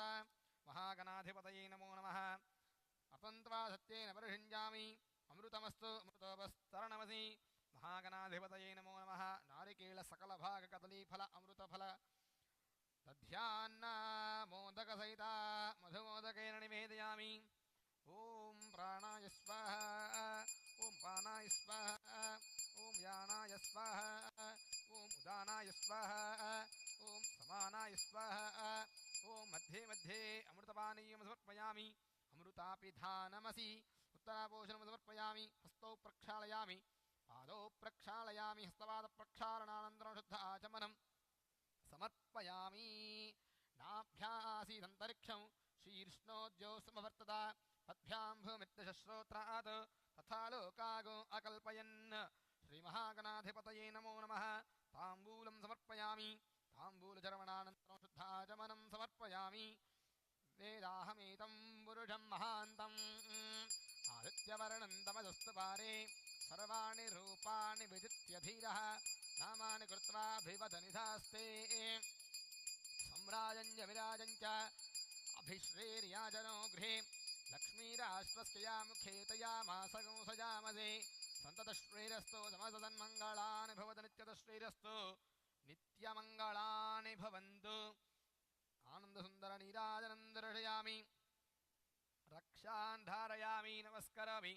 నమస్కారాన్ సమర్పయామి. గజానన వరద గోవింద గోవింద. హర నమః పార్వతీ తనయే హర హర మహాదేవ హర. ఓం ధాతా పురస్తాద్యముదాజహార. శక్రః ప్రవిద్వాన్ ప్రతిశశ్చతస్రః తమేవం విద్వాన్ అమృతయః భవతి. నాణ్యః పంథా అయనాయ విద్యతే. యోపాం పుష్పం వేద పుష్పవాన్ ప్రజావాన్ పుష్పవాన్ భవతి. చంద్రమా వా అపాం పుష్పం పుష్పవాన్ ప్రజావాన్ పుష్పవాన్ భవతి. య ఏవం వేద యోపామాయతనం వేద ఆయతనవాన్ భవతి. వా అపామాయతనం ఆయతనవాన్ భవతి. యో అగ్నేరాయతనం వేద ఆయతనవాన్ భవతి. ఆపో వా అగ్నేరాయతనం ఆయతనవాన్ భవతి. య ఏవం వేద యోపామాయతనం వేద ఆయతనవాన్ భవతి. వాయుర్వా అపామాయతనం ఆయతనవాన్ భవతి. యో వాయోరాయతనం వేద ఆయతనవాన్ భవతి. ఆపో వై వాయోరాయతనం आयतनवान् भवति य एवं वेद योपामायतनं वेद आयतनवान् भवति असौ वै तपन्नपामायतनम् आयतनवान् भवति यो मुष्यतपत आयतनं वेद आयतनवान् भवति आपो वा अमुष्यतपत आयतनम् आयतनवान् भवति य एवं वेद योपामायतनं वेद आयतनवान् भवति चन्द्रमा वा अपामायतनम् आयतनवान् भवति यश्चन्द्रमस आयतनं वेद आयतनवान् भवति आपो वै चन्द्रमस आयतनम् आयतनवान् भवति य एवं वेद योपामायतनं वेद आयतनवान् भवति नक्षत्राणि वा अपामायतनम् आयतनवान् भवति यो नक्षत्राणामायतनं वेद आयतनवान् भवति आपो वै नक्षत्राणामायतनम् आयतनवान् भवति य एवं वेद योपामायतनं वेद आयतनवान् भवति पर्जन्यो वा अपामायतनम् आयतनवान् भवति यः पर्जन्यस्यायतनं वेद आयतनवान् भवति आपो वै पर्जन्यस्यायतनम् आयतनवान् भवति य एवं वेद योपामायतनं वेद आयतनवान् भवति संवत्सरो वा अपामायतनम् आयतनवान् भवति यः संवत्सरस्यायतनं वेद आयतनवान् भवति आपो वै संवत्सरस्यायतनम् आयतनवान् भवति य एवं वेद योऽप्सुनावं प्रतिष्ठितां वेद प्रत्येव तिष्ठति राजाधिराजाय प्रसय्यसाहिने नमो वयं वै श्रवणाय कुर्महे समे कामान् कामकामाय मह्यं कामेश्वरो वै श्रवणो दधातु कुबेराय वै श्रवणाय महाराजाय नमः ॐ तद्ब्रह्मा ॐ तद्वायुः ॐ तदात्मा ॐ तत्सत्यम् ॐ तत्सर्वं ॐ तत्परो नमः अन्तश्चरति भूतेषु गुहायां विश्वमूर्तिषु त्वञ्यज्ञस्त्वं षट्कारस्त्वमिन्द्रस्त्वं रुद्रस्त्वं विष्णुस्त्वं ब्रह्मत्वं प्रजापतिः त्वं तदा भावो ज्योतिरसमृतं ब्रह्म भूर्भुवस्सुवरो तत्पुरुषाय विद्महे वक्रतुण्डाय धीमहि तन्नो दन्तिः प्रचोदयात् महागणाधिपतये नमो नमः पादारविन्दयोः भक्तिपूर्वक सुवर्णमन्त्रपुष्पं समर्पयामि. All of you do pradakshina, then do sashtanga namaskar.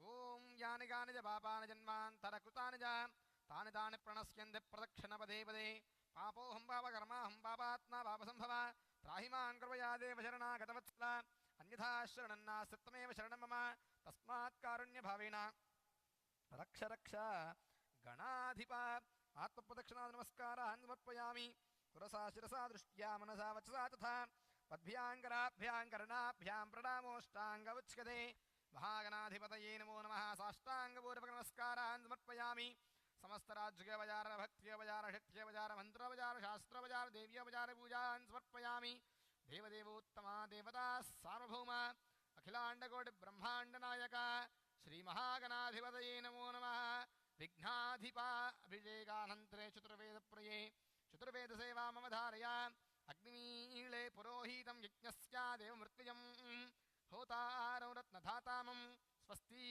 ऋग्वेदश्रवणान्तरं यजुर्वेदप्रिये यजुर्वेदसेवामवधारय ॐ अक्षन्नमी वदन्तः यवप्रिया अधूषिता अस्तोषतस्वभानवो योजान्विन्द्रते हरी स्वस्ति सामवेदप्रिये सामवेदसेवामवधारय अग्नाया हि वीतये गृणानो हव्यदातये निहोतादत्स बर्हिषि स्वस्ति शन्नो देवीरभिष्टय आपो भवन्तु पीतये शंयोरभिस्रवन्तु नः स्वस्ति उपनिषद्वाक्यप्रिये उपनिषत्सेवामवधारय सहना भवतु सहनो भुनक्तु सह वीर्यङ्करवावहै तेजस्विनावधीतमस्तु मा विद्विषावहै ॐ शान्ति शान्ति शान्तिः नामप्रिये नामसेवामवधारय अगणिता फणिपाना मणिगणा किरणैररुणिता तनुरविततततना तट तट लुट धलि कुल कल विनाधो गणपतिरभमतमिह दिशतनुः लम्बोदर वरकुञ्जावस्थित कुङ्कुमवर्णधरम् श्वेतशृङ्गं वीनसुहस्तं प्रीतितसफलफलम् नागत्रययुतनागविभूषणनानागणपतितं तत्तन्नानागणपतितं तत्तन्नानागणपतितं विकटोत्कटसुन्दरदन्तिमुखं भुजगेन्द्रसुसर्पगदाभरणम् गजनीलगजेन्द्रगणाधिपतं प्रणतोऽस्मि विनायकहस्तिमुखम् सुरसुरगणपतिसुन्दरकेशं ऋषिगणपतियज्ञसमानम् भव गणपतिपद्मशरीरं जय जय गणपतिदिव्यनमस्ते गजमुखवक्त्रं गिरिजापुत्रं गणगुणमित्रं गणपतिमीशप्रियम् स्वस्ति प्रजाभ्यः परिपालयन्तः न्यायेन मार्गेण महिं महीयाः गोब्राह्मणेभ्यः शुभमस्तु नित्यं लोकाः समस्ताः सुखिनो भवन्तु काले वर्षितपर्जन्यः पृथिवी सस्यारणे देशो यमुषो भरितो ब्राह्मणाः सन्तु निर्भयाः पुत्राः पुत्रिणः सन्तु पौत्रिणः आदनाः सदनाः सन्तु जीवन्तु शरदां शतं यस्य स्मृत्यादना भोक्त्या पूजा क्रियादयो न्यूनं सम्पूर्णदां यादि सद्यो वन्देतमच्युतं मन्त्रहीनं क्रियाहीनं भक्तिहीनं गणाधिपा यत्पूजितं मया देव परिपूर्णन्ततस्तमे अनेन यथाशक्ति सङ्कटहरचतुर्थ्यां महापर्वणि प्रदोषकालसमये पुरुषसूक्तपूजाविधान यथाशक्ति अभिषेचेन भगवान् सर्वात्मकः दत्तं श्रीमहागणाधिपदेवतार्पणमस्तु तदङ्ग उत्तरनीराजनम्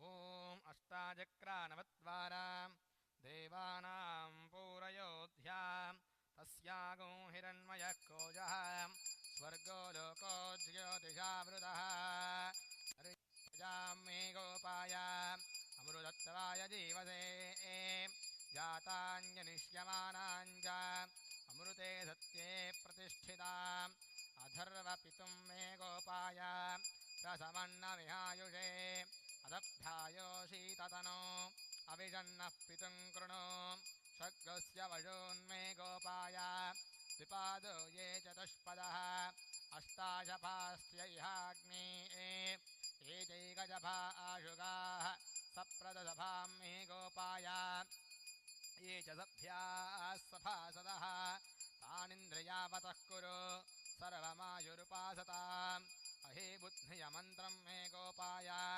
यमृणयस्त्रैविदा विदुः अर्जः सामानियजोगुंषि सा हि श्रीरमृता सताम् बाणो हि गुंसीज्जातवेदो गामश्वं पुरुषं जगत् अबिभ्रजग्नागैः श्रियाम परिपातया सम्राजं च विराजं चाभिश्रीर्याजनो गृहे लक्ष्मीराष्ट्रस्य या मुखे तया मासगुं सृजामसि सन्ततश्रीरस्तु समसदन्मङ्गलानि भवतु नित्यतश्रीरस्तु नित्यमङ्गलानि भवन्तु हर नमः पार्वतीतनये हर हर महादेव हर गणेश महाराज की जय महागणाधिपतये नमो नमः शतं जीव शरदो वर्धमान इत्यविनिगमो भवति शतमिति शतं दीर्घमायुर्मरुतयेनावर्धयन्ति शतमेनमे वर्धात्मानं भवति शतमनन्दं भवति शतमैश्वर्यं भवति शतमिति शतं दीर्घमायुः आयुर्दा अग्ने हविषोजुषानो घृतप्रतीको घृतयो निरेधि घृतं पीत्वा मधुचारुगव्यं पितेव पुत्रमभिक्षतादिमं शोचिष्केशो घृतनिर्णिक्पावकः सुयज्ञो अग्निर्यथाय देवान् घृतप्रतीको घृतयो निरग्निः घृतैः समिद्धो घृतवस्यान्नं घृतपुरस्त्वा सरितो वहन्ति घृतं भवन् सुयजा यक्षदेवान् शतमानं भवति शतायुः पुरुषश्चतेन्द्रिय आयुष्येवेन्द्रिये प्रतिष्ठति महागणाधिपतिदेवता सम्पूर्ण अनुग्रहप्रसादसिद्धिरस्तु सर्वविघ्ननिवारणोऽस्तु सर्वकार्यदिग्विजयता सिद्धिरस्तु सत्याः सन्तु यजमानस्य कामाः अभिषेकं फ्रूट्स को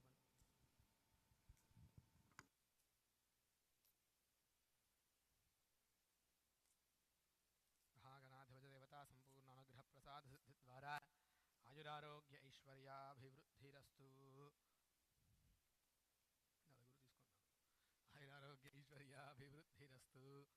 मनोरथमनोभीष्टसिद्धिद्वारा सकलश्रेयोभिवृद्धिरस्तु आचरिष्यमानानां मनोरथ मनोभीष्टसिद्धिद्वारा आयुरारोग्य आयुरारोग्य ऐश्वर्याभिवृद्धिरस्तु सकलश्रेयोभिवृद्धिरस्तु सर्वविघ्न निवारणो अस्तु गणेश महाराज की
Chapter 50 Stories of Kaka Saheb Dikshit, Sri Tembiya Swami, and Balram Durandar.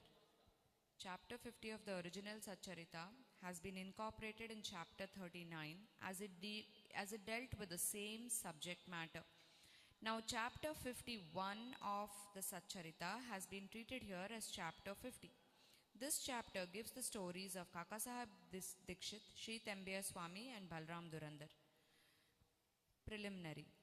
Victory be unto Sai, who is the mainstay of the Bhaktas, who is our Satguru, who expounds the meaning of the Gita and who gives us all powers. O Sai, look favorably on us and bless us all.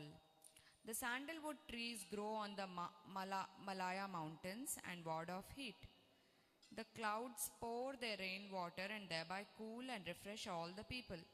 The flowers blossom in the spring and enable us to worship God therewith. So the stories of Sai Baba come forth in order to give solace and comfort to the readers, both those who tell and those who hear the stories of Baba are blessed and holy, as also the mouths of the former and the ears of the latter. It is a well-established fact that though we try hundreds of means or sadhanas, we do not attain the spiritual goal of life unless a Sadguru blesses us with his grace. Hear the following story in an illustration of this statement. Kaka Saheb Dikshit, 1864 to 1926. Mr. Hari Sitaram alias Kaka Saheb Dikshit was born in 1864 AD in Vadnagara Nagar, Brahmin family at Khandwa, CP. His primary education was done at Khandwa, Hinganghat, and secondary education at Nagpur. He came to Bombay for higher education and studied first in the Wilson College and then in Elphinstone College.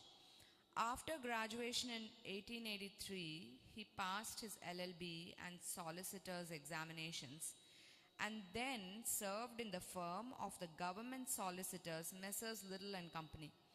And then after some time started a solicitor's firm of his own. Before 1909 AD, Sai Baba's name was not familiar to Kaka Saheb. But after that, he soon became his great devotee. While he was staying at Lonavala, he happened to see his old friend, Mr. Nana Sahib Chandorkar. Both spent some time in talking about many things. Kaka Sahib described to him how, when he was boarding a train in London, he met with an accident in which his foot slipped and injured. Hundreds of remedies gave him no relief. Nana Sahib then told him that if he wished to get rid of the pain and lameness of his leg, he should go to his Sadguru Sai Baba. He also gave him all the particulars of Sai Baba and mentioned to him Sai Baba's dictum. I draw to me my man from far off or even across the 7 seas like a sparrow with a string fastened to its feet. He also made it clear to him that if he be not Baba's man, he would not be attracted to him and given a darshan. Kaka Sahab was pleased to hear all of this and said to Nana Sahib that he would go to Baba, see him and pray to him to cure not so much of his lame leg, but bring around his lame fickle mind and give him eternal bliss. Sometime after, Kaka Sahab went to Ahmednagar and stayed with Sridhar Kaka Sahab Mirkar in connection with securing votes for a seat in the Bombay Legislative Council. Mr. Bala Sahib Mirkar, son of Kaka Sahab Mirkar, who was a Mamlatdar of Kopargaon, also came at that time to Ahmednagar in connection with a horse exhibition there. After the election business was over, Kaka Sahib Dikshit wanted to go to Shirdi, and both the Mirkars, father and son, were also thinking in their house about a fit and proper person as a guide with whom he should be sent there. There, Sai Baba was arranging things for his reception. Shama got a telegram from his father-in-law at Ahmednagar stating that his wife was seriously ill and that he should come to see her with his wife. Shama, with Baba's permission, went there and saw his mother-in-law and found her improving and feeling better. Nana Sahib Panse and Appa Sahib Gadre happened to see Shama on their way to the exhibition and they told him to go to Mirkar's house, see Kaka Sahib Dikshit there and take him to Shirdi along with him. Kaka Sahib Dikshit and the Mirkars were also informed of Shama's arrival. In the evening, Shama came to the Mirkars, who introduced him to Kaka Sahib. They arranged that Shama should leave for Kopargaon with Kaka Sahib by 10 o'clock night train. After this was settled, a curious thing happened. Bala Sahib Mirkar threw aside the veil or covering on Baba's big portrait and showed the same to Kaka Sahib. He was surprised to see that he, whom he was going to meet at Shirdi, was already there in the form of his portrait to greet him at this juncture. He was very much moved and made his prostration before the portrait. This portrait belonged to Megha. The glass over it was broken and it was sent to Mirkars for repairs. The necessary repairs had already been made and it was decided to return the portrait with Kaka Sahib and Shama. Before 10 o'clock, they went to the station and booked their passage. But when the train arrived, they found that the second class was overcrowded and that there was no room for them. Fortunately, the guard of the train turned out to be an acquaintance of Kaka Sahib and he put them in first class. Thus, they travelled comfortably and alighted at Kopargaon. Their joy knew no bounds when they saw their Nana Sahib Chandorkar, who was also bound from Shirdi. Kaka Sahib and Nana Sahib embraced each other and then after bathing in the sacred Godavari river, they started for Shirdi. After coming there and getting Baba's darshan, Kaka Sahib's mind was melted. His eyes were full of tears and he was overflowing with joy. Baba said to him that he was also waiting for him and had actually sent Shama ahead to receive him. Kaka Sahib then passed many happy years in Baba's company. He built a Vada in Shirdi, which he made as his more or less permanent home. The experiences he got from Baba are so manifold that it is not possible to relate them all here. The readers are advised to read a special Kaka Sahib Dikshit number of Sri Sai Leela magazine, volume 2, number 6 to 9. We close this account with a mention of one fact only. Baba had comforted him by saying that in the end, he will take him in the air coach or Viman, that is, secure him a happy death. This came out to be true. On the 5th July 1926 AD, he was travelling in train with Hemat Pant and talking about Sai Baba. He seemed to be deeply engrossed in Sai Baba. All of a sudden, he threw his neck on Hemant Pant's shoulder and breathed his last with no trace of pain or uneasiness. Sri Tembe Swami. We come to the next story, which shows how saints love each other with fraternal affection. One Sri Vasudevananda Saraswati, known as Sri Tembe Swami, encamped at Rajamandri, Andhra country, on the banks of Godavari.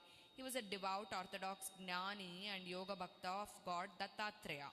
One Mr. Pundalika Rao, pleader of Nanded, Nizam state, went to see him with some friends.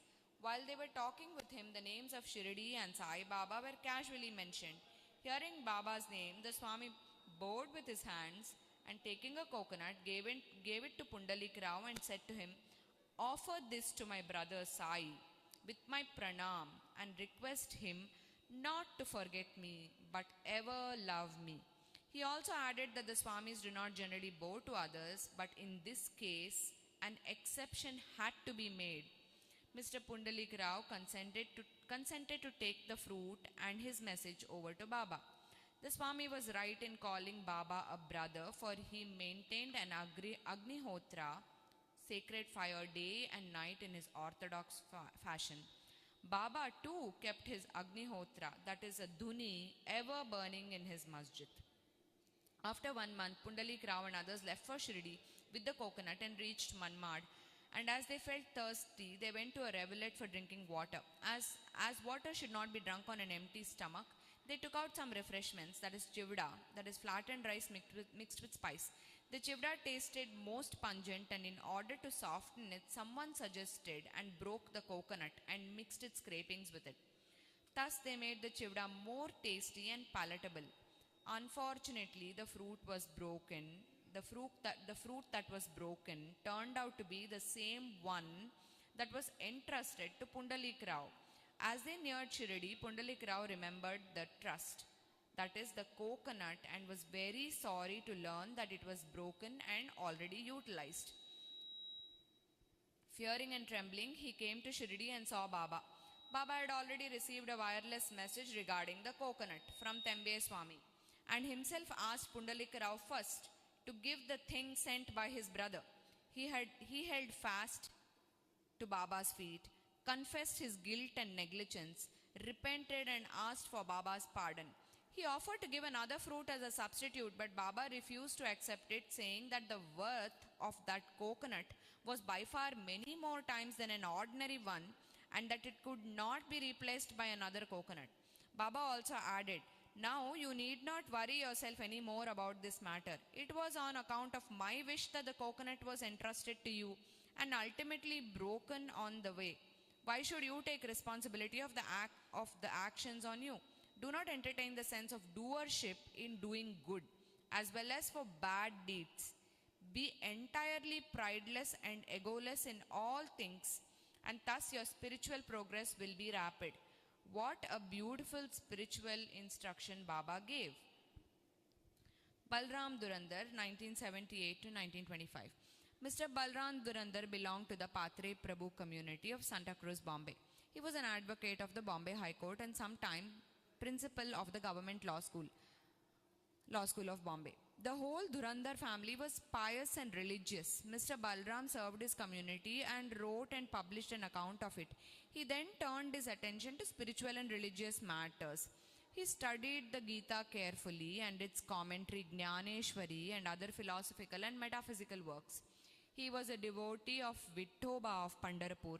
He came in contact with Sai Baba in 1912 AD. 6 months previous, his brothers Babulji and Vaman Rao came to Shirdi and took Baba's darshan. They returned home and mentioned their sweet experiences to Balram and other members. Then they all decided to go see Sai Baba. Before they came to Shirdi, Baba declared openly that, "Today, many of my Darbar people are coming." The Durandar brothers were astonished to hear this remark of Baba from others, as they had not given any previous intimation of their trip at all. All the other people prostrated themselves before Baba and sat talking with him, and Baba said to them, "These are my Darbar people to whom I referred before," and said to the Durandar brothers, "We are acquainted with each other for the last 60 generations." All the brothers were meek and modest. They stood with joined hands staring at Baba's feet. All the sattvic emotions such as tears, horripilation, choking, etc. moved them and they were all very happy. Then they went to their lodging, took their meals, and after taking a little rest, again came back to the masjid. Balram sat near Baba, massaging his legs. Baba, who was smoking the chillum, advanced it towards him and beckoned him to smoke it. Balram was not accustomed to smoking, still he accepted the pipe and smoked it with great difficulty and returned it reverentially with a bow. This was the most auspicious movement for Balram. He was suffering from asthma for 6 years. This smoke completely cured him of the disease, which never troubled him again. Some 6 years later, on a particular day, he again got an attack of the asthma. This was precisely the time when Baba took his Mahasamadhi. The day of this visit was a Thursday, and the Durandar brothers had the good fortune of witnessing the Chavdi procession that night. At the Aarti function in the Chavdi, Balram saw the luster of Panduranga on Baba's face. And next morning at the Kakad Aarti time, the same phenomenon, the same luster of his beloved deity, Panduranga, was visible again to him on Baba's face. Mr. Balram Durandar wrote in Marathi the life of the Maharashtrian saint Tukaram, but he did not survive to see its publication. It was published later on by his brothers in 1928. In a short note on Balram's life given in the beginning of the book, the above account of Balram's visit with Baba has been fully corroborated therein by page 6 of the book. Bow to Sri Sai, peace be to all.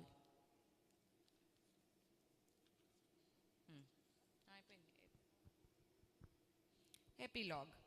We have done with chapter 51 and now we come to the last chapter, number 52 in the original. In this, Hemat Pant gave his concluding remarks and promised to give an index giving the contents of all the chapters in verse as is given in Marathi sacred books. But unfortunately, that index was not found in Hemat Pant's papers. It was therefore composed and supplied by an able and worthy devotee of Sai Baba, Mr. B.V. Dio, retired Mamlatdar of Thana. As we give in English books an index in the beginning and the contents of each chapter at its top, we need not consider the last index chapter here, and so we consider this chapter as the epilogue.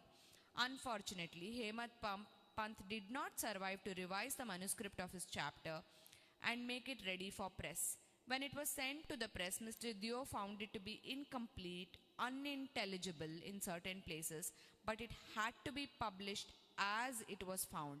The chief topics dealt herein are briefly given below. The greatness of Sadguru Sai.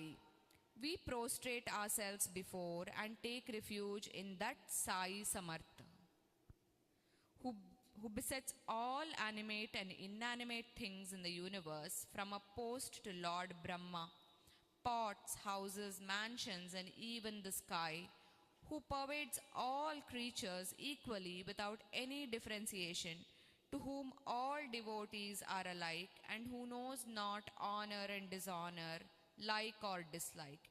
If we remember him and surrender to him, he fulfills all our desires and makes us attain the goal of life.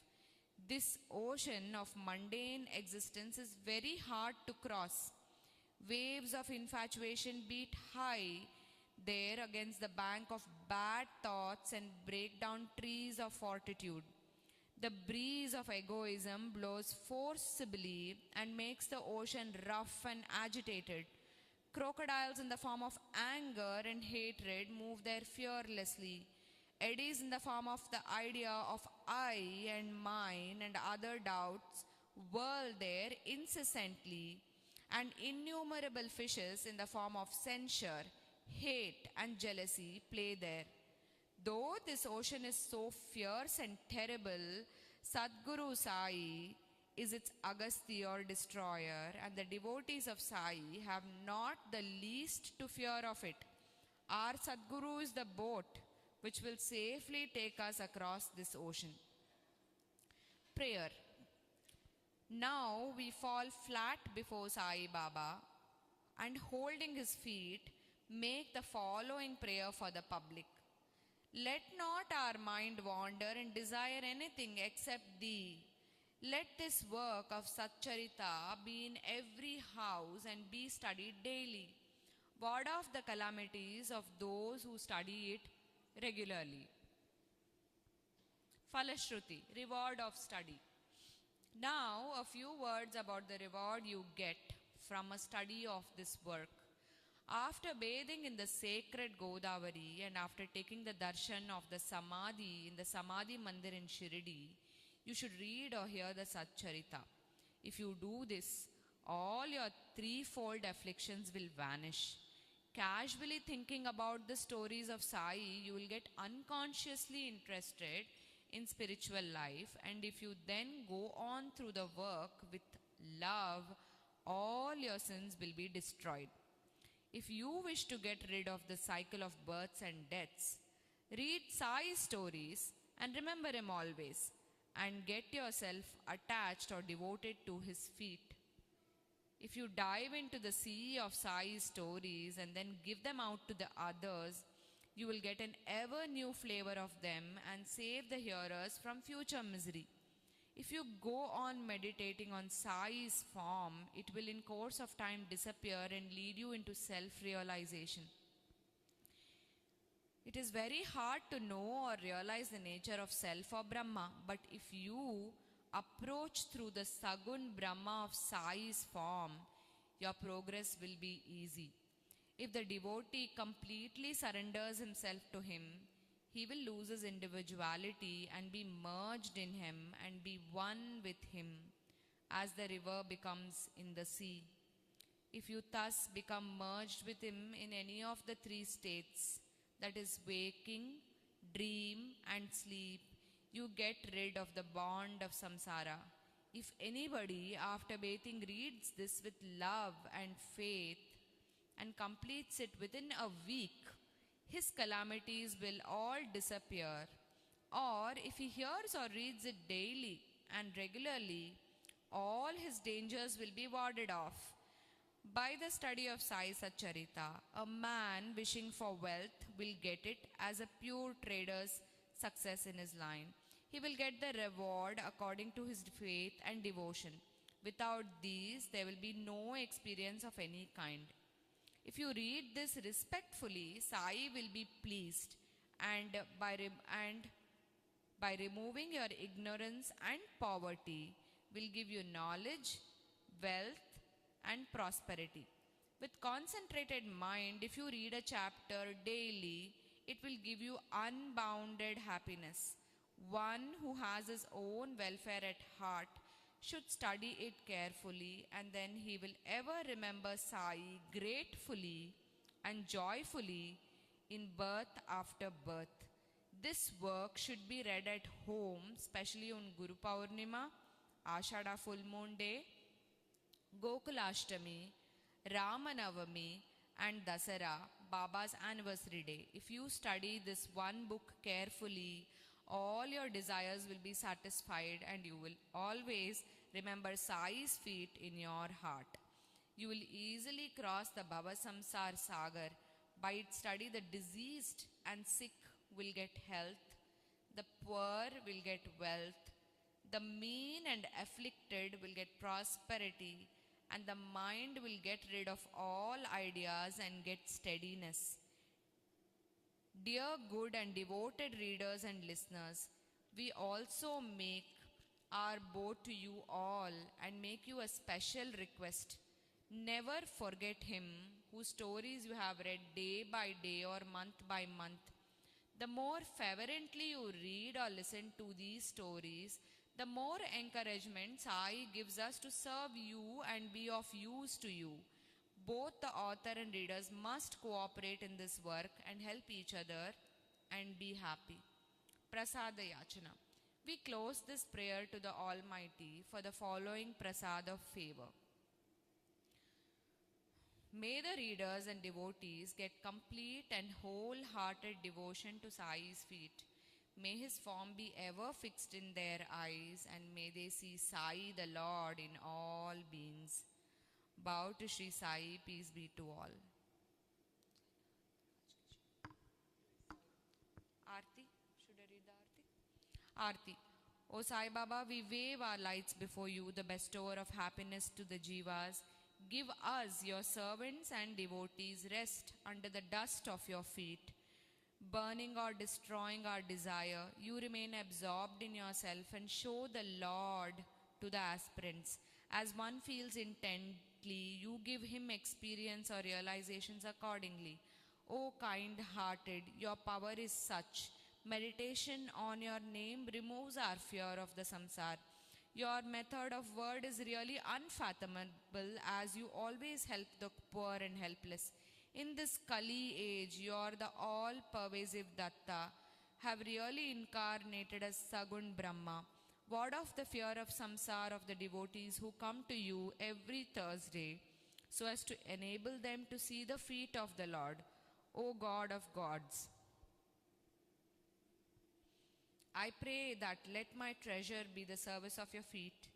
Feed Madhav and Gadij also with happiness as the cloud feeds the Chataka bird with pure water, and thus keep up your word.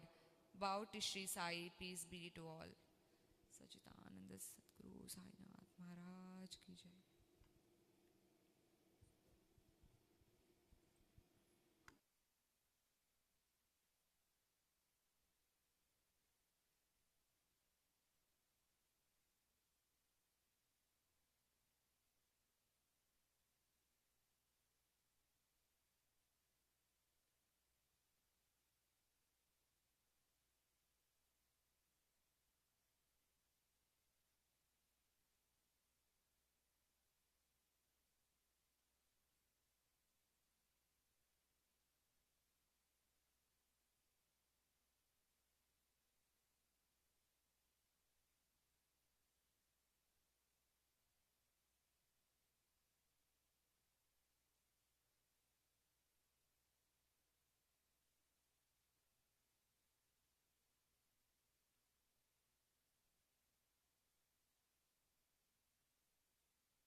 Sairam devotees, Sage Arati will start in 5 minutes.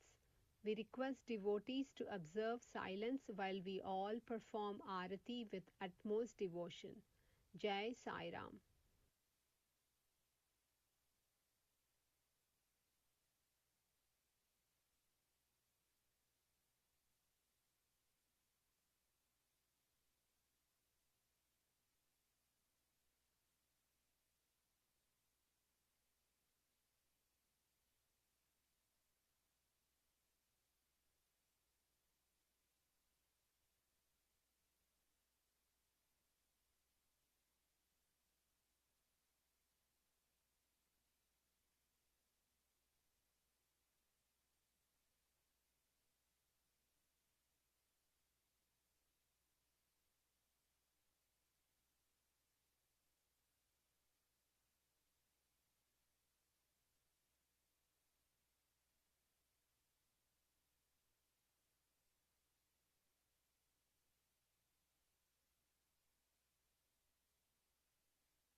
Shri सच्चिदानंद सद्गुरु साईनाथ महाराज की जय.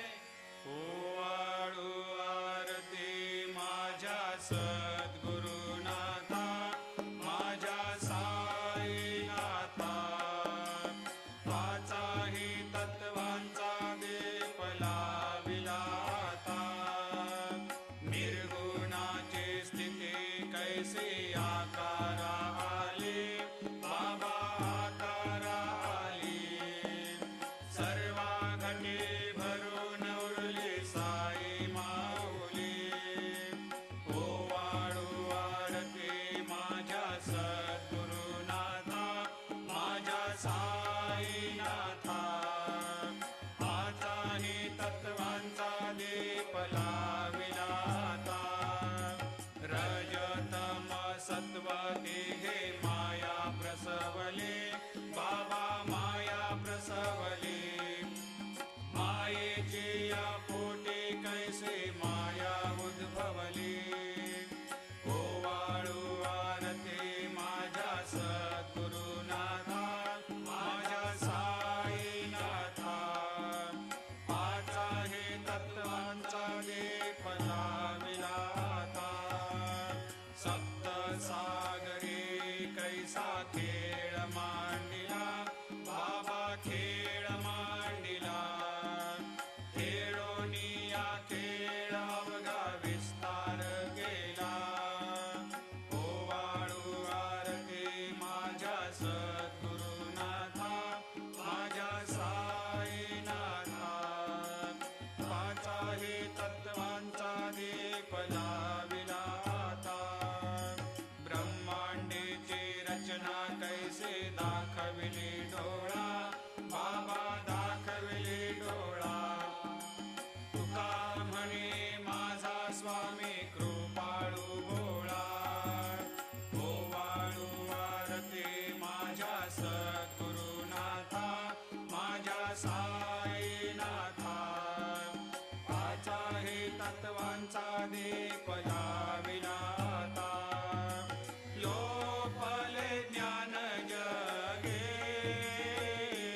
हितने न ते कोणी.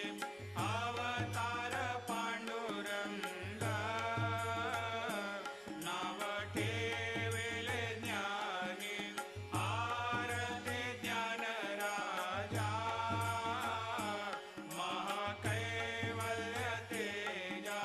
सेविते साधू संत, मनोवेधला माझा. आरती ज्ञान राजा,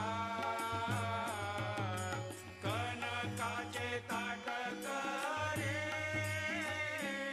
उभ्या गोपिका नारी, नारद तुंबर हो. समगायन करी. आरती ज्ञान राजा, महाकैवल्य तेजा. सेविते साधू संत, मनोवेधला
जैसे तो कोमाचे अभंग रक्षिले आरते तुकारामा स्वामी सद्गुरु धामा सच्चिदानंद मूर्ते पाय दाखवियामा आरते तुकारामा तो गीता तुलनेसी ब्रह्म तुकाशे आले मनोनी रामेश्वरे चरणी मस्तक ठेविले आरती तुकारामा स्वामी सद्गुरु धामा सच्चिदानंद मूर्ते पाय दाखवियामा आरती तुकारामा जय जय साईनाथ आता पहुडावे मंदिरे हो जय जय साईनाथ आता पहुडावे मंदिरे हो आळवितो सप्रेमे तुझला आरती घेऊन करे हो जय जय साईनाथ आता पहुडावे मंदिरे हो रंज विषे तो मधुर बोलुनी माय जशी निज मुला हो रंज विषे तो मधुर बोलुनी माय जशी निज मुला हो भोगिस व्याधी तूच हरुनिया निज सेवत दुःखाला हो भोगिस व्याधी तूच हरुनिया निज सेवत दुःखाला हो धावनी भक्त व्यसन हरीसी दर्शन देसी त्याला हो धावनी भक्त व्यसन हरीसी दर्शन देशी त्याला हो झाले असतील कष्ट अतिशय तुमचे या देहाला हो जय जय साईनाथ आता पहुडावे मंदिरे हो आळवितो सप्रेमे तुझला आरती घेऊन करे हो जय जय साईनाथ आता पहुडावे मंदिरे हो क्षमाशयन सुंदर हे शोभा सुमन सेज त्यावरे हो क्षमाशयन सुंदर हे शोभा सुमन सेज त्यावरे हो ध्यावे थोडे भक्त जनांची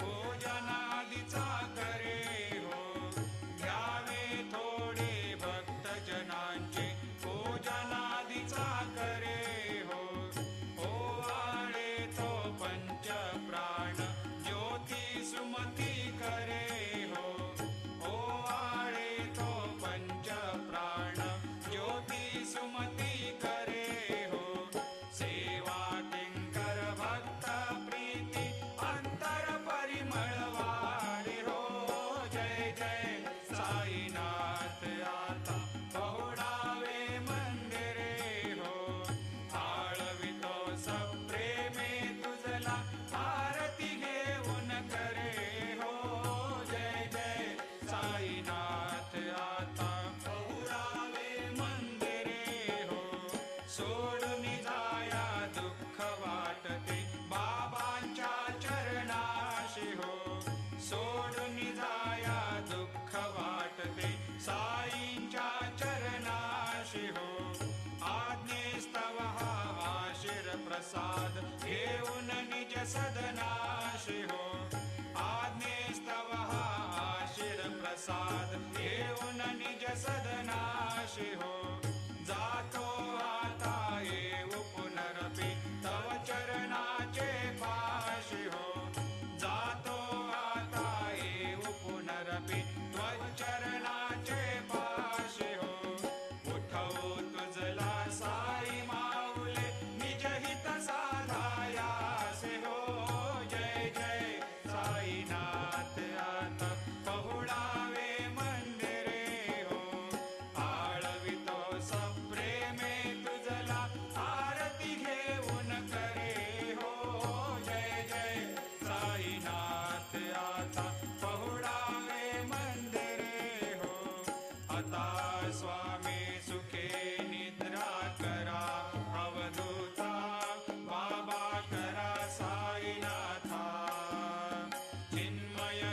सुखधाम जाऊनी पौडा एकांता वैराग्याचा कुंचा घेऊनी चौक झाडिला बाबा चौक झाडिला दयावरी सुप्रेमाचा शिडकावा दिदला आता स्वामी सुखे निद्रा करा अवधूता बाबा करा साईनाथा चिन्मय हे सुखधाम जाऊनी पौडा एकांता पाय घड्या घातल्या सुंदर नववेधा भक्ती बाबा नववेधा भक्ती ज्ञानाच्या समया लावणी उजळल्या ज्योती आता स्वामी सुखे निद्रा करा अवधूता बाबा करा साईनाथा चिन्मय हे सुखधाम जाऊनी पौडा एकांता भावार्थाचा मंच हृदयाकाशी टांगिला हृदयाकाशी टांगिला मनाचे सुमने करुणी केले सेजेला आता स्वामी सुखे निद्रा करा अवधूता बाबा करा साईनाथा चिन्मय हे सुखधाम जाऊनी पौडा एकांता द्वैताचे कपाट लावून एकत्र केले बाबा एकत्र केले दुर्बुद्धीच्या गाठी सोडूनी पडदे सोडिले आता स्वामी सुखे निद्रा करा अवधूता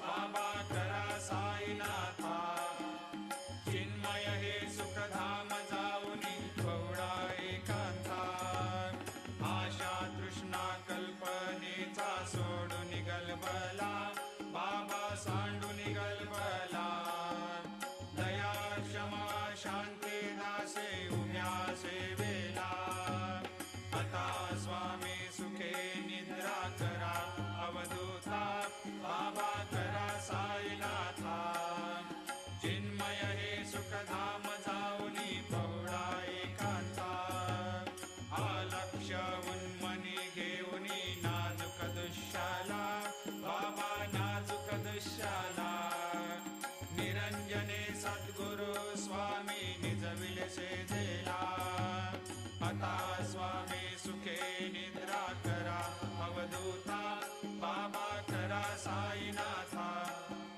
चिन्मय हे सुखधाम जाऊनी पौडा एकांता सद्गुरु साईनाथ महाराज की जय श्री